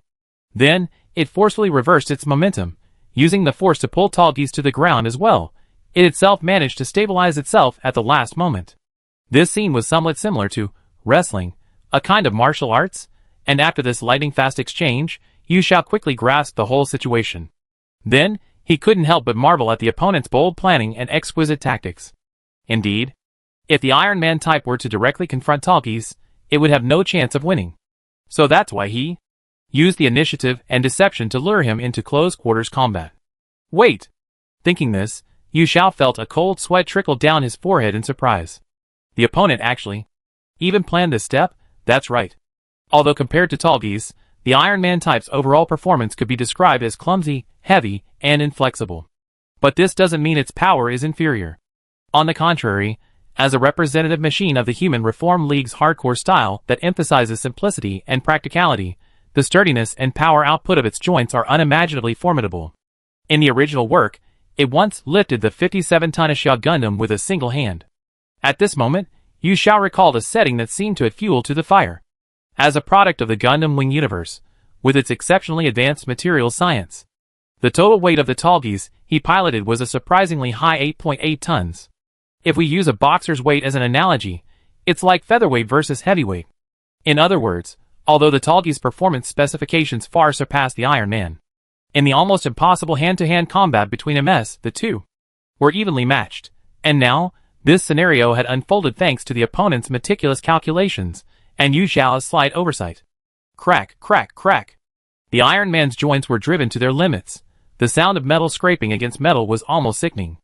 At this moment, the monitor on Tallgeese's head was completely locked by Iron Man's single hand. And, just like in the original work, after stabilizing his posture, Iron Man slowly lifted Tallgeese. The scene before Yu Xiao's eyes gradually went black. This was the Super Robot Wars vs. Part Destruction system. When a part of the mecha is damaged or obstructed, its performance or the presentation of the image will be abnormal. But only the main monitor head was damaged. He activated the secondary monitor on the mecha, but there was no time to wait. So, relying on his memory, Yu Xiao pushed the controller to make micro-operations. Tallgeese, suspended in midair, reached out his right hand, attempting to draw the spare lightsaber stored within his left shoulder shield. But his outstretched hand was immediately and viciously seized by the Iron Man. For a moment, the two were locked in a stalemate. If this were a human fight, it would be considered a draw. No, the Iron Man had the advantage. Damn it. What's going on? Using a machine with superior performance, how can the battle end like this? Yu Xiao, feeling somewhat resentful, even felt he could hear the opposing pilot's cold laughter. No matter how powerful a weapon is, if it can't be used, it's as if it doesn't exist. The opponent, probably in the cockpit right now, is probably judging him like that. Yu Xiao thought. While the Iron Man didn't take any further action, Yu Xiao felt he had no choice but to retaliate.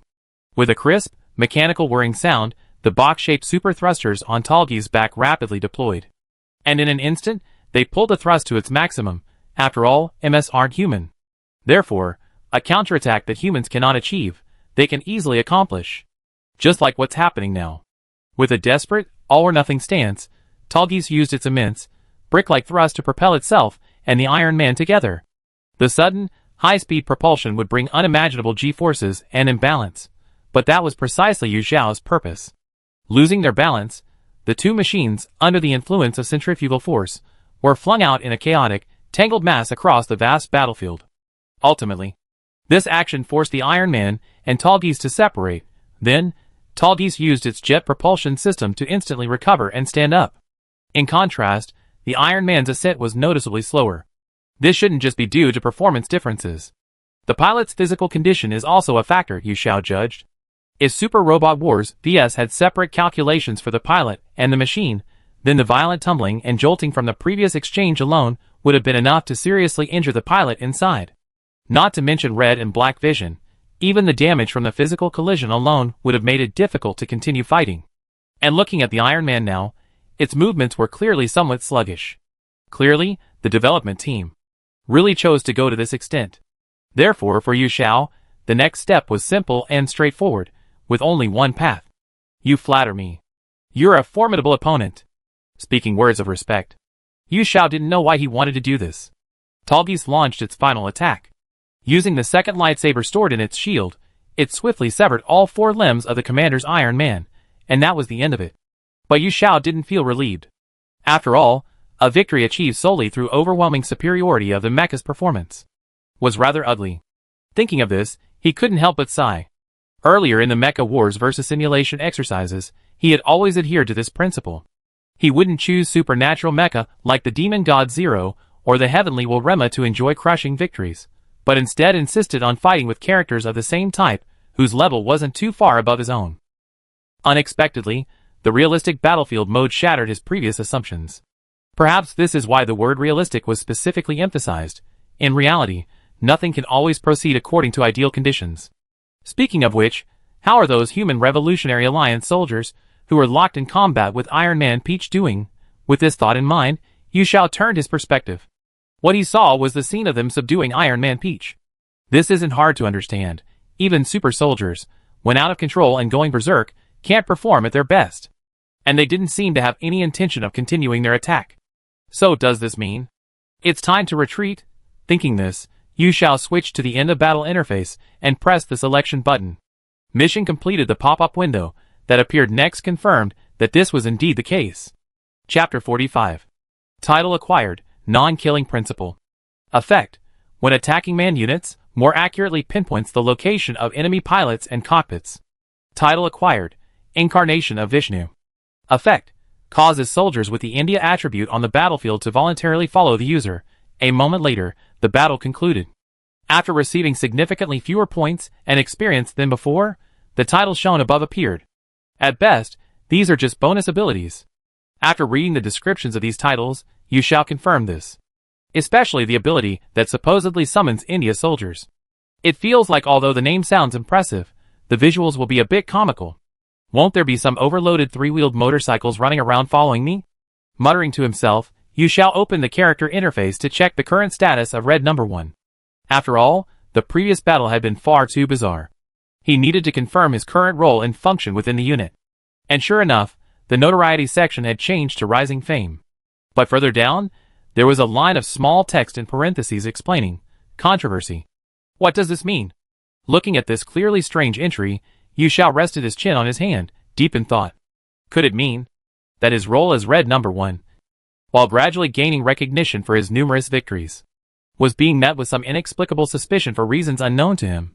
So, the inexplicable attack he suffered earlier was probably due to this controversial entry. But why? Yu Xiao couldn't understand. He hadn't done anything heinous. That couldn't be it. It couldn't be due to disobeying orders, could it? But that was because he couldn't win without acting alone. Really, as they say, fame brings trouble. Could it be the same in a game? Yu Xiao shook his head, sighed inwardly, and then opened the hangar interface again. Although the experience gain rate had decreased, thanks to his previous accumulation, the Tallgeese had already reached level 4. And this should be the level where most of the tech tree extending from it could be seen. Yu Xiao judged, then pressed the Develop button to browse. And sure enough, as the progenitor level MS in the W universe, this Tallgeese was practically an all-purpose springboard. Currently, its level is only 4. But even so, based on it, it's now possible to develop its counterpart, the Tallgeese 2, and the 5 Gundams piloted by the protagonists in the original work.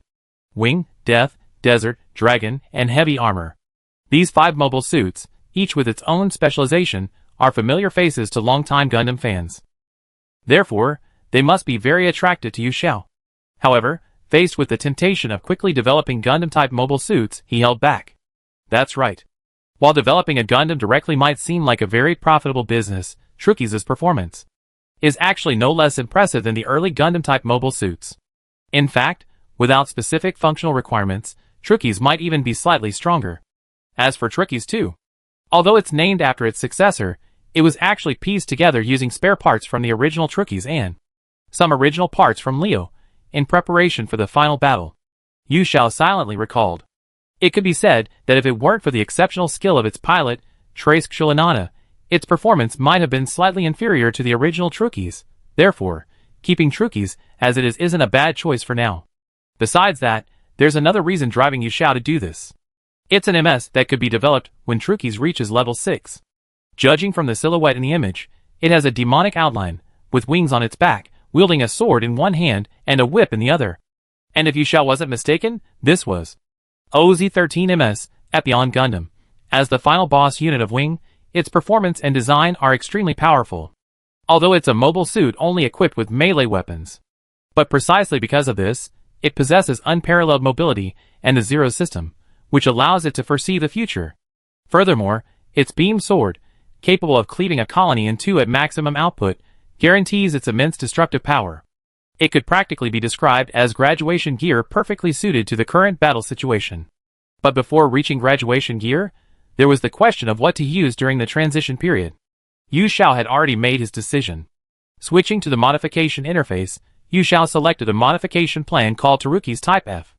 F stands for Flugel, an abbreviation for Skywing. As its name suggests, replacing the original simple super thrusters, two flamboyant and ornate white wings were its most prominent feature. In fact, they weren't just decorations, but multifunctional components combining thrusters and shields.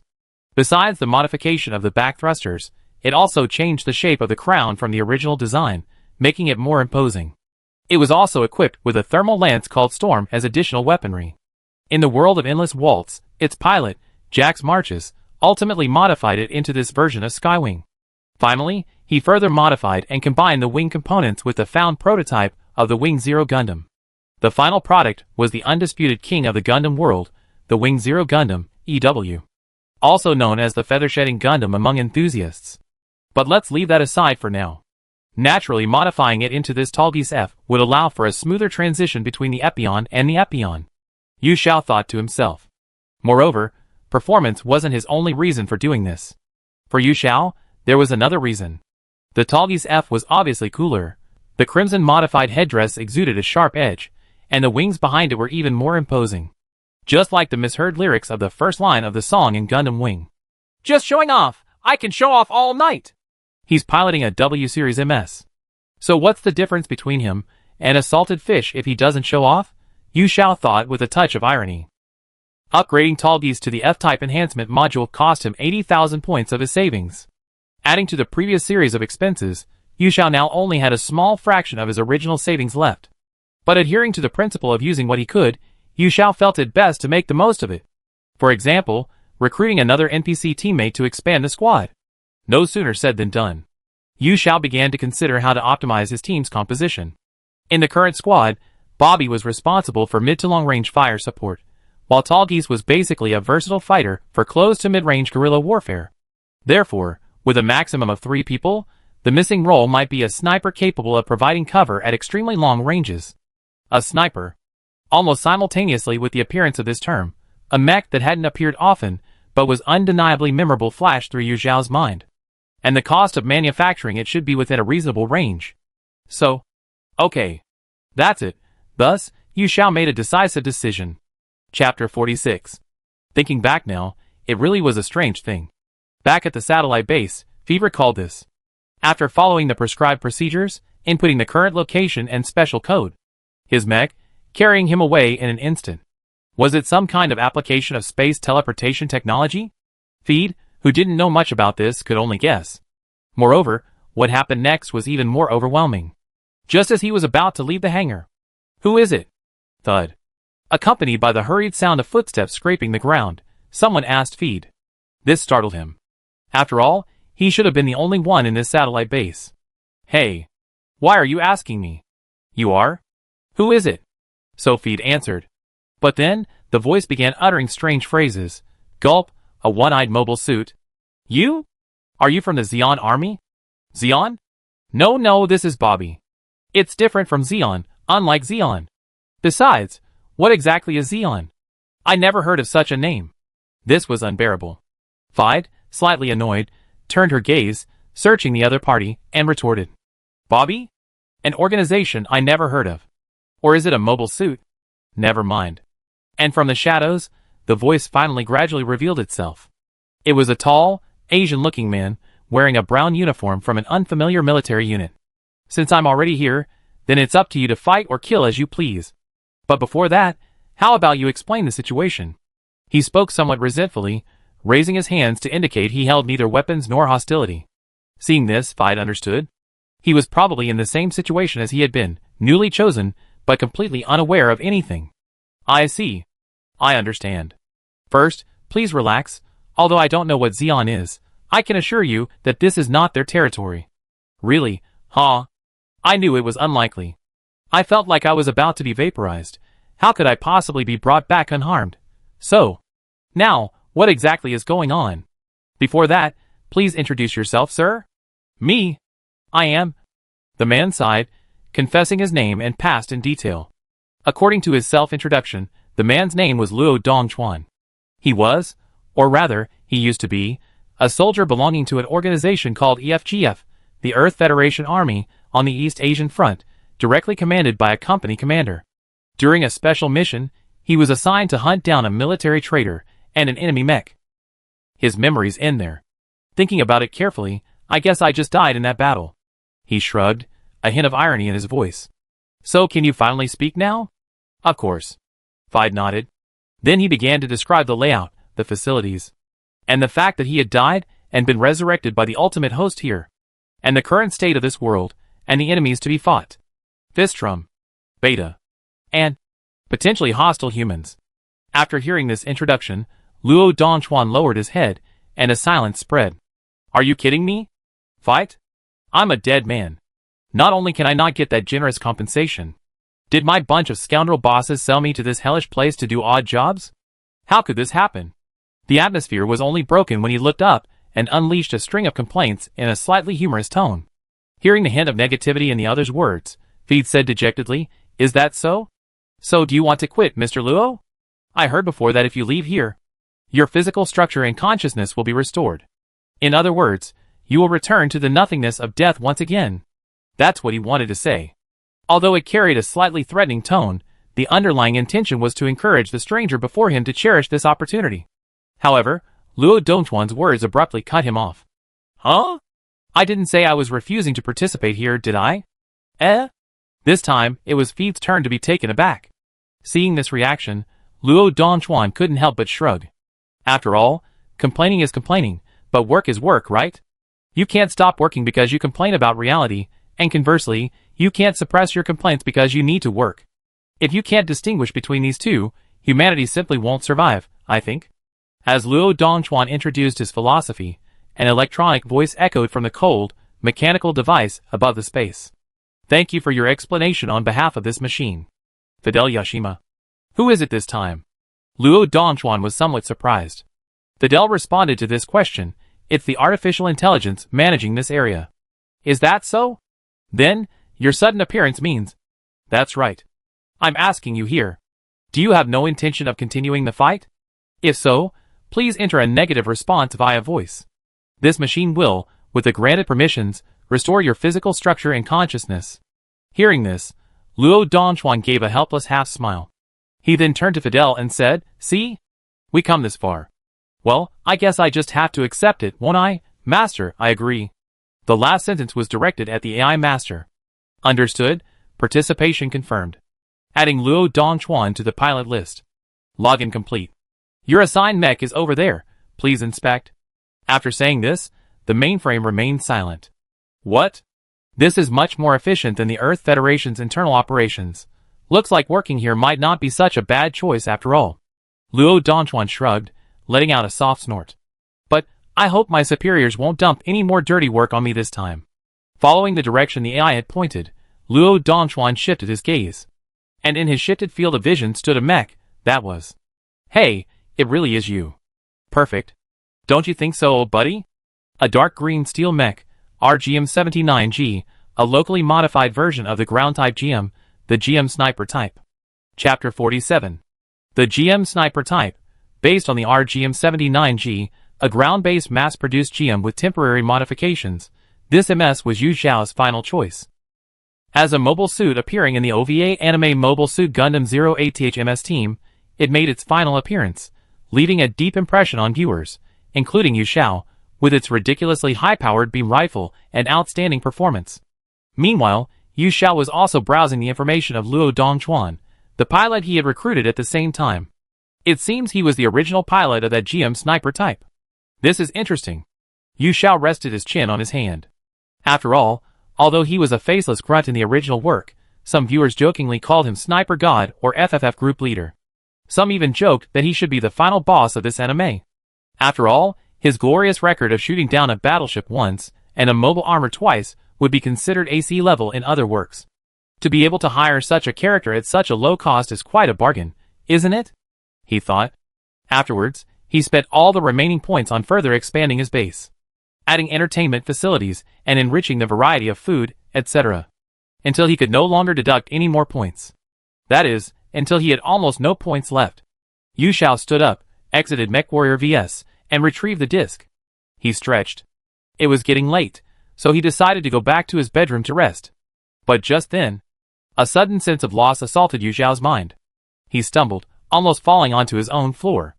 Ugh. Have I been lacking rest lately? Or have I been too engrossed in it? Holding his forehead, Yu Xiao shook his head, seemingly trying to shake off the fatigue, muttering to himself. It was then that he felt a chill run down his spine.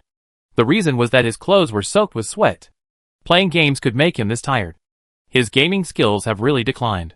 Maybe playing for only an hour a day would be better? Like Takahashi Meijin said. With a slightly ironic thought, Yu Xiao staggered to his bedroom. And the moment his body touched the bed, he fell fast asleep. In another not-so-distant place on Penglai Island, night was also deep. However, some people, unlike Yu Xiao at this moment, not only dared not feel tired at all, nor did they have the will to sleep. Click. The earpiece connected to the somewhat retro-style eavesdropping device was removed. And the girl who took this action, Asaka Raimi, after a soft sigh, finally ended the mission that had lasted until now. The mission of monitoring together. That's right. The so-called UrbanFlow.net product she gave Yu Xiao was actually not just a simple earpiece, but a eavesdropping device with the function and appearance of an earpiece. Yukuin, you must have heard that. Whisper, Raimi murmured after casually throwing herself onto her bed. She knew. The whispering phenomenon was sometimes accompanied by intense pain. It was said that some whisperers, driven mad by the intensity of the whispering, even committed suicide. Therefore, the boy's whispers just now, "What's that sound? Who's talking? It's in my head." In Laimi's view, it was undoubtedly a panic reaction to hearing abrupt whispers. Perhaps there was also unbearable pain involved. At times like this, if there were at least one person who could listen to his confusion or offer support, perhaps it would be much better. Laimi thought. She wanted to do that too. But the girl was a ninja. Those who, from ancient times to the present, silently lived in places unseen, protecting the shadow of their lord. Therefore, she couldn't be someone he could openly rely on. This feeling is awful. Really. If only she weren't some kind of ninja. Thinking this, Laimi curled up on her single bed, feeling a pang of self-pity. This girl, who only superficially admired ninjas, had never imagined that she too would one day regret her choices. In a field hospital established by the Central State Base of the People's Revolutionary Alliance in India. I never expected someone like you to be injured like this, Lieutenant Colonel. You really had a hard time with Soma. On the central bed, hearing these words of concern, Sergei turned his head with some difficulty. Because of the multiple bruises and internal organ damage caused by the excessive maneuvering during the battle with Red One, he is currently hospitalized for treatment. Hai Feng? Upon recognizing the visitor, a slightly smug smile appeared on his resolute face. To be honest, what's more surprising is that I survived. Even at this point, he still chose to hold back. That Red One is truly a remarkable man. I received a detailed report on what happened. The higher-ups have decided to release information about Red One. However, The fact that you fought it must be kept secret. In other words, yes. Because we can't determine its exact origin, we decided to be open about it. If the EU or the United States of the New World react, that would be best. And if not, it can also use it as the best propaganda material for us. Sergei murmured. That's right. However, this means it might cause you even more trouble, and even more trouble for the top martial army, Lieutenant Colonel. Lu Haifeng stood up and saluted Sergei, who was lying on the hospital bed. Heh. What are you talking about? Sergei simply chuckled. I'm a soldier of the People's Revolutionary Alliance. From the day I entered military academy, I was prepared to go through fire and water without hesitation. Besides, now, it's not me who needs to be troubled. You mean, about Captain Nan, who took over your position? Becoming the acting unit commander? That's right. So, Haifeng. What do you need me to do? My hands and feet are a little weak. Could you peel the oranges under the bed for me? Understood. Such a small matter is no problem. And so, under the somewhat surprised gazes of the surrounding wounded soldiers and military doctors, the man, who usually gave off a serious and aloof impression, actually and silently began peeling an orange for his old leader. This gesture carried no hint of flattery, only a nostalgic sentiment of the past. Just what kind of relationship did they share? Chapter 48. EU Territory, B City, the capital of the Germanic Kingdom. Inside the meeting hall of the MS Development Council, urgently convened by the Romfra Foundation. On the central, enormous screen, footage repeatedly played of white MS bravely charging into and out of enemy lines, mowing down wave after wave of bizarre insected creatures, like cutting grass. This is a news report just released by the Human Revolutionary Alliance. Gentlemen, what are your thoughts? Please give your opinions for the next 5 minutes.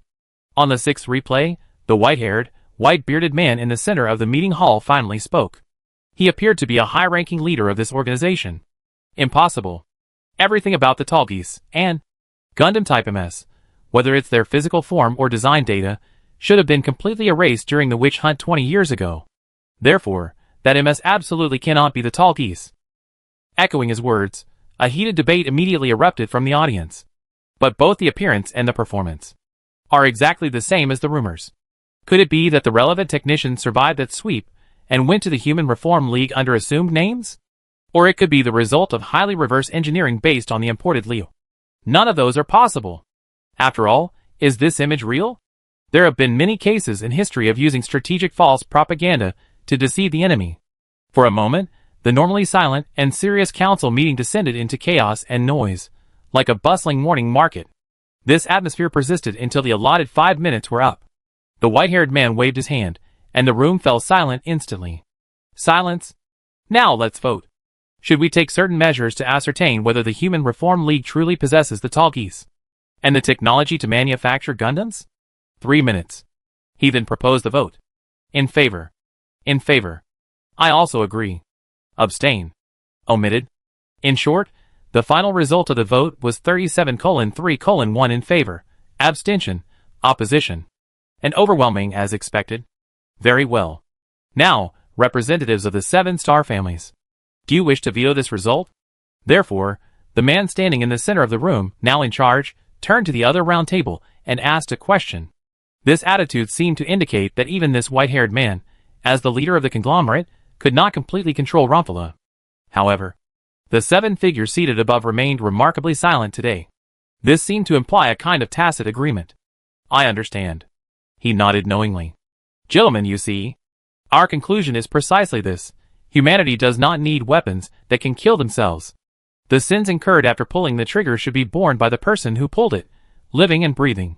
To strip even that away is undoubtedly the act of a demon. Then, the white-haired man, whose name was Derringer Rembrandt, spoke these words calmly. We, the Romfla Foundation, will continue from this day forward. The all-condemning Gundam. New World, United States, California base. Good work, Graham. I heard from Instructor Eichmann that you've been spending all your time in the simulation training grounds lately. You really gone all out to win the bid for the super limit flag. Tired? It's Thursday, so I went to that usual fried chicken shop and bought you some things. I even got some mashed potatoes. A young man with a long braid and glasses, possessing a somewhat scholarly appearance, Billy Katagiri, waved and greeted the blond man who stepped out of the base, then held up a bag of various sizes of food packaging bearing the logo of a certain old man, waving it in the air. It's nothing. Rather, it's my gratitude to the professor. Without him, I wouldn't have met my partner. I wouldn't have met that flagship. The blond man approached, patted the other's shoulder affectionately, and spoke so frankly. Judging from his words, it wasn't hard to tell. He was the famous flagship fighter of the New World, the Prince of Aerial Combat. Is that so? That's exactly what you say. Ah. By the way, Graham, did you see President Hearst's speech? As he spoke, Billy handed him a bottle of Coke. Graham naturally accepted it without ceremony, opened the cap, and took a big gulp. Feeling the carbonated bubbles still stimulating his tongue even after swallowing, Graham replied rather casually, "Speech? What was it about? If it's just those cliches about condemnation resolutions, then forget it. But since you specifically mentioned it, Billy, it must be different, right?" "Yes." It said that the speech was specifically addressed in response to the footage of the new mobile suits revealed by the Human Reform League. By the way, have you seen that footage? No, not really. Then take a look now. I think you find it interesting. Billy took out his phone from his white coat, opened a video, and showed it to Graham. It was a recording of a pure white mobile suit fiercely battling its enemies from the far north. The golden silicon lifeforms, the Fisterms. The mobile suit on screen moved effortlessly through the Fisterms' attacks, relentlessly hunting them down. Until the white mobile suit killed the last Fisterm and gracefully turned away, the video ended, displaying the white mobile suit's codename at the end. Red One. Wow. Interesting. Hee hee. Humph, haha. After seeing the photo, Graham, just as Billy had expected, laughed heartily. Billy. You know what? Then his tone shifted. But Billy responded quite calmly to this dramatic change in tone. Yeah, what's wrong? Perhaps this was proof of their long-standing friendship.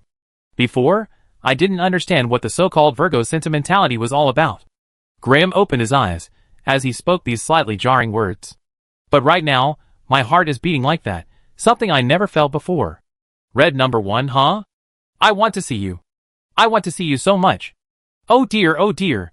Billy simply shook his head and sighed at his colleague, who was clearly in a state of excitement. Why wasn't he surprised? Firstly, because he was used to his friend's temperament. Secondly, it was because, as a technologist, he too shared an interest in that white mobile suit. Perhaps the whole world felt the same way about the two of them? Looking up at the sky, Billy silently thought to himself. Chapter 49. If you were to ask what word humans love most in this world, there would probably be no answer. But if you were to ask what word students love most in this world, the answer would undoubtedly be obvious: holiday. Finding evidence is simple. Just look at the two people chatting happily on the path of Pomlai Island. Ugh. Tired. Ah. Finally, it's holiday. Hey Xiao, do you have any plans? Walking beside you Xiao, Buqing stretched, a little tired but unable to hide her excitement as she exclaimed. Probably just playing games. Staying at home. Oh, I see. It doesn't really matter. Anyway, no ships come here, so tourism is out of the question. Do we really have to wait until graduation to go outside the island? While complaining about Pomlai Island's remote location and traffic congestion, Buqing's tone suddenly changed. Oh right. Xiao. That thing you talked about with me last time. That Mobile Suit Gundam 00, what kind of work is it exactly? The conversation shifted to a mecha anime they casually mentioned during his visit to the hospital. Yu Xiao casually replied, to be honest, it's a good work. But why are you suddenly bringing this up? Buqing scratched his head, looking a little embarrassed. Well, there's a reason. The other day, I was chatting with my dad at home, and it was. Well, as soon as he heard about the three great powers, Gundam, and Jian drives, he had a huge reaction. He seems to love it even more than I do. There's just no way around it. Huh, Uncle Boo? Yu Xiao was a little surprised. He had only heard that the other's father was a wealthy man who had been trading overseas for a long time before recently settling on Pomlai Island. Could it be that he's a hidden mecha enthusiast? Yeah. You know him, right? Hey, he's the kind of guy who's old but not young at heart. Although I never thought he'd be interested in robots, even without DVDs. Tell me about them, Xiao. That way, maybe he'd give me more pocket money to buy models. Noticing the increasing excitement in his friend's tone, Yu Xiao couldn't help but be infected by it. Okay. Let's continue from where we left off the other day.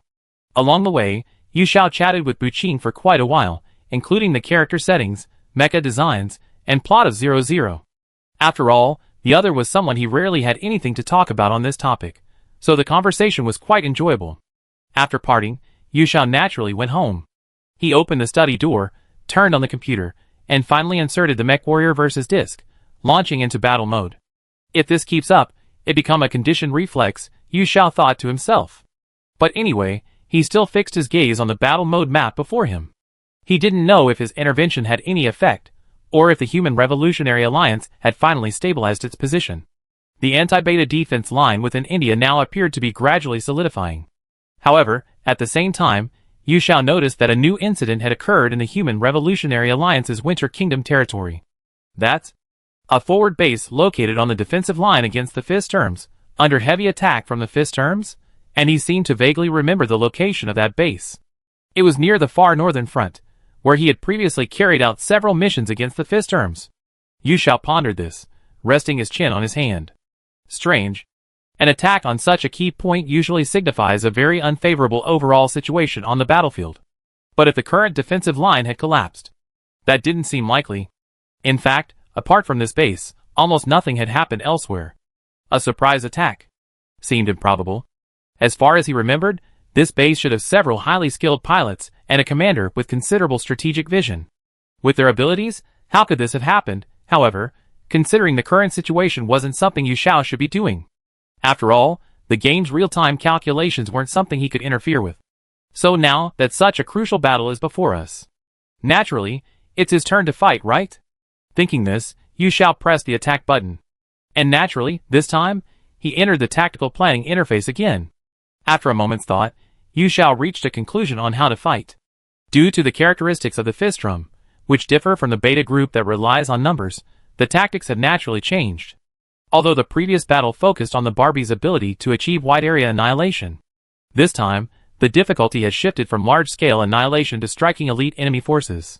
Undoubtedly, what he can rely on most is actually the Tarukis piloted by Yu Xiao. Therefore, Fidel's Bobby was assigned to fight the large group of Glendales that had invaded the base. Since it didn't need to deal with the threat of the Ray types, it could maintain its MA mode for ground attacks. Yu Xiao, as the backbone, roamed the battlefield, hunting down the Sphinxes without interference from the Glendales.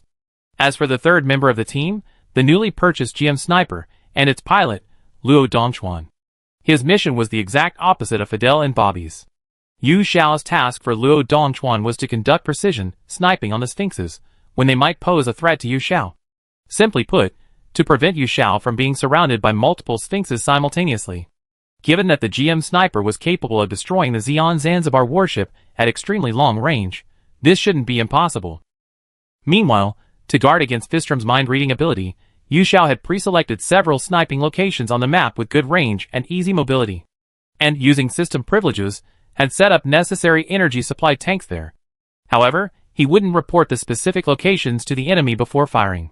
The locations would only appear on his machine's radar screen after he had fired. This should prevent accidents caused by being predicted through mind reading. Even in the worst-case scenario, if Fistrum read his mind, then the GM Sniper, equipped with additional general-purpose conventional weapons, should be able to engage the attacking enemy for a period of time after discarding the burdensome high-output long-range beam rifle and cooling backpack, until the Talgis F could arrive to provide assistance. That was the entirety of the tactic. And then? So, Yu Xiao pursed his lips, which were a little dry from the previous conversation. His gaze sharpened. This was the most common combat state of a typical student on a weekend. It's time to set off. And this proves that he is fully prepared for any battle to come, no matter which one it may be. Chapter 50. Human Revolutionary Alliance, 23rd Garrison Base on the far north defense line. Several anti-aircraft modified Iron Man-type tanks, their heads now equipped with twin-mounted cannons, commonly known as Hedgehogs, along with the intelligent Fafnir units, were unleashing a hail of bullets at the Sphinxes that had suddenly surrounded them from the sky. The four 155mm twin-mounted anti-aircraft cannons on their heads, combined with the 60mm Gatling guns on their hands, created a fierce barrage. Even the Sphinxes found it difficult to withstand the onslaught. But then, breaking through the base's ground, the Glendale species, appearing out of nowhere, suddenly clung to the toes of the Iron Man-type Hedgehogs. This proved that the Iron Man's life was nearing its end. Clear green crystals suddenly appeared at their junctions, then spread throughout its entire body. In just an instant, the Iron Man's body was covered in emerald crystals. It looked like a beautiful spectacle. However, the price was correspondingly heavy. Crack!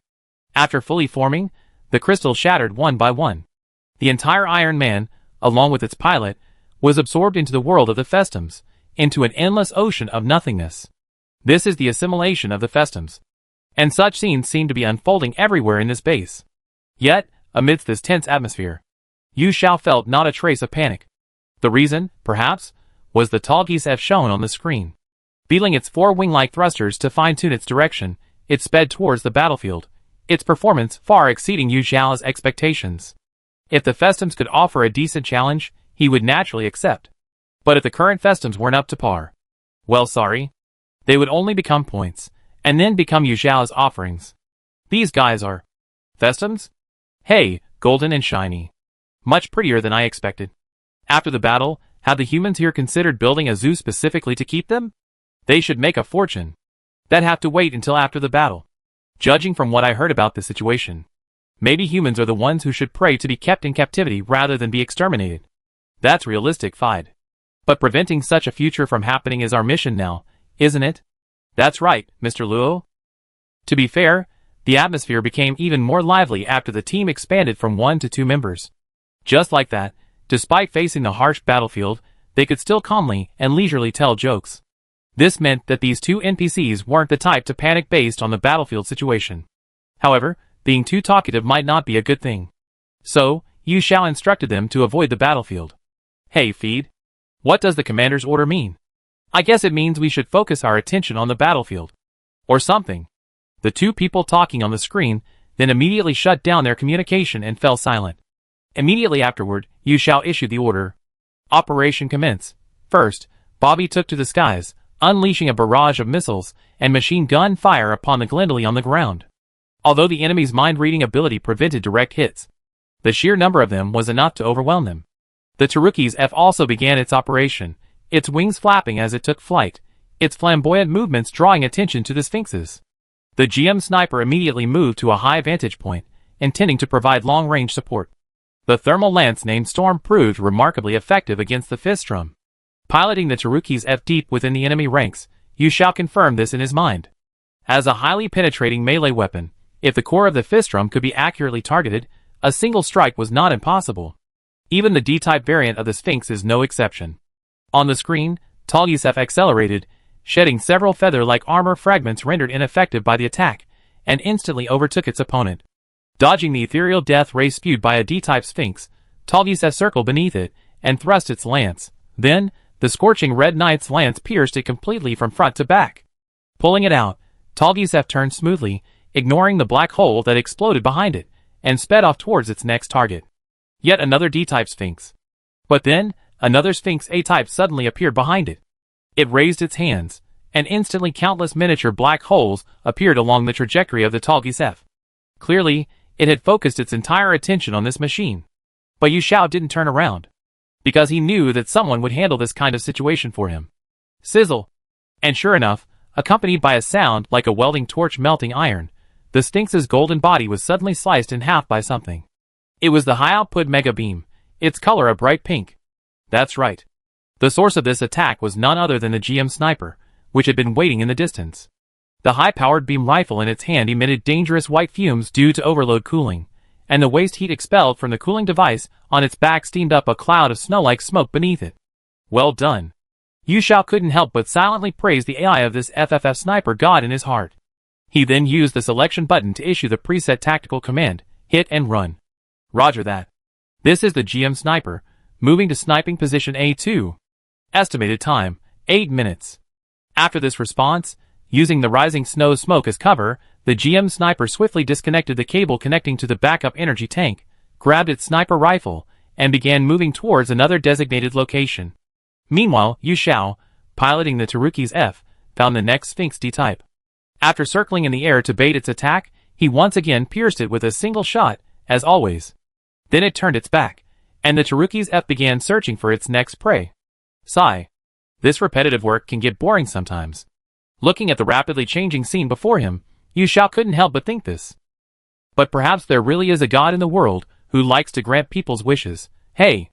Wait. What's this? Commander. Near the base, there's appeared something extraordinary, it seems. Immediately afterward, Yu Xiao heard Luo Dongchuan's somewhat surprised words. Chapter 51. Following the shout, Yu Xiao turned the viewfinder of his Taruki's F, looking towards the indicated location. And naturally, he saw the object that had surprised him so much. There, the fistum was indeed different from the Sphinx, which possessed a somewhat magnificent and divine appearance. It was a bizarre creature, on all fours, with a thick, shell-like structure on its back. It looked exactly like a disgusting reptile. But it didn't seem to have any intention of attacking further. After materializing, it stood to the side of the base, silently and coldly observing the scene before it. No way. This thing. Could it be? Considering all these signs, Yu Xiao came to a conclusion. If this thing appeared, it meant the difficulty of his battle was about to increase to a new level. Why does the difficulty of the levels always increase after I switch to a new mech? Is this the dynamic difficulty system of MechWarrior vs? Yu Xiao thought to himself. And then, unfortunately, a situation that would further worsen the situation occurred. GM Sniper type has reached the target location. Commander, please continue fighting. I handle this guy. It was Luo Dongchuan's report. Just like in the original work, he seemed to be a soldier who faithfully followed assigned tasks. Normally, there wouldn't be any problem. But at this moment, it wasn't so bad. After all, firing now would only make things worse. With this in mind, Yu Xiao opened the command interface, intending to send a take evasive action tactical signal to the GM Sniper type. But it was too late. Long-range beam rifle ready. Cooling system functioning normally. Fire. As Luo Dongchuan spoke, a pink beam of light pierced the sky once more. However, this time, where the beam of the mega particle struck, some black, sheet-like shield-like objects appeared. This helped the new species of Festum withstand the incoming attack. Moreover, what followed was inevitably and even more incomprehensible. Rebound. In short, it could be summarized in these two simple words. This is a word even modern elementary school students would avoid using when arguing, because it's too naive and impractical. But who could have imagined?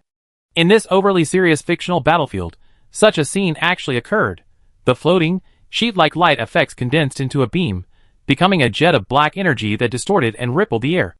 And then, following its original trajectory, it bounced back towards the GM Sniper. Following this, a black hole erupted, engulfing everything. That's right. Everything was exactly as Yu Xiao had predicted. And this Fistrum was none other than the Scarab species, a formidable opponent even in the later stages of the Fafnir in the Azure story. In the original anime, only 3 adult Fistrums of this species were ever sighted worldwide. It possessed the ability to reflect any attack back, a cheat-like ability. In the latter half of the original work, a single Scarab species invasion of Ryugu Island severely damaged 3 of the protagonist group's Fafnirs, only being stopped by the heroic sacrifice of Unit 5's pilot, Kote T. They really sent an enemy of this caliber. And it seems they even copied the bug-like features from the original work. In that case, even the Talgisev. Yu Xiao gritted his teeth in front of the screen. Meanwhile, on the other side of the screen. Mr. Luo? Mr. Luo, are you alright? Please answer. A panicked cry came from within. It was Fidel. After initially suppressing the Glendo race while piloting Bobby, it was normal for him to notice the scene before him. It seems these 2 otherworldly pilots recruited by Yu Xiao have already established a rather solid friendship during their time together. Fortunately, perhaps in every mecha anime, the newcomer always has a get-out-of-jail-free card. Therefore, despite the static and noise, Luo Dongchuan's image once again appeared in the lower right corner of Yu Xiao's field of vision. Ahem, don't kill people so easily. But sorry, Commander. His right arm is gone. And, in the distance, the GM Sniper, now moderately damaged, looked at the scene before him and reported somewhat dejectedly. Although we barely managed to save the beam rifle, the energy storage tank at the sniping location was also destroyed by that attack. It might take a while before the next shot can be fired. This is fortunate, I suppose. Yu Xiao thought silently. If the enemy they faced hadn't been using a black hole attack to directly annihilate everything, then that attack would likely have triggered a secondary explosion of the energy storage tank and the generator within. Whether the GM Sniper rifle would survive, at that point was uncertain. So what's next? Now, the question should indeed be how to deal with this Scarab beetle, right? Yu Xiao pondered this as his gaze grew increasingly serious and sharp. After all, while the balance of power on the battlefield had been somewhat balanced due to Yu Xiao's intervention, the Human Revolutionary Alliance forces guarding the base were gradually regaining control of the battlefield. But if that scarab beetle revealed its true power, the situation could be reversed in an instant, Yu Xiao thought. That's right. Even if he didn't attack, it wouldn't. But if Yu Xiao remembered correctly, the scarab beetle's main function within the Fistrum population was actually the occupation and invasion of human strongholds. Although this didn't sound like the domain of alien creatures, it was indeed the case. And then, as expected, the scarab beetle, using its reflective attack ability, destroyed several Iron Man and intelligent-type units that dared to confront it before reaching the perimeter of the base. It suddenly stopped. Then, countless intricate golden roots erupted from its body, rushing to burrow into the ground. It seemed the scarab beetle intended to use its assimilation ability to take over the already precarious base, which had been invaded by Fistrum, and something that could change the outcome of the entire battle, even the entire game. How could Yu Xiao, as the player, allow this? Although he couldn't think of a reasonable solution, Talgisef still took flight, then switched its Dover cannon to live ammunition mode and fired at the scarab beetle. At least, slowed down its rooting process. Chapter 52. Unsurprisingly, the Dover cannon's solid projectile was blocked by the scarab's dark energy shield. The moment the attack was launched, alarms blared in Yu Xiao's mind. The feeling of time slowing down, a sensation he hadn't experienced in a long time, returned. This allowed him to make timely evasive and parrying maneuvers. As the Talgisef descended in a three-dimensional maneuver, it rolled up its wing-shaped armor plates, enveloping and protecting its body. The next second, in Yu Xiao's previous location, it was clearly visible through the ripples in the atmosphere that space had already been distorted. And then it was caught in the Talgisef's wing-shaped armor, which it hadn't completely avoided. In an instant, half of the pure white wings were distorted. Beautiful feathers fell one by one.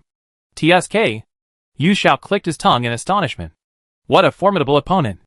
Fortunately, the Talgisef's wing-shaped thrusters remained undamaged, allowing Yu Xiao to continue his disruptive actions, preventing it from fully establishing itself on the base. So, it spread its wings and soared away, striking and disengaging. The Talgisef repeatedly launched attacks using different types of weapons, trying to figure out its counterattack patterns. From beam sabers to Dover cannons, and the storm of thermal spears. Although the attacks launched using these weapons were always unsatisfactory in their ability to completely break through the opponent's defenses. However, due to the Talgisef's skillful evasive maneuvers, its main body did not suffer much damage.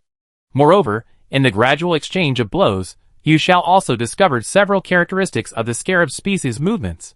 First, there's its reflection ability, which varies depending on the nature of the incoming attack. If the attack is energy-based, like a GM sniper shot or a beam mode Dover cannon, then the reflected energy ray will return. However, if it's a physical attack, then the reflected attack won't be an energy-based annihilation attack.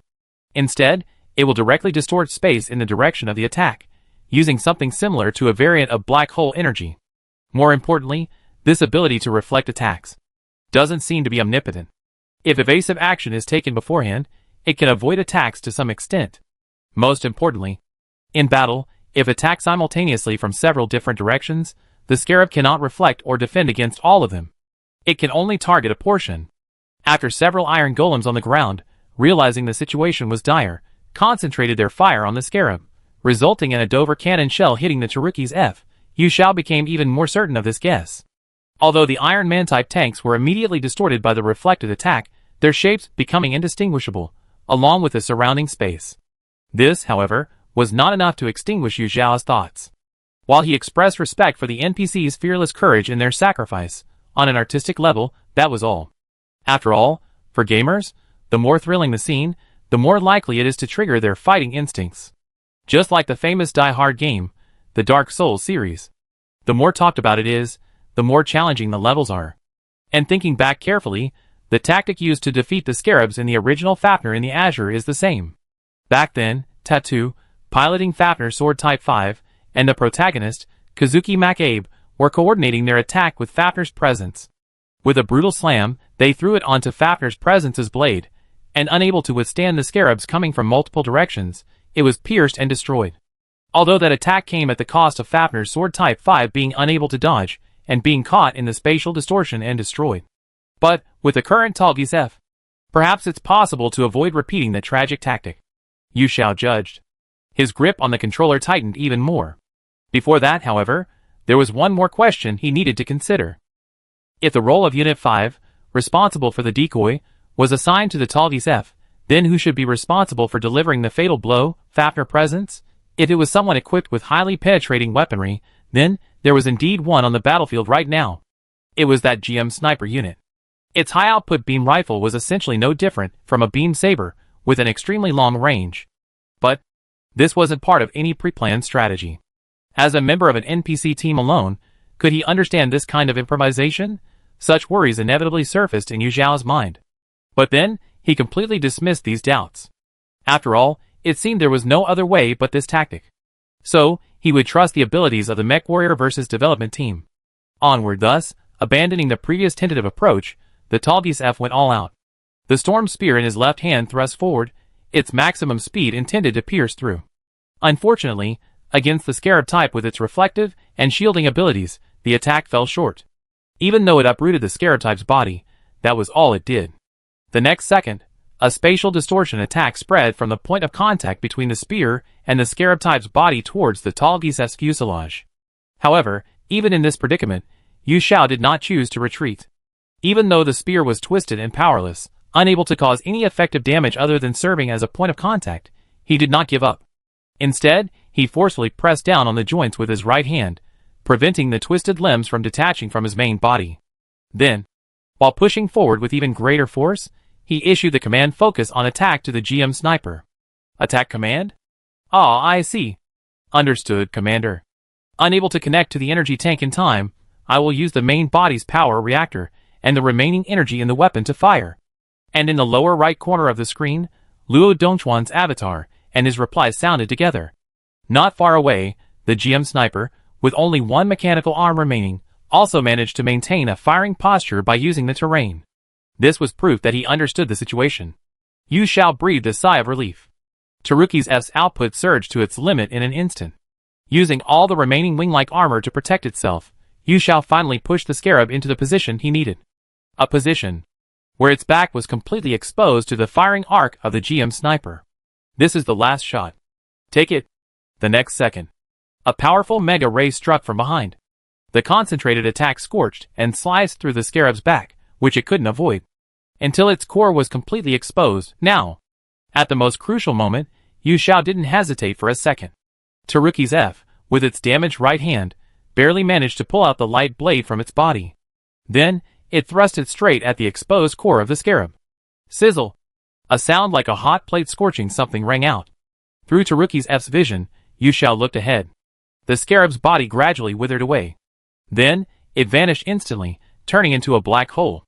Meanwhile, the remaining Sphinxes and Glendales were either annihilated or forced to retreat under the combined attack of the Human Reform Alliance.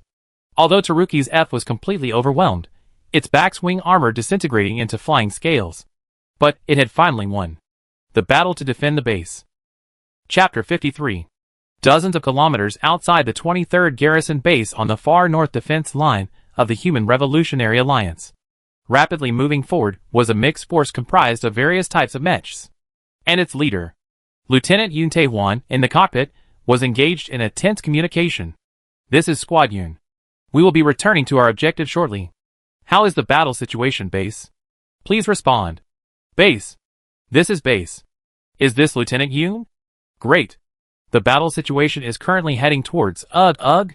What's wrong, Base? It's assimilation. Gulp.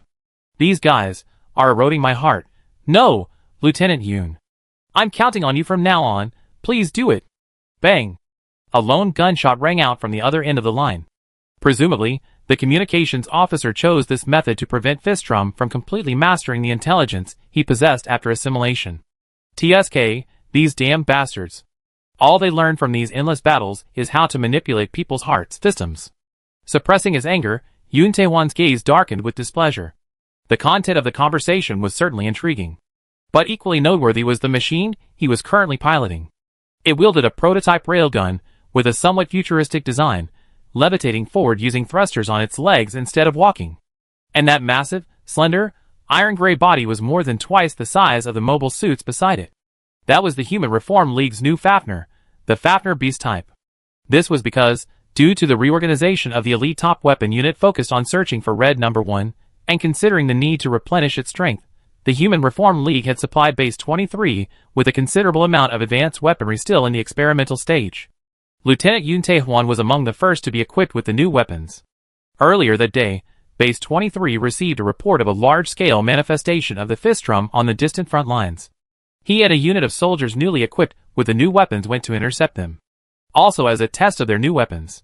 However, upon arriving at the target location, they only found a group of Glendales and a very small number of Sphinxes. Naturally, they were easily wiped out by Yun Tae-hwan's newly equipped troops.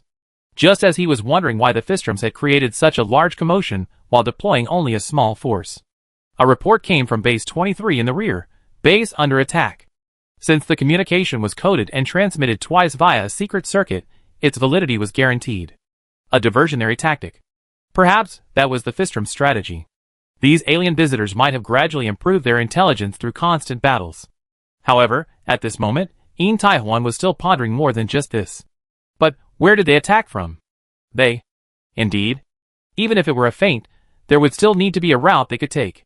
The 23rd base, together with several surrounding fortresses, formed an unbroken and seemingly impenetrable defensive line. Theoretically, they could support each other, and there wouldn't be any blind spots in the defenses.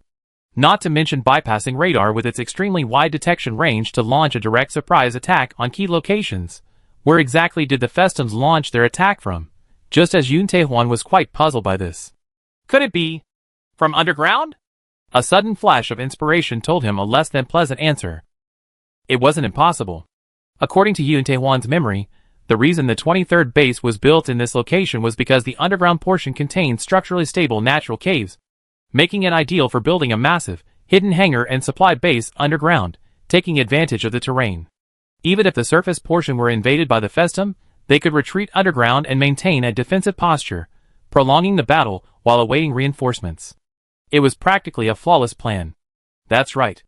If the Festum attacked as before, that would naturally be the case. But if they suddenly changed their strategy, choosing to dig tunnels like cave-dwelling creatures to reach the deep underground hangars first, then launching a surprise attack undetected would be a given. Report, the 23rd base is just ahead. Lieutenant Yun, what should we do? Just as he had figured things out, his subordinate reported that the 23rd garrison base was nearby. Looking in that direction, a desolate image flashed through Yun Tae-hwan's mind, his homeland, destroyed by the Fistrum. The ground was barren, leaving only ugly, rat-eaten craters. Undoubtedly, it was that scene that solidified his resolve to join the army. To prevent such a tragedy from repeating itself. To completely wipe out those alien creatures. Therefore, the order to be given at this moment could only be one possibility. Yun Tae-hwan cleared his throat. Attention everyone.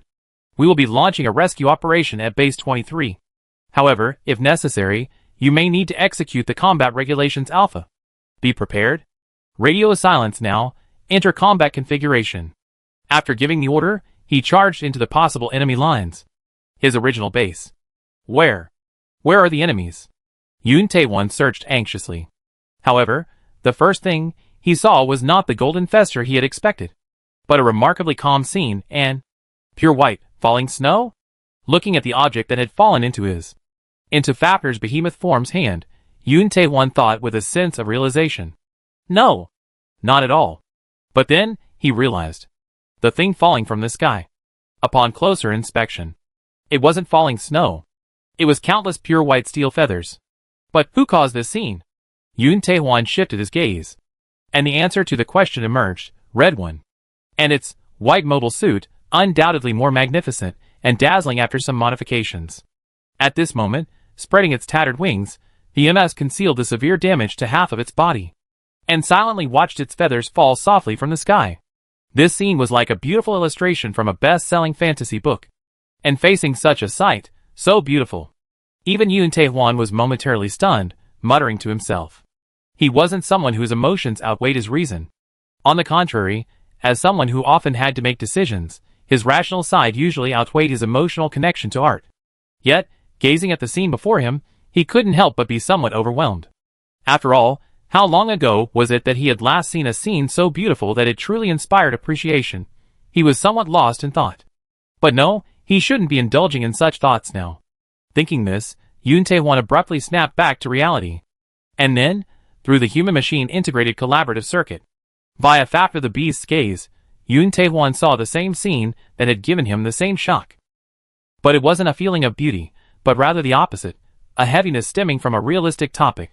In the Taruki's F, inside the wound concealed by a single wing, within the exposed cockpit-like structure. How could this be?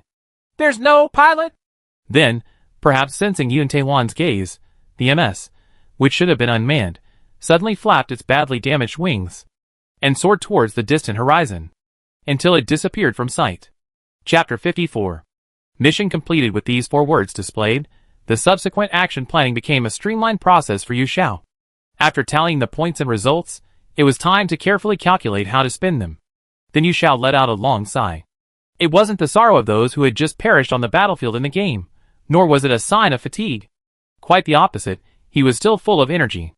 So, this sigh was simply because he felt his current points were too tight to spend. There was no way around it. Just repairing the heavily damaged Talgis F and the GM Sniper would cost a considerable number of points. And who would have thought that the Talgis F's wing-shaped thrusters would even cost extra? Yu Xiao felt that he now understood why Sunrise didn't include such cool mecha designs in the TV version. After all, don't be fooled by the impressive amount of equipment shed on the battlefield. That's all thanks to burning through cash. Not to mention, there's the ongoing cost of the generators and energy tanks deployed on the battlefield, the replacement of Bobby's batteries, and the replenishment of the GM Sniper-type cooling backpack and coolant. All this back and forth leaves Yu Xiao practically penniless again. Seriously, while teaming up is great, maintenance is a real pain, Yu Xiao thought to himself. However, he did see some things that could improve his experience. First, there's Bobby's level. Perhaps it's because he's always responsible for intercepting large-scale enemy attacks, and because he's a mass-produced model with mediocre base stats. In short, although it lost the newbie bonus multiplier, its leveling up is still very fast. It's currently at level 3, and about to break through to level 4, while it hasn't unlocked any other modifications. After all, it didn't have many derivative units in the original work, and the level in Super Robot Wars VS doesn't affect the unit's attributes. However, it's already about halfway to level 7, the highest level unit that can be developed on the development roadmap, corresponding to the Shadow unit. And if Yu Xiao remembers correctly, that unit is very likely to be ZGM-FYX-21S, the Savior Gundam. Perhaps because they are both CFT transforming units, or perhaps because Bobby's design philosophy does indeed inherit from the Savior Gundam in its setting. In any case, in Super Robot Wars VS, they are classified as products of the same development roadmap. As Athron's initial mobile suit in the Seedless Gundam series, the Savior Gundam didn't have many standout performances due to his constant confusion and lack of effort. However, the Savior Gundam's raw stats are still quite impressive. Its mobility is definitely superior to, if not inferior to, that of the Barbie. With its large capacity battery pack, it boasts excellent endurance despite lacking nuclear power. The VPS armor ensures extremely high defense, and the excellent attack range provided by 2 red and white sandwich-shaped plasma beam cannons and 4 standard beam gun turrets. All of this makes it a perfectly viable superior replacement for the Barbie. Furthermore, Fidel, the NPC pilot, had previously expressed his approval of his comrade's words about changing the future of this world during casual conversations during several battles. So, perhaps letting him pilot the Savior Gundam would be more efficient and symbolically meaningful than giving this mobile suit to Wolf. After all, this really is about saving the world, Yu Xiao thought to himself. As for Luo Dongchuan and his GM Sniper, their irreplaceable functionality is relatively more important. After all, Sniper mobile suits are relatively rare in the entire UC Gundam universe. Moreover, developing based on the GM Sniper would only yield products from the ground-type Gundam lineage. There's no way around it. In the setting, the Earth Federation's other 2 contemporary Sniper mobile suits, the GM Sniper Special and the GM Sniper 2, are respectively an improved version of the regular GM and a product of the Luna 2. Compared to the GM Sniper, whose main body is the ground-type GM, they are completely unrelated. The only thing they share is their names. However, if we're being even more meticulous, any change in the handling of the mecha might affect the sniper's shooting accuracy. While this level of detail isn't common in typical games, this is mecha versus VS. Therefore, Yu Xiao felt it was appropriate to slow down the iteration of his mecha. Next, after glancing at the map, Yu Xiao decisively decided on the next combat mission. It was to conduct targeted harassment operations against several beta strongholds near India on the southern front. The reason for not directly intervening in the main battlefield was partly due to considerations of supporting the Beta defense front in India, and partly because Yu Xiao recalled his previous experience and was deliberately trying to avoid a recurrence of that scenario. Intending to employ a hit-and-run tactic and focus on gaining experience, he only brought Fidel, piloting Bobby, and had the GM sniper ready for deployment. The process went smoothly. After all, compared to the Fistrum, who always managed to produce something new, the Betas evolved much more slowly. Perhaps, ultimately, a miner is just a miner. But along the way, drawing on previous combat experiences, Yu Xiao also discovered some new problems. That is, to be honest, during tactical planning, Yu Xiao felt that the enjoyment of the game had diminished somewhat. It wasn't that troop deployment lacked a sense of accomplishment. It's just that, as NPC teammates, while they could understand his commands, genuine communication was difficult. And when focusing on combat, adapting to changing circumstances required distraction and thought. Therefore, Yu Xiao's final conclusion was, "So, since you're calling me commander, could you at least assign me some squad leaders to do the work?" Such was his complaint. The wings of the Taruki's F were stained with the blood of the monsters before him, and the storm heat spear in his hand was still warm. Faced with the horde of Betas that had sensed his approach and were now baring their teeth as they charged towards him, Yu Xiao simply pressed the retreat button in his tactical command list. After Bobby transformed and left the battlefield, the Taruki's F also took flight with a flourish, leaving behind only the swarm of ground-based Betas, helpless after all the Ray-class units present had been wiped out. Mission complete. With these words, Yu Xiao leaned back in his chair and exhaled. "It's just the same old routine, isn't it? I don't need to worry about it," he thought casually. But this time, his thinking was wrong. After completing the points and experience gain, the game system provided him with 2 more pieces of information. Fight 3 times in a squad. The squad formation system capacity has been expanded to include up to 2 squads, totaling 6 people. Due to the increase in the number of squads, the assigned captain system has been unlocked. Chapter 55. Wow. The thing I wanted really came so easily. Seeing these notifications, Yu Xiao felt a mix of surprise and joy. The development team of MechWarrior VS seems to know their stuff. They know how to introduce new elements at crucial moments, constantly providing players with a sense of novelty. With these admiring thoughts, Yu Xiao read the introduction to this new feature. Appoint Captain. This feature isn't complicated. Due to the increased number of personnel in squads, NPC pilots can be appointed as captains, replacing Yu Xiao's on-the-spot command role. Although basic tactical planning before deployment is still managed by Yu Xiao. On the battlefield, when it's necessary to make impromptu adjustments and command NPC team members for micromanagement, Yu Xiao no longer needs to intervene. Instead, the squad leader will take over. Of course, these squad leaders will still follow Yu Xiao's tactical instructions. In other words, it simplifies the command system. For Yu Xiao, who wants the satisfaction of strategic deployment while also wanting to be fully immersed in battle, this is undoubtedly a fitting new feature. However, this brings new questions. Who should be the captain? Yu Xiao himself certainly can't personally take the field. As for his 2 newly recruited NPC team members, Fidel and Luo Dongchuan, without MechWarrior VS providing specific quantitative data about them, Yu Xiao doesn't think entrusting them with the heavy responsibility of commanding the team is a good choice. Even considering only their backgrounds, these 2 were at best excellent soldiers, not brilliant leaders. Recruiting additional random pilots from the countless nameless characters in the original work, randomly selecting someone with command potential, was simply impractical. Therefore, it seemed that he had no choice but to recruit some original characters whose abilities were undoubtedly more reliable, even if the cost was higher. Yu Xiao made this judgment. So he first exited the real battlefield mode. He then opened the simulation training mode page, confirming the pilots for whom simulated data could be obtained through battles. Strange. Why aren't Uncle Bear and Hamtaro among the recruitable characters? Not even 2,000 man. We could simulate battles before. Flipping through the character list, Yu Xiao muttered to himself. That's it. Speaking of captains, why not let him be one? Quickly, after navigating to the Mobile Suit Gundam AGE section, he swiftly selected his ideal captain.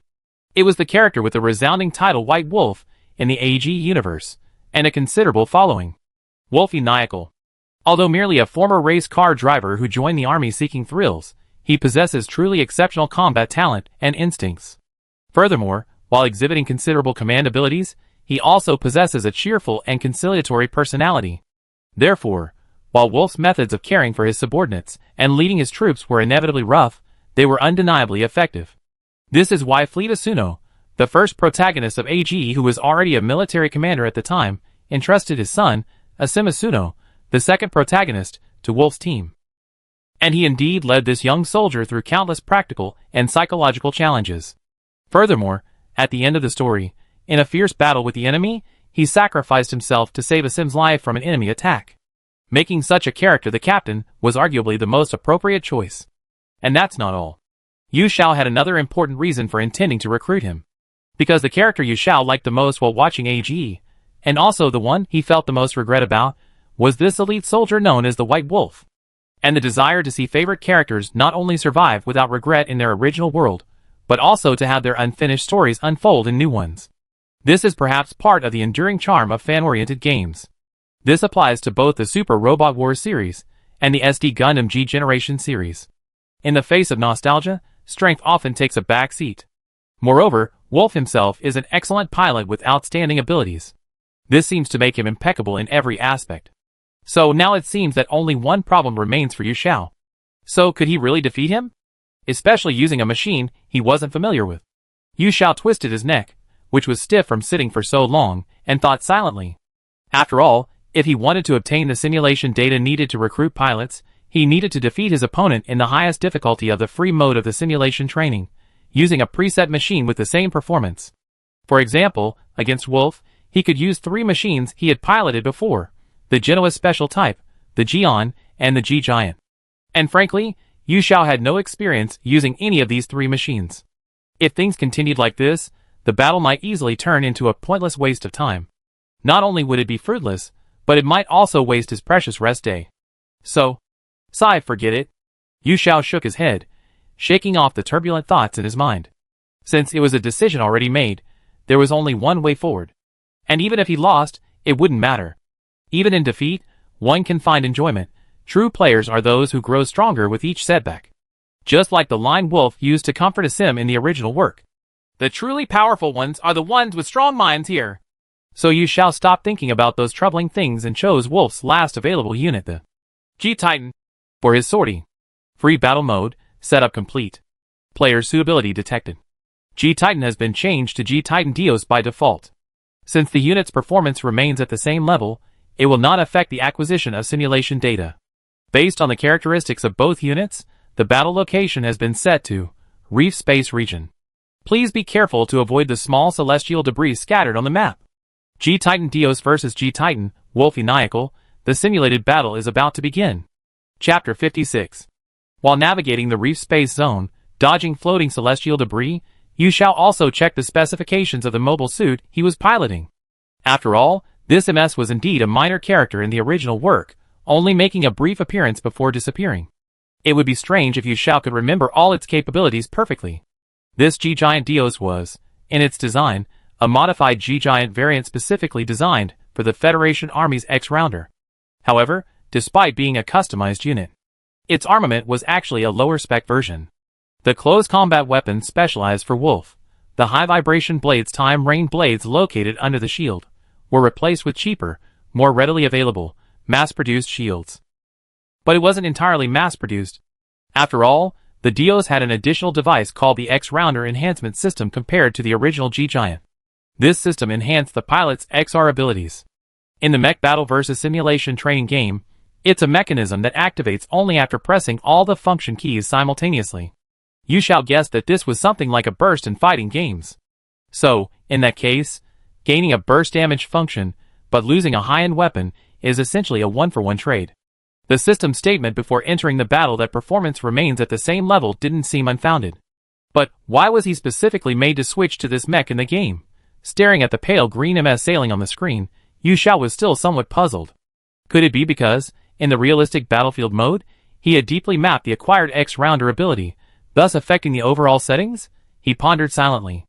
Thinking about it carefully, it wasn't impossible. After all, the two modes were already somewhat intertwined through simulated data. Therefore, further interaction based on this was quite normal. But there wasn't much time for him to consider further. Because, beep beep. Suddenly, an alarm sounded on the UI, and Yu Xiao's recently sharpened intuition sensed it. This indicated that his mobile suit had been locked onto by ranged weapons. And that was presumably the G-Titan's main weapon, the Dozen rifle. But Yu Xiao, after quickly and alertly scanning his surroundings with a monitor, only saw lonely, floating planetary fragments, no sign of the enemy. Wait, planetary fragments? Could it be him? A spiral of bright pink beam particles surged forth, blasting the remnant of a relatively small celestial body into further fragments before shooting towards him with unstoppable force. Clearly, the G-Giant had hidden behind those planetary fragments, waiting for Yu Xiao's arrival before launching this targeted attack. Fortunately, Yu Xiao reacted in time.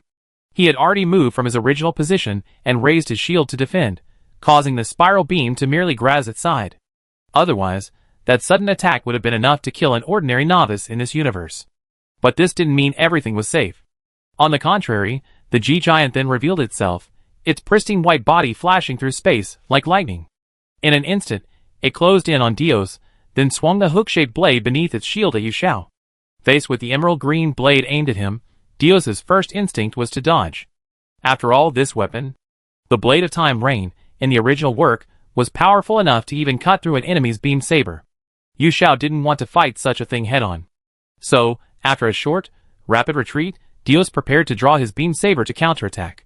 But who would have thought that the G-Giant, having missed its attack, wouldn't stop?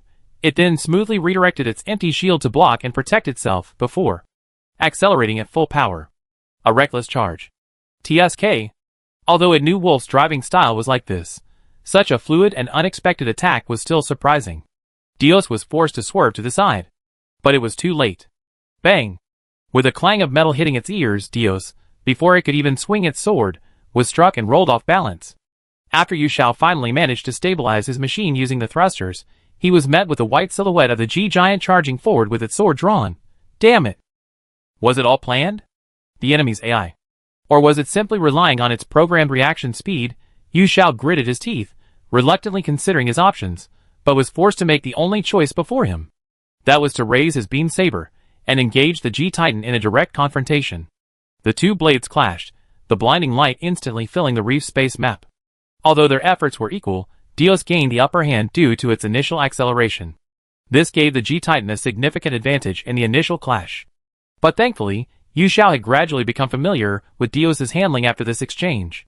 So, in the instant the clash ended and they separated, their openings wide, Dios activated its thrusters, delivering a powerful mid-range kick that struck the G-Titan squarely in the abdomen. This action increased the distance between them. Yu Xiao seized this opportunity, activating his thrusters to propel himself backward and regain his footing. And finally, he concealed himself behind another piece of asteroid debris. He needed some time to consider a strategy. Frankly, Wolf's AI was more troublesome than expected. And for some reason, Yu Xiao felt their compatibility was extremely poor. It was a one-sided suppression on Yu Xiao's part. He had become accustomed to using the convenience of the XR ability of deep mapping to predict the opponent's actions and counterattack purposefully. But Wolf's movements were almost entirely based on his superior reflexes and seasoned combat experience, making his actions unpredictable yet highly aggressive. Now, hastily abandoning his existing combat feel was probably impossible. So, there seemed to be only one solution. Yu Xiao made his decision. He pressed all the function buttons on the controller. The X-Rounder enhancement system equipped with Dios was activated at full power. Let him test this tragic machine that couldn't take to the battlefield in the original work due to an accident.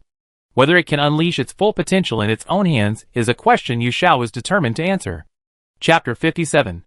As the XR enhancement system activated, a flash of light appeared on Dios's monitor.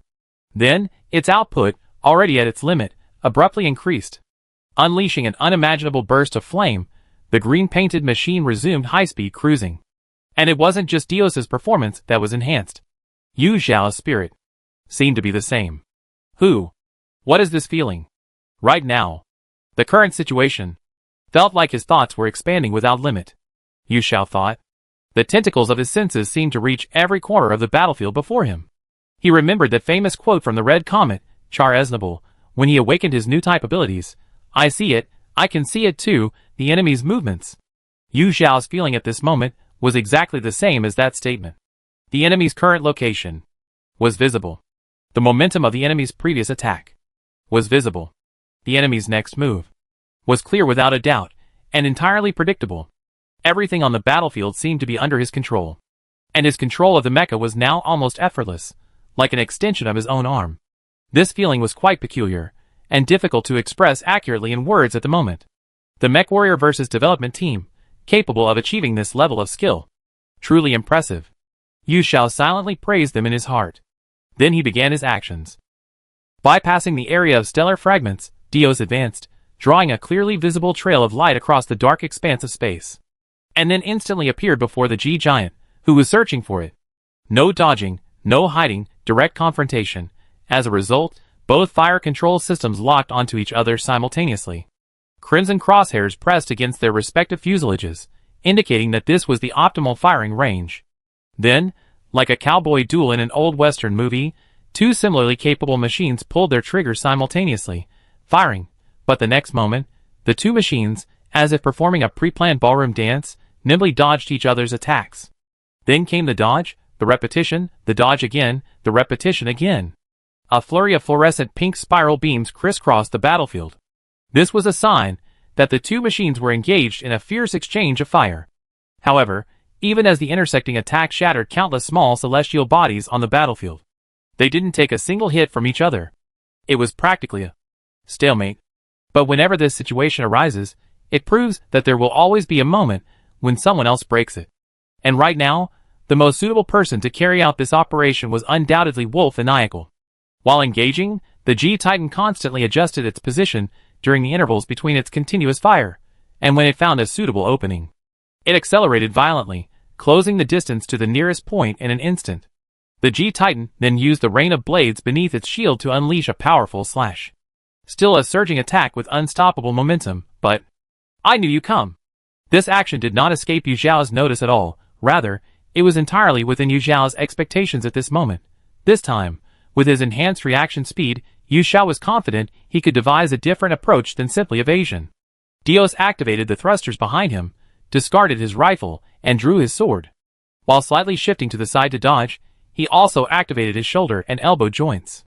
Then, as the attack of the Rain of Time blade missed, Dios leaned forward in sync with his opponent's movements. Finally, he secured the G-Titan's left arm with a lock resembling a wrestling technique. That's right. Once movement is impossible, no weapon is of any use. Thinking this, Yu Xiao, watching on screen, smiled confidently at his successful strike. Although, this was essentially a replica of the tactic used by Iron Man to temporarily suppress Yu Xiao when he was piloting the Talkies. However, the ability to learn from past experiences and integrate them into usable skills, that might be the very source of human evolution. Therefore, there's nothing to be ashamed of. Yu Xiao was certain. Faced with such a well-timed counterattack, Wolf's simulated AI, piloting the G-Giant, didn't panic. Instead, it made a decisive choice. One wrist was bound, but it didn't choose to fight Dios for the arm space. Instead, it reached its free right hand to its waist. Then, calmly, it drew its standard equipment, the modified dozen rifle, intending to press this weapon against Dios, and then pierce him at point-blank range. It was a timely tactic. But could this movement be executed before Yu Xiao could react? The answer was naturally no. Accompanied by a clanging mechanical sound, Dios's wrist performed something no ordinary human joint could possibly do. A 180-degree horizontal rotation, turning the blade's orientation from top to bottom. Then, Yu Xiao immediately manipulated Dios, plunging the beam blade down without hesitation. The intensely hot beam blade pierced through the G-Giant from head to chest before it could launch a further counterattack. This ruthlessness even towards a character he liked wasn't a manifestation of Yu Xiao's ruthless nature in achieving his goals. It was simply that the opponent wasn't himself, but a simulated AI character. Yu Xiao had no time to hold back. After all, through this exchange, Yu Xiao had truly experienced. White Wolf was indeed a formidable opponent. He was a top-tier super pilot in the AG universe, even without X-Rounder's abilities. While Yu Xiao himself didn't have the power to change his fate in the original story, at least in this alternate storyline, continue living your carefree and unrestrained life. Wolf and Nyakel. That was a kind of blessing. Facing the bursting energy sparks before him, Yu Xiao thought this as he used a short-range boost to avoid being engulfed by the explosion. Then, a series of text prompts appeared before his eyes. Mission completed. Battle result, victory. Successful in the scenario battle. Acquired the real battlefield mode limited item, Wolf and Nyakel simulation data, S rank. Please activate the mode and check. This meant he hadn't done anything futile as he had feared. His original goal had indeed been achieved. Chapter 58. Meanwhile, at the 23rd Garrison Base of the People's Revolutionary Alliance, deep underground in a hangar. Facing the empty room, Lieutenant Yun Tae-hwan gripped his sleeve, muttering, "Just as I thought." In this vast hangar, various combat aircraft, from Fafnir to tactical fighters, were once displayed. Even some newly transported models. But now, they were all completely destroyed, leaving only traces of the void's ravages. This proved that the enemy had indeed attacked from underground. His deduction was correct. Just then, a new voice echoed in the empty underground space. Lieutenant Yoon.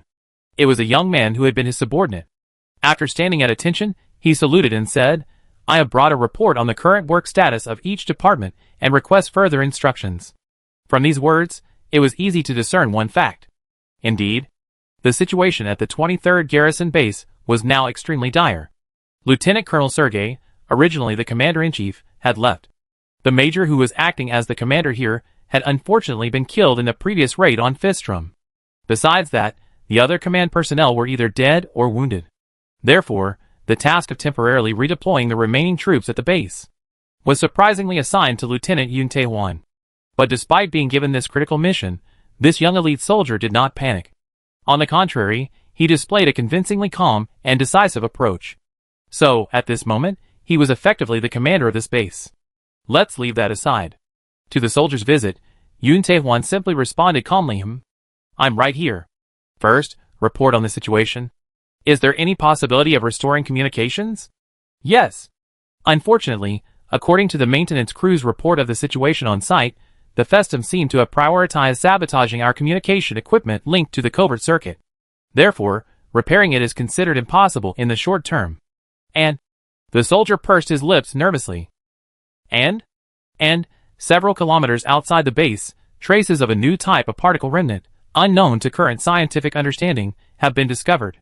Although it's gradually thinning, based on current assessments, it could interfere with communications. It might even be some kind of byproduct of Red One. I see. Then, prioritize this matter in your intelligence reports. What about the recovery team's actions? Yes. The recovery of the canister-like objects outside the base has been completed.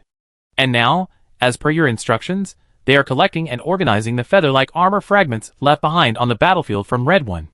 Good. Have them complete this within 5 hours. By the way, you inform everyone. Execute the second item of the emergency plan no later than 5 o'clock tomorrow morning. As soon as possible. Understood, the second item. So, we really have to abandon this place? That's right. Yun Tae-hwan nodded. This base is already in grave danger. For the sake of their subordinates' lives, abandoning them immediately is the best option at present. This undoubtedly raises other questions. But what about the wounded? If we're evacuating the parallel forces at that time, what will happen to them? Even one more is better than nothing. Treat them as best you can. If timely treatment isn't possible, then... Yun Tae-hwan paused, a complex emotion flashing in his eyes. Then we have to abandon them here. Lieutenant, don't hesitate. Hesitation will lead to missed opportunities. You understand, right? This isn't just a simple retreat. We're carrying important hopes on our shoulders. Just as Yun Tae-hwan said. The second part of the emergency plan wasn't just a simple retreat. It also had other meanings. That was transporting intelligence. Whether the Festums began using new aggressive tactics, or recovered some components of the Red One machine, there was more. This was all extremely important intelligence that had to be conveyed. Yun Tae-hwan judged that any one of these factors could have a crucial impact on the future battlefield situation. Given the current situation, where the covert communication devices between bases were unusable, and wide-area communication would be immediately detected by the Festums, the best option was to have the remaining members, under the guise of retreat, act as messengers and quickly travel to other bases along the far north defense line to report in person. After all, many of these other bases were primarily underground facilities. To avoid potential Festum attacks on them, the faster the information was transmitted, the better. And the soldier before him clearly understood this principle. I understand.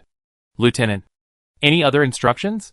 So he swallowed the reluctance in his heart for his former comrades, and asked with a firm tone. Yun Tae-hwan simply nodded.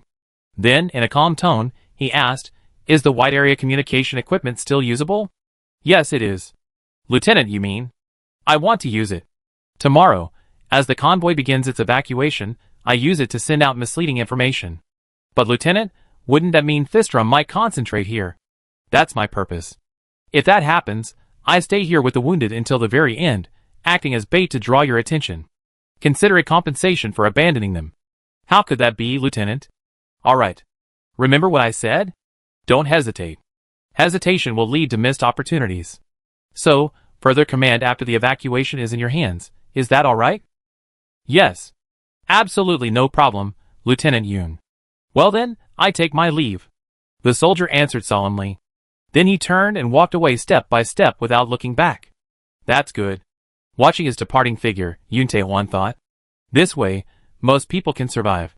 For those forced to sacrifice themselves, he can give a satisfactory explanation, even if it means entrusting their lives to them. And the last message he wants to tell someone will deliver it for him. That is, the fact that there is no human piloting Red One.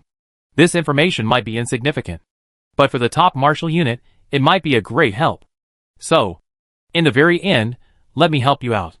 Captain Gordon, remember to bring me a bottle of wine when we meet next year. As if having a casual conversation with an old friend far away, Yoon Tae-hwan looked up and spoke, casually leaning against the cold railing behind him. I want a rice wine that's not too strong, one that tastes like my hometown. Don't bring any ginger ale. I told you, that stuff doesn't taste good at all. And in those brown eyes that had never been so clear, there was a calmness as if she had seen through her own destiny. Chapter 59. Victory was achieved in the free mode scenario combat, and wolf simulation data was obtained. However, this alone doesn't seem sufficient to hire his pilot for combat. After all, there's still a major problem facing Yu Xiao. That is, a severe shortage of battlefield points. That's right. With the battlefield points Yu Xiao currently possesses, simply hiring Wolf as an NPC teammate might be a stretch. Not to mention, there are various other matters to consider, such as procuring a mech for him and expanding base facilities. As the saying goes, a good horse needs a good saddle. For an elite pilot of Wolf's caliber, a mere mass-produced mech certainly won't suffice. Nor will it allow him to shine on the battlefield. Therefore, recruiting Wolf as the team leader would be extremely expensive. And Yu Zhao's current inventory absolutely cannot afford it. So, is it time for him to grind like crazy, continuing to attack various battlefields to earn massive amounts of points? This plan seems a bit difficult to implement. Because right now Yu Xiao, so tired. Strange. Why is it always like this? He really can't sustain his fighting ability. Lying back on his small bed in his bedroom, Yu Xiao turned over, muttering to himself, his eyes showing a hint of weariness. Is he experiencing what's called game burnout lately? He wondered. He always feels that sometimes, after playing MechWarrior vs, he becomes incredibly tired. Especially his brain. For example, this time, Yu Xiao felt that his mind was somewhat similar to what it had been like after his battle with Soma Pyrrhus. He was gripped by inexplicable pressure, and his mental strength and concentration had significantly decreased. It was almost like what's called overworking the brain. But this was clearly playing a game, a relaxing activity.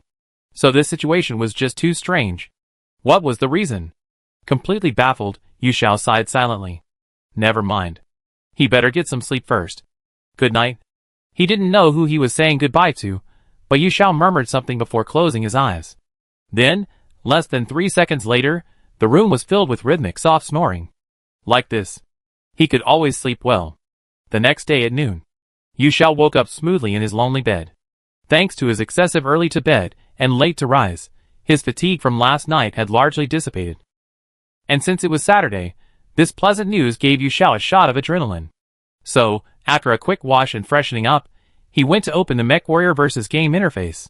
However, after the loading progress bar finished and he officially entered the battlefield, Yu Xiao discovered that this time, the real battlefield mode presented him with some new changes.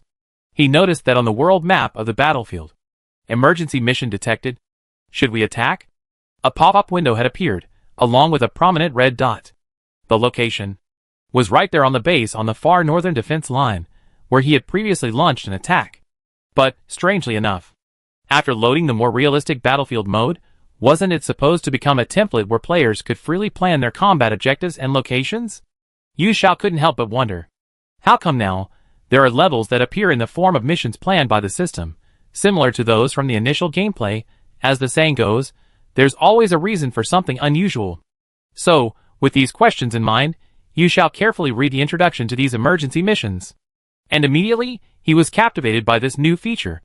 It turns out that these emergency missions are a collective term for crucial battles that the game system, after collecting detailed intelligence on the battlefield and making a comprehensive assessment, determines can have a decisive impact on the battlefield situation in a short period of time. In other words, the more emergency missions you complete in the game, the more likely you are to push this world towards the ideal good end. This was the first reason it attracted Yu Xiao. And for Yu Xiao, this mode undoubtedly had another major advantage.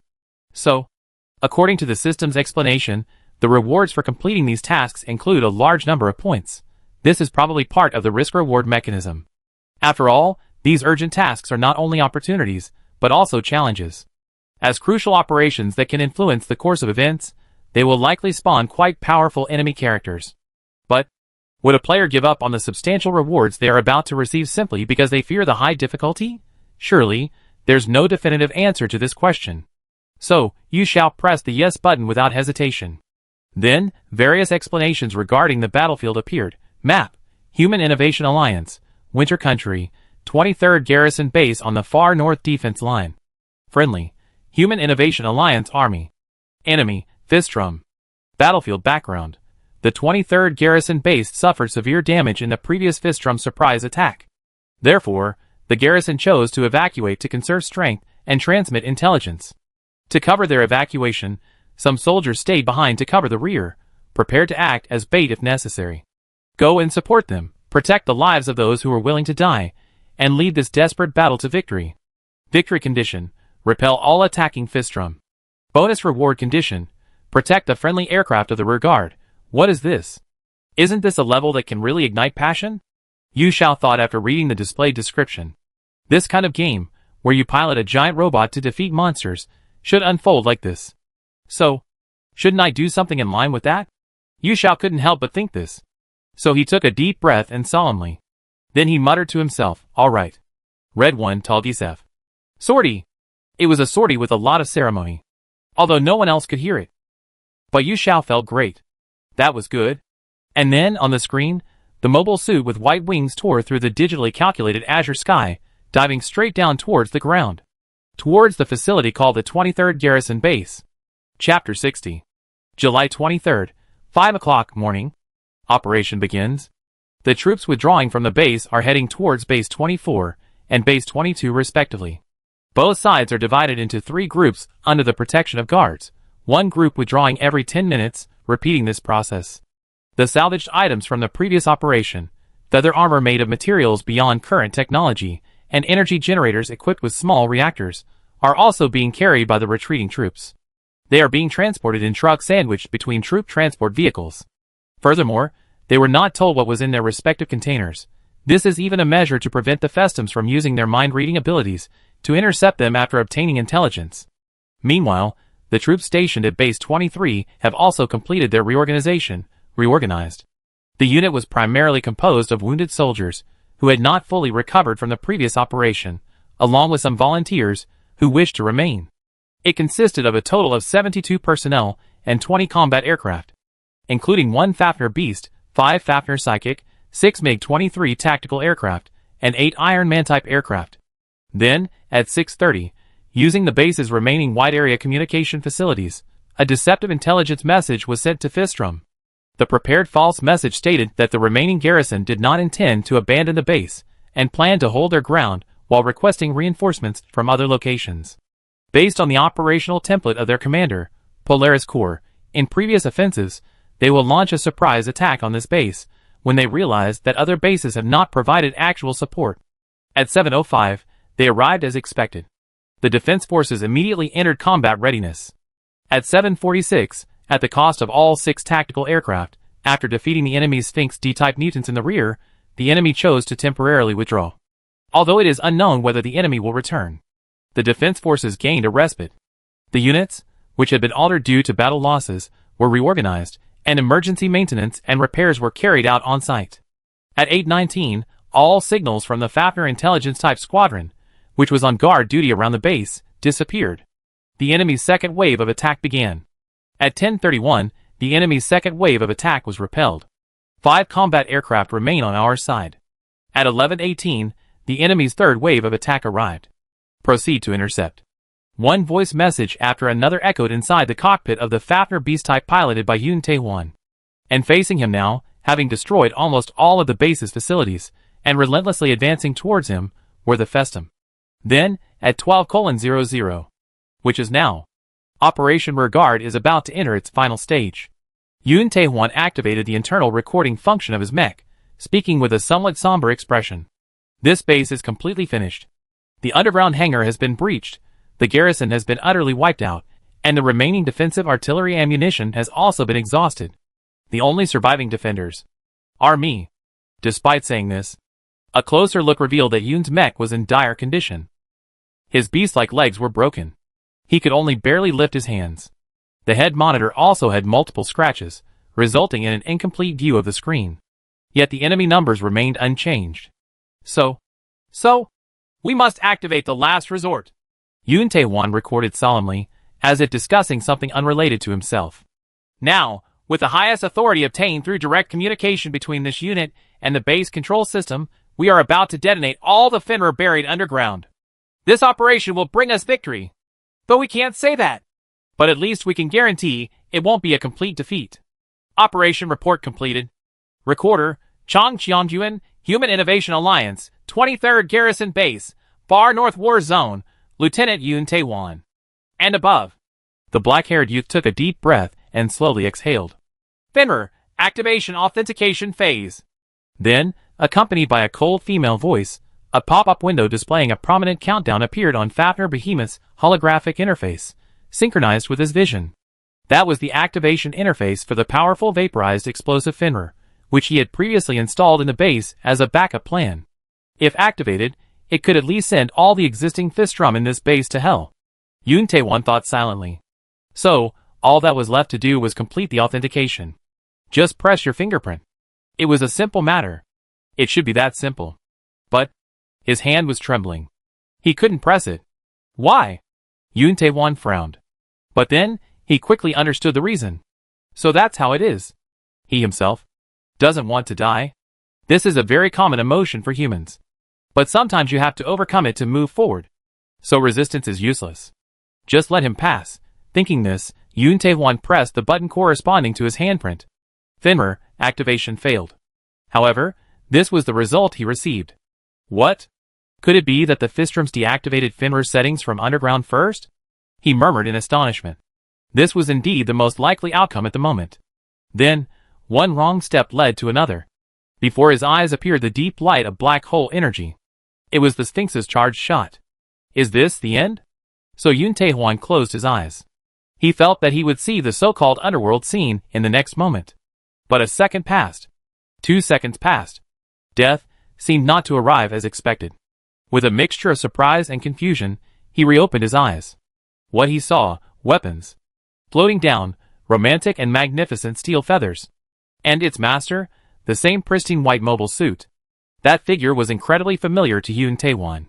His name was Red Number 1? It was indeed him. And at that moment, Yoon Tae-hwan remembered why he had wanted to take the public frequency band a step further. Yes, back then, the reason he wanted to use wide-area communication to send intelligence wasn't just to tell those Festums, we're still here. There was another recipient he wanted to convey this message to. That was Red Number 1. Yoon Tae-hwan guessed that if it was a remotely controlled, unmanned mobile suit, then its original owner must have frequently surveyed the entire situation from a scrutinizing perspective. If a wide-area communication were sent, perhaps, he would detect it and be led to the battlefield. And this conjecture was indeed correct? Yoon Tae-hwan was somewhat enlightened. But then he quickly regained his senses. Because, since he hadn't perished, that meant there were still things he needed to do. So resolutely, he reopened the recording. No. It's not over yet. An additional report is needed on this operations log. His voice deepened. 12:13. Red One has arrived at the battlefield. I did see it. That was the hope that allowed humanity to continue living. Chapter 61. Unobstructed vision, unobstructed mech, and currently unaffected. So, the only obstacle blocking the path to victory is that group of creatures. After landing, looking up at the almost overwhelming swarm of golden creatures before him, Yu Xiao gripped the controller tightly. Truly worthy of an emergency mission. The sheer number of enemies is astounding. He thought silently. Besides the large swarms of Glendale, he could also see numerous variants of the Sphinx. While he didn't see the scarabs he encountered before, behind the enemy lines, Yu Xiao could identify another type of vanguard. Surrounded by countless smaller creatures, their appearance resembled a fusion of fish and the legendary angels, the Fistrum, the Pleiades clan. Their role, within the Fistrum race, is somewhat similar to a so-called aircraft battleship. They not only possess the ability to fire highly destructive black hole rays from their lower eye-like organs. Furthermore, it possesses the troublesome ability to continuously generate offspring called grops centered on itself, as long as it exists on the battlefield. Grops are like intelligent bombs, using self-sacrificing attacks to thrust themselves at the enemy and then instantly detonate. And because they attack relentlessly, victory will remain just a pipe dream if the Pleiades species isn't eradicated, Yu Xiao considered. In other words, the main focus of the current strategy is to defeat this Pleiades species. Although it's surrounded by enemy forces, reaching it will likely require considerable effort.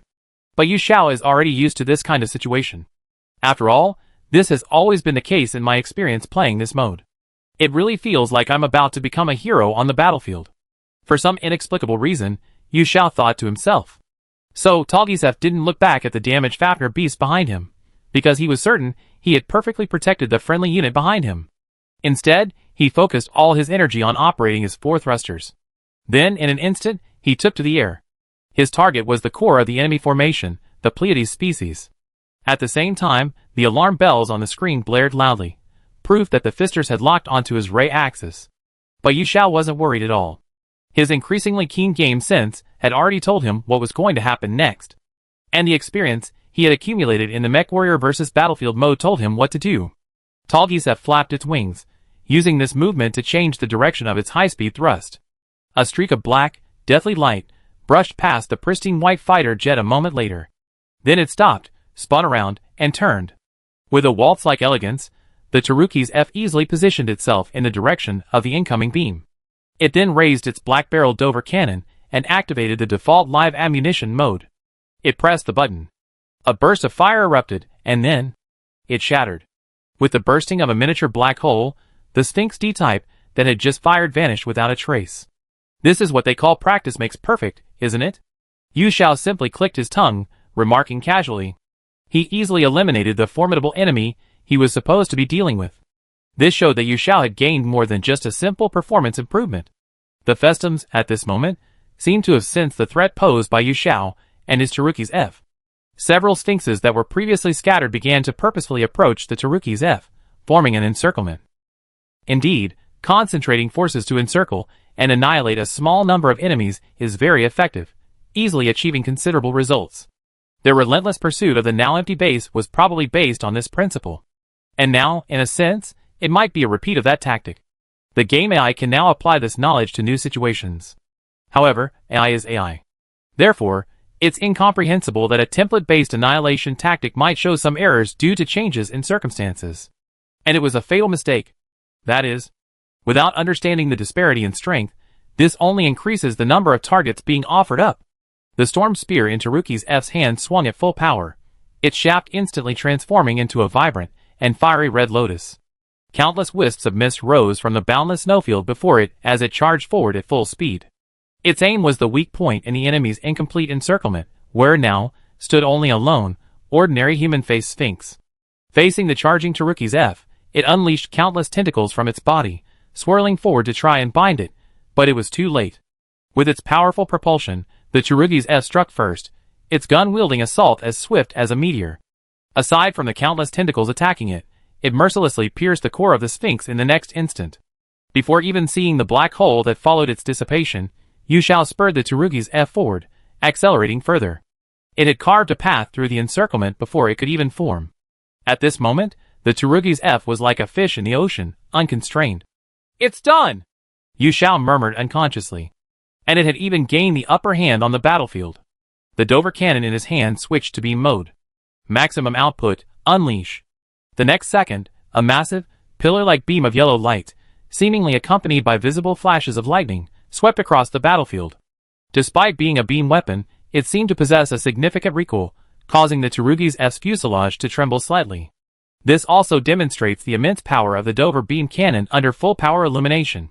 After all, It was the prototype of the destruction rifle used by the Wing Gundam. And the Festums, who had just been planning to create an encirclement, probably never imagined that the suitable location they had found would become their graveyard. Miniature black holes, symbolizing their demise, bloomed like wildflowers in spring above the base. Seeing this scene, Yu Xiao couldn't help but grin. How to put it? He was as happy as Hero Yul, the tank top guy in the first episode of Gundam Wing. So only you were left. Even his next words were the same. Talgisev turned around, intending to face the final enemy, the Pleiades species, But unexpectedly, a barrage of bullets came from an unexpected direction. Despite his instinctive reaction, the Taruki's F executed a near-perfect dodge. However, that attack. Yu Xiao looked up into the distance. Then he saw a strange scene. Standing alongside the Festums, launching an attack on him. What? A human reformation unit? Chapter 62. Yes, right now, a hail of bullets is raining down on him. These are the same mobile suits he's seen on the battlefield before, the same ones used by the Human Revolutionary Alliance NPCs. While they wouldn't pose a significant threat. But, is this a repeat of the situation from the previous battlefield? And this is at a crucial moment in the battle? Yu Xiao was clearly surprised by the scene. The first thing that came to his mind was the above scenario. However, he immediately shook his head, dismissing the possibility. Because, after zooming in on the Talgisev, he could see clearly those mobile suits attacking him. Whether it was the Fafnir intelligence type, the Iron Man type, or the MiG-23 tactical mobile suit, their bodies were covered with varying amounts of faintly visible green crystals. This was proof of assimilation. In other words, those machines that attacked him were all assimilated by the Festums? Yu Xiao pursed his lips slightly. For no reason, a slightly sorrowful emotion welled up in his heart at the same time. It was as if he truly felt the experiences of these pilots. Yes, fighting tirelessly on the land they were determined to protect, only to be wounded and left to fight alone in the end. Even so, they couldn't die peacefully. Instead, they were toyed with and manipulated by their former enemies, their bodies used to ravage what they wanted to protect. To be honest, it was a very tragic ending for the warriors. Then, the task at hand was clear. Alright. I help you out first. Yu Xiao pushed the joystick, and the Taruki's F turned and advanced. The target changed to the group of Human Reform Alliance machines stranded on the ground, having undergone assimilation. His actions showed not a trace of hesitation. After all, they were gone. Those still lingering on the battlefield were merely empty shells, wandering undead acting as accomplices to the enemy. Therefore, undoubtedly, only death was the most appropriate end for them now. Not just in the game. Even if this scene were to move into reality, Yu Xiao felt he would make the exact same choice. Therefore, the Taruki's F charged forward, sword in one hand and gun in the other. After all, the Dover cannon had overheated during the previous overclocked firing, and was probably unable to start now. So, close combat was the only solution Yu Xiao could make. First to meet him were several MiG-23 tactical aircraft. Perhaps still retaining the operating habits of their original pilots, they were now advancing in a crane wing formation. It seemed they intended to immediately disperse upon contact with the Taruki's F, encircling and intercepting it in pairs. But would this work? The answer was no. Even if the original Guardians were to pilot them, stopping the Taruki's F with the performance of a 1.5 generation tactical MiG-23 would be extremely difficult. Not to mention, now they were actually being piloted by swarms of Fistrums. Thus, facing the tactical mobile suits that chose close combat with their physical longswords, or provided strafing support with their assault cannons, Taruki's F simply accelerated further. Then transformed into a brilliant streak of light, flashing past them. At the points where their bodies were joined, intense heat caused melt-through cuts to appear. And the next moment, with a clang, the bodies of the tactical mobile suits, severed in two, melted away. Then, they fell, exploding. The enemies in the sky vanished. The only remaining adversaries were those on the ground. Fafnir intelligence type, and the Iron Man type long-range shooting type, with its head equipped with a large-caliber cannon, rained down a dense barrage of fire from various ranged weapons on the Taruki's F. Yet they could only catch a glimpse of the pristine white warrior as it soared through the air, leaving only a trail of smoke and mist. And, through constant dodging, the Talgisev gradually closed the distance with them. It didn't take long to enter the range where the Talgisev could perfectly unleash its close combat capabilities. Truly, I'm sorry. Whether it was regret for having to personally send these warriors to their deaths, or remorse for achieving victory by overwhelming the enemy's machine with superior performance. In any case, Yu Xiao sighed softly. Then, he quickly approached the enemy's artillery position. Slash, stab, melt, explode. Complete destruction. In the gradually collapsing, assimilated cockpit of the machine, Yu Xiao saw countless crystalline fragments dissipating. Among them were quite a few beings with complete humanoid forms. And some of them seemed to be opening their lips and murmuring, as if wanting to say something to Yu Xiao before returning to nothingness. This was truly a death performance that evoked many thoughts. But he couldn't hear clearly. And he didn't have time to listen. Because he had other problems to deal with right now. First, the time he was wasting. Yu Xiao checked his watch. Less than 3 minutes. But during this time, he wondered what that Pleiades species would do. Wait. Right. Where was that Pleiades species? Yu Xiao suddenly came to his senses. Shouldn't it have launched an attack in response when he was fighting the assimilated mech, but he hadn't sensed its actions at all just now? With this question in mind, Yu Xiao piloted the Taruki's F, looking around. However, aside from Bobby and the GM sniper, who had been holding the fire line from the start, and the large group of Fistrums they were fighting, there was absolutely no trace of the Pleiades species. Could it be? At this moment, Yu Xiao recalled a characteristic of the Pleiades species. It was an exceptional camouflage ability that allowed them to completely conceal their movements from both the naked eye and radar, almost to the point of invisibility. Could it be that it intends to use this ability to bypass the defenses of the base used as bait and pursue the retreating troops who have left this place? Yu Xiao's thoughts instantly shifted. Thinking about it carefully, it wasn't impossible. After all, they had just completed the assimilation of the Human Reform Alliance pilots. If it was combat-related intelligence that they had learned and mastered, then it wouldn't be too surprising. After all, this was their most reliable characteristic. And then, as Yu Xiao looked around, he accurately spotted, on the other side of the horizon, the figure of that Pleiades species, gradually emerging and about to leave the battlefield. Chapter 63. How could this be? Seeing the situation before him, Yu Xiao gritted his teeth. He understood perfectly well the significance of this emergency mission. Or rather, the entire battle taking place at this 23rd base. It was all to lure and delay the Fistrums, preventing them from having the opportunity or time to attack the wounded soldiers retreating. Therefore, if that Pleiades species were allowed to pass through the battlefield so easily, all the efforts made so far would be in vain, even disregarding the sacrifices and determination of the NPCs in the game. Yu Xiao didn't want to see the failure of this emergency mission cause the story of this realistic battlefield mode to spiral towards a terrible ending. So, don't even think about going that way, what? Yu Xiao muttered to himself, the last syllable turning into a slightly rising tone of surprise.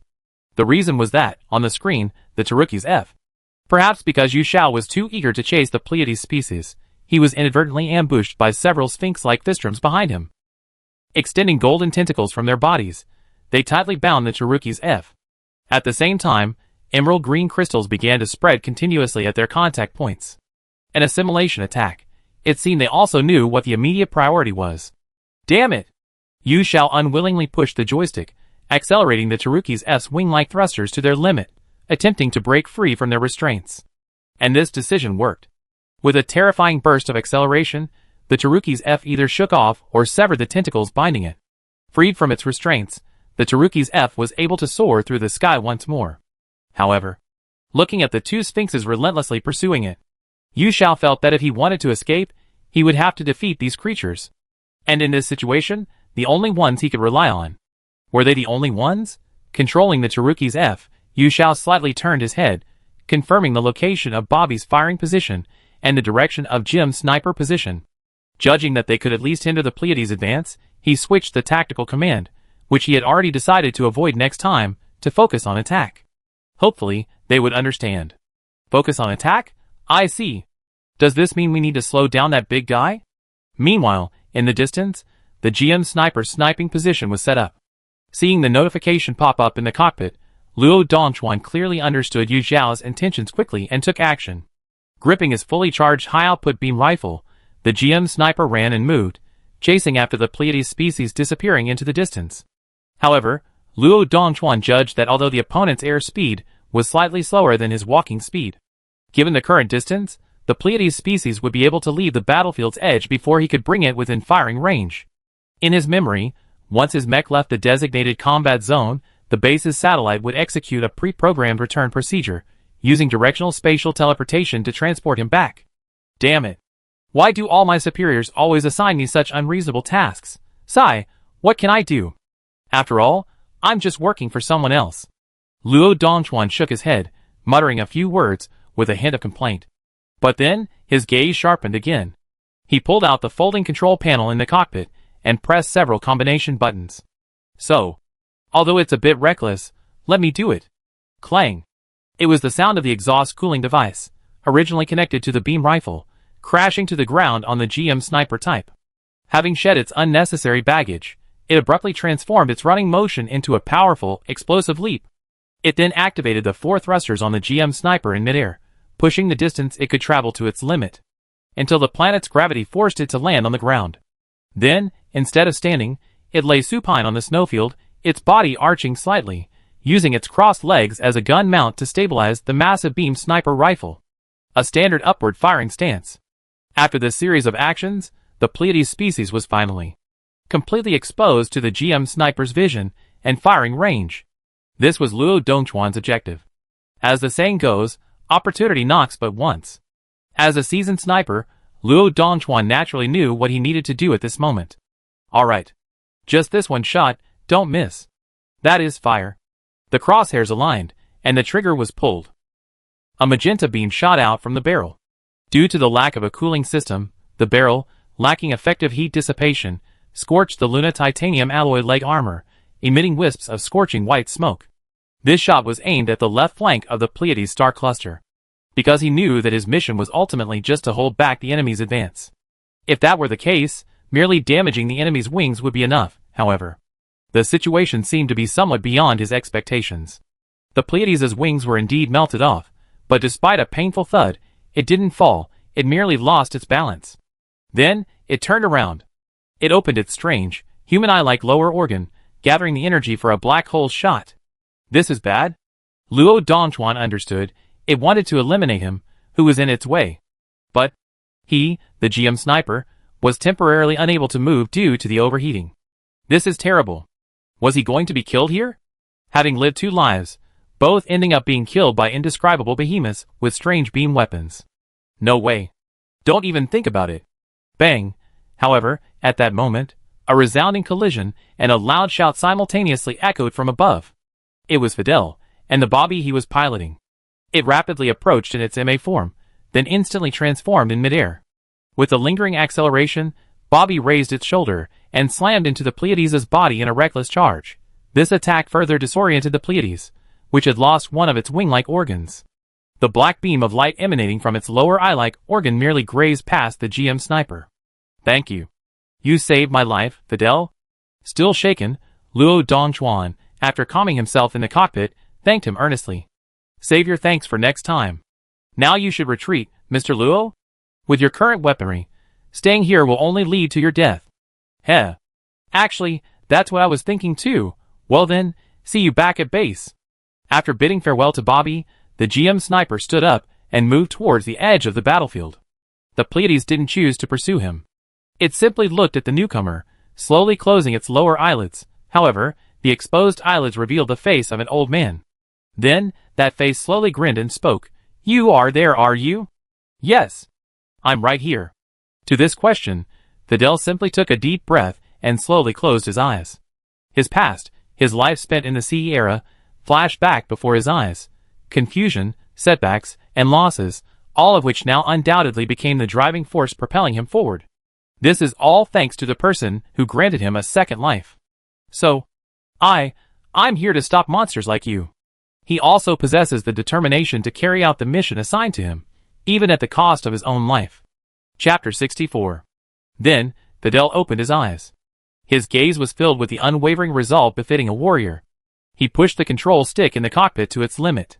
The Bobby jet propulsion, suspended in midair, moved further away from the Pleiades species, while simultaneously unleashing a hail of bullets from its aircraft cannon and beam rifle, seemingly signaling the start of a duel. Because at the same time, the opponent also made a corresponding move. Countless cracks in the dark void appeared on the Pleiades species. And from those cracks, countless small, fish-like physatum surged forth. These were the familiars it could produce, the so-called grope species, capable of self-destructing bombs. The swarm of Grope species then surged towards their master's enemy, Fidel's Bobby. Although he didn't know the specific functions of these little creatures, Fidel immediately sensed their danger. So he decisively chose to get away. After firing all the missiles in his backpack, Bobby immediately turned and transformed, flying away from his original location at maximum speed in MA mode.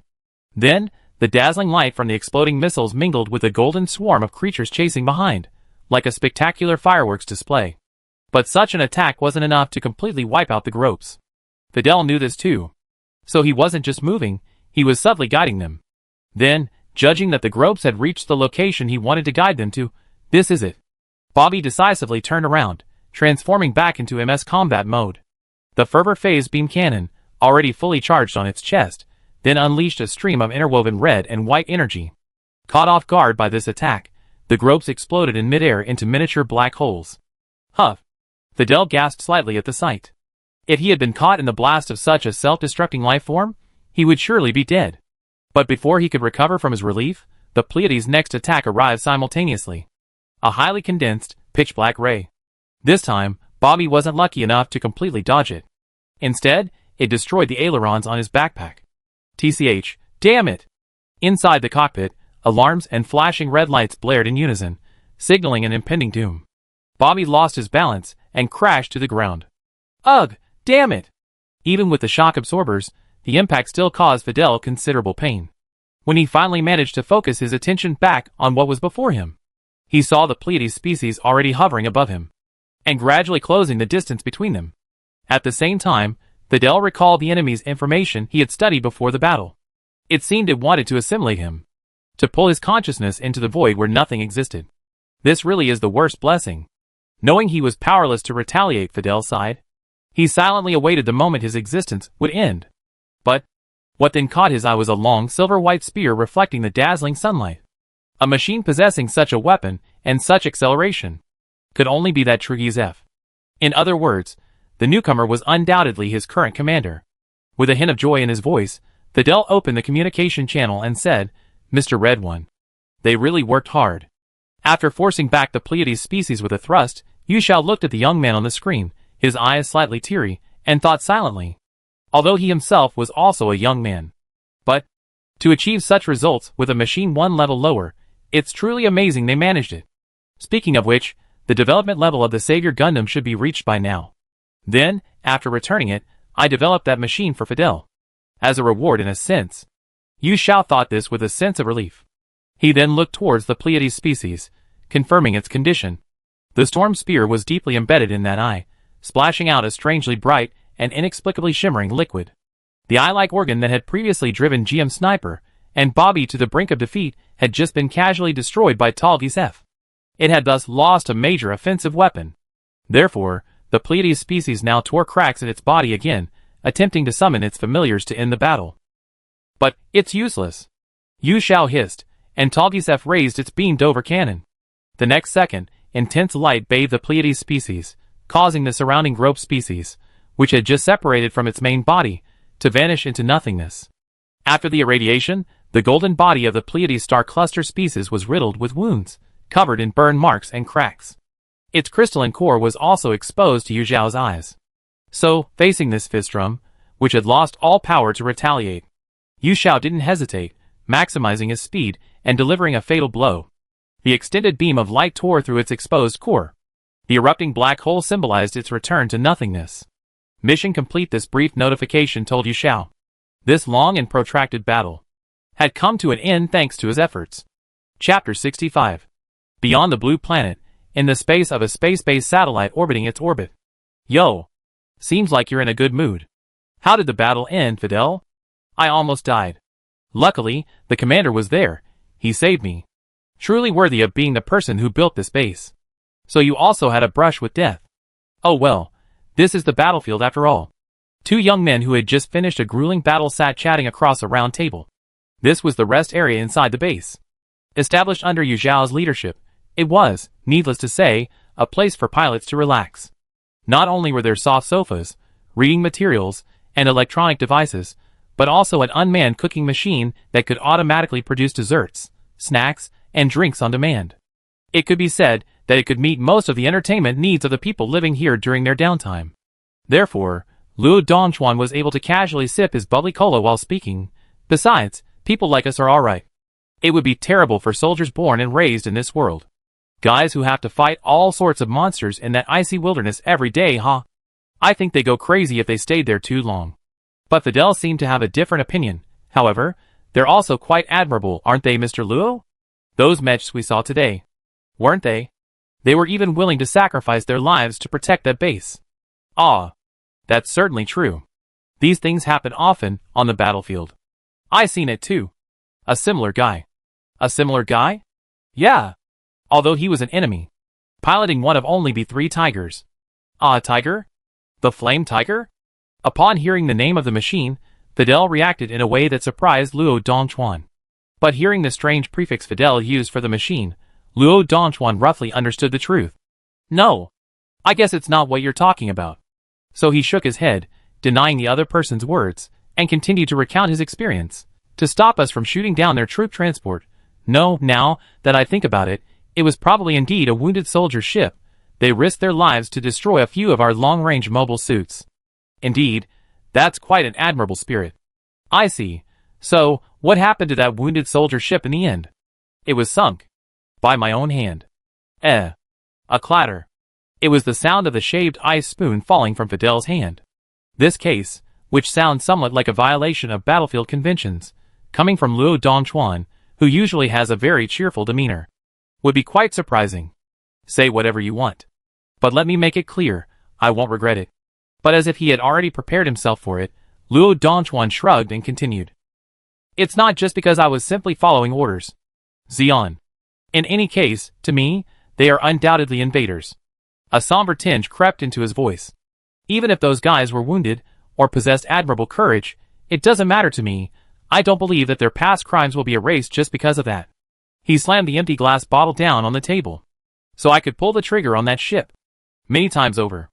Even though covering hatred with hatred seems to only endlessly fuel war, but that's the kind of solution I just want. Mr. Law. Fidel, seeing his companion's troubled expression, didn't know whether to offer words of comfort or remain silent. He was also reminded of some experiences from his past life. If it was about covering hatred with hatred, then what they had done seemed, in a way, the same. The Serapai and the Blue Cosmos. The Federation Army and the Xian Army. Could it be that people in different worlds always repeat the same mistakes, just as the atmosphere was beginning to tilt towards negativity? Really? No wonder I couldn't find anyone in the hangar. Turns out, they're all secretly enjoying themselves here? Humph. But this place actually looks pretty nice. Taking a soak after a battle would definitely be quite enjoyable. A bright, cheerful voice broke the silence. Luo Dongchuan and Fidel, naturally, looked towards the source of the voice. The newcomer had healthy, tan skin and striking, long, white hair tied in a small braid. His gaze revealed a wildness, and his well-maintained, rugged beard inevitably brought to mind the protagonist of a famous comic book adaptation played by Hugh Jackman. Or to put it simply, the man gave the impression of a wolf. But even if it were 10,000 jackals, walking in and talking to himself like that would certainly leave people wondering about his purpose. And you are? So Fidel asked cautiously. Ah. What, haven't you heard of me? This is the name of the White Wolf? This earned him a similarly confused reaction. No. I don't know. White Wolf. Could it be that you're Matsunaga Shin of the Xian Army? But compared to the reserved Fidel, Luo Dongchuan's reaction was far more intense. He stood up, staring at the other man with a hint of wariness. His right hand instinctively went to his side, as if to draw his gun. But that kind of weapon didn't seem to be equipped with him right now. Matsutake Mushroom Steamed? Who's that? I never heard of that. Such a strange name. And what's this Xian thing you mentioned? The white-haired man scratched his head, utterly perplexed. But that confusion only lasted a moment, then he wore a relieved expression. Never mind. I roughly understand the situation. Anyway, you're all soldiers summoned from different worlds, right? That's true. So what? That makes it easier for me to get straight to the point. Listen. Thud. The man who called himself White Wolf slammed his hand on the sturdy doorframe made of some unknown material, producing a crisp sound. Then he gave a thumbs up in his direction. I, Wolf Aniaker, am here today to lead you young people. So from now on, call me Captain Wolf, understand? Chapter 66. You are? The captain? Hey. Really? Naturally, this abrupt self-introduction elicited a somewhat incredulous response from the two present. What? You two seem a little skeptical? But it's a shame, because I'm the same way. I still don't quite believe it. Wolf clenched and unclenched his fist thoughtfully. I was already dead in the original world. Yet I was reborn here, got an unfamiliar white MS, and was told by a strange system that I'd be the captain of a bunch of strangers. But then, he quickly banished these chaotic thoughts. But there's nothing we can do. That's just how it is. If you're going to complain, go complain to that weird mainframe too, that's it. By the way, you're called Fidel, right? Yes. What's up? That weird mainframe asked me to pass on a message. It says your new mobile suit is ready, or something like that. Wolf scratched his head, then pointed outside the door. Anyway, let's go take a look. This is the Savior? Looking at the new, sharply designed transformable mobile suit before him, Fidel murmured in surprise. Huh? You know it? It's called the Savior. It reminds me of that Gundam that someone I know wrote in. Yeah. It's the Gundam, the one for me. Looking at the mobile suit before him stirred up some memories for Fidel. In the original world, such mobile suits were only available to selected elites. For example, a Thrunzala, who originally piloted this machine, was one such elite. And now, it had been assigned to him. To repay such appreciation, he would have to work twice as hard from now on. Fidel clenched his fist, silently vowing in his heart. Seeing him immersed in such sentimentality, Wolf, knowing it was inappropriate to disturb him, went to talk to someone else. Hey! That kid seems pretty happy. What about you? Are you still planning to stick with your old buddy? Yeah. I'm fine like this. After all, I'm used to the battlefield with this guy. Taking a few steps forward, his hand stroking the cold, dark green fuselage of the GM sniper, Luo Dongchuan murmured. Besides, for us snipers, the so-called feel is also very important. Changing the machine easily would have a significant impact on that. Then he turned his head. I think the commander, Red One, must have considered this too. So for me right now, at least for a while, there's no need to replace it. Is that so? You're quite the sentimental one. It's rather boring for a man. Wolf shook his head. The word seemed to slip out as a complaint, but then he grinned. However, he seems like a reliable subordinate. Please take good care of him from now on. That's what I should say. I hope you be a competent captain, Mr. White Wolf. Hey! My first impression might have been a bit off, but you don't have to be so mean. Well, what can I say? After all, as the captain of this dignified unit, I have such an unreliable face. I think a little prejudice is understandable, right? Is it really necessary to make appearance a criterion for judgment? The experience and points he received after completing the emergency mission were indeed much greater than usual. It was even somewhat reminiscent of the buffs he received during the newbie bonus period. Perhaps even more so. Therefore, as soon as Yu Shao got his experience and points, he immediately began to transform his unit. First, he developed the Tallgeese F into the EP1 Gundam. The MS with its gorgeous, white, four-winged appearance quickly disappeared from the hangar, followed by a dark-toned machine that gave the impression of an abyss demon. Who would have thought that in the original work, this was the same person's vehicle? Looking at the consistently excellent modeling in the realistic battlefield mode, Yu Shao couldn't help but silently mutter a few complaints. Babby, whose level had reached the development threshold, was also being guided towards the Savior Gundam tech tree path. However, seeing the unique black body of the completed mobile suit, Yu Shao roughly understood that this wasn't the Savior Gundam from the TV series, but rather its prototype from the existing lore. However, although it was a prototype, its performance was almost identical to the completed model that a Thrun later piloted. In that respect, it was something to be confident in. Looking at the crew's status bar, Fidel's mood had risen to the positive realm again, making Yu Shao even more certain that his earlier guess was correct. Equipping the team members with relatively superior mobile suits would indeed increase their enthusiasm for combat. Therefore, it was a win-win situation. The only problem might be whether this green-clad ZFT warrior could perfectly utilize the capabilities of the prototype Savior Gundam. But there's still a long road ahead. Plenty of time would allow him to slowly train and refine it. Meanwhile, the mobile suits obtained through development would subsequently be registered on the production list. So, although Yu Shao didn't obtain production rights for Wolf's 2 dedicated MS after Wolf's arrival, he immediately equipped him with a mobile suit that he personally considered quite suitable, the Tallgeese, which Yu Shao himself had used for a considerable period.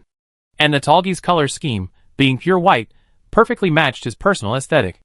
As for whether he could handle the wild horse-like machine, Yu Xiao wasn't too worried. After all, in the original work, his second machine, the Geonger, was similar to the tall geese, high performance but difficult to control, and would even explode immediately if something went wrong. So, in that respect, Wolf must have quite the experience in taming horses. That leaves only Luo Dongchuan. As a sniper, his role is somewhat unique, and although Yu Xiao had considered equipping him with a Zierra special type Haizaku, or a Zaku equipped with a super large sniper rifle used by the Living Dead squad in the Parallel Worlds Thunder Zone. But by the time it came to him, his points were almost depleted. Furthermore, considering that using a Zaku from the One-Year War era might cause problems due to incompatibility with the machine's operating system, the latter idea was also abandoned. Ultimately, for the current combat situation, the GM sniper version is still barely adequate. So why not let him stick with this old-fashioned machine for a while longer? Once his development level is high enough, he can be transferred to a powerful sniper machine like the Virtue, as compensation. That was Yu Xiao's entire consideration. But at this moment, Knock knock. A crisp sound of knocking came from outside his house. Chapter 67. As mentioned before.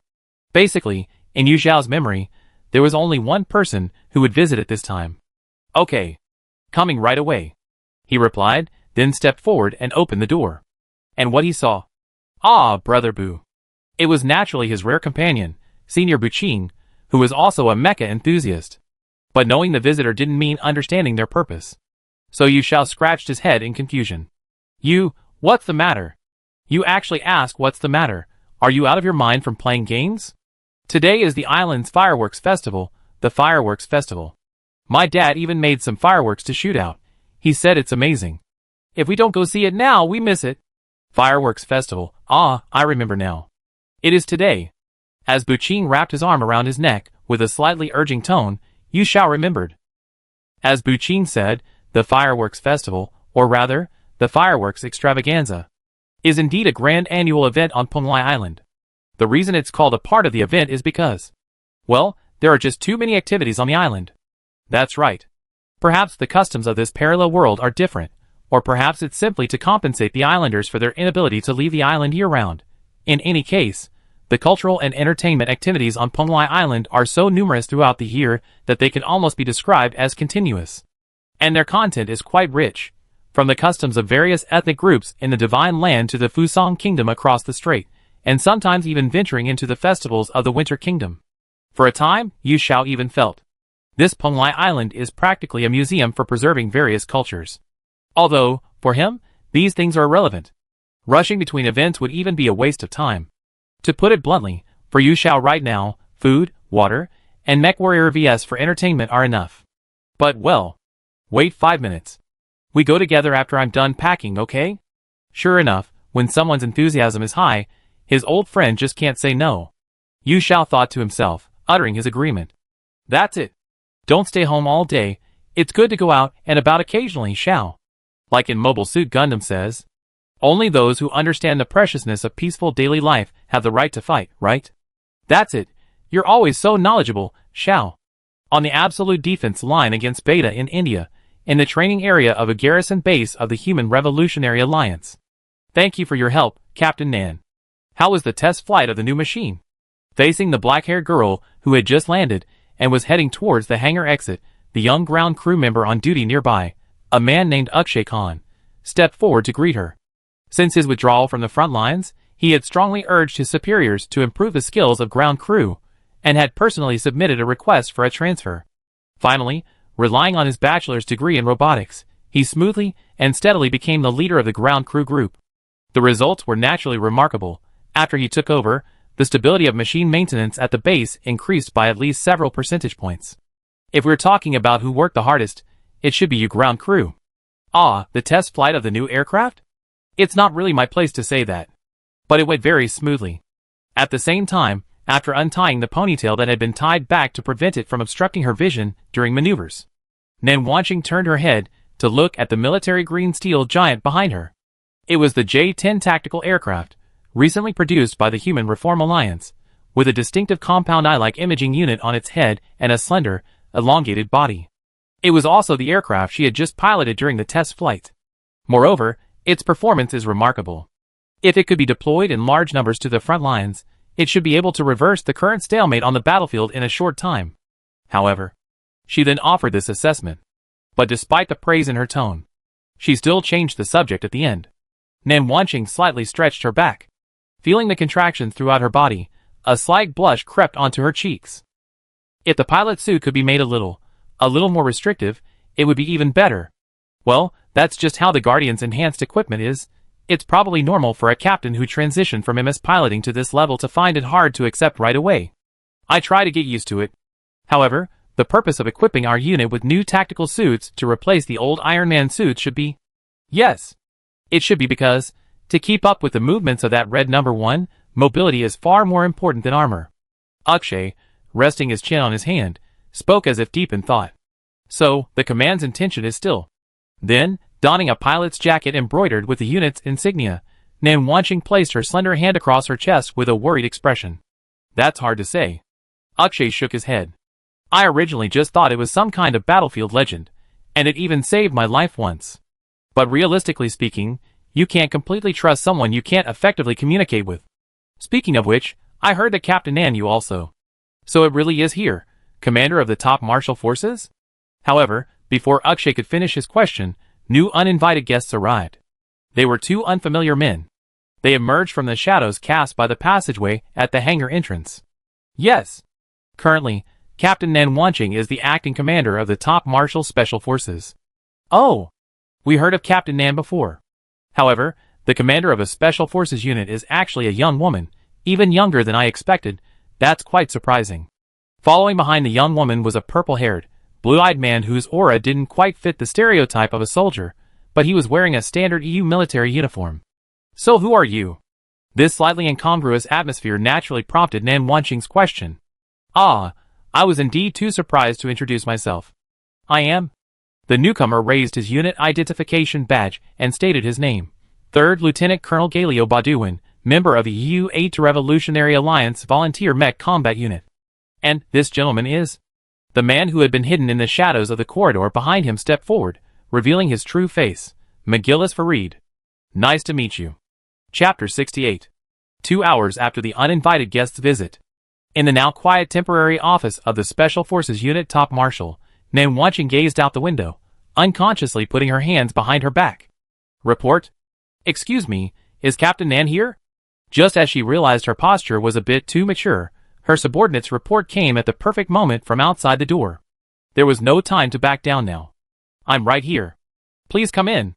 So, somewhat awkwardly maintaining her posture, the girl could only gesture for the other person to step in. Understood. I just spoke with the base commander and the upper echelons of the front lines.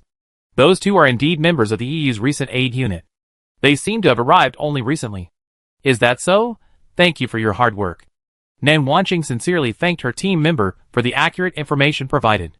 The conversation could have ended there. But the subordinate seemed to still have some lingering concerns. So he spoke again, asking cautiously, Then, sir! So they really are here for... Before the worry could fully escape his lips, Nan Wanqing naturally confirmed. Yes. EU, which has always only maintained a protecting the country attitude under the Beta's offensive, would suddenly send reinforcements here at this time. There must only be one reason.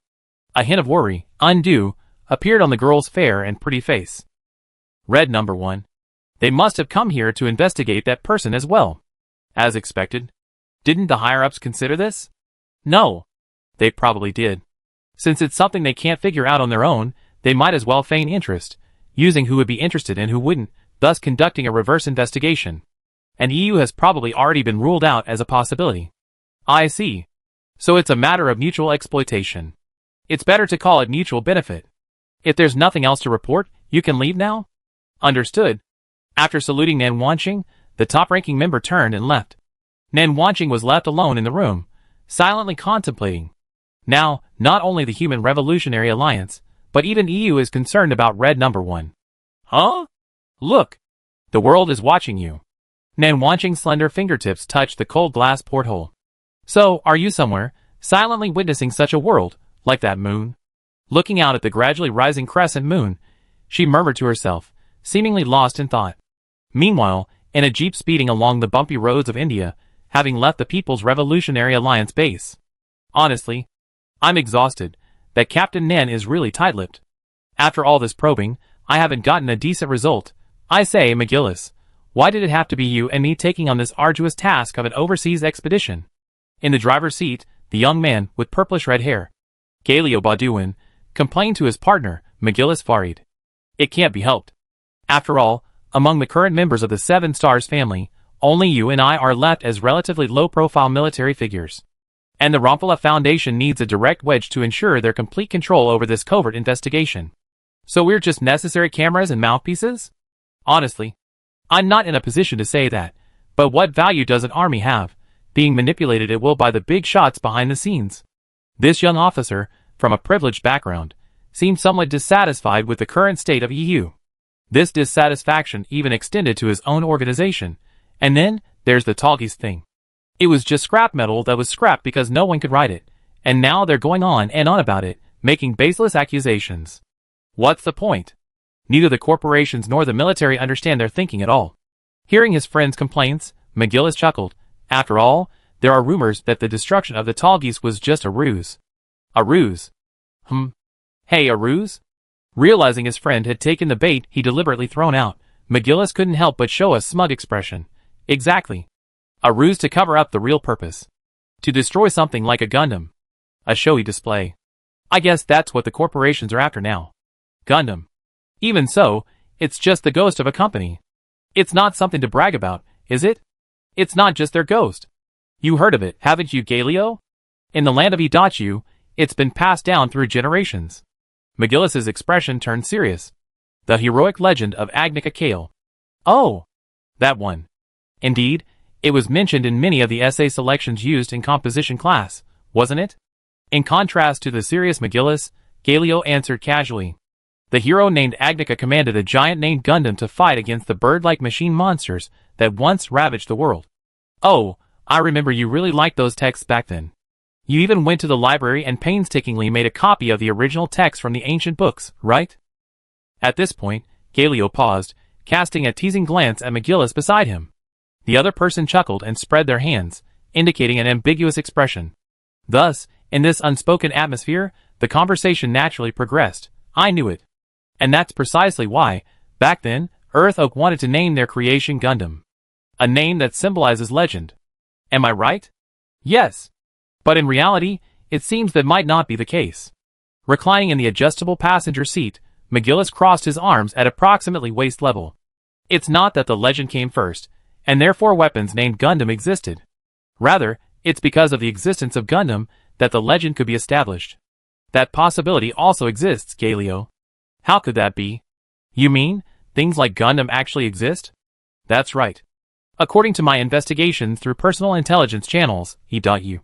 No.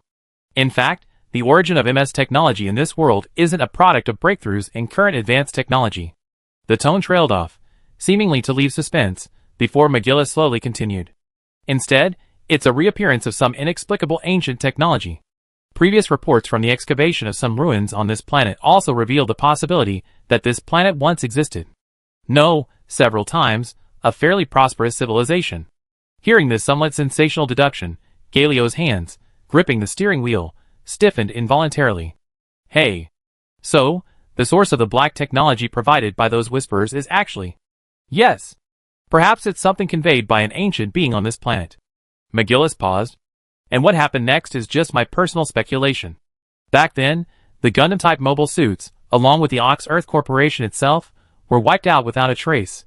That is, the reason that witch hunt occurred wasn't simply because their research into technology violated basic human ethics. He sighed. But because their restoration of black technology had reached an unparalleled level. They could almost perfectly recreate the legendary Gundam. Moreover, they may have already made initial contact with matters related to those ancient histories. Let's call them dark histories for now. Galio, who was steering with one hand while his other hand rested on his chin in contemplation, responded, I see. So what happens when that thing called dark history is cleared up?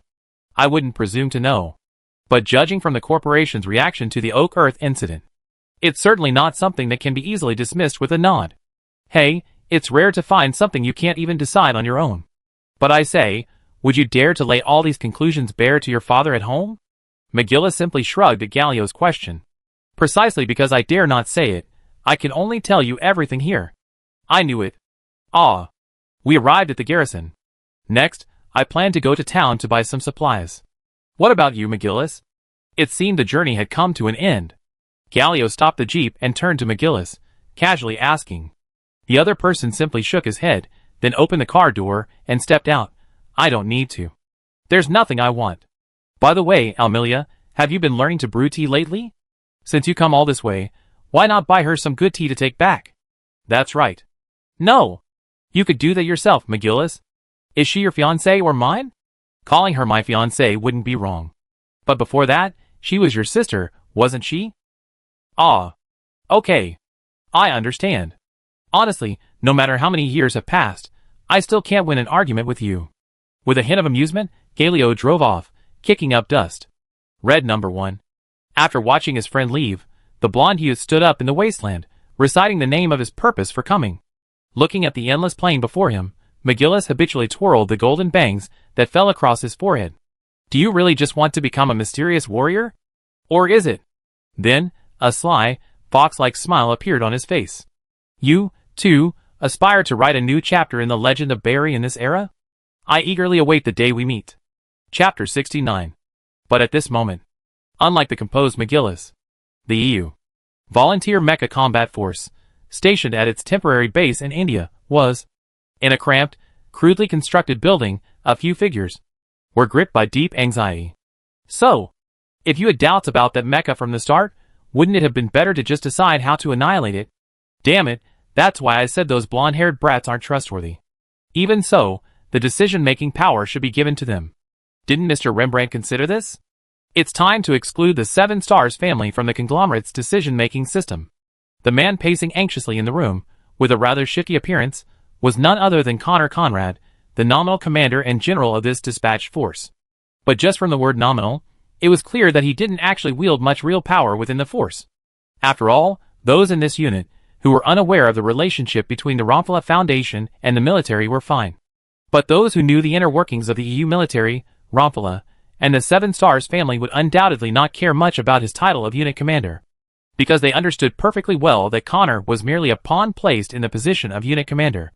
And the real decision-makers regarding the unit's operations were the two young men from the direct line of the Seven Stars family. Of course, not many people would complain about this. After all, while McGillis and Galileo weren't well known, they were indeed very talented and strategic. Therefore, obeying their orders wasn't so infuriating. Ah. Damn it. Damn it. Damn it. But seeing Connor's extreme resentment, and then his incessant banging of his head against the wall, it's easy to understand that he was one of the so-called minority. Just as he thought no one was around, and was venting his pent-up emotions as much as possible, a report from outside interrupted his comical actions. Chief Conrad. Sorry. A bit abrupt. Inspector McGillis just handed us a further report on the current situation. It says that before formal contact with Red One, no prior planning is recommended, especially regarding combat. Calling it a report and recommendation was practically an order. Even Connor knew this. So, that thing, let him die. He shouted this in a fit of exasperation. Then, Connor realized that this behavior could no longer be described as merely a little out of line. So he coughed lightly, seemingly trying to regain some of his commander's authority with this gesture. Ahem. What I mean is, there's no need to treat their orders as unshakable truths. Even though they're from the Seven Stars family, I'm the commander on the ground. There's no need to listen to the nagging of those guys in the back on the battlefield. Use your brain and think about it, right, Kronk, isn't that right? He launched a barrage of questions at this equally powerless subordinate, seeking his approval. But unfortunately, Connor didn't get the result he wanted. Because the soldier-dressed man named Kronk simply sighed and replied seriously, "But those two are direct inspectors sent down by the Seven Stars family, aren't they? We don't have the authority to change their established operational guidelines." Of course I know that. I know it perfectly well. But, well, never mind. Lieutenant Kronk just stepped back. Just as you know you don't have the authority to interfere with the Seven Stars family, you should also understand that in the Army, lower-ranking officers, like you, don't have the right to criticize decisions made by superiors. Although he seemed to want to say something more, the other party had already brought up the heavy weight of rank and grade. Understood. My apologies, Commander Conrad. The gray-haired middle-aged man, with a scar on his lip, could only silently bow and retreat. Faced with this scene, Connor merely curled his lip in disdain, then continued muttering to himself, "Humph. This one, that one, why can't they understand reason? Letting those kinds of people take responsibility is just... Wait. That's right." Suddenly, Connor clapped his hands, a look of sudden realization on his face. Since they're the inspectors here to take charge, doesn't that mean that whatever accidents happen during the battle can be dumped on them for their poor oversight? At that point, not only will those two brats be intimidated, but the forces behind them will surely flinch. Then, touching his slightly swollen forehead, he suddenly revealed a rather confident smile. Hee hee. What 7-star clan? Those old fogies who only rely on lineage and blood ties. It's time for them to step down from the Ramphela Foundation's decision-making level. Perfect. Since you're here to monitor the operation, then keep your eyes wide open and watch closely. I'm going to use my own methods to completely eradicate all the hidden dangers of Tall Geese, no Gundam, and leave him without even a trace. He then clenched his fist and muttered with a hint of danger. Meanwhile, on Pumlai Island late at night, whether by coincidence or fate, Yu Xiao, who had been dragged by Buqin to see the fireworks festival, saw a rather familiar figure as they walked. "Ah, Yukuin. And Buqin-senpai. Did you have a good dinner? Wait, good evening?" The emerald-eyed girl waving enthusiastically in the crowd was named Asasaka Raimi. However, unlike her usual image, today she had let her ponytail down. The dark summer night sky made her long, fiery red hair stand out even more. And her clothes had changed too. Today, Laimi was wearing a fitted, light white kimono with cherry blossom patterns. Or rather, a Japanese yukata. Yu Xiao remembered that it seemed to be the proper attire for appearing on such a festival in Japanese culture. How should she put it? Was this girl surprisingly someone who followed the traditions of her homeland? However, looking behind the girl, there was a haphazardly knotted kimono sash, like some uncle's sash. Isn't that a bit too old-fashioned? Yu Xiao thought to himself. Although he wasn't very familiar with foreign customs, Yu Xiao remembered that kimono sashes should at least be tied in a more aesthetically pleasing shape. So, "Good evening, Laimi. I have a question for you. Why is the kimono sash tied like that?" After saying goodnight, Yu Xiao took a few steps forward and asked the girl frankly. After all, they were old acquaintances, so there was no need to hide anything, right? He thought. "Aw, you mean the kimono sash? Well, it's because I had something to do, so I didn't go with my family, and then I was in a rush, so it ended up like this." Laimi lowered her head shyly. Now that things had come to this, he realized he'd been eavesdropping on her from home all along, and he just couldn't bring himself to say it. "Is that so? TSK. I knew it wouldn't work." Hearing the other's superficial response, Yu Xiao's expression became somewhat conflicted. As expected, he still, "Let me tidy you up, Laimi. When you're out and about, you should pay attention to your appearance." His obsessive-compulsive disorder was acting up. He didn't know why he felt uncomfortable seeing others not dressed properly. Perhaps this was his inner turmoil. So Yu Xiao moved behind Laimi, knelt down, and, from below, helped the girl untie the sash and then retie it. Although yukatas and Japanese culture weren't his area of expertise, tying a bow was still within his purview. "Yukun? Ah, well, that's fine then." Laimi didn't resist much, simply letting the other help her with her clothes. "So, Laimi, why am I, a person from another country, helping you with your own culture?" Naturally, Yu Xiao couldn't help but complain a little during the process. Oh well. As for clothes, I definitely prefer the kind that allows for more freedom of movement. So that's why you can't even figure out something as simple as tying a ribbon. Oh well. After tightening the bow and adjusting it to a suitable position, the job was done. Yu Xiao stood up, resting her chin on her hand, observing, and then asked, "This is better, Laimi. At least it looks much better than before, right?" Indeed, Yukuen. Laimi readily agreed to the question. But in reality, she couldn't see the full extent of the bow at her waist. It was merely a natural response, stemming from a sense of trust, following the other person's lead. Having received a satisfactory reply, Yu Xiao clapped his hands. "Okay. So, that concludes the unnecessarily complicated work." "Yes. And it seems we're finished." But what followed was Buqin's inevitably sorrowful sigh. What did that mean? Before even uttering that question, Yu Xiao already understood the reality before him. A vast sea of people had, unknowingly, filled the area before him. Tall, short, fat, thin, nearly 100 figures formed an impossibly high wall of size. All the best spots for watching the fireworks are taken. Just watch the heads from the outside.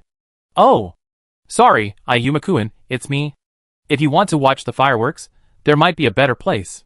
But it was Limey, who had been silently observing, who turned the somewhat pessimistic atmosphere around. A better place? Yeah. Look.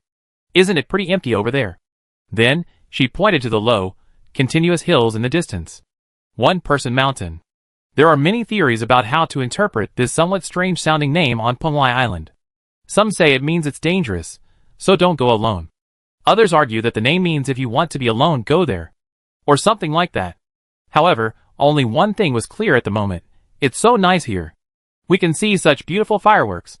Looking at the colorful fireworks blooming in the sky, Yu Xiao, sitting casually on the rock that served as a chair, ignoring the dust that might stain her clothes, exclaimed this. The only clear thing was, at least, for watching fireworks, apart from being a bit desolate, this was a great place. And Yu Xiao's exclamation just now was precisely for this reason. Yes. The island, this place, the fireworks. They're all very, very beautiful things. But these words seem to stir up some thoughts in Limey. But I wonder how long this spectacle will last. Gazing at the scene before her, Limey seemed lost in thought. She didn't sit beside Buqing and Yu Xiao, but chose to stand quietly to the side. After all, the girl was too embarrassed and unwilling to get her new clothes dirty. This expression doesn't look like you. Limey turning her head, Yu Xiao looked at the girl's slightly melancholic profile under the moonlight and commented with some doubt. What did you say just now?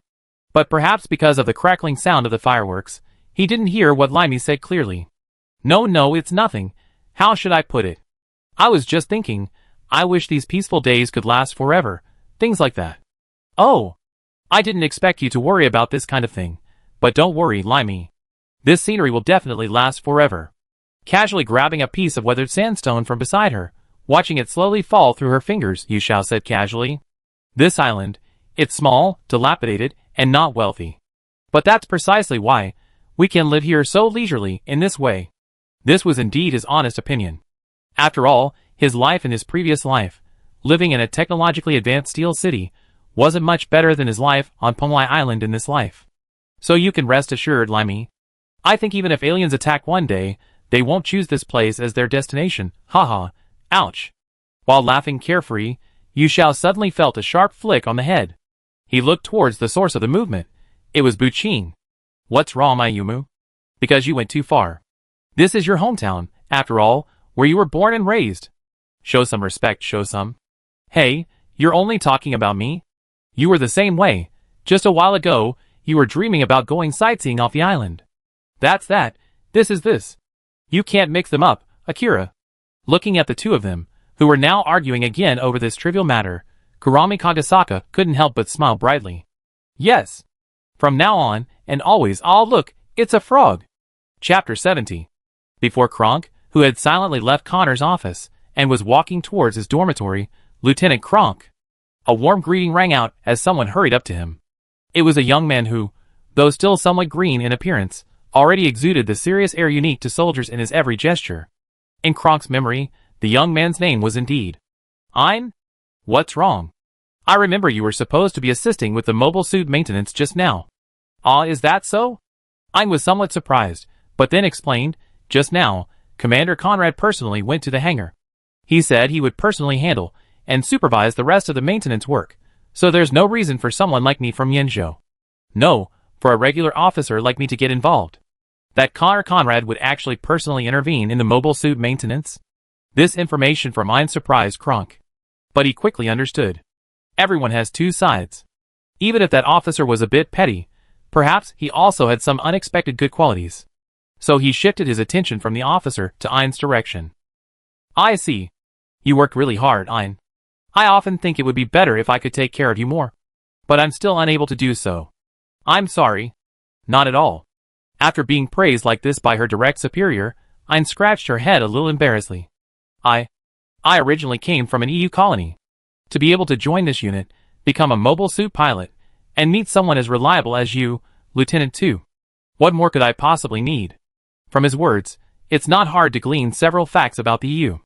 Indeed, the EU's ability to stand alongside the human Reformation and the United States of the New World as one of the world's three major powers is not solely due to the small territory it occupies on the European continent. In fact, without external energy input, even winter heating might be unreliable. Their greatest reliance lies in the vast colonies of the Southern Flame continent, which they have firmly held since the Industrial Revolution. As excellent energy and mineral reserves, they have been the loyal logistical support for the various constituent countries of the EU. And after the European continent was reorganized into the EU, they have continuously supplied it with any necessary resources. Energy, minerals, naturally labor, crucial for development, is also included. However, perhaps due to the inherent sense of superiority among EU people, or perhaps because most people from Yenzhou have somewhat unreliable backgrounds. In any case, in the EU military, these soldiers from Yenzhou are almost invariably despised like rats. Naturally, Ein Dalton was one of them. Although he was indeed ambitious, honest, and hard-working, simply because of his less than honorable origins, he suffered unfair treatment in the military and was practically treated like a servant.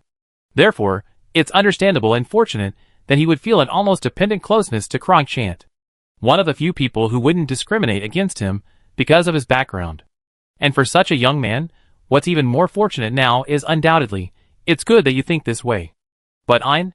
Listen carefully. The fact that the man named Kronk also held considerable affection for him. He silently placed his hand on the shoulder of the slightly shorter young man beside him, and then spoke earnestly. Being able to endure hardship is a good quality of yours. But being submissive, that's not a personality trait. I hope you will remember this principle in the days to come. Don't lose your proof of being human. Your own character, in the process of enduring hardship. Do you understand? I see. I understand. I will follow your teachings, Lieutenant Kronk. Ein also thought seriously, then nodded earnestly in response. Then, the next day, Yusha woke up in his own bed as usual and stretched lazily, just like always. Last night, Buqing and Limey dragged him to Yuan Mountain to watch a fairly spectacular fireworks display. Afterward, he went back to bed and slept soundly. So, thanks to his early to bed and early to rise, he was full of energy. After washing up as usual and eating breakfast as usual, he then, as usual, went to open Mech Warrior vs. After all, it was the last day of the weekend, so why not enjoy it now? After activating the realistic battlefield mode, the first thing he saw on the map was the situation regarding the defensive line against Fistrom within the territory of the Winter Kingdom. It was actually showing an overall trend of retreat. However, upon closer inspection, there was no intense fighting taking place. Even if there were, they were only small-scale skirmishes. Based on the situation briefing, the human side was in a superior position. Moreover, the distribution and arrangement of the retreating troops gave a sense of order and discipline. So, this was probably a manifestation of some kind of strategic contraction plan. You shall consider this. Perhaps it was simply a desire to concentrate defensive forces in one place, or perhaps Fistrom had learned the weaknesses of the front line, thus leading to a conscious change in strategy. In any case, the situation in the north, while somewhat unexpected for Yu Xiao, didn't seem to be a cause for concern. Now, Yu Xiao was more concerned, undoubtedly, about the situation on the Beta front in the south, especially near the defensive line of the Kingdom of India, where he had suffered an inexplicable and silent loss. Contrary to his assessment of the current situation on the northern front, the military force stationed there appeared to have increased significantly. The clashes along the defensive line were quite intense, a protracted defensive battle. It seemed the military leadership of the People's Revolutionary Alliance might have some understanding of the consequences of Beta's entry into the sea. But this was not a good thing. On the contrary, it might mean that the Tianzhu Kingdom's defenses were increasingly struggling to hold out. So, it seemed he should start there after all, he concluded. Then, he opened the combat interface, assigned the personnel for the attack, and selected the most intense battlefield to launch his strike. Chapter 71. A mysterious space-based satellite orbiting the Earth. Inside the base of a warrior named Red One. Hey you guys. Operational orders have been issued. Get ready.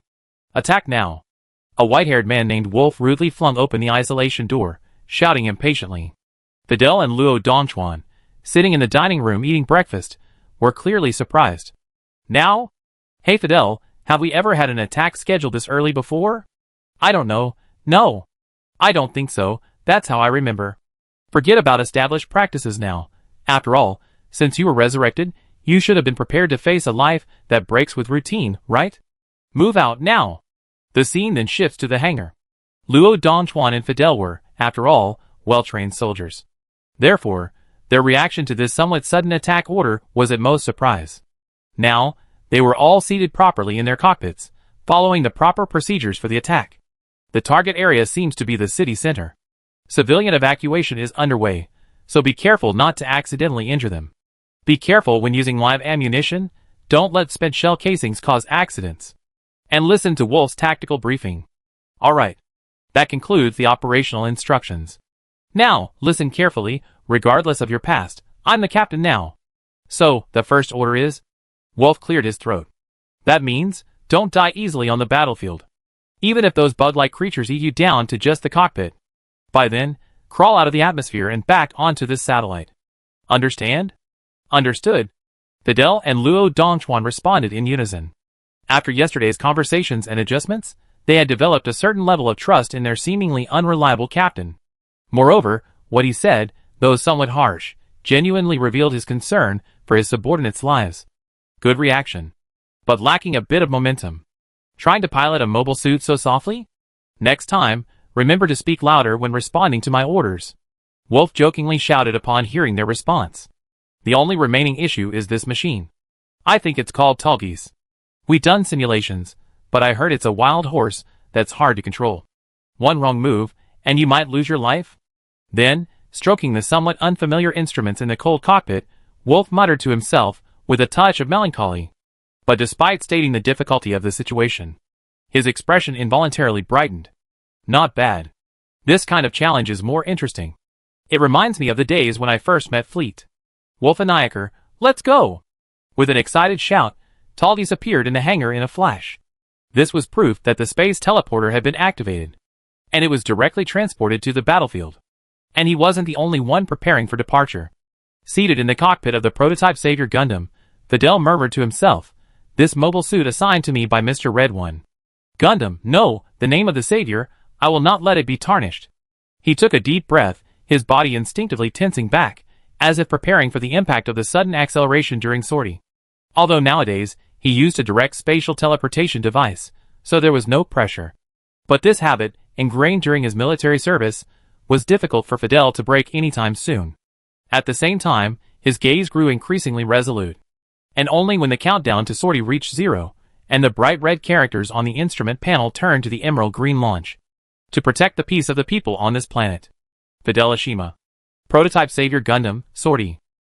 Only then did he sweep away the pent-up determination in his chest with a resounding shout. In a flash, the towering black Gundam-type MS vanished from the hangar. Finally, the maintenance rack slowly moved away from the last MS in the hangar, the green-painted sniper GM. Luo Dongchuan prepared to launch. But why were his movements slightly slower than the two beside him? This wasn't without reason. His mobile suit made it clear. His sniper GM wasn't equipped with the usual sniper rifle. Instead, it was equipped with its prototype. The standard equipment for the ground GM, a live-fire rifle, a 6-tube missile launcher, and a hip-mounted rocket launcher. This was a direct order from Commander Red One regarding the equipment change. He had just spent time changing these weapons, and the reason was obvious to Luo Dongchuan. This time the enemy is the so-called beta. Given their overwhelming numbers, sniping is indeed a bit of a stretch. Therefore, the sniper GM will be deployed with standard ground combat equipment. After completing this routine briefing, though no one would hear it now, Luo Dongchuan smiled wryly. Honestly, I thought I never need this equipment again. I hope you're not too rusty, old buddy. He added a slightly nostalgic comment. The loading time was, for some reason, longer than usual. Watching the rather long loading screen, Yu Xiao rested his chin on his hand, tapping his fingers on the table. Could it be that Captain Wolf was really talking to those two team members? He couldn't help but chuckle to himself, venting his slightly frustrated feelings. Taking this opportunity, he also reviewed his battle plan.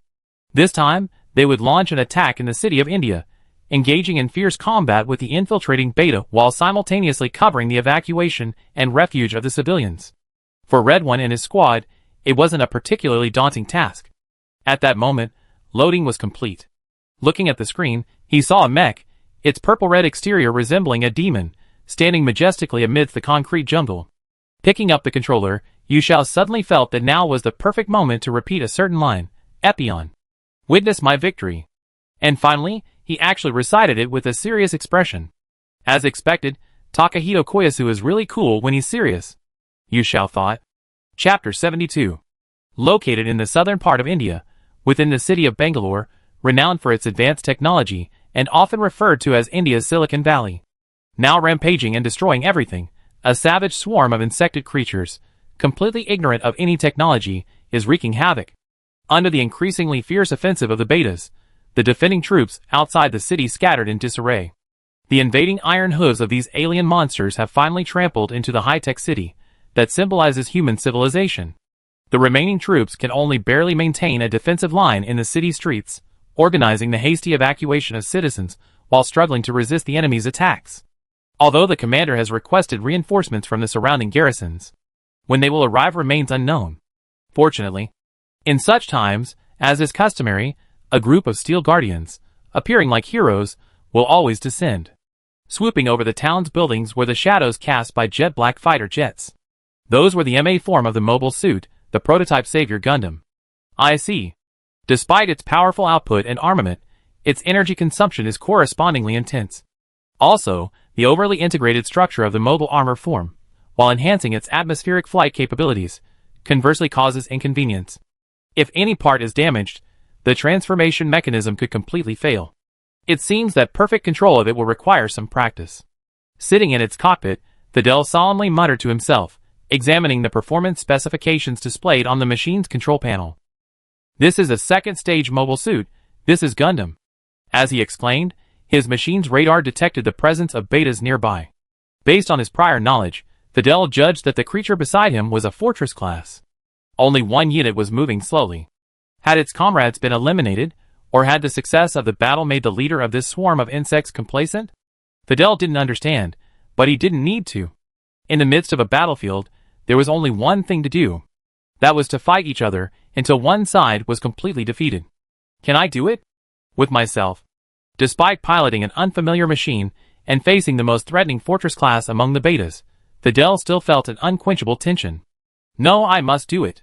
But then, he gathered his scattered thoughts, encouraging himself with these words, and turned his gaze back to the battlefield before him. Aiming at the target, he dove, accelerated, and then transformed in midair. The pair of antennas, which had been fused together to accommodate the head, simultaneously flattened and slid down with a clanging sound. As it fell due to gravity, the prototype Savior Gundam reached its arms, crossed, to its shoulder armor. That was the direction where the beam sabers would be stored. Even if it's just to repay the commander, to repay Mr. Red One's kindness, I want it too. The next instant, a crisscrossing cross-shaped slash was etched across the massive body of the Fortress-class Gundam. Its oddly shaped head, connected to the severed half of its body, fell to the ground with an exaggerated, resounding crash. After confirming the destruction of the Fortress class, the prototype Savior Gundam transformed and took to the skies again. Choosing to fly at low altitude, using the town's tall buildings as cover to avoid being within range of the Ray class, it searched for its next target. This scene was witnessed by his comrade, Luo Dongchuan, piloting a military green GM sniper, who was operating nearby. The former Earth Federation Army soldier in the cockpit sighed somewhat dejectedly. Seriously. Why make it so flashy, Fide? Doesn't it make me look like I'm slacking off? But despite his sigh, he didn't neglect operating the machine. The 6-shot handheld missile launcher spewed thick smoke as it pulled the trigger. The missiles, without exception, targeted the large number of tank-class intruders in the city. Boom! Boom! Boom! A series of explosions blasted countless multi-legged, crimson worms into the sky. The spare ammunition was completely used up. But the sniper GM didn't care, simply tossing away the empty missile launcher. However, the next second, a thunderous roar erupted from the ground. With a slightly surprised expression, Luo Dongchuan carefully looked towards the source of the noise. It turned out to be several assault-class missiles, which, after sensing the enemy's presence, had stormed over, collapsing buildings in their path. Although their momentum had weakened slightly, their residual power remained. Their target, needless to say, was to completely destroy the sniper GM. TSK. They chose a perfect moment. But how could I let them succeed? Facing the charging assault-class assault ships, Luo Dongchuan clicked his tongue slightly, quickly devising a response. The thrusters around Sniper GM activated, and his legs, propelled by the force field motors, slightly bent at the knees. Then, he jumped back. This action instantly created distance between Sniper GM and the attacking assault-class ships. But surrounded by tall buildings on all sides, there was no way to retreat. In fact, if he didn't change direction, Sniper GM would undoubtedly crash directly into the building behind him. What was he trying to do? The answer to this question was quickly revealed. In midair, Sniper GM used the thrusters on his backpack to rotate his body, leveling it in midair, aiming his feet at the building behind him. Upon touching the building, he pushed off forcefully. Sniper GM's body was thus able to maintain its airborne state. That's right, just like a parkour move, Sniper GM used the tall building behind him as a springboard to perform a midair wall jump. The assault class group charging in tandem could only damage the already empty building behind him, while Sniper GM's feet were off the ground. This movement also shifted Sniper GM's position to the rear of the advancing assault class group. Good, just as I expected. Now, before you swarm of bugs devour this place, how about I taste the bullets first? Taking advantage of this opportunity, Sniper GM fired his 100mm live-fire machine gun in 3-round bursts at the vital points of the assault class members completely exposed to his view. His sniping skills, honed as a marksman, remained undiminished. The bullets fired in quick succession shattered on the unsuspecting flesh behind the assault class betas, sending shards of flesh and blood flying everywhere. Heh. Serves you right. Who told you to invade Earth first? What? However, Luo Dongchuan's previously smug exclamation abruptly turned into a hasty gasp. This was because, after the sniper-type GM landed, the ground around it suddenly caved in. Then, emerging from the ground were beta-class assault-class soldiers wielding giant scythes. It seemed they had been using the city's underground transportation system, moving underground. Sensing the presence of enemies on the surface, they immediately surfaced to attack. He never imagined that these facilities, symbols of human civilization, could be used by these savage insects to attack their original inhabitants. Luo Dongchuan gritted his teeth. But there was no time for his lament. Jim's beam saber, retracted into his calf, popped out. He hastily gripped it, and without regard for accuracy, swung it horizontally forward. Perhaps Lady Luck was on his side. This hasty response worked. He severed the incoming strike class's right wrist, but still couldn't dodge the strike class's next swing of its side-like arm. Sparks flew, accompanied by blood-red, murky coolant, and Jim's left arm, still gripping the beam saber, was completely severed by the strike class. The next moment, the strike class continued its merciless swing of the side-like arm, aiming at the sniper-type GM's main body. This action was abruptly stopped in the next second. The reason was a live-fire shot from above. It accurately pierced the GM's body, and the remaining impact shattered it into pieces. Hey, what's wrong? Have you been a sniper for too long and forgotten the importance of being aware of your surroundings on the battlefield? Luo Dongchuan looked up at the voice coming from the comms channel. That white MS was undoubtedly a tall geese. And that cheerful shout, naturally, belonged to Captain Wolf. No! Captain Wolf. Well, how should I put it? I owe you one. If I buy you a few drinks when we get back, will that settle things? Luo Dongchuan also opened the team's comms, a hint of relief at escaping death in his voice. Hey. What are you talking about? We're comrades on the battlefield. There's no such thing as owing debts. That's why I said you're a bit of a boring man. In Talgi's cockpit, Wolf responded to his reaction with a hint of humor. Then, the man with the air of a wild wolf licked his lips, as if searching for prey. Alright. Let's continue, Talgis. You're something that can bring me a lot of fun.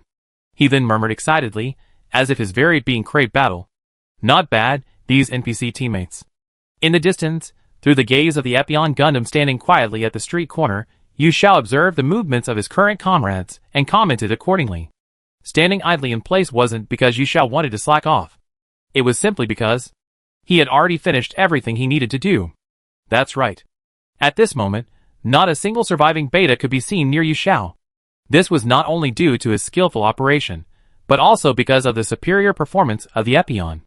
Even the sturdy armor on the front of the assault class's torso could only be easily severed in two by the terrifying power of the beam great sword directly connected to the power reactor. Furthermore, its other hand wielded a thermal whip that moved with perfect ease. This meant that any beta, upon contact with the EP1, would only face defeat and annihilation. In a short time, a small mountain of the horde of monstrous insect remains had piled up beside this single-unit mobile suit. Crimson blood bathed its entire body, adding an indescribable ominous aura to this already malevolent machine. And Yu Xiao felt that the results he had achieved so far, and the effort he had put in, were probably only about half of his current full strength. This was not only because Yu Xiao's attitude towards the game wasn't serious. It was also because Yu Xiao hadn't even activated the EP1 Gundam's deepest hidden trump card. Of course, not the self-destruct function. On the contrary, the EP1 Gundam is one of the few mobile suits in the Gundam Wing series that has removed the self-destruct function. This was due to the restraint of its developer tries. But enough of that. What Yu Xiao hadn't activated was the system residing deep within the EP1 Gundam, possessing the terrifying ability to predict the future. The Zero system. As a pilot assist system, it predicts all possibilities on the battlefield and informs the pilot of them. This includes the consequences of any actions the pilot takes. Even the manner of death that might result from a mistake. In the original work, this vast amount of predictive data places immense mental pressure on the pilot. Therefore, pilots without strong mental fortitude simply cannot withstand the Zero system. Instead, they will be devoured by the Zero system. Even the protagonist of the original work, the resilient hero, who wouldn't hesitate to self-destruct, experienced hallucinations of being killed when he first piloted the Zero system in EP1, leading to a near-berserk state. Yu Xiao didn't choose to activate the Zero system to assist in combat precisely because he was worried about this possibility. If the Super Robot Wars vs. development team were to suddenly decide to recreate this feature of the Zero system, even if it only creates some illusionary scenarios, it would still significantly hinder normal gameplay. As the direct controller at that time, he might have been in deep trouble. But as he thought this, a strange phenomenon suddenly occurred in Yu Xiao's mind. Recently, Yu Xiao's intuition, which had become increasingly sharp not only in the game, but also in reality, suddenly gave him a near-warning response. So, Yu Xiao, operating the main monitor of EP1, almost subconsciously looked towards the distant direction from which the sensor was transmitting the signal. After increasing the magnification of the monitor, his vision then narrowed sharply. Because he saw something in that direction. A group of civilians taking refuge, and a beta swarm moving towards them. Chapter 73. No one expected that Bangalore, located in the rear, would be suddenly attacked. Therefore, panic and disarray were to be expected when the situation occurred. For example, there was Newin Kaneshigaya, a young man studying IT at the local university.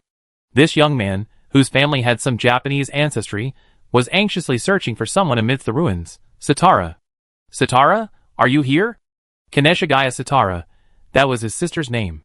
Not long before the battle, she had excitedly queued up for a long time to buy a complete 1:144 scale model kit of the Human Reform League's new weapon, the J-10 tactical aircraft, saying she would start assembling it as soon as she got home. He never expected to encounter this situation. Newin couldn't help but feel regretful. Brother? Fortunately, his call was answered. With joy, Newin turned his gaze towards the source of the voice. But the current situation was far from optimistic. The apartment building that should have been her home collapsed. Although it seemed fortunate that no major damage was caused, the girl was undoubtedly buried inside and unable to escape. Oh dear. I thought I'd at least take something with me before I escaped. I was delayed for a while, and I didn't expect it to turn out like this as soon as I stepped out. Even so, Sitara scratched her head. That gesture actually looked kind of cute now, but it wasn't the right occasion to say that. Hee. But I'm really sorry, brother. I bought a limited edition RK-92 Barbarian model as a souvenir when I went to Japan, but I couldn't bring it with me. Although I haven't assembled it yet. What? It's been piling up for almost half a year, that kit. No, this isn't the time for this. I help you move this stuff. Just bear with it a little longer, Sitara. Don't worry about me now, brother. There be a way. I remember reading that in some anime.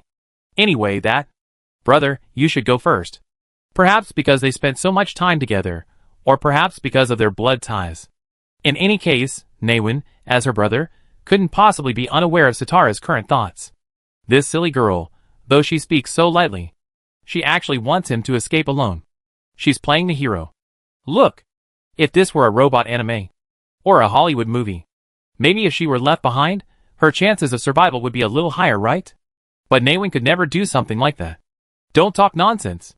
Therefore, he could only interrupt his sister's feigned nonchalance with a rare serious expression, and continue helping Sita clear the rubble that was pinning her down. Although a computer science student, Newin was quite healthy and strong. Clearing the rubble was something he could finish in a fairly short time. But coincidentally, just then, the uninvited guests finally arrived. What Newin saw was something he had learned about in his safety training courses. Among the beta population, a type specifically used for searching and hunting humans. Soldier class. They could sense the presence of humans with their sensitive sensory organs, and they concealed their aura. Only when they were within visual range would they reveal themselves. Now was the best example. Despite a considerable number gathering nearby, Nan was only now able to detect them. Perhaps it was a little too late. The soldier-class creatures grinned, revealing the hideous mouth-like organs on their grotesque heads, as if they were about to pounce, like a pack of wolves. By the time he realized it, Nan instinctively shielded his back with his arms. Knowing it was futile, he couldn't help but smile bitterly. "I'm sorry. Father, Mother." But what good was a bitter smile? In the end, Nan could only bow his head, offering a final, repentant farewell to his parents. However, no one would hear these words, because what masked it was a deafening roar that nearly tore off eardrums. The source of the sound was a flying machine traveling at full speed towards them. And although it was called a flying machine, it had a design that seemed to disregard aerodynamic principles. The strange, black and red intertwined body resembled a ferocious two-headed dragon from ancient Western mythology. And trailing behind it were two tails glowing with intense red light. It was tearing through the ground with unstoppable momentum, charging towards the cluster of betas. The next second, the sudden burst of air currents and heat waves before his eyes caused Naven to stumble. When he recovered from the shock and steadied himself, the scene before him had transformed into a horrific inferno. Destroyed streets, shattered sand and gravel, and charred fragments spilling from them. The remains of the betas. Crushed by the impact, then scorched by the intense heat of thermal weapons, they had become what they were now. The aircraft then slowed and hovered in the air before transforming with a clanging sound. A colossal steel behemoth, 18 meters tall, stood like a guardian statue on the earth. If it can transform, it must be a type of mobile suit, right? Having escaped the crisis, Naven guessed. But he couldn't draw any further conclusions. He considered himself an expert on robots. He could name most of the types and names of the main mobile suits produced by various countries, like reciting a menu. But the mobile suit with its binocular viewfinder and V-shaped antenna, he had absolutely no recollection of it. However, one thing was certain. Although the standing MS certainly looked sinister, at this moment, it gave him an unprecedented sense of security. He was saved. An unprecedented feeling of relief spread through his entire body. Ugh. Ugh. Ugh. But then, he heard a soft sob beside him. It wasn't him, so who was it? The answer to that question was obvious without even asking. Sitara? It's all right now. Let's hurry towards the shelter. So Naven turned to his sister and gently comforted her. But, you were actually quite scared, weren't you? As he helped Sitara up, he casually asked. No way, not at all. This unexpectedly drew a soft rebuttal from her. Really? Then why are you crying? Because, I thought I was doomed. And of all times, this had to happen at this time. Sita wiped away her tears. Her emerald green eyes then turned to the iron colossus that had just saved the siblings' lives. He's almost unfairly handsome, isn't that right? Chapter 74. Near Bangalore, at the Human Revolutionary Alliance's garrison base in India. Wanchingjia. Do we really not need to launch an attack? Those foreign EW guys all beat us to it. The twin-tailed girl, Cui Ife, complained somewhat angrily to Nan Wanching, the temporary commander of the top martial forces. As one of the younger members of the top martial forces, her skill in piloting tactical machines was first-rate. That's why she was specially selected as an elite. No need. Nan Wanching simply shook her head in response. This incident was almost over by the time the report was received. So, their objective should be Red One, who's supposed to be supporting the battlefield. In that case, shouldn't we be even more eager to intervene? No. They're different from us. E.U. If my intuition is correct, they possess far more intelligence than we do. Therefore, their operational strategy will likely be different. If we're considering contacting them, they might directly execute a capture or sabotage operation. Nan Wanching's gaze swept over a series of documents displayed on the table. They were reports on E.U's external support forces, compiling observations and opinions from various sources. That's why we can't participate. If others are present, I believe they still pretend, keeping their true intentions hidden. However, if no one else is around, they resort to any means necessary, won't they? But in that case, wouldn't Red One possibly? It's all right. For now, we just choose to believe. Nan Wanching offered a reassuring response to Cui Ife's slightly uneasy suspicion. He isn't someone who'd be held back by something like this. Red One. Hey, Luo. Infidel. Red One. No, the commander hasn't said a word on the battlefield. Is that common here? On the battlefield in Bangalore, the Human Reform League now held a near-total advantage. Therefore, Wolf even had time to talk to his teammates. It's always been like this, Captain Wolf. After all, the commander must have some reservations, right? Videl, the oldest member of the team, responded aptly. I see. Although I feel a bit unapproachable, oh well. This feeling isn't bad either. Beep beep. With a notification sound, Wolf saw a new indicator appear on the radar. It was the mobile suits mark. In other words, hey, you're really late, gentlemen of reinforcements. If you hadn't come soon, we would have taken all the credit for this battle. The reinforcements have arrived. Don't say that. They must have their own difficulties, Captain Wolf. Videl said this to ease the tension. But what reached their ears next was Luo Dongchuan's somewhat suspicious exclamation. Wait. Hey, those mobile suits, aren't they a little different from the models of the Human Reform League units we saw before? Now that you mention it, that's true. Was there any mention of that in the intelligence from the previous operation? Not only the friendly NPCs in the game showed some surprise. Even Yu Xiao, sitting in front of the screen, couldn't help but frown in thought. Because those newly arrived green mobile suits. He recognized them. EB-06, Grease. They were mass-produced mobile suits of the Gillerhorn faction in the Iron-Blooded universe. In this universe, if you shall remember correctly, they should be the main combat mobile suits of a force called EU. Even so, if they were the mobile suits in the original work that were truly powered by the Yahop reactor, they should be causing all wireless communication to be cut off and disrupted due to their ability to automatically generate electromagnetic storms. Yet, the communication between Yu Xiao's troops was proceeding normally as usual.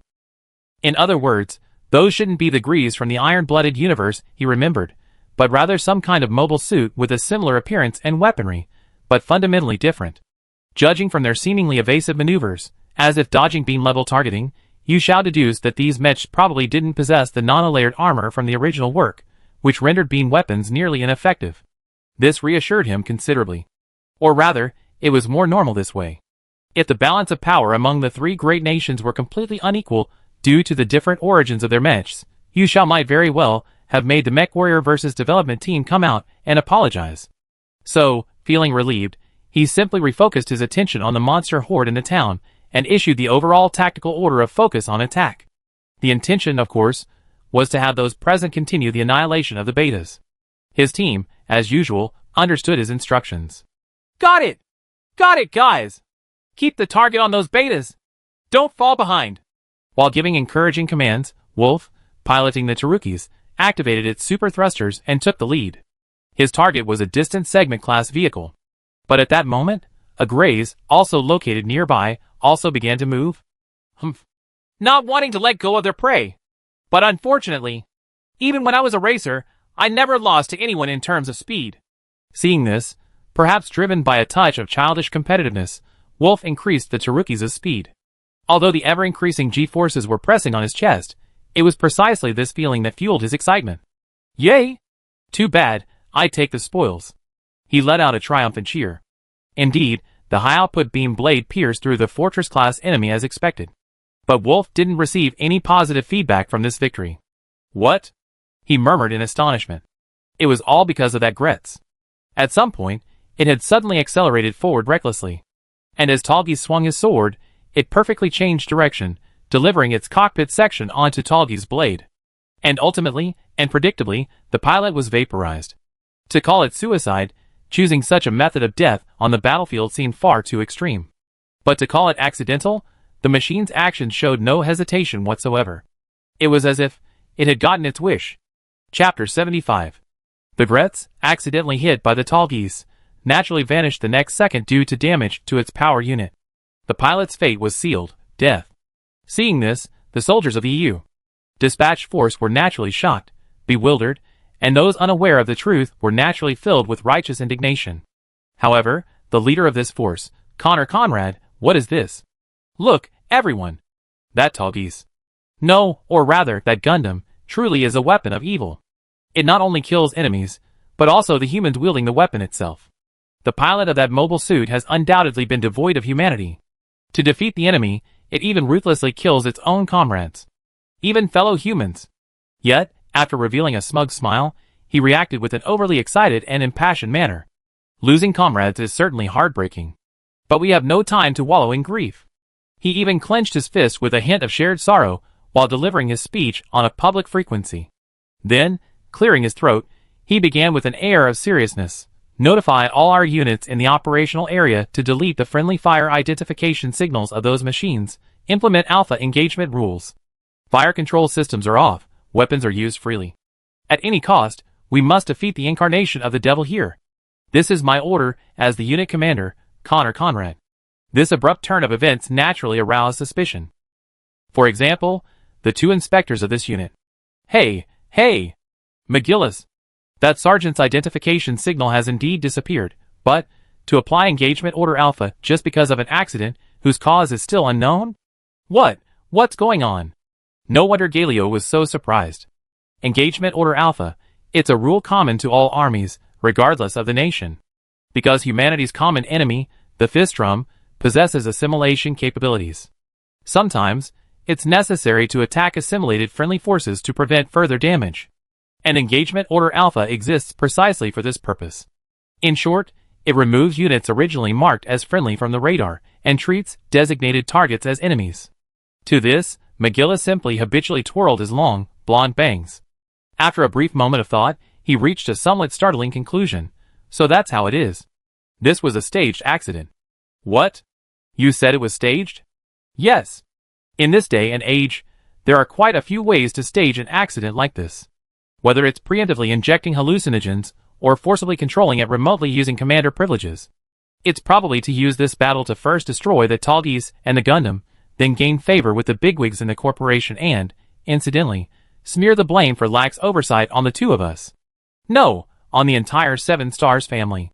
At this point, McGillis curled his lip in disdain. Connor Conrad. I already had a low opinion of him. I never imagined he could be an even more despicable and foolish character than I thought.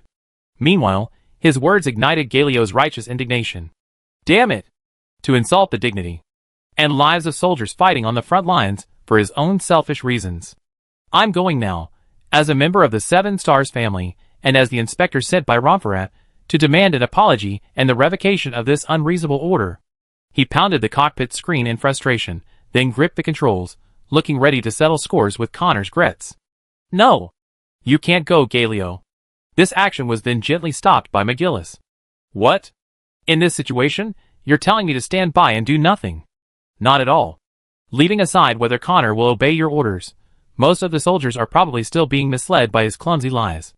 Even if the truth is revealed, it will likely throw the troops into chaos in an instant. McGillis shook his head, indicating that turning the situation around would be extremely difficult. So, the most important thing now is to consider the bigger picture.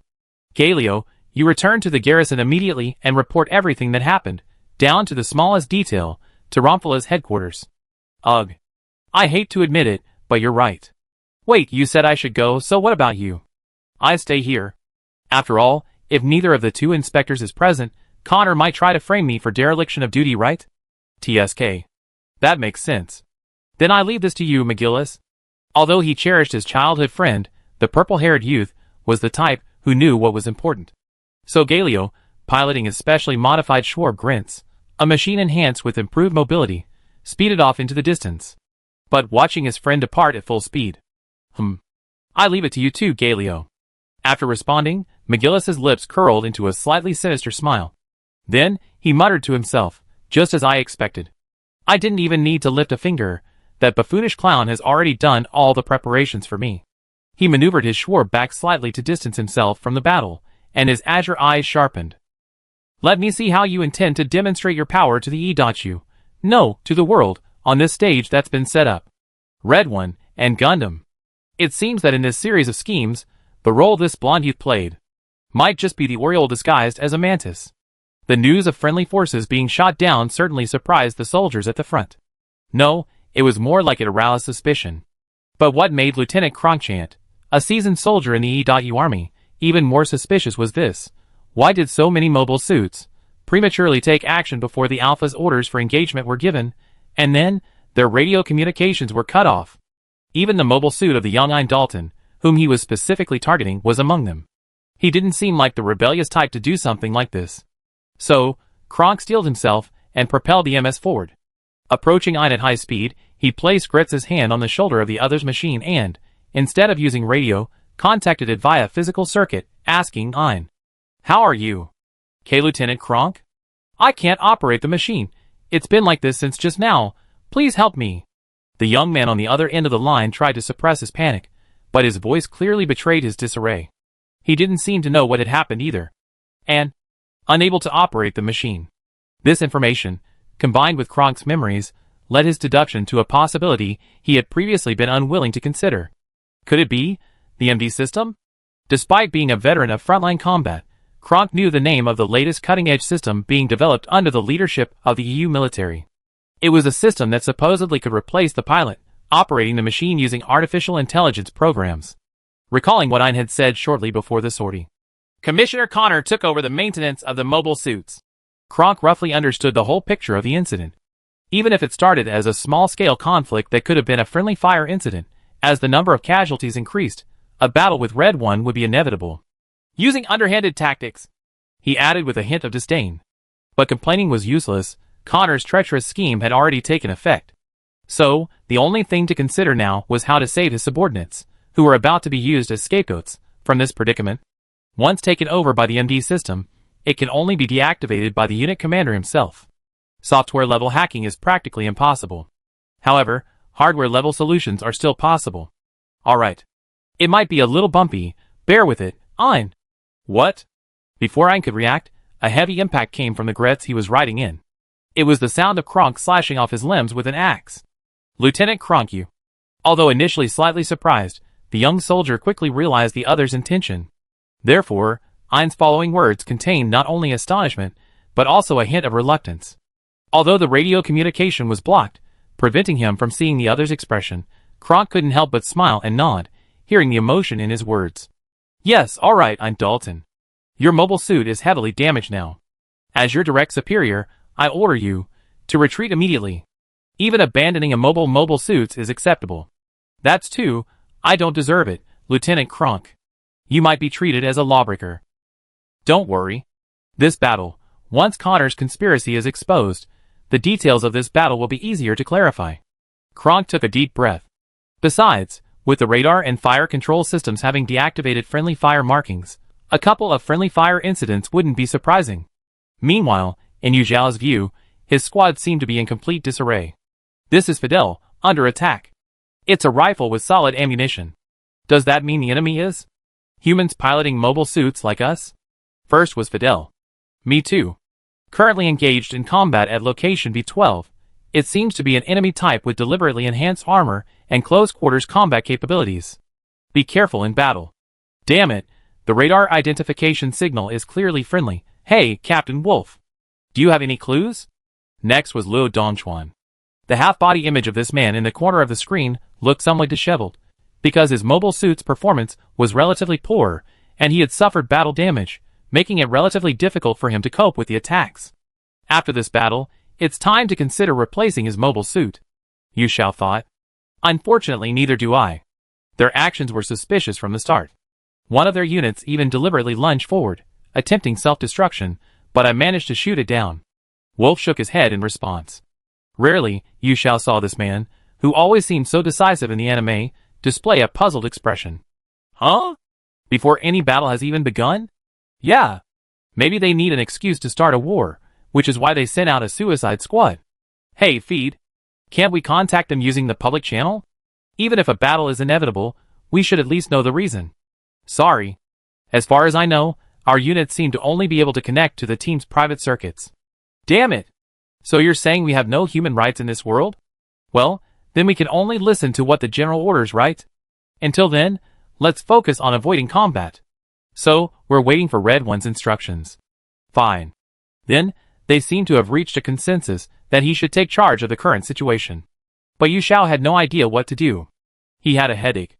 Although he wanted to just wipe out these inexplicable Yi forces, looking at the friendly forces indicators on the radar, he couldn't make up his mind. After all, if it would lower his reputation or deduct points, he'd rather avoid it. So in the end, the EP1 Gundam simply transformed and moved around, the two-headed dragon-like aircraft leaving a trail of dazzling blue light above the town. Although this would undoubtedly make his movements more noticeable and easier to target. But he didn't want the battle to spread to the city, thus increasing casualties among the residents. However, this couldn't go on forever. Last time, this time. It's always the same. being attacked by human forces we initially thought were allies, for reasons we can't quite understand. So could it be? I really have to use that? Yu Xiao muttered. That naturally refers to the Zero system. Even though she didn't know its effects in the game, activating it might allow her to see the current flow of the battlefield and the truth behind this series of events. After Yu Xiao made up her mind and pressed the button, a brief two-line prompt appeared. Prompt: once the Zero system is running, it cannot be shut down. Activate the Zero system? To this, Yu Xiao pressed the yes option without hesitation. Since rational thinking couldn't tell her anything, then Zero system you tell her. Chapter 76. First, what caught his eye was a ceaseless torrent of information. Then it transformed into a sea of data, like a computer program. Finally, it all converged into a single uniform number. 0. This must be the boot screen of the Zero system, right? Yu Xiao thought. Then, it should provide some feedback. So he focused intently on the screen. What? He discovered that the Zero system's effects seemed a bit excessive. From the radar in the upper right corner to the machine status below, everything that should have been part of the system UI had vanished. It was as if Zero had taken over everything. Not only that, but the monitor also flashed back non-existent images at high frequency. Besides predictions of the future, there were even the emotions of the grass pilots before him, even their faces. This vast amount of information was crudely displayed before Yu Xiao's eyes. Just looking at it gave him a headache, let alone trying to decipher it. However, those images seemed to possess some kind of magic, attracting, capturing, Yu Xiao's entire attention. As a result, not only did he not miss a single detail, but he actually captured and understood the vast majority of the information, although he didn't know if this situation was good or bad. But since things had come to this point, he could only let things develop naturally. Thinking this, Yu Xiao simply stopped resisting the thirst for knowledge induced by the Zero system, and instead let it drive him. Who exactly is the enemy to be defeated? With this thought in mind, Yu Xiao looked around. The remaining betas were undoubtedly destined to be defeated. But what about the machines piloted by humans? The first to be observed by Yu Xiao were naturally the Grets charging forward. From their straightforward and fearless actions, a clear hostility seemed to be discerned. But something was amiss. Yu Xiao frowned. They seemed to be merely forced to fight? Helplessly, pitifully manipulated like puppets. Even though it was only through a screen, the vast amount of information projected through the Zero system allowed Yu Xiao to vaguely sense this. So, who was the real enemy? Yu Xiao's gaze seemed to extend beyond the game's predetermined field of vision. Was it the cowardly figure behind, cowardly commanding everything, only preparing to use the fruits of sacrifice to glorify themselves? Or somewhere far away, standing there, watching helplessly? Yet, he seemed to be confidently plotting, testing something. That person? Damn it. Who exactly is the enemy I must defeat? 0. His head was already throbbing. Even so, amidst this turbulent flow of information, Yu Xiao still tried to discern the only path that could lead to the truth. However, his thoughts remained as tangled as an unresolved ball of yarn, until a somewhat extreme conclusion appeared in his mind. It was everything. So that's it, I understand. So that's it.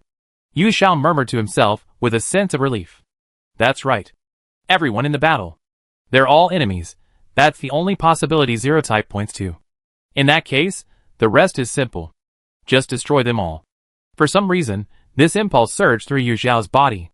Having received this answer, he opened the tactical command interface. It was time to issue further instructions to the squad. Oh! New instructions finally arrived. Being passively attacked like this is really frustrating. In the cockpit of the Tallgeese, receiving the instructions from the control center, Wolf's spirits lifted. After all, from the very beginning, the new mobile suits that stormed the battlefield seemed to have inexplicably made the Tallgeese their primary target. Having not received new orders from Red One, he felt awkward overstepping his bounds, so he could only pilot the mobile suit, dodging left and right through the town. Despite benefiting from Taruki's monstrous performance and Wolf's superb piloting skills, it was absolutely impossible for them to suffer any serious damage from the enemy's attacks. However, fatigue and impatience were certainly unavoidable. That's why he was happy that the situation on the battlefield was improving. Even so, the orders he received from Red One surprised Wolf slightly. What? An annihilation order? I see. So, those guys are definitely the enemy now. But as mentioned before, the surprise was only slight. Seated in the cockpit, Wolf merely stretched his limbs with a hint of eagerness. After all, this was a battlefield. And on the battlefield, even the slightest hesitation could mean death. His earlier decision not to retaliate was already merciful enough, bordering on excessive. A long-awaited man-to-man combat. Alright, notify the entire Wolf Squad, the counterattack is about to begin. Now, having received orders from his superiors, there was no room for holding back. If the enemy is human, don't scatter and fight individually. Use this street as your base, and launch combined attacks in formation. I handle harassment and luring the enemy. The Del and the Savior Gundam transform into your MA forms and prepare to annihilate the enemy with maximum firepower. As for Luo, go to the rear and provide as much support as you can. It's okay if you run out of ammo, this battle isn't going to be a protracted war anyway. This is the GM sniper type, Roger. After dealing with this unit, I provide support. Give me 5 more minutes. No, just 3 minutes. Luo Dongchuan readily agreed to the command. The Southeast Asian battlefield had forged his iron will. He wouldn't be swayed by the small change in his opponent from monsters to humans. As for Fidel, he replied, understood. Prototype Savior Gundam, now beginning aerial patrol. However, Captain Wolf. But a slight hesitation lingered in his voice. Commander. What about Red One? Isn't it alright for us to stay here and fight alone instead of supporting him? Oh, you mean the Admiral? Well, I guess he's the type who can easily take down any enemy by himself, right? So let him do as he pleases. Wolf simply replied matter-of-factly. And as if he thought of something, a slight smile played on his lips. If we were there, he might even find us a nuisance. Chapter 77. The battle was escalating rapidly. Trukis and his forces, who had previously chosen to avoid engagement, seemed to have suddenly turned on the offensive. The tide of battle had turned dramatically. Humph. I was just afraid you wouldn't attack. But for Connor Conrad, this turn of events was more logical. After all, if the enemy didn't retaliate, the EU forces would lose the righteous cause he had loudly proclaimed at the beginning of the war. Now that threat was eliminated. But there was another threat, he thought. So, while moving Gretz to chase after Trukis, Connor in the cockpit turned to a trusted confidant who knew the situation. Let's see how long you can keep running, Trukis. Hey, where's Prosecutor McGillis?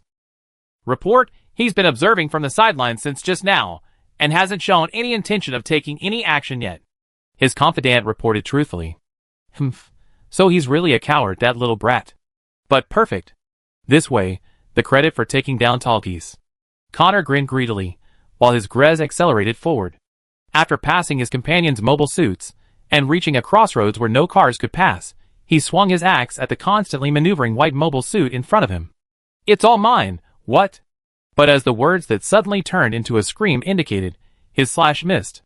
Talgis easily accelerated and escaped Grez's attack range. Immediately afterward, from the other side of the street, several rockets rained down from a rocket launcher. Even a fool would know the situation. They'd fallen into an enemy ambush. Ugh, trying to be clever. Even though Grez had specifically enhanced his defenses, and Connor had barely managed to dodge at the last moment. The blast and shrapnel that erupted around him still took a considerable toll. His comrade, however, lacked the skill and luck, and was completely destroyed by the direct hits from the rocket launcher. The optical lock on the Talgis was gradually lost in the dissipating smoke. And to make matters worse, his subordinate brought a further report. Commander Connor. Reports indicate that a new enemy mobile suit has joined the battle. A unit not found in the database. At this point, the trusted subordinate paused, as if he himself couldn't believe it. And that stance? It's practically Gundam. What? Besides the Talgis, there's another mobile suit using Gundam-related technology? Connor was also somewhat taken aback. He originally thought the enemy only consisted of 1 Talgis, 2 fighter jets, and 1 wearing sunglasses. He didn't expect there to be another mobile suit related to Gundam? Hey. What about the enemy's weaponry? So he angrily slammed his fist on the cockpit panel, then asked through gritted teeth. Based on observation, it's the blade of a beam weapon, and a whip? It doesn't look like standard weaponry from any particular country. Never mind where or who manufactured these weapons. Since they're not equipped with long-range weapons, why not just use long-range attacks to hold them off? A bunch of idiots, can't they even do that? But? Connor wanted to seize the opportunity to criticize further, to make up for his frustration at missing his target. The enemy aircraft is incredibly fast. There was absolutely no time to suppress them, and whoosh. But the communication ended there. His subordinate on the other end of the line had probably been destroyed by the incoming Gundam. After all, from Connor's perspective, His friendly fire identification signal on the radar had disappeared. TCH. What's going on? Hey, give me a report. However, Connor had more than one trusted confidant. So he opened another person's private communication, almost shouting as he inquired. Your subordinate is here. Now, starting from our left flank, 1 squad, 2 squads. A large number of our aircraft have been destroyed. Whoosh! Gundams are coming this way. They are expected to make contact with Commander Conrad's forces in a few minutes. However, the report he received was still quite ominous. Damn it. Order the Kronk squadron to intercept him. If it's him, they should be able to hold out for 2 or 3 minutes. Lieutenant Kronk? A report came a few minutes ago saying he deserted the battlefield to transport wounded soldiers. What? He dared to do that without my orders as squadron leader. Ugh. Useless bastards. Connor was nearly going crazy. But no matter how crazy he was, he had brought this situation upon himself. So he had no choice but to think of a solution. Alright. Even though I can't personally shoot down that Red One piloting that tall geese. Oh well. Defeating a Gundam will still earn me a reward when I get back. Except for the first 3 units continuing the pursuit of the tall geese, all units turn around. Launch a full-scale attack on the Gundam Type MS. And this seemed to be Connor's final conclusion. Leading from the front, he thought, maneuvering his Grez and turning around first. But turning back, he faced the black and red Gundam, a demonic figure hurtling towards them. Connor instinctively swallowed. Fear. Fear welled up inside him. After all, that Gundam had wiped out many friendly units with a single strike. Perhaps he had made the wrong decision? Against such an opponent, there was probably no chance of winning from the start. Even Connor had this rare, rational thought. But then he remembered that if he really defeated the Gundam, his promotion and riches would be guaranteed. It wasn't just about receiving a bonus, it meant a rapid promotion, gaining unprecedented power and status. This almost insatiable greed overwhelmed Connor's initial fear. With trembling hands, Connor gripped the control stick in the cockpit, his face contorted with rage, and shouted, "No matter what kind of guy you are. We have 12 Gretz units here, and I, the squadron leader Connor Conrad, am here. There's no reason for us to lose to you, Gundam." Immediately afterward, his personal Gretz, equipped with a prominent angular antenna, led 12 similar units, at squadron level or larger, accelerating at full speed towards the Gundam Type MS. Chapter 78. Trukis, turning his back, chose a fighting and retreating strategy. But for some reason, only 3 Gretz units gave chase. Wolf clicked his tongue, barely concealing his annoyance. TSK. Only 3 guys were hooked in the end. Oh well, it's your turn now, Fidel. Perhaps it was because he regretted that his performance hadn't been approved by the audience. But it didn't matter. Because then, Trukis' figure disappeared into the intricate town streets. In its place came the silhouette of a black fighter jet hurtling in at low altitude. Understood, Captain Wolf. Fidel, piloting it, responded readily. Then, the 4 beam cannons and 2 machine guns equipped on the prototype Savior mainframe opened fire simultaneously. A dense, intricate web of fire, composed of beams and projectiles, completely annihilated the 4 Gretz units that were relentlessly pursuing the tall geese. But then, the color of that machine changed from black to red. What? The VPS armor failed? Has the energy consumption been too intense since the start of the battle? Damn it. I'm so immature. Fidel, sitting inside, said with a hint of regret. But then, he suddenly remembered something, and his tone shifted to one of panic. Right, Captain Wolf. How's the situation with the commander? The Admiral should be fine, right? What's wrong? In contrast, Wolf, piloting the tall geese and landing safely, sounded quite relaxed and content. Are you sure everything's alright? If I remember correctly, there were 13 enemy planes heading towards Mr. Red One. If they need our support, given Mr. Law and my current situation. It's alright, it's alright. He's strong enough. Let me see. Wolf checked the radar. Heh. I knew it. I told you it would be alright, didn't I? Look, Fidel. He then synchronized the data to Fidel's screen with a confident I knew it smile. On the radar, there's only 1 enemy left now. Impossible. Those were 12 Gretz, all gone in just 3 minutes. Flames. Flickering, ceaseless fire. That was the only image reflected in Connor's iris, the wreckage of the destroyed Gretz and the ruined streets. And then, what the man saw in his cloudy pupils became the silhouette of that black and red Gundam-type mobile suit. In the inferno, his aggressive face resembled that of a demon. His. The composure gained from overwhelming numbers, and the numbing effect of the excitement of promotion and wealth, had completely vanished. Completely gripped by panic, Connor could only utter sounds of terror. Instinctively, almost pleadingly, he repeated, "Wait, wait, wait!" But his opponent seemed incapable of communication. Gretz, who had given up the fight, simply walked over unhurriedly. At this critical moment of life and death, he suddenly had a flash of inspiration. Click! The hatch opened, and Connor fully revealed his face. "Stop! Please have mercy. I am human. Human!" He raised his hands and began to shout at the top of his lungs. This should be alright, right? He thought. After all, the other party had been fighting on the front lines against the Beta and Fistrum for the sake of humanity. To act in such a purely altruistic way, there must be some kind of human love in their heart. I just didn't understand the situation before. Now I understand.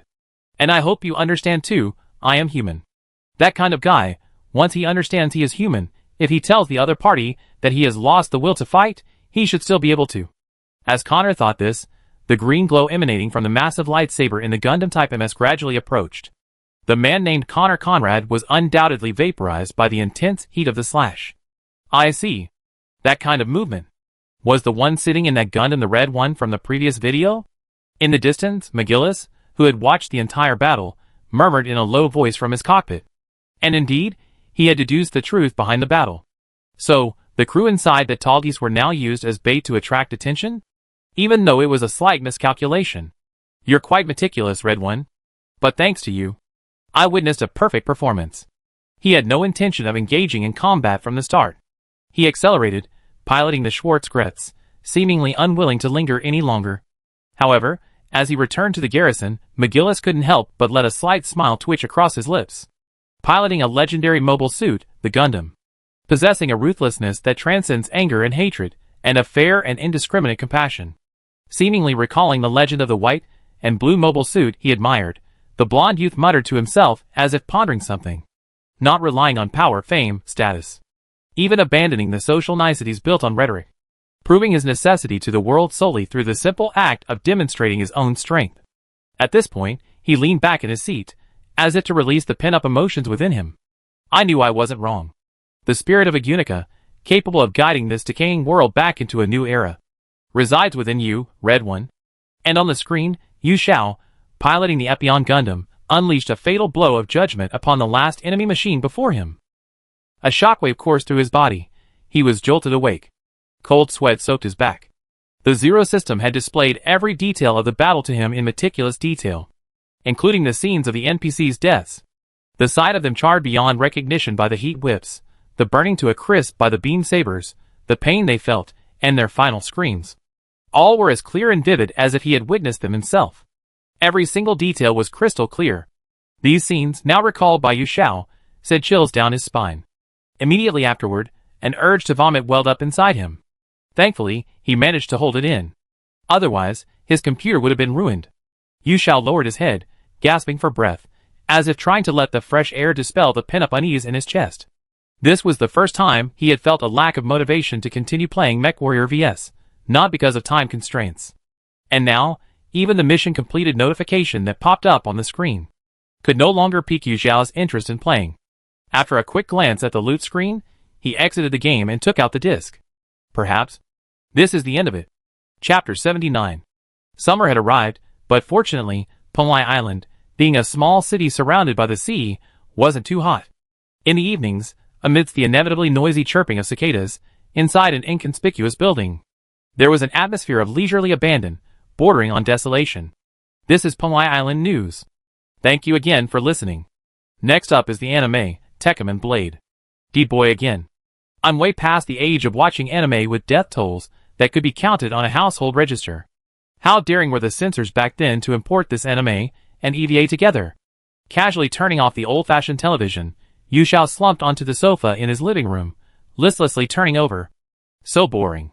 It's been 3 days since the battle in Bangalore, Tianjin City, ended. And Yu Xiao hasn't played MechWarrior vs at all. In his spare time, he only watched TV, hence his sigh. All of this was because he remembered some unpleasant things. A term he had heard in his past life as a veteran gamer had been echoing in his mind for the past few days. Urban legends. From the ghost stories of Ben, the player in the Zelda series, to the legendary evil electric device Polybius secretly developed by a certain country to inflict mental attacks. As a game enthusiast, Yu Xiao naturally knew everything about it. His associative abilities expanded by leaps and bounds. Ultimately, he even came to the conclusion that Super Robot Wars vs might just be an urban legend game. After all, the scene he witnessed after activating the Zero system that day was truly terrifying. And thinking about it carefully, as a game disc he still carried with him after transmigrating. Isn't this a complete urban legend unfolding? Next, he could definitely fast forward to something like a jump scare or a face-jumping attack. Yeah. So it's better not to play it. I'm not playing it. Using this thought as an excuse, Yu Xiao shook his head. Then he murmured a sigh. His gaze drifted into the distance. He seemed to be trying to banish the distracting thoughts. But after glancing at the Super Robot Wars vs. disc, Yu Xiao couldn't look away for a long time. That's right. Whether intentionally or unintentionally, it had always been placed in the most conspicuous position in Yu Xiao's living room. And now here, it undoubtedly exuded an immense attraction. After all, for Yu Xiao, who was bored out of his mind, Mech Warrior vs. was indeed his primary form of entertainment. Ah. So, he scratched his head in frustration as he took a step forward. Fine. I don't care what happens. We play when it's time to play, that's all. Then he picked up the Mech Warrior vs. disc from the living room and strode towards his bedroom. As for your talk of urban legends, or the fear of black and law silver, that kind of thing, even if it's going to flare up, let's wait until we had our fun. Upon re-entering the game, Yu Xiao's first consideration was replacing Luo Dongchuan's mobile suit. The weaknesses of the sniper GM had been glaringly obvious in the previous battle. Now, it seemed a replacement was inevitable. After much deliberation, Yu Xiao first produced a GM Sniper Type 2 as the base mobile suit for Luo Dongchuan. Then he opened its modification interface. Originally, Yu Xiao wanted to modify it into a ground combat specific model like the GM Spartan, or a long-range shooting mobile suit like the RGM-79 SQ or GM Marksman. But he hadn't expected to see a term that caught his attention in the modification options. GM Sniper Type. K9? Yu Xiao murmured in astonishment. He knew that this was a gunpla obtained by modifying a model kit based on the GM Sniper Type 2 from the Gundam Build Fighter series. Reactive armor-like parts were added to various parts of the body, enriching its armament and equipping it with the autonomous mechanical turret hound backpack. It's a mobile suit with a strong Taiwanese military style and considerable combat performance. Yu Xiao originally thought these models from Kyoto Animation wouldn't appear in a real battlefield scenario. Unexpectedly, in the Super Robot Wars vs. game, it actually appeared as part of a modification plan, but never mind that. Yu Xiao was certain that the GM Sniper Type K9, in its actual counterpart, should possess performance comparable to contemporary Gundam-type mobile suits. Therefore, he immediately chose this modification plan and implemented it. Then, what about the replacement for the EP1 Gundam? This question plagued Yu Xiao once again. It's no wonder he had this thought. After all, the Zero system had felt incredibly strange and troublesome during the previous battle. And he remembered seeing statements like once the Zero system is activated, it cannot be deactivated. Although he had overcome his fear of Super Robot Wars vs being an urban legend cartridge, Yu Xiao still felt it best to avoid piloting this machine in the future. Otherwise, he might not even finish the game before his mental state collapsed. He rested his chin on his hand, thinking this with a touch of regret. But finding a solution easily was also difficult. Yu Xiao's current battlefield points were neither too many nor too few. It's more than enough to buy a mass-produced machine with decent performance, but it's still a bit lacking in terms of 1 against 100 capability. Wait a minute. 1 against 100? This keyword suddenly struck a chord with Yu Xiao. Then, his thoughts became clearer. That's right. If we include the modified mobile suits from the Creation series in the modification plan. He muttered to himself as he opened the Development Enhancement interface. Using his experience with mobile suits that had reached the development threshold, Yu Xiao developed the Sniper GM into the Ground Combat Gundam, which was already related to it in the genealogy. Then, using the modification function, he modified the Ground Combat Gundam into the Battlefield Temporary Modified Mobile Suit used by the protagonist, Amada Shiro, in Zero ATHMS Team, the Gundam EZ-8. But the enhancement steps didn't stop there. Opening the EZ-8 modification interface again, Yu Xiao, as expected, saw the MS he had anticipated. A red fuselage, sharp lines, and overwhelmingly heavy weaponry. That's none other than the Hunter of 100 Demons, a modified mobile suit from the Gundam Build Fighter series. EZ-SR, Foxhound. Chapter 80. Satellite Space Station, inside the hangar. Good job with the testing, Mr. Luo. How's the new mobile suit? The brown-haired young man cheerfully took a few steps forward, then tossed something to the man descending from the cabin to the ground via rope. It was a bottle of ready-to-drink coffee, its surface covered with a thin layer of condensation typical of iced drinks taken from a freezer. And the man, Luo Dongchuan, simply grabbed it casually. After pulling the tab, he didn't drink immediately, but responded somewhat sullenly to the other's question. You really know what I want to drink, Fed. As for the mobile suit? It's not bad. I guess you could say that. At this point, Luo Dongchuan turned his head, looking at the redesigned military green MS behind him. If Luo Dongchuan remembered correctly, its login name was GM Sniper K9. He guessed it must be a successor to the GM series, developed by the Earth Federation forces after his death in his previous life.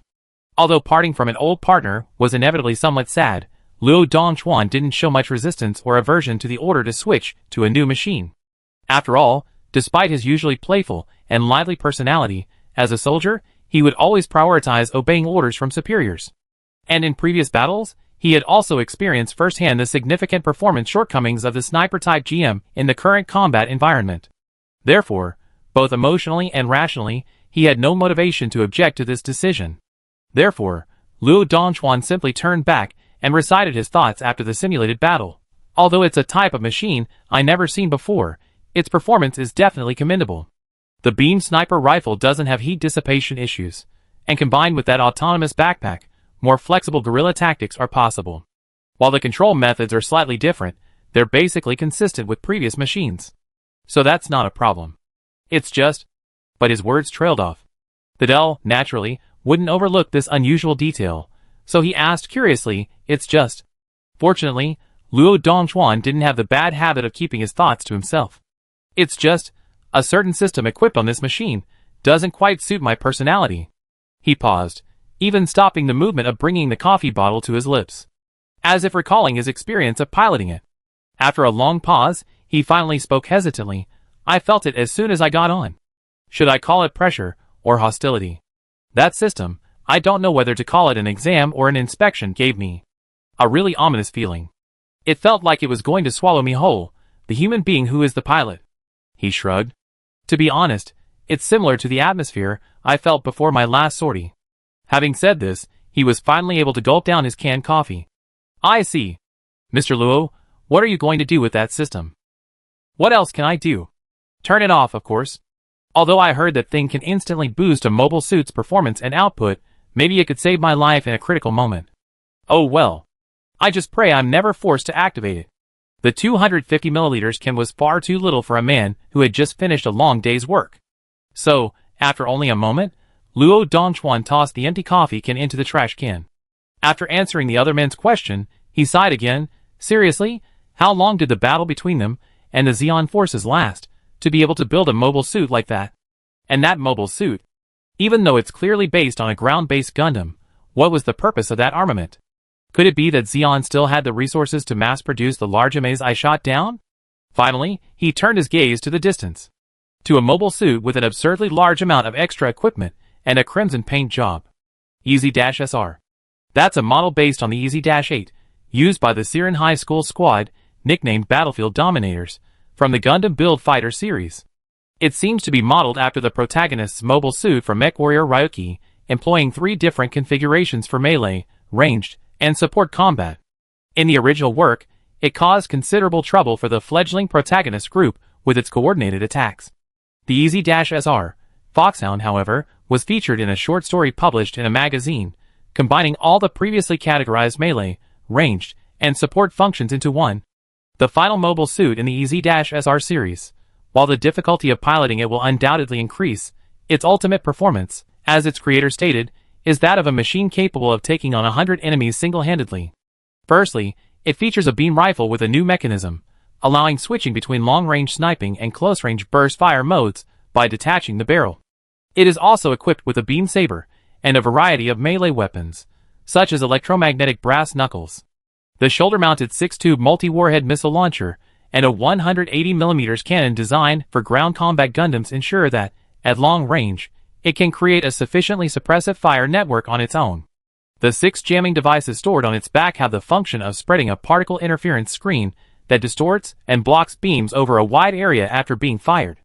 When facing Beta Gundams, activating these devices is equivalent to providing a buff to all friendly forces across the entire battlefield that ignores beam attacks. As for its other function, the soundproofing mechanism for communication interference, Yu Xiao felt it was probably useless. After all, the opponent was a monster with a hive consciousness, while he was the human who needed to communicate. However, perhaps if the situation from last time happened again, and human forces attacked him inexplicably, this weapon might prove unexpectedly useful, he guessed. And with that, the preparation phase was over. After all, the points accumulated from several missions had been used up, and neither the prototype Savior Gundam nor the Tallgeese were far from the level required to develop new mobile suits. So, Yu Xiao then left the hangar and returned to the main page of the real battlefield mode. He now had a suitable weapon.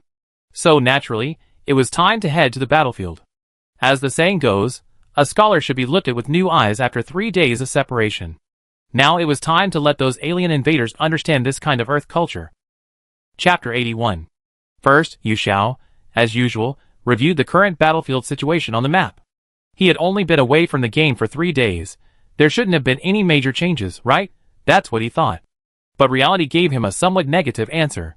When Yu Xiao wasn't playing, the realistic battlefield mode seemed to present the battlefield changes in accordance with real time. Thus, what Yu Xiao ultimately saw was the current situation of the Human Revolutionary Alliance. The front line against the Beta in the Indian Ocean region had shrunk further from what he had seen last time. But it wasn't a complete retreat. Rather, only certain areas were severely affected. It seemed that the Beta, for some reason, had abandoned a comprehensive suppression and instead adopted a tactic of concentrating their efforts and breaking through from north to south along the Deccan Plateau in India.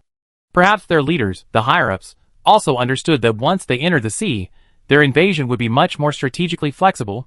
In any case, in the areas most severely affected by the invasion, they were now barely holding on by constructing a final line of defense along the coast. Although the Human Revolutionary Alliance's forces were relentlessly attacking from both sides of the rapidly advancing Beta, it seemed they were planning to cut off the Beta's supply lines to their lair, allowing for a continuous flow of troops, before completely encircling and annihilating the advancing forces. But even if they succeeded this time, how long could humanity sustain this war if the Beta continued with such tactics? The situation on the defenses in the far north was equally worrying and it inevitably raised some questions. The front lines, which had contracted after the last operation, were now locked in a stalemate with Fistrum.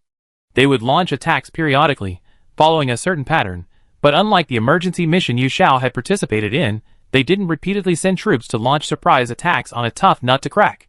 Instead, after a failed operation or achieving their disruptive objectives, they would decisively withdraw, as if they were waiting for some opportune moment. But regardless, for Yu Xiao, it was necessary to fight first before considering or acting. Therefore, in the occupied territories outside the far north front, he conducted 2 surprise attacks against Fistrum. This was an attempt to disrupt their highly systematic operational plans, and also a test of his squad's current combat capabilities. And the result was, without exception, a resounding success. For the ground-based Grendel race, the firepower of a single EZ-SR Foxhound is sufficient to handle them. Even against the basic Sphinx race, the unspecialized medium-sized Fistrum groups, the EZ-SR can put up a fight. Not to mention, Yu Xiao isn't fighting alone. Wolf's Tallgeese and Fidel's prototype Savior Gundam are enough to alleviate a significant portion of the combat burden.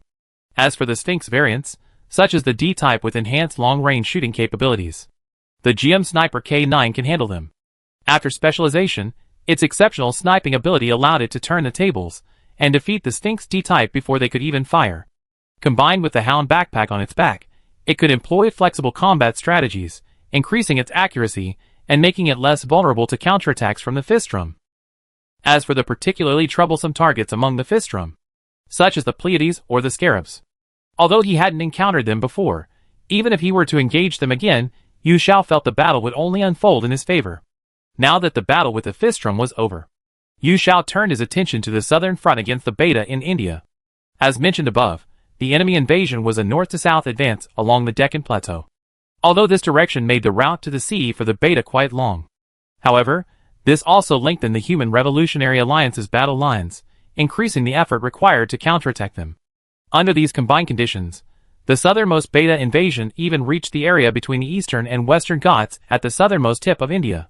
Seeing that the Betas would soon be able to reach the sea if they advanced further south, the Human Revolutionary Alliance forces naturally launched a full-scale counterattack. The fierce battle was now taking place in the mountain pass between the eastern and western Ghats. So, it seems this is the battlefield for the attack? Yu Xiao thought to herself. But at the last moment, she stopped. Because, after analyzing the previous battle situation, Yu Xiao deeply understood that simply achieving short-term victories on his own was insufficient. The enemy's advance was fierce and unstoppable. If a prolonged battle wasn't waged, even if the tide returned temporarily, the defensive line would likely crumble under the Beta's overwhelming material attacks the next day when he entered battlefield mode. But as for a prolonged game, Yu Xiao glanced at the clock. It was already late. If he didn't pay attention to his sleep schedule, he might get a severe scolding from his teacher the next day for dozing off in class. As for using the simulation data of Xia that he had kept for autonomous combat, he felt it would waste a lot of points and experience. Fortunately, the previous 2 battles had allowed him to accumulate some points. Therefore, Yu Xiao thought that perhaps he should deploy some appropriate weapons for this attack. Some weapons, even without his control, could operate autonomously and efficiently annihilate swarms of Betas. So he reopened the shop and browsed the available items. His current authority allowed him to produce all mass-produced mobile suits from the Gundam series. This included ordinary weapons that weren't strictly MS, like tanks or aircraft.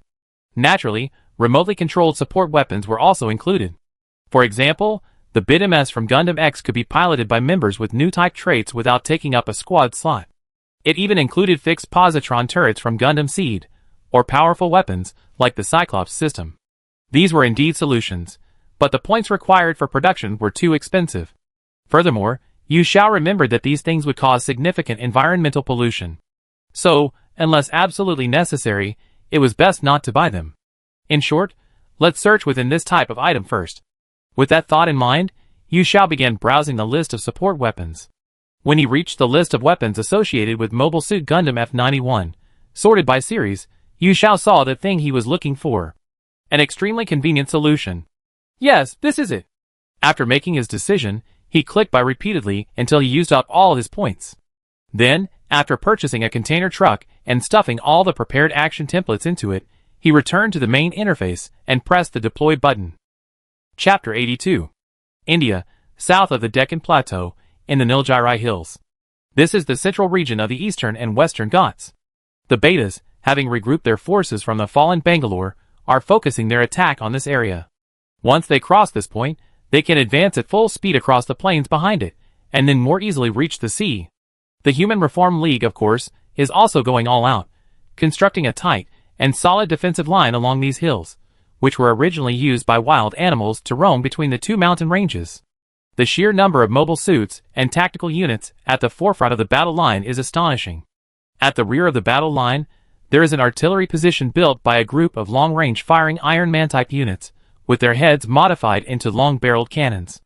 The firepower they unleash, with a range of 40 kilometers, is enough to temporarily suppress the Betas' overall advance. However, this suppression is ultimately only temporary. Even if human soldiers possess an iron will, physical fatigue is still unavoidable. The result of prolonged high-pressure combat is that their movements gradually slow down. After the Betas replenish their Ray-class missiles for the 3rd time, the success rate of the hunts carried out by the tactical squadrons noticeably decreased. Meanwhile, the arrival of nightfall also reduced the accuracy of artillery fire. However, the Betas were able to ignore these increasingly unfavorable conditions, continuing to advance with exaggerated numbers and unwavering emotion, stepping over the corpses of their fallen comrades, and advancing onward. In short, the scene before him was a rather dire situation. Sitting in the cockpit of the prototype Savior Gundam, Fidel muttered to himself, commenting on the scene before him. In this battle, Red 1 had positioned the spawn points of each unit slightly to the rear, rather than choosing to directly engage in the battle. This gave the crews of each unit some time to chat before sortie. Immediately afterward, Fidel frowned with worry. But, if the Betas break through here? To this, his captain, Wolf, said with a hint of encouragement, exactly. The tide of battle will turn overwhelmingly in their favor. So, to prevent this world from being devoured by these bugs, let's pull ourselves together and charge. Saving the world? That's impressive. But personally, I'd like to hear some more realistic encouragement. This prompted a somewhat teasing remark from the third member of the team, Luo Dongchuan.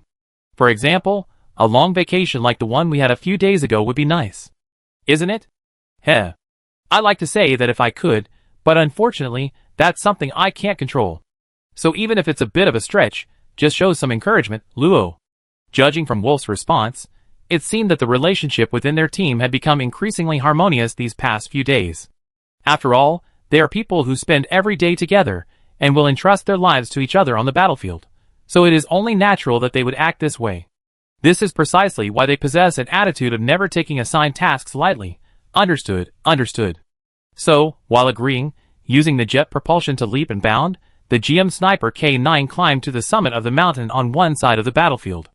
The Hound Pack on its back, detached from the main body and simultaneously dragging a large container loaded with something, was positioned as a sniper turret on the opposite mountainside.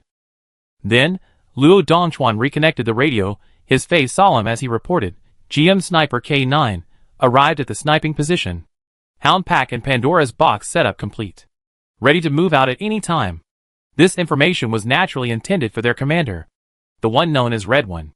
Upon receiving this report, the sides of the detection pack on his EZ-SR, Foxhound suddenly fired 6 cylindrical objects, trailing flames, like salutes, from both sides. Immediately afterwards, those objects hovered in the air, deforming and unfolding into umbrella-like shapes, scattering crystalline, chaotic particles that then permeated the front lines of the battlefield. That was a particle disruption screen capable of dispersing the fire of any optical weapon. It ensured that the enemy's Ray-class units could not easily shoot down advancing forces in the melee with the Beta, naturally including the Human Reform Alliance's tactical aircraft groups advancing towards the Ray-class positions. However, high in the mountains, far from the battlefield, the GM Sniper K9s were unaffected by this particle disruption screen, and could still conduct targeted sniping of the distant Ray-class positions. After completing this battlefield setup, EZ-SR raised its shoulder-mounted 6-cell multiple independently targetable reentry vehicle, MIRV, missile bay, and, along with its 180mm cannon, unleashed a full-scale attack on the Beta group ahead until the bay was emptied. This was clearly a saturation attack to suppress the enemy. Indeed, this newly added dense network of fire on the battlefield stunned the Beta group, which had been gaining ground, and reversed the Human Reform Alliance's momentum. Following this, EZ-SR discarded its shoulder-mounted long-range equipment, which was no longer effective. It also switched its beam rifle from a long-barreled sniper mode to a short-barreled automatic mode. This was EZ-SR's melee weaponry. Naturally, this indicated that EZ-SR's next move was charge forward. The jetpack with external fuel tanks on its back activated at full power. With the force of a brick flying through the air, this mobile suit, originally designed for land combat, unleashed astonishing speed, launching a lightning-fast attack on the enemy lines. Simultaneously, the Tall Geese and the prototype Savior Gundam, previously hidden in the shadows of the mountains, responded to his movements. Emerging from the rear of the Human Reform Alliance's positions, they attacked the Beta forces, even further back, from both land and air routes. Their objective was undoubtedly to hunt down the Ray-class units positioned in the Beta's rear. All of this, of course, did not escape the eyes of the GM Sniper K9, perched high above and equipped with enhanced sensors. So, sitting within, Luo Dongchuan, now somewhat familiar with his mobile suit, raised his gun and assumed a firing stance. His task was to determine the exact location of the Ray-class units by observing the trajectory of their beams, and to weaken their numbers through sniping, making the entire squad's battle easier. After the hunt for the light-class ships ended, it was time to unseal the things sealed away in the containers. Although even Luo Dongchuan had no idea what they were. But, since it was Red One in command, there couldn't be any mistakes, right? Deep in Luo Dongchuan's heart, having experienced countless battles alongside him, this unbreakable belief had taken root. It's getting busy here too. And so, after muttering this only once, Luo Dongchuan fell silent. On the battlefield, the 3 units led by EZ-SR clashed with the Beta forces, and combat began. Chapter 83. Meanwhile, within the territory of India, at the deployment base of the top martial unit. Due to the special nature of this unit, they had not received unified mobilization orders from the Indian government. Instead, they remained stationed in place, awaiting real-time updates on the appearance of Red One. Although the target they were monitoring had not appeared on the battlefield for 3 days. Fortunately, intelligence from the far north front prevented their research on Red One from stalling, There are no crew members in the cockpit of Red 1? After reading a document on the table, Nan Wanqing frowned slightly, then lowered her gaze, asking with a hint of confusion. Although there were no specific orders, the blond man before her, Gordon, stood at attention with his back straight before slowly answering. That's right. At least that's what the battle reports from the front lines say. Furthermore, some of the equipment samples taken from it have been recovered. They seem to be being analyzed in the lab.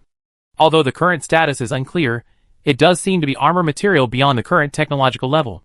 Faced with Gordon's confident nod, Nan Wanqing simply shook her head in confusion. This is too unbelievable. Beyond existing technology, I can understand.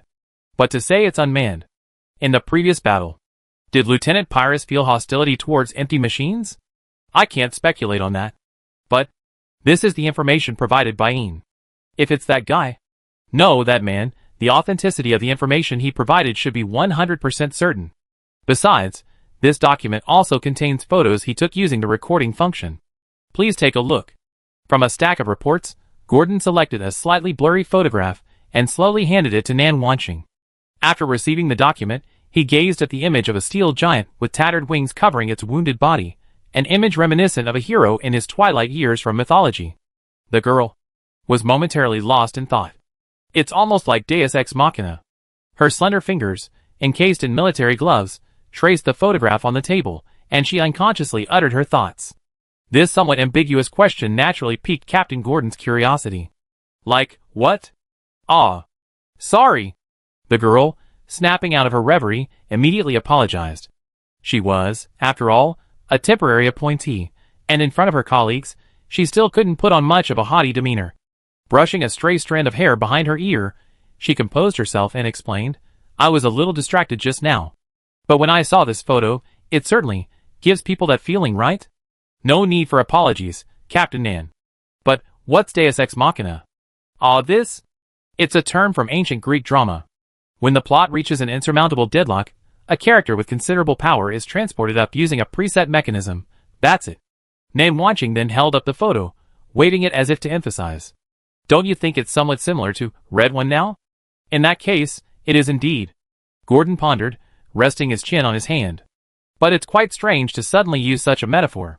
Because before I joined the army, I always wanted to be an artist. No. That's still my dream now, so the knowledge I usually absorb is all in that area. Just now, it came naturally, and I blurted out the words that came to mind. Is that so? Huh. This world has really changed a lot, all because of these monsters from the sky. Gordon couldn't help but sigh softly, then fell silent. The atmosphere seemed to become somewhat tranquil as a result. But just then, Sister Wanqing, Captain Gordon is here too? New intelligence has arrived from the southern front. A hurried voice swept through the silent room, like a tornado. It was Cui Yifei. She burst in, slightly out of breath, as if she had something important to announce. They say Red Number 1 has appeared. This was indeed a major event. The target, whom they hadn't seen for 3 days, reappeared.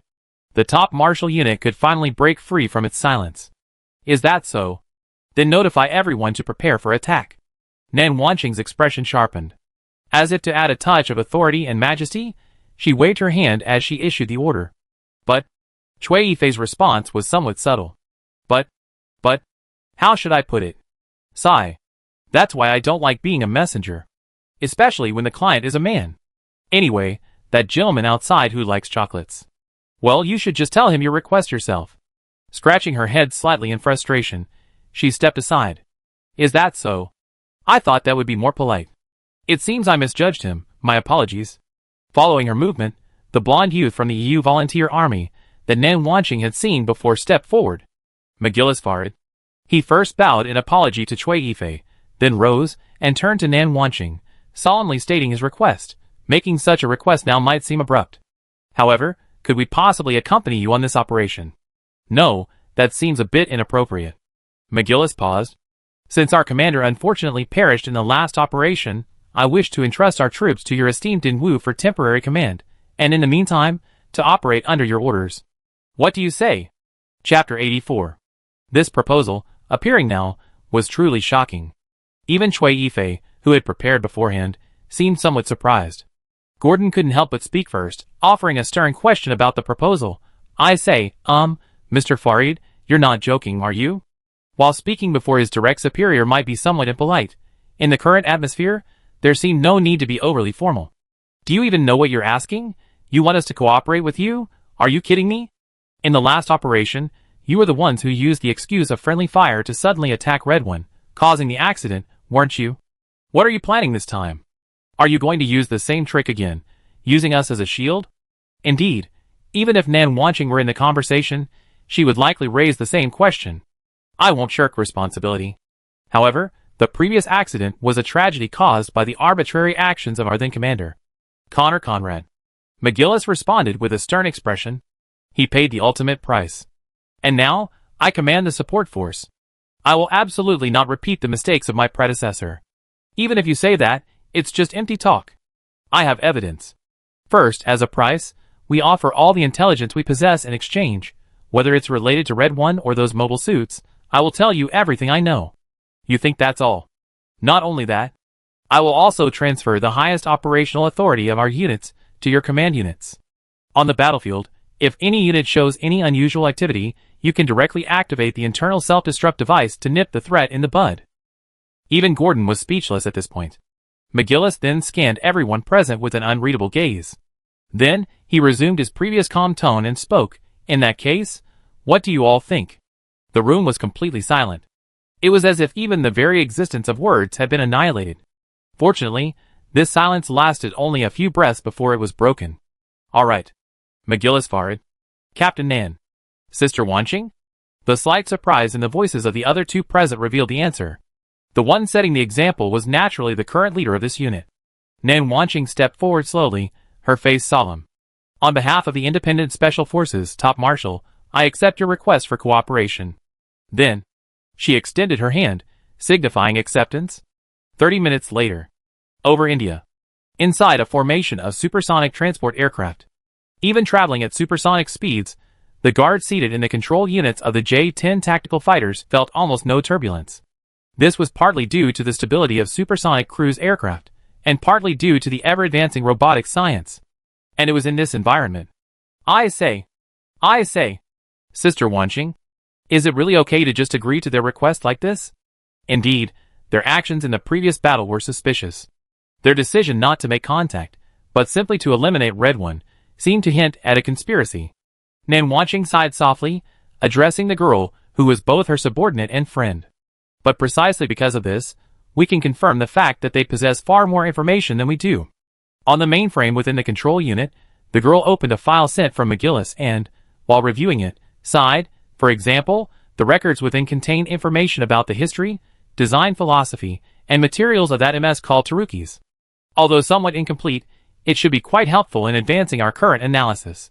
And, while stating the positive aspects, she turned to a few more pages. These were images from the previous battle, compared to the previously released combat records of Red One. And this too. The theory that Red One doesn't only pilot the same machine for extended periods is, in my opinion, quite reliable intelligence. Perhaps we can also find out the reason behind the photo Lieutenant Yin sent. I see. Hearing this, Cui Yifei rested her chin on her hand, seemingly deep in thought. Sigh. It feels just like being in the early stages of a crush. The current situation. Look, Wanqing Jia. Isn't the current situation a bit like that? Like a high school girl in puberty, who likes the boy from the next class, who walks past her window every day. But for some reason, she's too shy to talk to him, so she spends a little money to ask someone she knows to bring her photos or deliver things like that.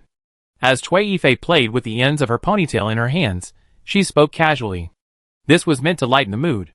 But she never expected that her usually respected senior would abruptly interrupt her. No. Yifei. Things like this now shouldn't be different, right? Is this a bit inappropriate? Yes. I just, simply, as a soldier of the People's Revolutionary Alliance, felt that. Well, that proper, inquisitive desire to know the truth behind Red Number 1, that legendary figure who once saved me. The battlefield legends passed down by word of mouth. In short, For some reason, her words trembled slightly, a hint of guilt in them. Her breathing was also erratic with excitement. Even if we take a step back. Someone like me. At this point, Nan Wanqing lowered her head, a hint of dejection in her voice. Regarding Red Number 1. to such an existence. At most, I can only look up to them with respect. Love, love, love, love. From the very beginning, I never even considered it. Do you understand? The girl suddenly looked up. But she found that Cui Yifei on the other side of the screen was just scratching her cheek with a slightly embarrassed expression. Aw, that. Sister Wanqing. I actually. Her gaze seemed to shift away from the screen, as if she couldn't bear to look directly at her. Just now, I was just trying to make a metaphor. I didn't mean to seriously consider that aspect at all, did I? That's right. Anyway, I pretend I didn't hear what you just said, Sister Wanqing. If I violate that, I'd be dealt with according to military law, that's all. With that, Cui Yifei closed the communicator. If one's eyes were sharp, they might even have noticed the barely suppressed smile on the green-haired girl's lips. Only Nan Wanqing, after a long while, let out a mournful cry, like a small animal whose tail had been stepped on. No way. How could this be? What did I just say? What? Chapter 85. Looking back at the battlefield. At this moment, the EZ-SR, Foxhound, breaking through the enemy lines, first encountered a large group of rampaging assault-class monsters. With green carapaces harder than diamonds protecting them, they always served as the vanguard in large-scale beta attacks. And the sheer number of assault-class monsters before him was unbelievably overwhelming. But Yu Xiao didn't pay them any more attention because of this. After all, Yu Xiao's goal wasn't to annihilate all the betas in front of him, but simply to reach the rear lines and hunt down the troublesome Ray-class monsters. So he simply accelerated at full speed, and only when he was about to make contact with the assault-class monsters did he leap and somersault, using this maneuver to circle behind them. While performing a jet somersault by propelling his backpack, the EZ-SR also raised his gun, aimed, and fired.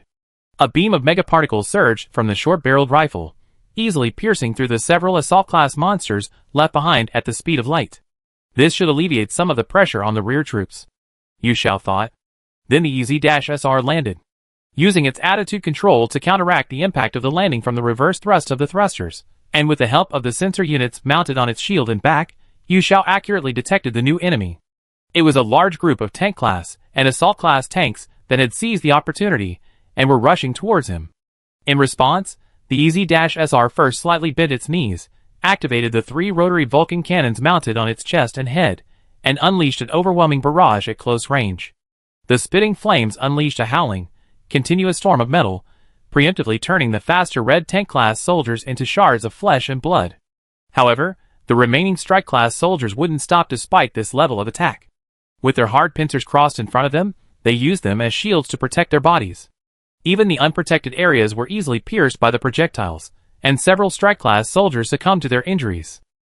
But under the fire of the Vulcan cannon, the majority of the strike-class soldiers survived. They charged forward and finally reached their destination. EZ-SR. Then, led by the first strike-class soldier to leap into the air, they brandished their sharp weapons and attacked Yu Xiao. Don't even think about it. But facing the charging strike-class soldier, Yu Xiao merely snorted disdainfully. Then, piloting the EZ-SR, thrusters at full power, its charge was no less powerful than the one with the shield raised. Bang! A violent collision rang out, the sound of the strike-class's pincers colliding with the EZ-SR's shield. But the latter continued forward, while the former was unfortunately sent flying backward. Clearly, thanks to the sturdiness of the Luna titanium alloy and its powerful propulsion, the EZ-SR had gained the upper hand in this collision. And during this process, it also managed to grasp its retracted beam saber. Immediately afterward, before the strike class could even land, it unleashed a vertical slash. The hideous, gigantic monster was sliced in two with this single strike, the clean cut leaving only burn marks. EZ-SR didn't stop, relentlessly pushing and charging through the enemy ranks, unleashing the punishment of death upon every single strike class enemy. The strike class enemies fell in droves, like fields swept by a harvester. Finally, Yu Xiao reversed his beam saber, using sound to pinpoint the enemy's location, and thrust it towards his blind spot directly behind him. He also killed the last strike-class enemy attempting a surprise attack from behind. He had taken down so many medium-sized betas in one fell swoop. Despite it being a remarkable achievement, Yu Xiao, watching from the screen, still sighed silently. Because before he could even recover, a new wave of betas charged towards EZ-SR, or more precisely, towards the Human Revolutionary Alliance's position. Like endless waves, the density of the enemy ranks was unimaginably thick. Although breaking through the monster's formation without taking damage wouldn't be difficult for Yu Xiao, it would likely take a considerable amount of time. Not far away, the prototype Savior Gundam and Tallgeese, which had originally launched their aerial assault, were in a similar situation. After leaving the effective range of the particle interference barrier, they chose to land first before launching their attack, for the sake of safety. This made their assault within the enemy ranks extremely difficult. It felt like sinking into a quagmire hidden in a dense forest. No matter how superb their skills, they were constantly being interfered with, and unable to escape. This is terrible. Do I really have to stay up all night again? Tomorrow's first period is Ms. Shione's class. Even if she lets me fall asleep regardless, I still feel a little guilty. Scratching his hair, Yu Xiao thought with a troubled expression. But right before his eyes, unexpected reinforcements arrived. First came the booming sound of aircraft exceeding Mach 60 as they passed by. Then, using their waist-mounted propulsion units to mitigate the impact of falling gravity, several green tactical aircraft and two clearly specialized mobile suits, one blue and one purple, landed around Yu Xiao. Those were the J-10 tactical aircraft of the Human Revolutionary Alliance and the high-mobility specialized version of the Grez, the Schwarb Grez. What were they planning to do, suddenly appearing on the battlefield? Could it be? Memories of the previous battle flashed before Yu Xiao's eyes. So, he couldn't help but nervously look around and grip the controller tightly. But, to his surprise, the next second, 36mm and 120mm shells crisscrossed the battlefield. The target wasn't him. It was the newly arrived Beta group before him. Moments later, a bloody path was carved through the battlefield. This was thanks to their numerical advantage. But undeniably, it provided Yu Xiao with an opportunity. Following this, they moved to the flanks of Yu Xiao's EZ-SR, consciously assuming a formation. Yu Xiao recognized it. This was one of the tactical formations from the original Muv-Luv work, the Arrowhead 2 formation. It's a formation where the vanguard unit is at the core, with the remaining units flanking it on the sides and rear, allowing the main unit to more freely launch concentrated attacks. And at this moment, the vanguard unit chosen by these Revolutionary Alliance tactical mobile suits and EUMS was none other than Yu Xiao's EZ-SR, Foxhound. If that's the case, their intention is, I see. So you mean you do your best to support my operation. Then, knowing that the visitors were friends, not enemies, Yu Xiao felt a bit more relaxed. It's rare to receive such goodwill, I can't refuse. So, he naturally pushed the joystick all the way down, maneuvering the EZ-SR, and accelerated towards the heart of the enemy territory. The positions occupied by those Beam-class units. Chapter 86. 30 minutes later. On the battlefield in the Gaoji Mountains, in the rear of the Beta forces. Within a rapidly advancing mech formation, a soldier reported. According to data sent by friendly reconnaissance, the other two Ray-class positions have been suppressed by Red 1's escort aircraft. This should be the last one. Excellent. Change from a 12-aircraft formation to 2 aircraft groups, and encircle and annihilate the Ray-class units. Be careful not to break formation. Don't let your guard down until the very last moment. Upon receiving this message, Nan Wanqing, piloting a J-10, wielded her heavy Type 77 melee longsword, severing an attacking strike-class unit along with its arm with incredible speed, and then gave the order sharply. Immediately afterwards, the entire force dispersed, each establishing its own camp to begin the annihilation of the Ray-class units. As the Human Reform Alliance's latest generation of anti-Beta combat weapons, the J-10 tactical aircraft demonstrated its superior performance. Piloted by elite guards of the top-tier force, they dodged the relentless barrage of fire from the Ray-class fighters. Upon closing the distance, the J-10 fighters drew their long swords from their weapon stretchers and engaged the Ray-class fighters and their escorts in their preferred close-quarters combat. Meanwhile, on the flank of the formation, within two cold-colored MS.E.U, belonging to the Schwarb Gretz, a conversation with a hint of mutual encouragement was taking place. Roger that. Go, Galileo. This is also to salvage the force. To salvage the reputation of the Seven Stars family. McGillis said solemnly, as if the current battle was of paramount importance. I understand, McGillis. His friend, the purple-haired youth Galileo, readily replied, adding at the end, besides, I much prefer the feeling of fighting on the front lines myself to commanding others. Then, the two Grez, true to their name, began their operation like flying swallows. Although they were mobile suit types, their enhanced mobility allowed them to keep up with the speed of tactical mobile suits equipped with high-output jump units. Moreover, thanks to the wired anchor-type armaments mounted on their wrists, These two Grez could utilize the terrain to perform a variety of unpredictable maneuvers. In terms of agility alone, they were in no way inferior to contemporary tactical mobile suits. In the blink of an eye, the various mobile suits were engaged in combat within the beam-class battlefield, the corpses of monsters flying everywhere. But the most eye-catching presence in this formation was undoubtedly the one at the very front, leading the charge, Red Number 1. Even though this Red MS wasn't as powerful as the ones he used before, and its armament wasn't exactly luxurious, it still performed exceptionally well under his control. Under the cover of the tactical units on both flanks, he charged left and right, carving a bloody path through the Rayleigh-class positions like a dance. Both sides had done their utmost. Therefore, the battle was progressing quite well. But Wanqing Jia, are you sure that machine is really Red One? Only 5 minutes had passed, and bored, Cui Yifei opened the communication circuit and contacted Nan Wanqing on the command unit. This, based on the data compared to previous battles, it should be. I see. Of course, there's also the possibility that it's not so. I see. Wait a minute, isn't that like saying nothing at all, Wanqing Jia? Ah. Is that so? But I really did think about it carefully before saying it, Yifei. Just seeing such a relaxed conversation was enough to indicate that the battlefield situation was extremely favorable. And indeed it was. In just a short time, the beta forces were easily suppressed and annihilated by the top-tier troops. The Ray-class units were wiped out without exception, and the betas who rushed to the front lines were unable to return to provide support. Only the original guards remained, barely clinging to life, but their struggle wouldn't last much longer. Therefore, even if Cui Yifei were to distract herself with chatting while simultaneously engaging in combat, no unexpected situations would arise. Of course, it would give people that impression. Sigh. Oh well. Wanqing, you always been like this, I don't blame you. But if that panda girl were here, wouldn't it be easier to identify the other party? And Nan Wanqing knew exactly who the panda girl she was referring to was. She was referring to Lieutenant Soma Pyrus, who had been assigned to the top-tier combat unit. Because of her experience in the previous operation, it seemed that the higher-ups had deemed her current condition unsuitable for contact with Red One.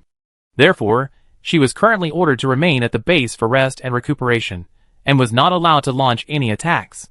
But where did this strange inspiration for the nickname come from? Nan Wanqing wondered silently. Perhaps it's because the girl was often cared for by special personnel during her time in the military. It might remind one of the black and white protected animals in a zoo. Thinking about it that way, it's actually quite fitting. Thinking this, a slight smile appeared on the girl's lips. But then she shook her head and focused her attention back on the present. The hunt for the Ray class was complete. But what's next? Looking through the J-11's head monitor, Red One was simply standing not far away. It was as if she no longer needed to take action. But there were still so many betas on the battlefield. Even if she could wait for Air Force bombing support, it would still take some time. Just then, her attention was drawn to something new that appeared on the battlefield. That was a convoy speeding towards the battlefield from the towering mountains across the way. Container trucks? When did this happen? Nan Wanqing turned her head slightly, expressing her confusion. Judging from their angular, science fiction-esque shapes, Nan Wanqing concluded that they belonged to Red One. But even if it was futuristic, they were still just a convoy of container trucks. They weren't even equipped with any self-defense weapons. Some betas had already approached them, clinging to the trucks, ready to devour them, but the container trucks didn't retaliate. So, what was the purpose of deploying these things to the battlefield? And why specifically at this time? In other words, is this the purpose of focusing on eliminating the Ray class? The girl muttered to herself, filled with doubt. And something even more peculiar followed. The large containers carried by the trucks opened one after another. And flying out from within were dozens of strangely shaped, circular saw-like, flying objects, their bodies covered in blades? Chapter 87. Phew. That should be enough, right? Sitting in front of the main unit, Yu Shao finally breathed a sigh of relief. He casually leaned back in his chair, then crossed his arms, and watched the scene before him with interest. The objects rushing out of the container truck from Pandora's box were the mass-produced automated killing machines, the bag, used by the Death Vanguard forces in Mobile Suit Gundam F-91. As the name suggests, this weapon was not designed for combat, but rather for killing individuals who had no power to retaliate. For example, right now, without beam-level precision interception, relying solely on numbers, the beta, facing an equally large number of bags, were as weak and powerless as helpless children. After all, The cutting power of the bag's saw blades could easily sever even mobile suits from the late universal century. Not to mention those betas, utterly simple flesh and blood. The massive, powerful pincers of the strike class? They couldn't even scratch bag with those iron pincers. With their pincers swinging in vain, and lacking any armor to protect themselves, they were simply waiting for death on the ground. And the assault class with their hardened shells? Merely charging forward like pigs, they were utterly useless. Bag could easily hover and circle behind them, then shred their bodies into mincemeat with his saw blades. Even the enormous, originally quite threatening Fortress class couldn't escape a tragic end. The word associated with enormous is often simply sluggish. Neither acid nor stinging spikes could penetrate the flying machine insects. Conversely, their weakest joints are targeted by swarms of bags, then precisely struck by the spinning saw blades. The ones with the highest survival rate are actually the smaller species, like the tank, fighter, or soldier classes. Their agility sometimes allows them to escape by virtue of their size.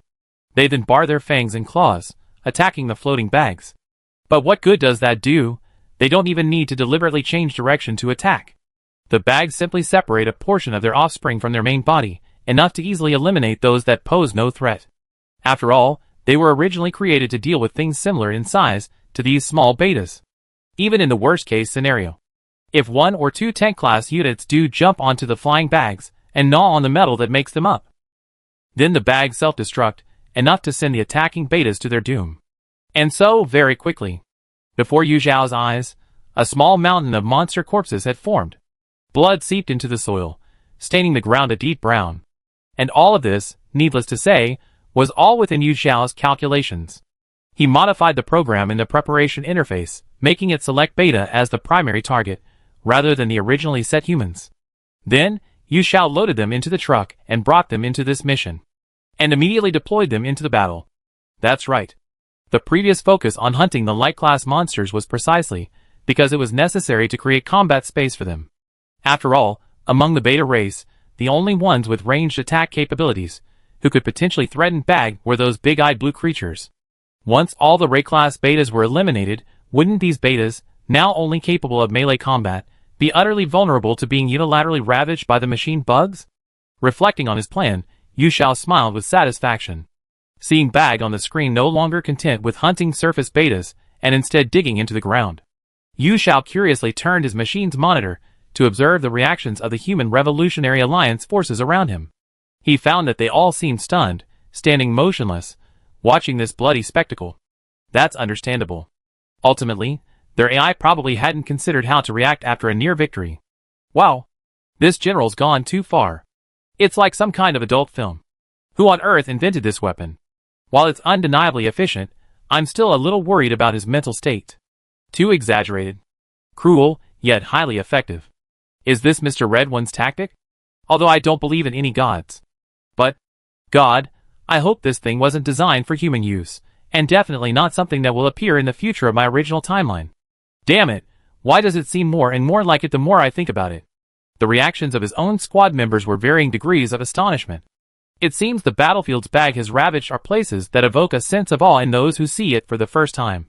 After all, as a famous line from a certain Paradox interactive game says, this kind of approach, setting the unification of a certain species as its goal and ruthlessly annihilating it without question, would be considered a simple war crime in any era.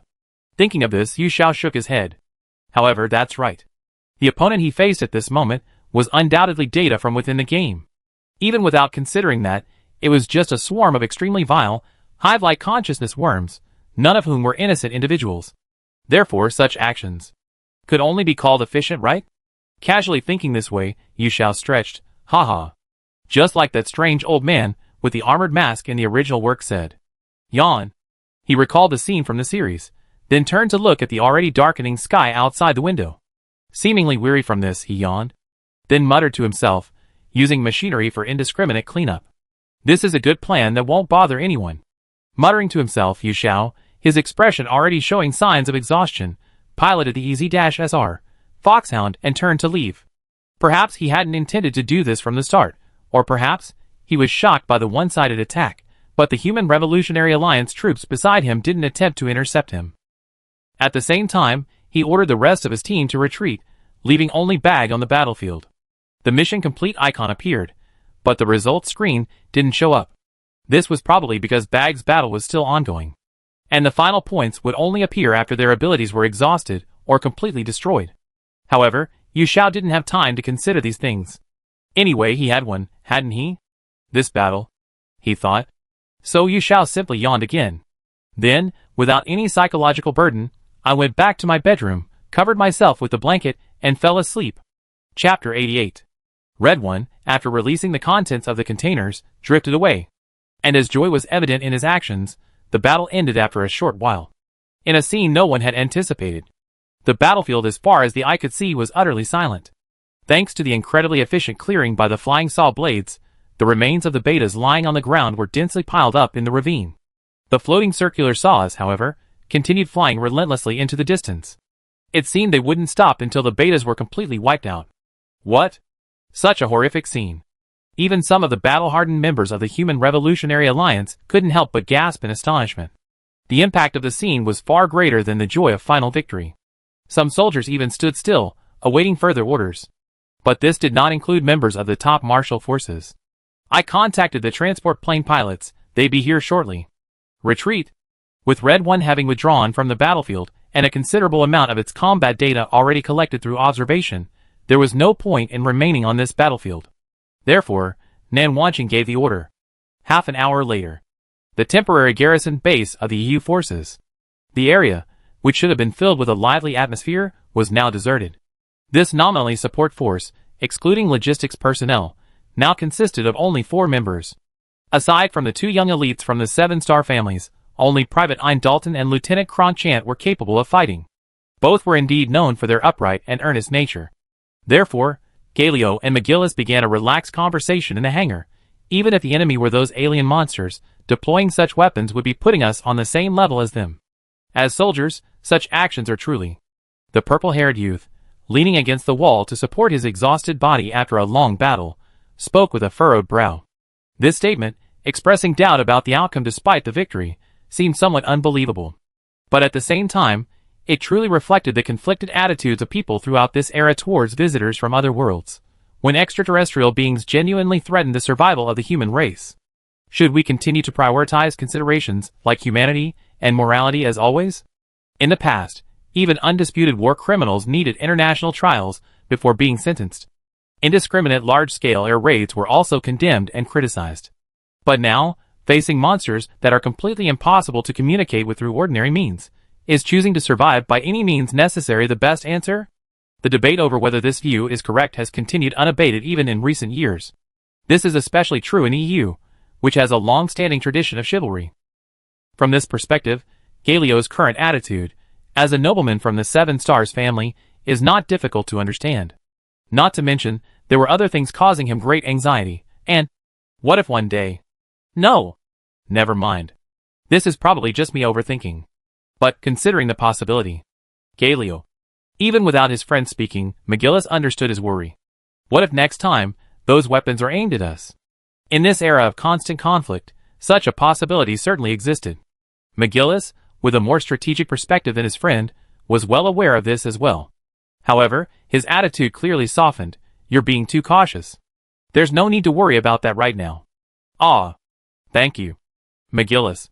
Despite his friend's reassurance, Galio still couldn't accept reality. But if you still can't let go of your resentment, let me tell you a little story. You know about the Aleyevich Nana, which is currently under strict scrutiny within the EU, right? Ah. You mean that surgery that leaked from unknown channels, and was used by illegal groups to enhance the piloting abilities of young soldiers? Recalling the photos of the failed surgery he had seen before, Galio frowned. That's right. What's your opinion on that thing? What else can I say? A disgusting, taboo surgery involving implanting foreign objects into the body. Just thinking about it makes me want to vomit. I knew you'd say that. McGillis chuckled and patted the somewhat exhausted Galio on the back. But what if I said, that's the reason the 7 Stars family was born? No, the very foundation upon which the entire EU exists today? Huh? Could it be about a Unica Canil again? Turning around, Galio asked in surprise. Yes, McGillis said seriously. This is also the conclusion I reached through my private research. It was precisely by using technologies, like Aleyevich Nana, that ancient humans were able to pilot humanoid mobile weapons called Gundams to fight against the devil. The mobile armor has gone. In fact, it's possible that current mobile weapon technology is based on research into Alayevich Nana. So, the Foundation's past claims that weapons cannot kill themselves were all lies. You could say that. And the reason they resisted Alayevich Nana technology was because they feared that this existence, so contrary to the status quo, would shake the foundations of the Foundation's control. Once Alayevich Nana technology spread, it would irreversibly shake the Foundation's influence in the field of MS development. It has nothing to do with words like noble, it's simply because of that. McGillis's tone shifted abruptly. And presumably, after this battle, the higher-ups of the corporation will view Red Number's existence in the same way. So, the spirit and creation that once saved the world are now being scorned as a legacy of poison. Huh. Am I also bound by this prejudice? How ironic. Hearing this series of words, Galio sighed silently, seemingly in a daze. Yes. And the reason I said you don't need to worry, McGillis said earnestly, is precisely because I witnessed today's battle. Red Number, compared to me, even compared to us, is perhaps more like the purest warrior. He sighed softly, as if venting some long-suppressed emotion. And to change the long-closed system within E.U. What we need most is perhaps the spirit of returning to the origin, like Red Number. Isn't that right, Galio? Chapter 89. Meanwhile, at the Human Reform Alliance's base, the bathroom was brightly lit. After battle comes showering. This is an essential task for the crew of mobile weapons, especially for the Guardians piloting tactical aircraft. The reason is that the Guardians' enhanced equipment was designed from the outset to be extremely form-fitting, even tight-fitting. But this wasn't designed to showcase any body curves, it was a compromise made for functionality and practicality. Unfortunately, this also left some problems that couldn't be solved by changing the design. For example, sweat produced after intense battle couldn't penetrate the clothing to reach the outside. The phrase drenched in fragrant sweat is ultimately just a fantasy scene from fictional novels. Therefore, if one doesn't clean up promptly after battle, it becomes quite troublesome for both men and women. Back to the main point. At this moment, in a certain stall of the bathroom, with her signature pigtails loosened, Chui Yifei peered closely at the shower gel bottle. It's empty. She then uttered a disheartening conclusion. There's no other way. I just have to borrow some from Sister Wanqing. Thinking this, Chui Yifei wrapped herself in a towel and stepped out of the stall. Arriving at the bathroom where she remembered Nan Wanqing, she casually pulled back the curtain. After all, they were both girls, and she was used to seeing them in the military, so it was normal that she wasn't too reserved. But then, Chui Yifei saw a scene she felt she would remember for the rest of her life. The faucet was running loudly, and the bathroom was filled with hot, humid steam. Her long, black hair, soaked with water, clung tightly to the girl's beautifully curved back. The droplets of liquid on her rubber bodysuit reflected a striking light under the bright incandescent bathroom lamp.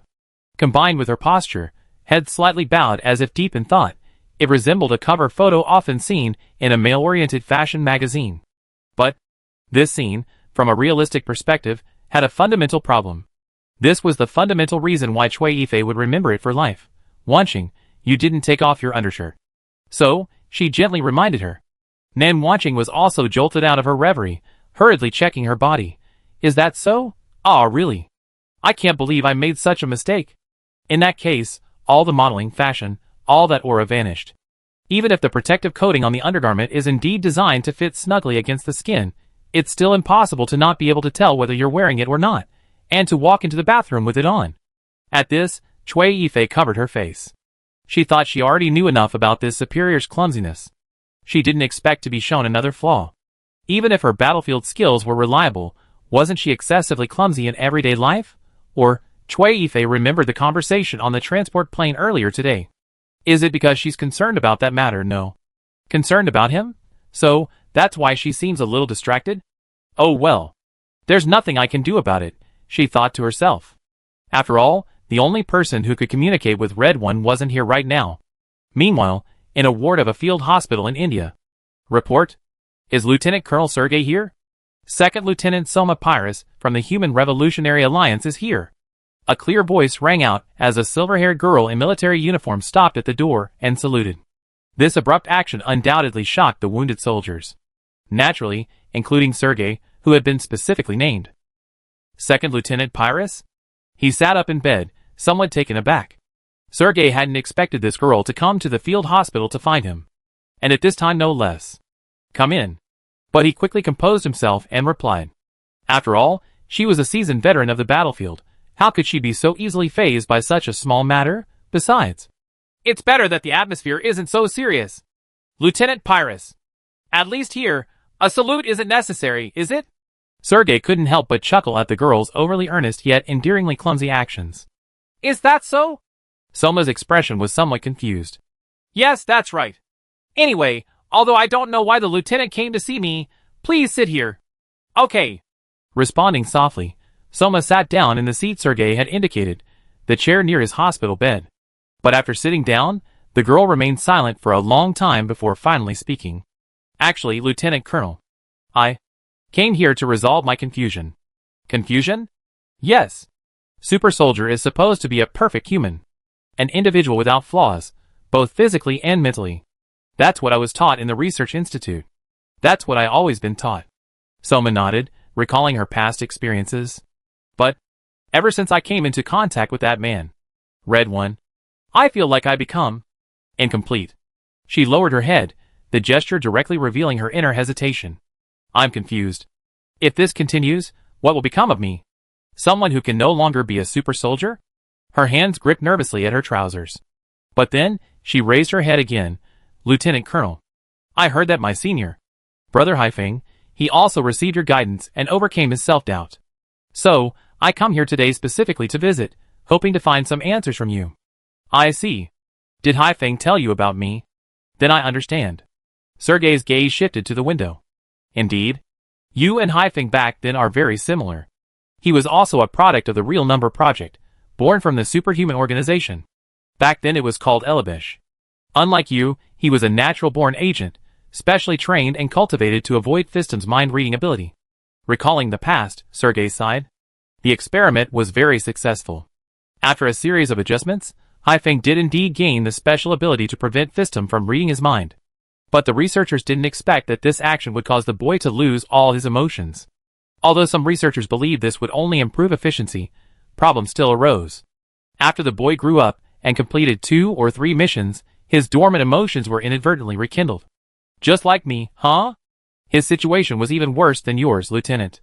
For over a decade, he had absolutely no understanding of matters of the heart, and suddenly he was lost. I was in the same unit as him at the time, a bit older than him.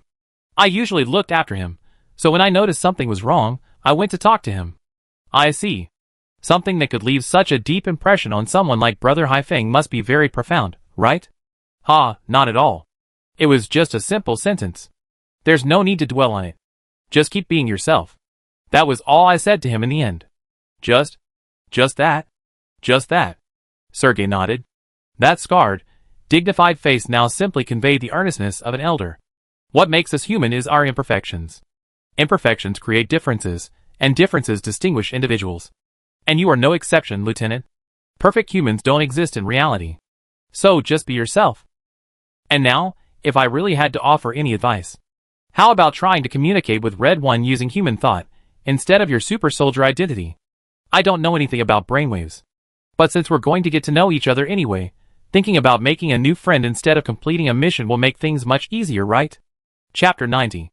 Although there's virtually no natural light inside the satellite, a day-night cycle was artificially established to allow the pilots time to rest. According to the preset time, it was undoubtedly nighttime. All the lights in the satellite base were dimmed to allow the pilots to rest. But Fidel Yashima ignored this good intention. He simply sat in the hangar, deep in thought, the screen in front of him still glowing. Hey, Fidel. It's so late. What are you doing here?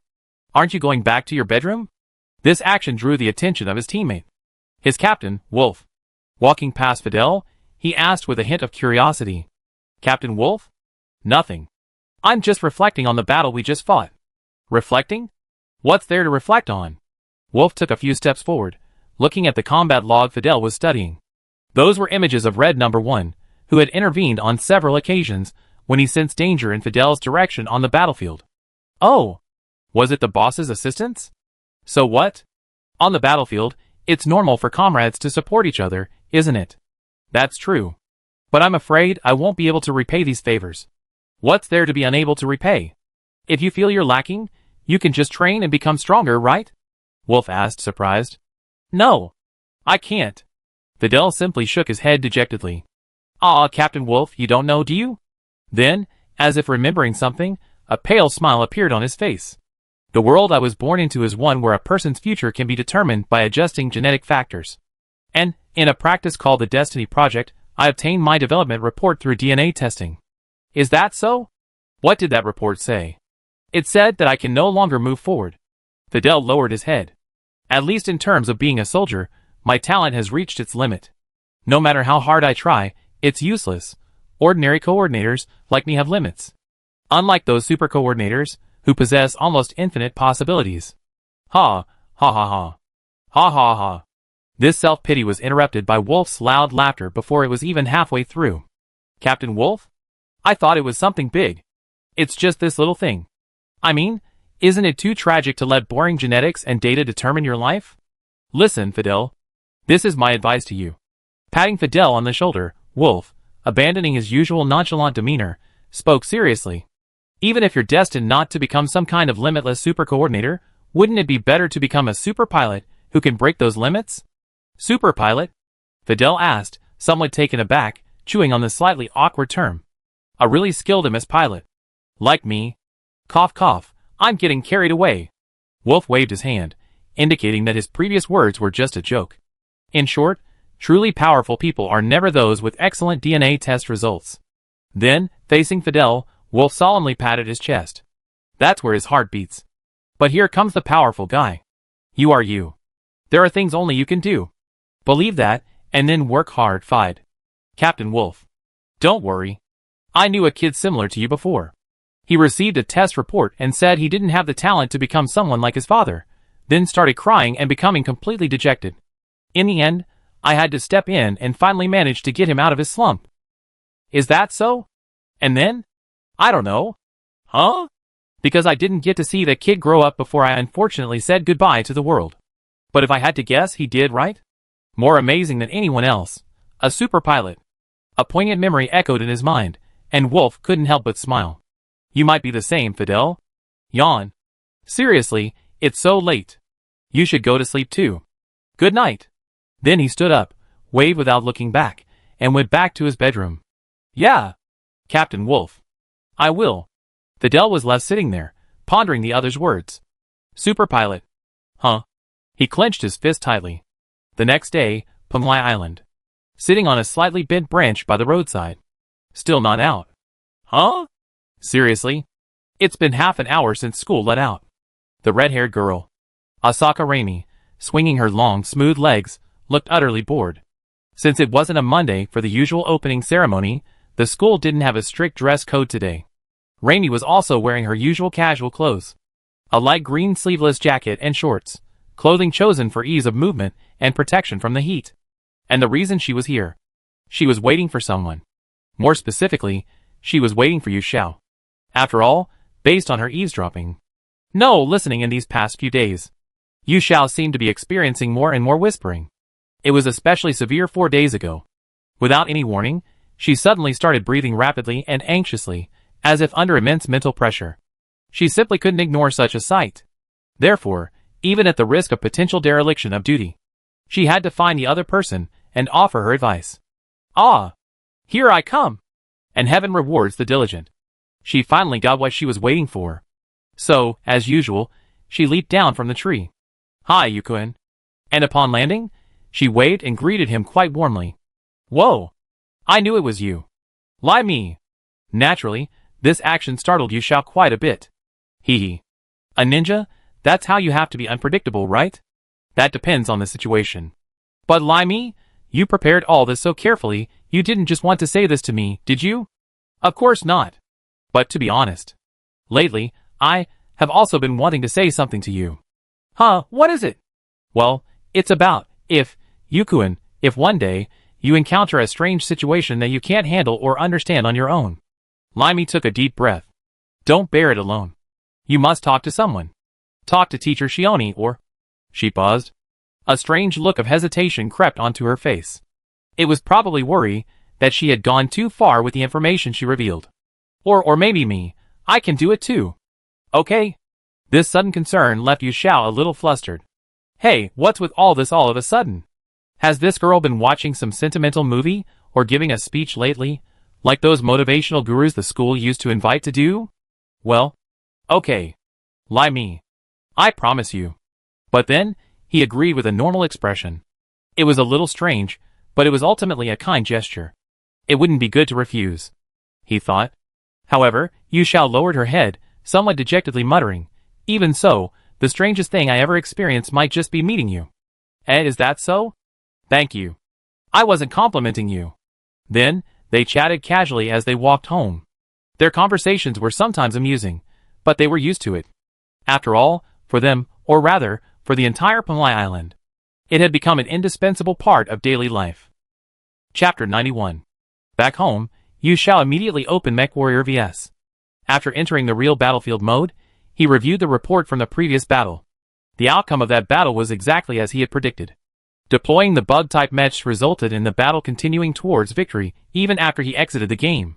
Although the advancing bug types eventually encountered the Ray class, resulting in their complete annihilation, the time it took for the Ray class to reinforce the front lines was sufficient for them to wipe out all the remaining betas present.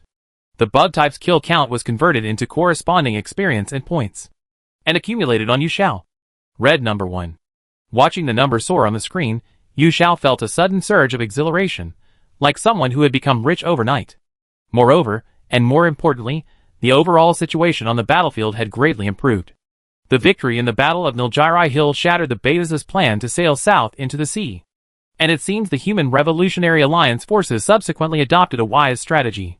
The troops that had been patiently waiting in the north of India launched their attack, cutting off the supply lines between the southward advancing Betas and their lair, making the annihilation of the remaining Betas on Indian soil possible.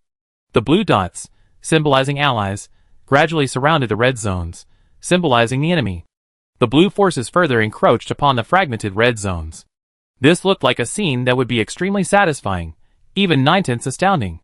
After confirming his battle results, Yu Xiao opened the hangar interface for routine maintenance and upgrades. He first opened the development interface for the EZ-SR, Foxhound, whose level had skyrocketed to over 30 after absorbing all the experience points from Bag. While he said he opened it, Yu Xiao didn't actually intend to start developing it at first. He thought that developing the EZ-SR would at most extend into the lineage of the RX-78-2 Gundam. But the list of mobile suits he saw after opening the development interface surprised him. No way. How come they can even develop a Ryuki series? Looking at the series of mobile suits displayed in the list, Yu Xiao subconsciously exclaimed. Although he knew that the EZ-SR series mobile suits were indeed based on the designs of MechWarrior Ryuki. But they actually managed to include him in the subsequent tech tree development. I don't know whether to say the development team is too knowledgeable, or too knowledgeable. Yu Xiao shook his head, thinking with a hint of irony. But talk is cheap. He decisively selected one of the Drag Rider series mobile suits, and pressed the development button. After all, he'd been using Gundam-style mobile suits for a while, and occasionally wanted to try something different, Yu Xiao thought. Besides, the Drag Rider series mobile suits in MechWarrior Chronicles possess considerable strength. At least the ability to achieve supersonic cruising within the atmosphere using a flight pack was a significant plus. Then, accompanied by somewhat familiar lighting effects, the EZ-SR, Foxhound slowly transformed into a completely different mobile suit. That was none other than the final mobile suit of the protagonist from the MechWarrior Ryuki series, the Ryuki 1 special type. This highly mobile version is equipped with 2 combinable beam sabers, and a rich array of optional armaments, including wing-mounted missile pods and electromagnetic railguns. It can effectively handle both close and long-range combat. While the design used in the game isn't the infamous, heavily modified version of the opening sequence by renowned animator Masami Obari, overflowing with tension and almost resembling a super robot, it retains Kunio Okawara's original design. The clean and flowing lines of the mobile suit, combined with the timeless red, blue, and white paint scheme, are indeed quite appealing. In addition, Yu Xiao also modified the prototype Savior Gundam, making it a subsequent modified model with a +11 suffix. This modification plan added a quantum computer virus distribution system to the prototype Savior Gundam. This system could paralyze enemy machines by releasing the computer virus and infiltrating their operating systems. However, this function seemed unlikely to be very useful in battles against monsters. Therefore, in this world, the +11's advantage over the prototype undoubtedly lay in its newly installed backpack, the core component originally belonging to the Rebirth Gundam. With a built-in anti-neutron jammer and nuclear fission reactor, the prototype Savior Gundam also gained the same power source as those nuclear-powered machines, thus eliminating concerns about energy supply during combat. Don't underestimate this difference. For mobile suits in the Seed series, the presence or absence of nuclear power makes a world of difference. Not only did Yu Xiao enhance the existing mobile suits in the team, but he also purchased new ones from the shop and added them to the squad to expand their combat power. The new mobile suit standing in the hangar has an inconspicuous tan color scheme and standard weaponry of a gun, shield, and sword.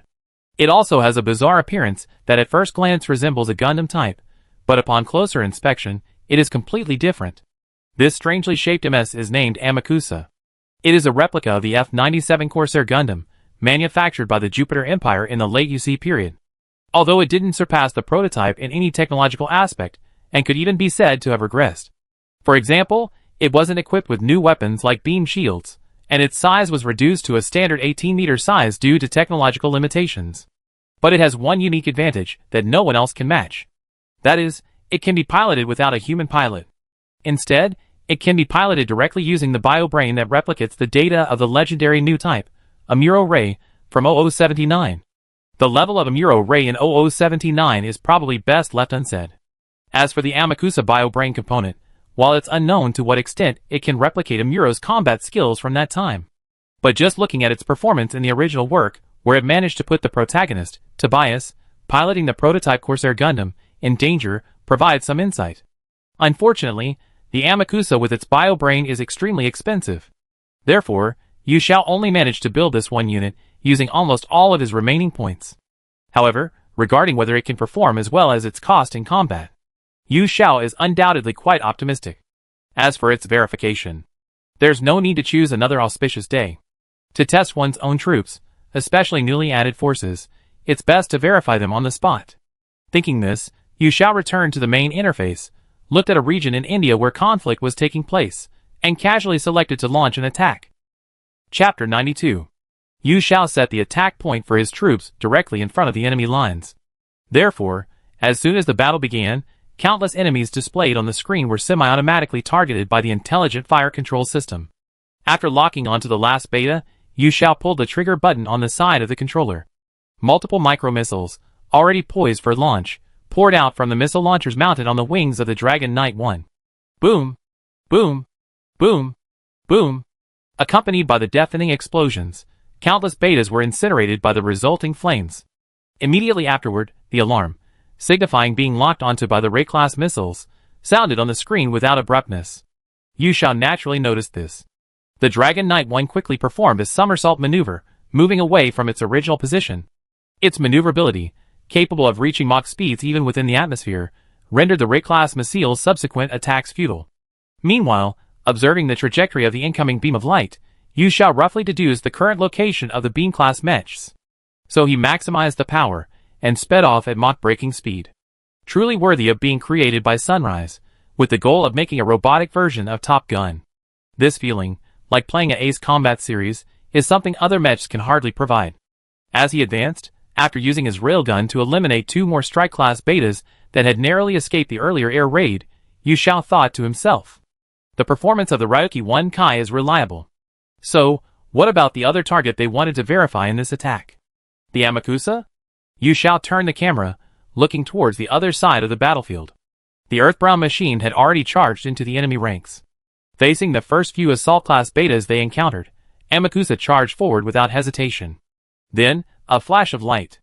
It was almost impossible to see its movements clearly before those assault-class machines were instantly annihilated, leaving only the marks of the beam sabers' intense heat scorching half of their bodies. After killing those assault-class machines, Amakusa didn't stop. It used the high-thrust thrusters characteristic of the Jupiter Empire on its thighs for propulsion, then leaped into the air. After leaving the ground, Amakusa spun its body, and simultaneously flicked its wrist. And then the meteor hammer stored on the outside of its shield was unleashed with this movement. It crushed a group of tank-class machines not far away into a gruesome pulp with unstoppable force. Amakusa landed again, his body bent low. Retrieving his thrown flail, without even turning to confirm his success, he immediately began a dazzling, short-range maneuver, heading towards the next area where the betas were gathered. Undoubtedly, Amakusa, or rather, Amuro Ray's power is that strong. As for its practicality? At this point, is there any need to question it? Yu Xiao thought. Hey, are you kidding me? This movement is just like the Amuro Ray I saw in the training simulator.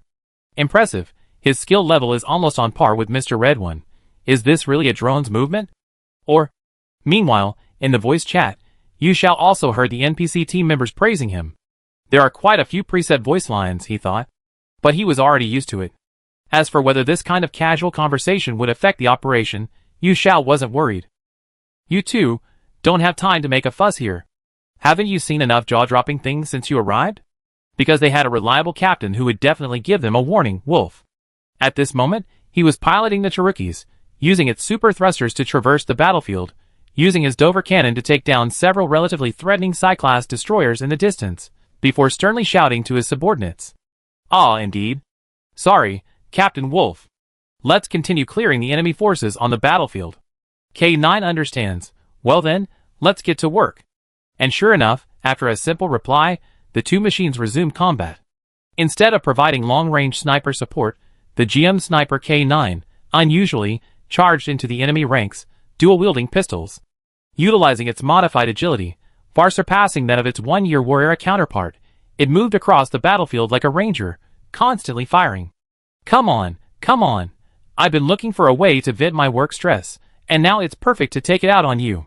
In the heat of the moment, the GM Sniper K9 even discarded its weapons, drawing a beam saber stored on its side, and engaging the charging strike-class enemies in hand-to-hand combat. Watching this scene, Yu Xiao's expression couldn't help but be quite interesting. Although Luo Dongchuan's kill efficiency didn't decrease even after switching from sniping to melee weapons, Yu Xiao himself was the one who ordered the NPC team members to fight freely, and use their weapons before the battle. However, he really didn't expect things to turn out this way. Is this what they call every sniper having a melee heart? Yu Xiao thought to himself. Let me see your reborn strength, plus 11.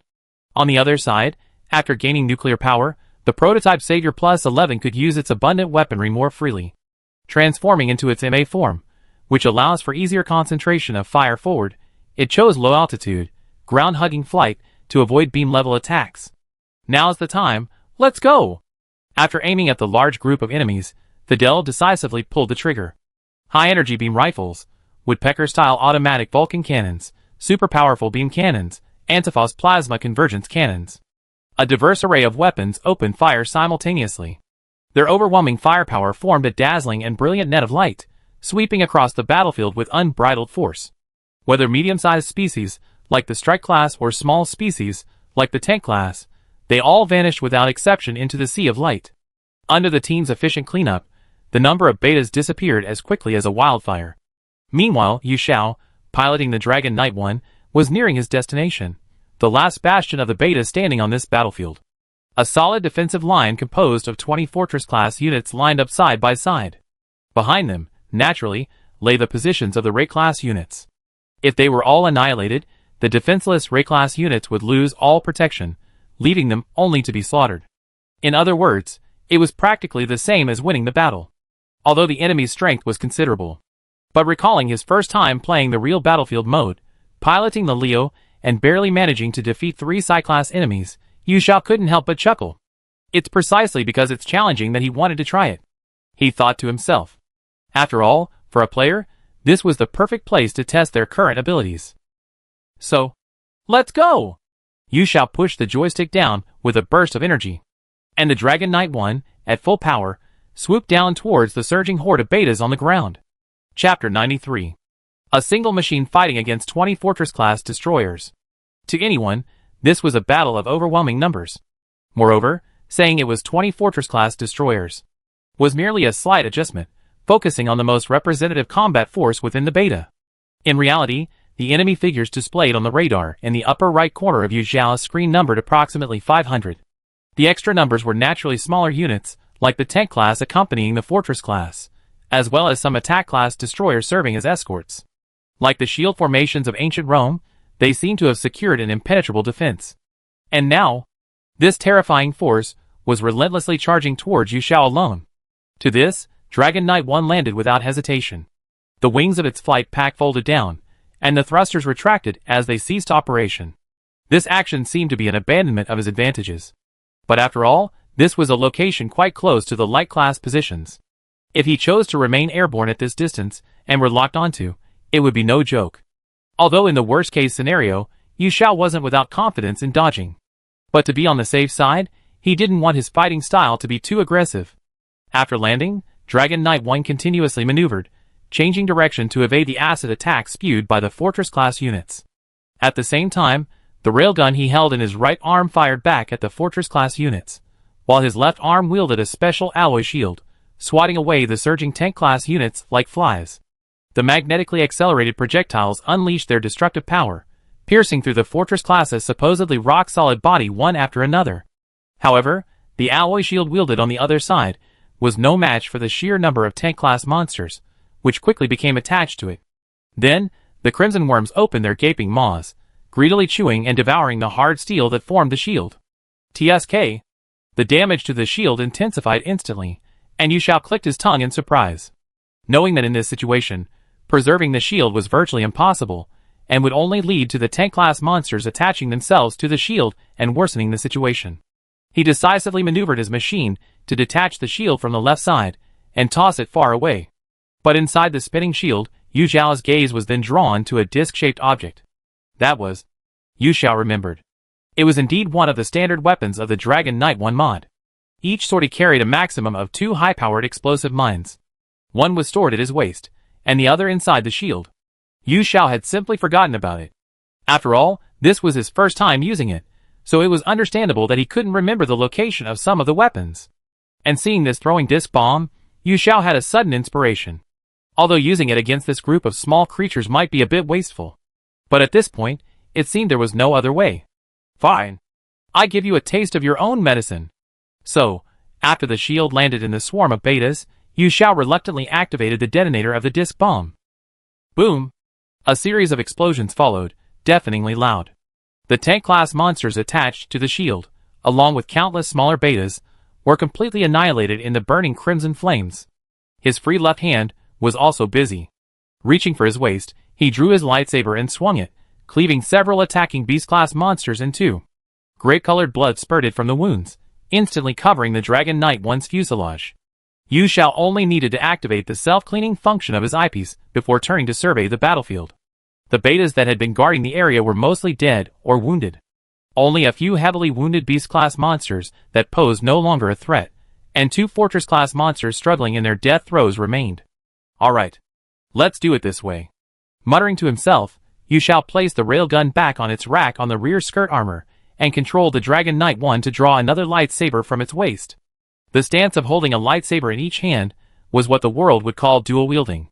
Then, the Dragon Knight 1 spread its wings, unleashing maximum power, including its jetpack, and Yu Xiao piloted the machine towards the 2 adjacent Fortress-class battleships. Yu Xiao wasn't exactly a swordsman. Drawing 2 lightsabers didn't actually change his technique much. He did it simply because the lightsabers flashed. The heads of the 2 strike-class battleships clattered to the ground. Their massive bodies collapsed limply to the ground. It was simply for efficiency. After all, to simultaneously slay 2 monsters, you need 2 swords, right? Looking at the battlefield where the dust had settled, Yu Xiao let out a long breath. However, he knew perfectly well that this was not the time to rest. The positions held by the light-class enemies, not far away, were his real targets for annihilation. Those before him were merely appetizers. As he thought this, Yu Xiao piloted Dragon Knight 1 to set sail again, flying towards the light-class positions that were now within reach. But just as he was advancing, beep beep beep, a sudden alarm sounded. The source was directly behind him. And Yu Xiao's long-dormant intuition simultaneously relayed a dangerous message. It must be the Beta's ambush force emerging from underground after lying in wait, he judged. After all, these mining bugs were naturally adept at digging, so Yu Xiao wasn't surprised. However, although the tactics were familiar to him. Some clues piqued Yu Xiao's curiosity. According to the radar data, the approaching creature seemed to be a strike class. But then again, it didn't seem so. The wavelength is different. What could it be? Driven by surprise, Yu Xiao maneuvered his mech around. Behind him, a monster emerged from the ground. It had a bizarrely shaped head, multiple pairs of sturdy legs, and a pair of sharp, armored pincers held aloft in front of it. It was definitely a strike class. But how could its size be so enormous? so enormous that just one of its pincers was equivalent to a standard 18-meter-tall mech. Yu Xiao gasped. Then, a somewhat unfamiliar term surfaced in his mind. Could this be the enhanced strike class that didn't appear in the original Muv-Luv series, but only existed in the setting? Chapter 94. After identifying the type of the opponent, Yu Xiao recalled its related settings. These large, crimson-purple enhanced critical strike class beings first appeared in a peripheral browser game of the Muv series, and were later officially introduced into the main universe. They were set as one of the new beta types encountered by humans after the original story's ending, when they had wiped out all the betas on Earth and launched a counterattack into space. But these should be high-level betas inhabiting the universe. How could they appear on Earth at this time? Was it an enemy forcibly spawned to maintain game balance, ignoring the beta's evolutionary chain? No, that's not right. Yu Xiao realized. Since the location of the beta's appearance is the same in every world, the Western Plateau of China, Yu Xiao, driven by habitual thinking, had always assumed that the betas he encountered were only at the early to mid stages of evolution in the original story. However, he had consistently overlooked a crucial detail. The betas of this world were fundamentally different from the betas who came to Earth in the original Muv-Luv story. They didn't begin their development by gradually establishing nests on Earth after landing on the landing unit. Instead, they directly utilized the phenomenon of dimensional quakes to relocate entire, fully developed nests to Earth. This caught even the heavily militarily concentrated Human Revolutionary Alliance off guard, forcing them into a stalemate of defensive warfare. In other words, there's a high probability that they were fully developed betas from some other timeline, directly transferred to the present. Therefore, their ability to produce enhanced elite-level units isn't surprising. As for why they didn't produce these elite-level monsters from the start, Yu Xiao felt there was an explanation. After all, the betas are essentially a group of mining machines extracting usable resources on Earth and refining them into so-called G-elements. Therefore, the efficiency of G-element extraction is prioritized over eliminating enemies.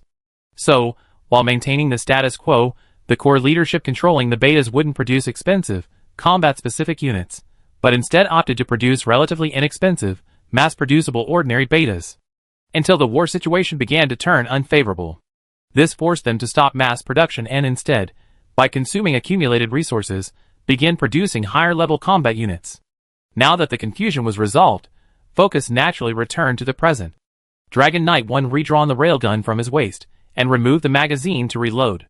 After switching from single-shot mode to a slightly less accurate continuous fire mode, Yu Xiao pulled the trigger, firing all the remaining ammunition without hesitation.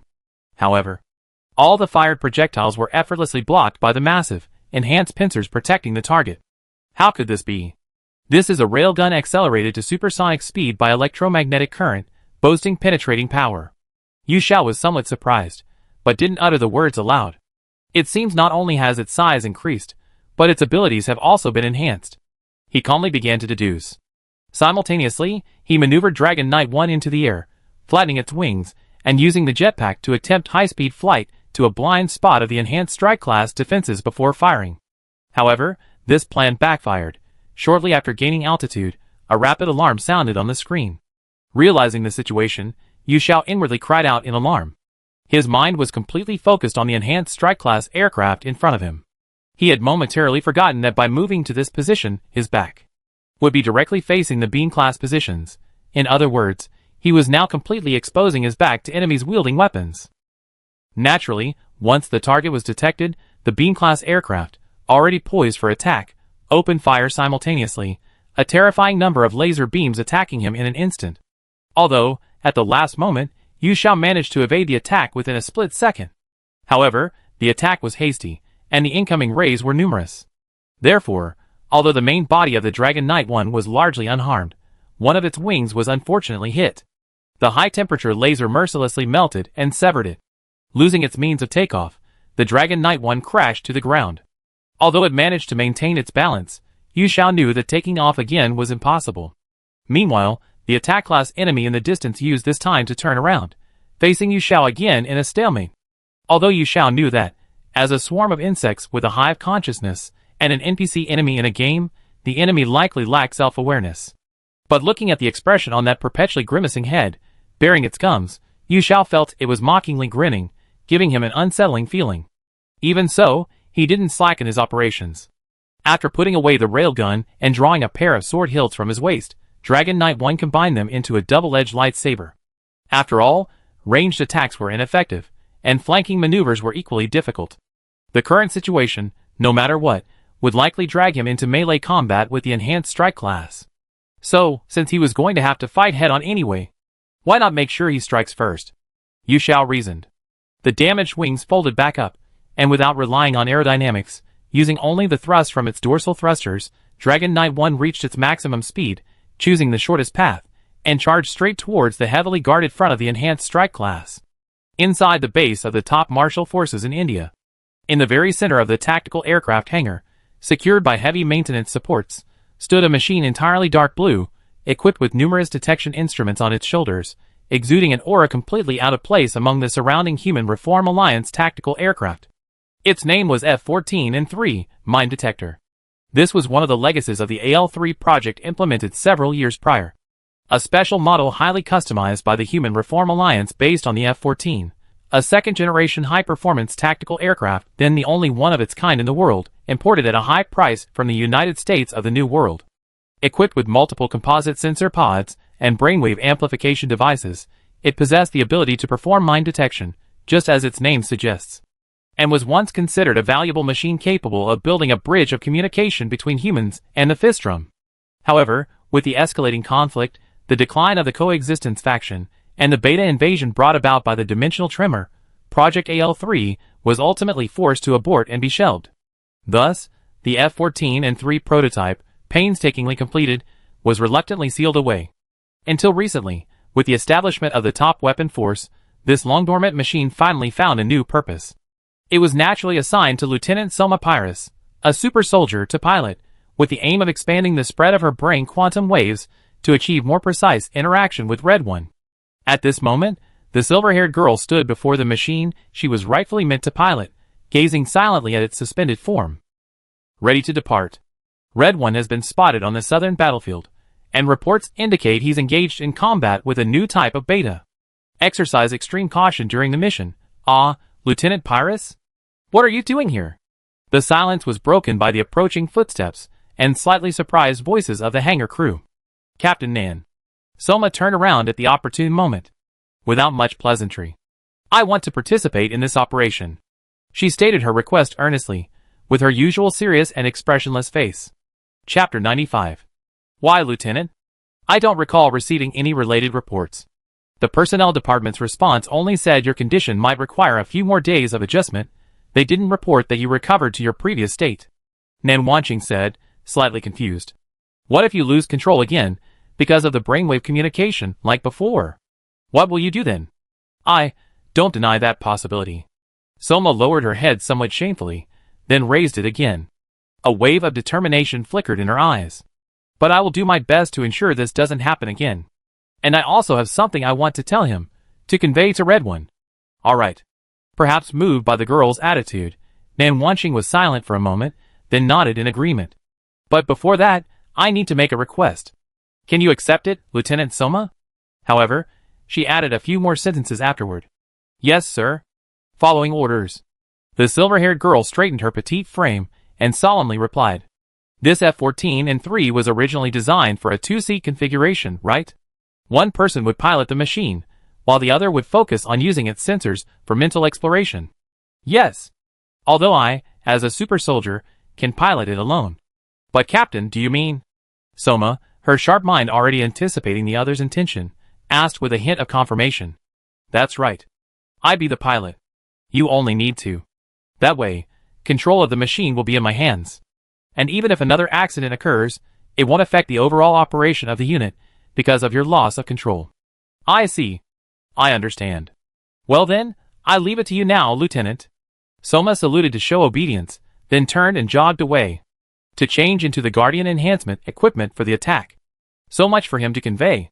Looking in the direction Soma had gone, Nan Wanqing sighed. Then, she murmured almost inaudibly, sometimes, I really envy that kid. Although he charged straight ahead, Yu Xiao didn't abandon his thinking and reconnaissance. On the contrary, he kept a close eye on the enhancement strike-type weapon on the screen, not missing a single detail of its actions. Gathering intelligence from the opponent's every move, and then using reason and intuition to predict, Yu Xiao felt he could see through the opponent's actions. where the attack would come from, what the next step would be. He had a complete understanding of everything on the battlefield. And sure enough, after entering close-quarters combat, the massive pincer-shaped ramming horn stabbed out from the direction he had anticipated. Dragon Knight 1 simply shifted its body slightly to dodge the attack. Using this opportunity, Yu Xiao could further control Dragon Knight 1 to close the distance, until his weapon could easily reach the monster's body. Clang! The laser sword thrust forward, then slashed upward. It destroyed the monster's body in the most efficient way, and grape-colored blood spurted from in front of the enhanced strike class. But betas are not a species that stops moving because of pain. So the enhanced strike class's counterattack followed immediately. It retracted its arms, and quickly brought them together in front of it. It was like a bear hug, an attempt to crush Dragon Knight 1 into its embrace with immense force. However, such a counterattack was entirely within Yu Xiao's expectations. After unleashing its first strike, Dragon Knight 1 didn't continue its attack. Instead, it used the momentum of its stance to propel itself upwards and leap. Even without the aid of its wings, it was enough to maintain its position in midair for a moment. This caused the enhanced strike class's attack to miss once again. As it fell, Yu Xiao manipulated his mech to spin his lightsaber. Then, with the constantly rotating double blades, he struck the enhanced strike class's arm squarely. Although he didn't sever the arm in one strike, Yu Xiao didn't choose to be greedy. For him, victory wasn't urgent. Therefore, with another powerful thrust, Dragon Knight 1 leaped far away, successfully escaping the enhanced strike class's attack range. This kind of surprise attack followed by a quick retreat, a fleeting, swift movement, is perfect for my current situation. As Yu Xiao considered this, he prepared to turn Dragon Knight 1 around again. But before he could, he heard a whooshing sound of an arm swinging. Turning his head, he saw that the enhanced strike class was indeed doing just that. Moreover, it was actually using the momentum of the swing to tear apart the muscle tissue that made up its body, forcibly severing the half-broken arm. Then, the severed arm swung back towards Dragon Knight 1 like a dart. "Are you mazing her, Z? What are you doing here, playing with that giant blue rocket punch?" Despite being unable to resist making such a sarcastic remark, Yu Xiao knew that given the ferocity of this attack, he couldn't afford to fight it head-on. Ryuki 1 swerved to the side, narrowly avoiding the hurled half of the giant arm, along with its heavy ramming head, which grazed its fuselage. The severed arm ultimately embedded itself regrettably in the wasteland. But for the enhanced strike class, this seemed to be merely the preparatory stage of its attack. Its multi-legged body dipped slightly, then its massive frame unleashed astonishing power. The next moment, the enhanced strike class's colossal form leaped into the air, charging powerfully towards Ryuki 1. The distance closed rapidly, its descent as fierce as a mountain crashing down. The enhanced strike class's ramming head was also poised to strike. Even if one dodged its downward slam upon landing, it would likely be unable to escape the subsequent swing of its giant arm. However, Ryuki 1 made no attempt to dodge. Instead, it simply stood calmly in place. Yu Xiao, watching from the screen, couldn't help but smile triumphantly. "Excellent. I've been waiting for this move," he muttered to himself. That's right. This was the opportunity Yu Xiao had been waiting for. The attack from the enhanced strike class weapon seemed fierce, but it would leave him unable to maneuver, exposing a vast weakness. Right below it, a vulnerable area that his arms couldn't reach, completely defenseless. And if he could seize that brief, fatal opening exposed during this powerful attack, that would be his victory. That's what Yu Xiao thought, and that's what Dragon Knight 1 did. Prepared, its free left hand reached to its waist, grasping the last remaining explosive grenade weapon. Then, it hurled it upwards. And upon contact with the enhanced strike class's body, it shattered instantly due to the external force. Chapter 96. As one of Dragon Knight 1's secret weapons, the disc bomb indeed possessed power befitting its status. Even a reinforced, critical-grade weapon couldn't withstand its attack head-on. Amidst the exploding smoke, its massive body shattered into pieces in midair. Then, charred fragments fell under the force of gravity, creating a scene like a rain of fire. However, Dragon Knight 1's current situation was rather dire. Both bombs were used up, and the railgun's magazine was empty. Having lost its shield, its only remaining weaponry consisted of 2 beam sabers, combat daggers stored on its calves, and internal machine guns in its wrists. And most importantly, one of its wings in its flight pack had been melted off, rendering it unable to take off again. Continuing a beam-class hunting operation in this condition might be troublesome. It's like boxing with one hand tied up. Although Yu Xiao wasn't entirely without confidence in winning, it would probably be a bit tiring. Mr. Red 1. Oh no, looks like we're too late. If we had been here earlier, we wouldn't have had to trouble him. Relax, Fide. Think about it another way, we might have arrived just in time. A timely help is worse than an icing on the cake. Isn't that right? Fortunately, the remaining mobile suits in the unit, led by Tall Geese, also noticed the unusual situation and left the original battlefield, regrouping around Dragon Knight 1. That's right. It's not too late to attack now. Let's go, guys. After wiping out those Ray-class enemies, I guess we can call it a day. Wolf, at the same time, seemed to urge them on. So, after regrouping their forces, the squad launched an assault on the Ray-class positions. Faced with this force of elite Mech from countless timelines, the Ray-class, lacking the protection of the Fortress class and completely incapable of close-quarters combat, crumbled like sand meeting water. A barrage of beams and bullets flew everywhere. In a short time, the Ray-class completely disappeared from radar detection and Yu Xiao's sight. After waiting for a moment, no new beta mutants appeared near Yu Xiao. Only a few Iron Man-class mechs continued to push the battle line forward. It seemed that the overall battle was nearing victory thanks to their intervention. So Yu Xiao activated the tactical command interface and ordered his troops to retreat. However, something seemed amiss. Not that the beta forces had suddenly appeared at this moment. However, the Amakusa AI remained standing still, showing no sign of wanting to leave. Even when Yu Xiao repeatedly sent it the retreat command, it seemed unmoved. Perhaps its bio-brain was designed to not leave until all enemies were eliminated from the battlefield. Like the bug bag that was deployed a few days ago. But it doesn't matter. Anyway, it won't affect the outcome of the battle, right? And since the AI wants to stay, let it stay. More kills will translate into more battlefield points.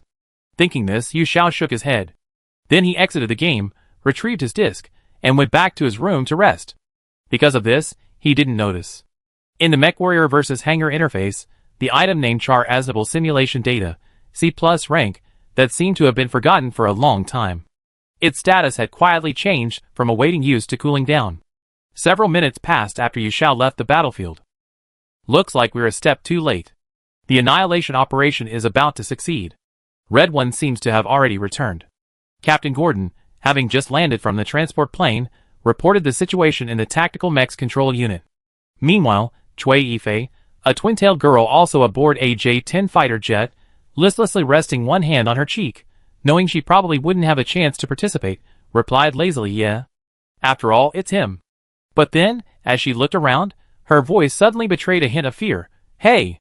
No way, Sister Wanqing. Look at that." And, if one followed Cui Yifei's gaze, there stood a severed arm of a strike-class aircraft, its head deeply embedded in the ground, like a monument. The severed arm of a strike class wouldn't be too noticeable. But its size was truly astonishing. The volume of its ramming section alone was comparable to the tactical aircraft present. It was unimaginable. What kind of being was the original owner of this severed arm, even if it was just a scaled-up strike class? The resulting increased power and defense would make it a formidable opponent. Red One.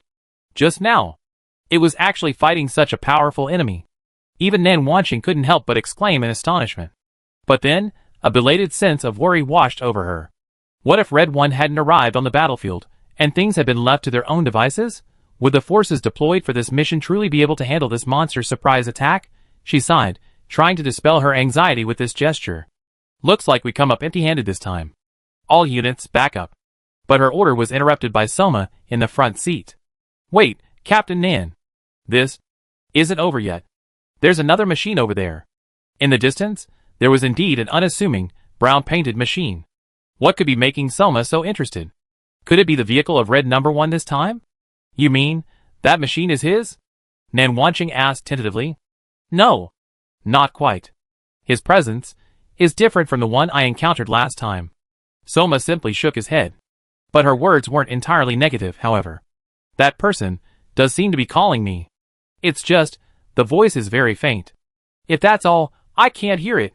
As if remembering something, Soma took a deep breath, her honey-colored eyes revealing a determined expression. Captain Nan.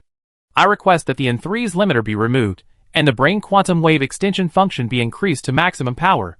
If that's the case, I should be able to hear it clearly. What? Don't joke around. You know the theoretical load that would place on the brain, right? Even so, I'm doing it. Please. Faced with the super soldier girl's resolute and decisive words, Nan Wanqing seemed unable to utter a word of denial. After a long silence, she slowly nodded. All right. But I still have the highest level of authority.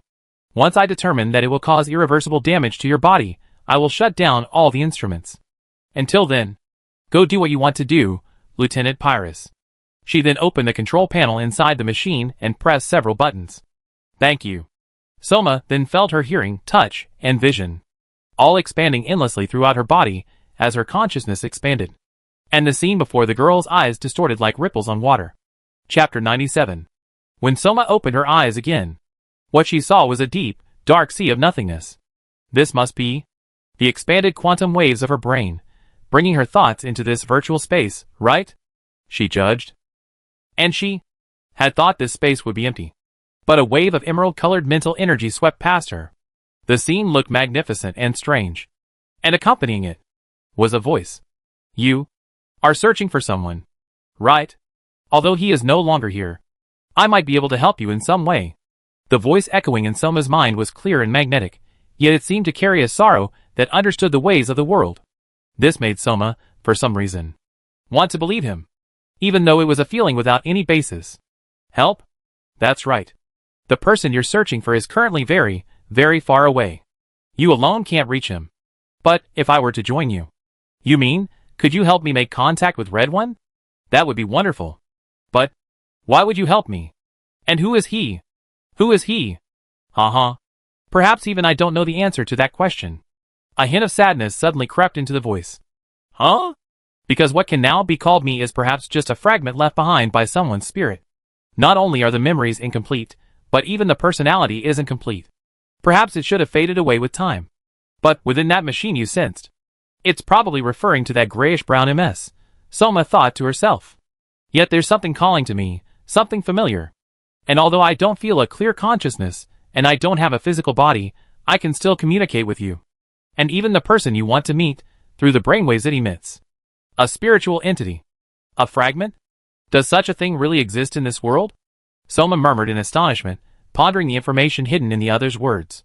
Indeed, this is a strange encounter for me as well. But the reality is undeniable. I, like you, truly exist here. Alright. Go now. Before Earth's gravity binds your soul. A path of light opened, pointing to a distant place in the space of consciousness. And the voice vanished without a trace, as if it had never existed. But Soma vaguely felt as if she saw a comet-like crimson spot streak across her vision. A few minutes earlier, Yu Xiao, who had been lying in bed, had fallen into a deep sleep. And then he had a dream. To put it another way, he felt he was dreaming. The reason was simple. Before his eyes, he inexplicably saw the figure of a silver-haired girl. She didn't seem very tall, which created a strange contrast with her overly serious aura. The girl tilted her head back, her eyes, devoid of any emotion, stubbornly meeting Yu Xiao's gaze. Yu Xiao remembered. She was indeed Soma Pyrrhus from Mobile Suit Gundam 00. He's seen her as an NPC in the game before. But regardless, Yu Xiao was certain she wasn't a character from reality. Therefore, this was definitely a dream. Red number 1. Moreover, the girl addressed him that way, using his game ID from Mech Warrior vs. Sorry. And thank you. However, Soma followed with a few words that were drastically different from her previous response. Huh? This left Yu Xiao somewhat bewildered. Dreaming of an anime character was one thing. But why was he being abruptly apologized and then thanked? Why apologize? And thank you. I didn't do anything special, did I? So even though he was convinced the scene before him was an absurd dream, he still hesitantly asked. It's about what happened last time. Looking back, the way I spoke to you the first time was incredibly rude. So, I absolutely must apologize. That's what the Lieutenant Colonel taught me too. So I thought I had to do this. The way she expressed herself was somewhat clumsy. But Yu Xiao still roughly understood the meaning behind her words. And Lieutenant Colonel? She must be referring to Uncle Xiong from 00. Yu Xiao thought. Indeed, their relationship in the original work was entirely that of father and daughter. How interesting. It seems this dream might have its own unique logic. As for gratitude, Red One all along everyone who has been saved by your actions, the gratitude we feel for you is beyond words. We always witness your battles. This is a message we wanted you to know no matter what. Thank you. Is that so? Then I accept them without hesitation. Both of them. Is there anything else you'd like to say? Yu Xiao nodded roughly in agreement, then continued the conversation. Yes. I want to know your reason for fighting all this time. This was indeed a rather strange question. Yu Xiao muttered to himself, a little troubled. It was just a game for fun, so if there was any reason, well, never mind. It's all just a dream anyway. I just say something that sounds sophisticated to get by. Wanting to save others from suffering. Does that require a special reason? So he asked in a flat tone. I see. Is that so? Well then. If there's nothing else, I take my leave. For some reason, Yu Xiao wanted to say goodbye. So he turned around in the dream, attempting to leave. Wait. There's one more thing. The last one. Your name. I still don't know your name. The girl called out to him again. A name? What's the point of asking about something like that now? No particular reason. It's just, I want to know. I don't want this conversation to end with a cold, impersonal name, just a memory. So, that makes sense. Yu Xiao thought. Besides, telling her this probably wouldn't hurt. So he cleared his throat. Then I tell you. My name is. Just as he was about to reveal his name, the girl's figure suddenly blurred and disappeared. Huh? Where did she go? Yu Xiao slumped his shoulders dejectedly. Surely it was a dream. All sorts of twists and turns, happening like random clumps. Chapter 98. Lieutenant Pyrrhus. The voice from behind Soma pulled the girl back to reality. Turning her head, she saw an undisguised anxiety on Nan Wanqing's face. Soma also felt fatigue throughout her body. A severe dizziness surged through her brain. Perhaps she sensed the abnormality in her body and urgently stopped the brain quantum wave expansion function of F14 and 3. Therefore, the connection with Red One was severed, and her consciousness returned to reality. Although she ultimately didn't learn her name, it seemed she had been saved. Right? Soma drew this conclusion with her remaining judgment. Noticing she was awake, Nan Wanqing continued to ask, Lieutenant Pyrrhus.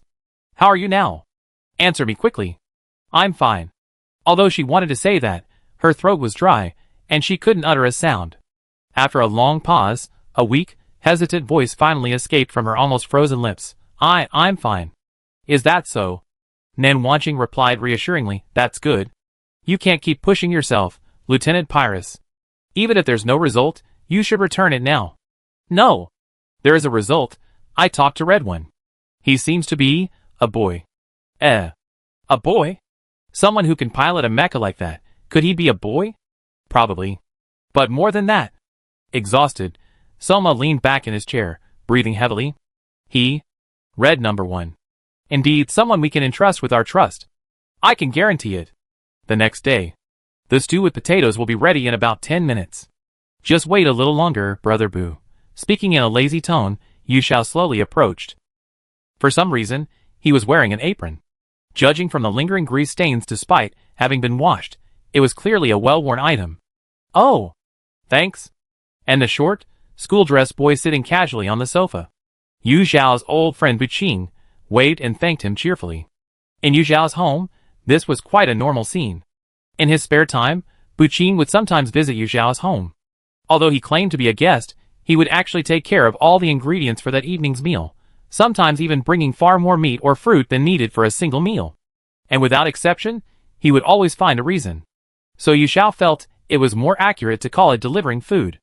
As for the reason, although Buqing would say things like, my dad's cooking is terrible, so I'm bothering you. Yu Xiao knew that he probably felt it would be inconvenient for him to live alone on the island, so he was subtly looking out for him. Therefore, whether openly or secretly, he felt there was no reason to say no. And as a small return gift, he would always meticulously prepare a meal. With over a decade of culinary experience from 2 lifetimes combined, the taste was naturally quite good. So over time, this seemed to have become a strange tacit understanding in their lives. Speaking of which, Brother Boo, I had a rather strange dream last night. It was in this casual, rambling atmosphere that Yu Xiao sat down and casually mentioned it. Oh, strange. How strange could it be? I dreamt of Soma Pyrrhus. I even talked to her. Pyrrhus? Sigh. Could it be that female character from the Gundam 00 series that you told me about before? The series' hereditary enhanced human character, the female character with almost the most screen time in the whole series, and all that stuff. Yeah. And the conversation was quite detailed. It was as if she actually knew me. Strange, isn't it? Yu Xiao sighed. But beyond his gaze. Yes. Yes. Buqing already had a look of barely suppressed laughter.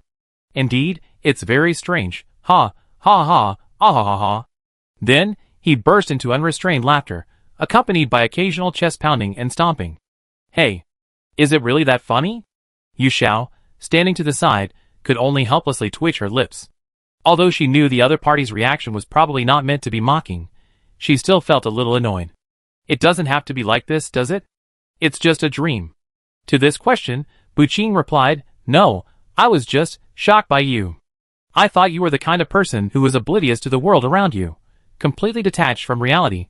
I never expected you to dream about a petite, silent, white-haired winter girl. Raising his arm, Buqing nudged Yu Xiao to signal him not to worry, speaking with a relaxed yet slightly teasing expression. But Xiao, since you have dreams like this, it proves you're not exactly a panda after all. However, his expression quickly turned serious.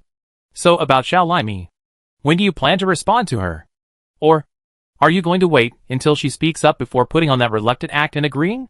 Xiao, you're not that bad, are you? Huh? Huh? Yu Xiao let out a long, surprised sound.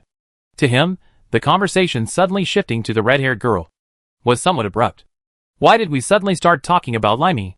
About her? Why can't we talk about her? Never mind. Let's rephrase the question. As he finished speaking, Buqing suddenly leaned closer. What? How do you see her? That girl in my class named Osaka Raimi?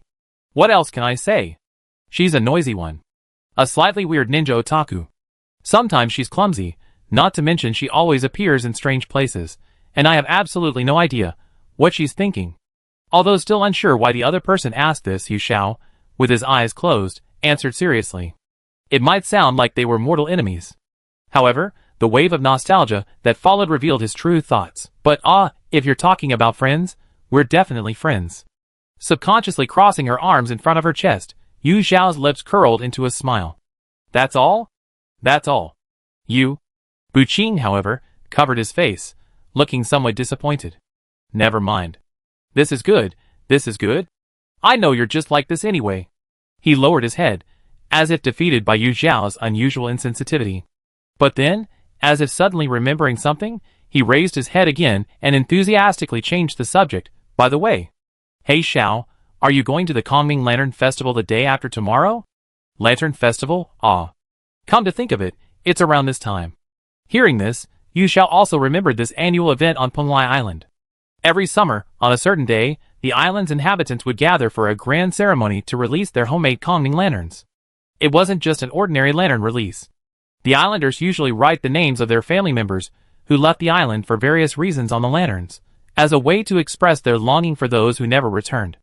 That's roughly the kind of activity they do. However, since Yu Xiao has always lived alone, he has never released a Kongming lantern with anyone's name on it. He thought about it casually, and replied just as casually, I don't mind. Brother Boo, are you going? If you are, it wouldn't hurt for me to come along, would it? Okay, it's settled then. The day after tomorrow night. Let's meet at the foot of Iron Mountain. Meet near the coast, is that alright? Although he used a questioning tone, Buqing's tone revealed an unquestionable certainty. Yu Xiao didn't seem inclined to object. Indeed, it's easier to see the lanterns there. Then let's do it. Oh! At that moment, the timer in the living room began to tick. It looks like it's almost time. I go get the food, please wait here for a moment, Brother Boo. So Yu Xiao stood up and walked briskly towards the kitchen. Chapter 99. The remaining conversation wasn't particularly fruitful. After dinner, they discussed manga and anime they'd seen or hadn't seen, and everyday family matters. It lasted about 2 hours before finally ending. Buqing walked to the door, saying goodbye to Yu Xiao as usual. The day after tomorrow night. Don't forget. Yeah. I won't forget. Although there was a slight hint of farewell, it was insignificant. Watching Buqing leave, Yu Xiao returned to his room. He turned on the console, inserted the Mech Warrior vs. Disc, and started the game as usual. He didn't want to be so addicted. But he had no choice, all other entertainment was gone. After logging into the game, Yu Xiao checked his gains from the previous battle. The points and experience points converted from defeating that enhanced attack level monster were extremely generous. Yu Xiao also gained a new title, Elite Assassin, which allowed him to mark monsters on the game's radar according to their threat level. While there were no other enhancements, this might be unexpectedly useful for strategic planning. With this in mind, Yu Xiao decisively equipped his current red number 1 with it. While checking the status, Yu Xiao discovered something unexpected. In his inventory, the simulation data of Char Aznable. Even though it hadn't been used, it had somehow unknowingly upgraded from C+ to B rank. Yu Xiao was a little confused. He even rubbed his eyes to make sure he wasn't seeing things. But the fact was undeniable. Despite not spending battlefield points to enhance it, nor choosing to use it for proxy combat, the simulated data had still leveled up. Could it be that this data would continuously increase its level over time? Never mind. It didn't affect gameplay anyway. Yu Xiao shook his head, putting the matter out of his mind. The most important thing right now. That's right. Now that he had obtained battlefield points again, it was time to further expand his army. So he opened the shop interface, sorted the available mobile suits by cost, and began searching for those suitable for his army. And quickly, he locked onto the one he wanted to produce. The DI Dagger, a mobile suit from the Mobile Suit Gundam Seed spin-off, the so-called Astray series. Among the mass-produced mobile suits of the entire Gundam series that he now had production rights for, it was one of the most expensive. Because this mobile suit, originating from the C era and codenamed Short Sword, is not one of those sunglasses-wearing mobile suits typically used as background props by the Earth Alliance at the time. Its true identity is actually the ZGMF X56S Destiny Impulse Gundam R-Type, an elite mobile suit of the ZFT side, which is hostile to the Earth Alliance. Having solved the energy consumption problem, this mobile suit still retains a series of armaments such as the Radiant Transmitter, VPS Armor, and Mirage Particle Generator, making it arguably one of the best CFT mobile suits. The DI Short Sword is an unmanned support mobile suit with the same specifications as the Destiny Impulse Gundam R. DI is an abbreviation of Destiny Impulse. The only difference between it and the prototype is that its head has been modified into a single-eye camera. Although this disrupts the overall design harmony. This is because it is equipped with a special AI system in its head called the Partner System, forcing a change in design. This system allows the mobile suit to establish a link with the Destiny Impulse Gundam R, constantly analyzing the main body's movements and providing timely and appropriate support on the battlefield, filling in its blind spots or helping the main body defend. This means that even ordinary pilots, as long as they fly a mobile suit equipped with the Partner System, can achieve results equivalent to ace pilots on the battlefield. However, despite this description, the mobile suit's combat record is truly terrible. In 2 encounters with the Gundam Astray, the protagonist of the spin-off, despite having a numerical advantage, both ended in crushing defeats. In the second battle, the Destiny Impulse Gundam R, serving as the lead unit, was destroyed by the Astray Gundam, forcing it to cease operation. Perhaps this is the fate of a machine bearing the name Dagger, only fit to be a supporting role to the main protagonist on screen. After all of this is just a prop used by the Bandai Namco Entertainment to sell model kits. Yu Xiao thought to himself. However, this isn't the original work, but Super Robot Wars vs. A fan-oriented game like this should give these regrettable machines that couldn't shine a platform to showcase themselves. With this in mind, Yu Xiao decisively clicked to purchase. And naturally, this DI Dagger was then assigned by Yu Xiao to Fidel, and the prototype Savior Gundam Plus 11 as wingman. Although it lacked a built-in partner system authentication code, through the quantum computer virus dissemination mechanism equipped on the prototype Savior Plus 11, he could easily hack into the partner system, and then forge identity authentication to make the DI Dagger recognize it as its master. As for the remaining points, Yu Xiao exchanged them all for the machine bug bag. Its effectiveness had already been confirmed in previous operations. Yu Xiao was never stingy with his money when it came to things that were efficient and rewarding. Having completed the enhancement, Yu Xiao naturally returned to the main interface. He originally intended to find another battlefield in the Indian theater to intervene against the beta, but a striking message popped up in the far north front instantly caught his eye. An emergency mission? Chapter 100. 2 hours ago. Human Revolutionary Alliance, Far Northern Front. This was originally a rear area military base, primarily focused on research and development. Even with the overall defensive line withdrawn, it's still quite a distance from the front lines. But despite being a safe place, being transferred here feels a bit like a disservice to the newly added medals on his chest. Standing in the dark and desolate hangar, looking up at his own machine. Fafnir Beast. Yoon Tae-won thought silently. After the initial retreat, he survived and was rescued thanks to his unwavering willpower. Due to his outstanding performance and numerous merits, he was subsequently transferred to the rear base as a test pilot for advanced Mechs. Despite the lucrative position, life away from the front lines didn't bring him much peace. especially the thought of his old friend, Jade Taylor Gordon, still fighting in the top force, which added to his unease. But then, an unexpected greeting interrupted his thoughts. "You're Lieutenant Yoon Tae-won."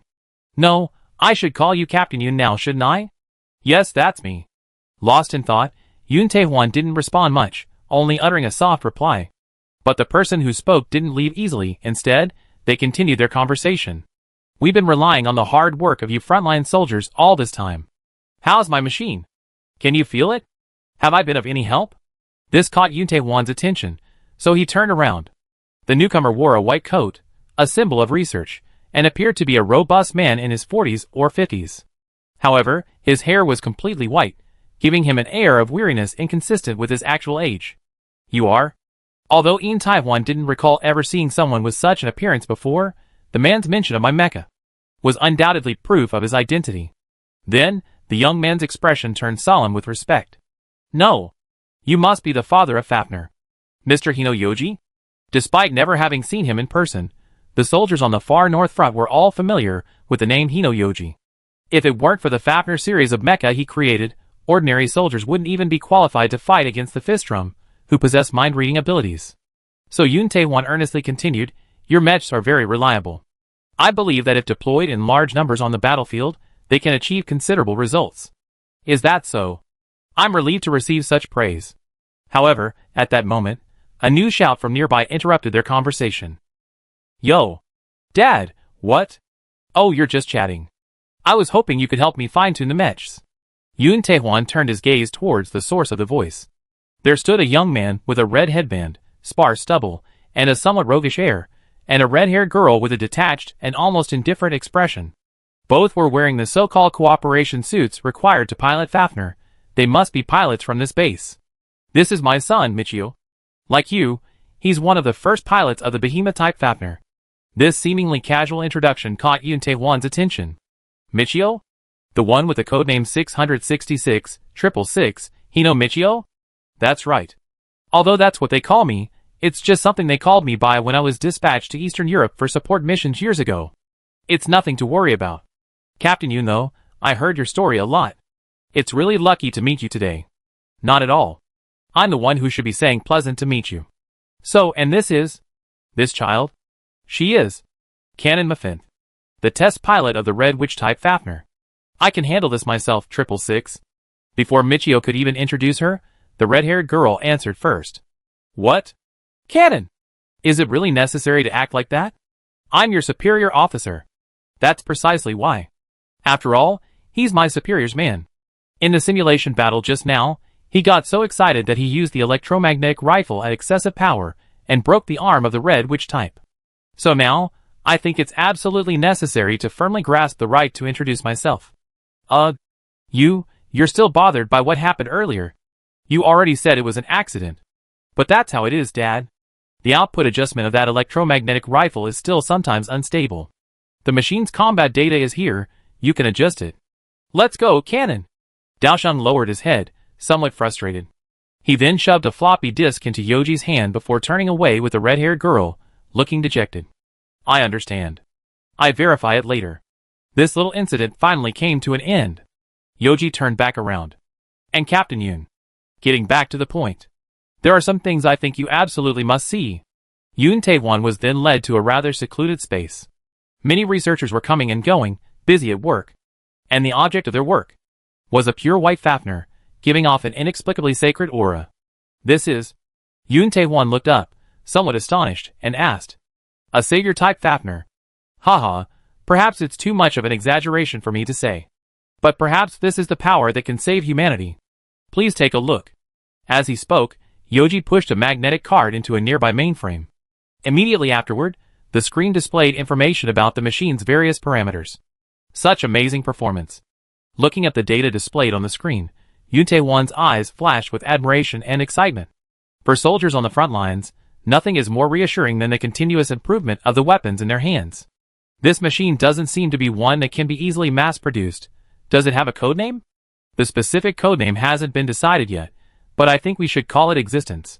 Speaking of which, the reason this machine's development has been able to continue is thanks to you all. Yoji silently raised his gaze. Yoon Tae-won also looked in the direction Yoji was staring. Behind him, a pair of wing-shaped propulsion components were being rapidly manufactured. Embedded with these were several linear projection anchors and a pair of diffused multiport beam emitters. Based on the machine's data he had previously glanced at, Yun Tae-hwan deduced this. He had previously heard that the development of optical weaponry in his country had been almost stagnant. So, the thanks to you that Yoji Hino mentioned must be, the bottleneck in our long-standing optical weaponry technology was finally overcome thanks to the several samples of Red One that you recovered. This is also your achievement, thank you. Hearing his words, Yun Tae-hwan's suspicions were confirmed. However, he, who usually disliked taking credit, felt somewhat apprehensive about such praise. If that's the case, then the one who should be thanking is Red One, not us. Yun Tae-hwan gently shook his head, then skillfully changed the subject. However, how will we solve the power problem? Driving such a large machine is difficult enough, but with the intense energy consumption of optical weapons, wouldn't it quickly run out of energy and become a sitting duck? Yun Tae-hwan thought.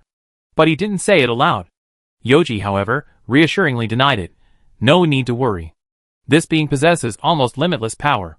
Because inside it, there's a core. A core? Mr. Hino, you mean? That's right. It's what we extracted from Fistrum. To be precise, from the sample of the star core fragment we once obtained. It can semi-permanently release energy to power the machine's activities, and its power far exceeds that of current human technology's power reactors. You could say that. Yoji nodded, confirming Yun Tae-hwan's conjecture. That's truly astonishing. While it's said that lessons from others can be used to improve oneself, I never imagined that humanity could utilize the Fistrum to this extent. However, before Yun Tae-hwan could finish his exclamation, a buzzing alarm suddenly sounded. How could this be? An enemy attack on this research base in the rear?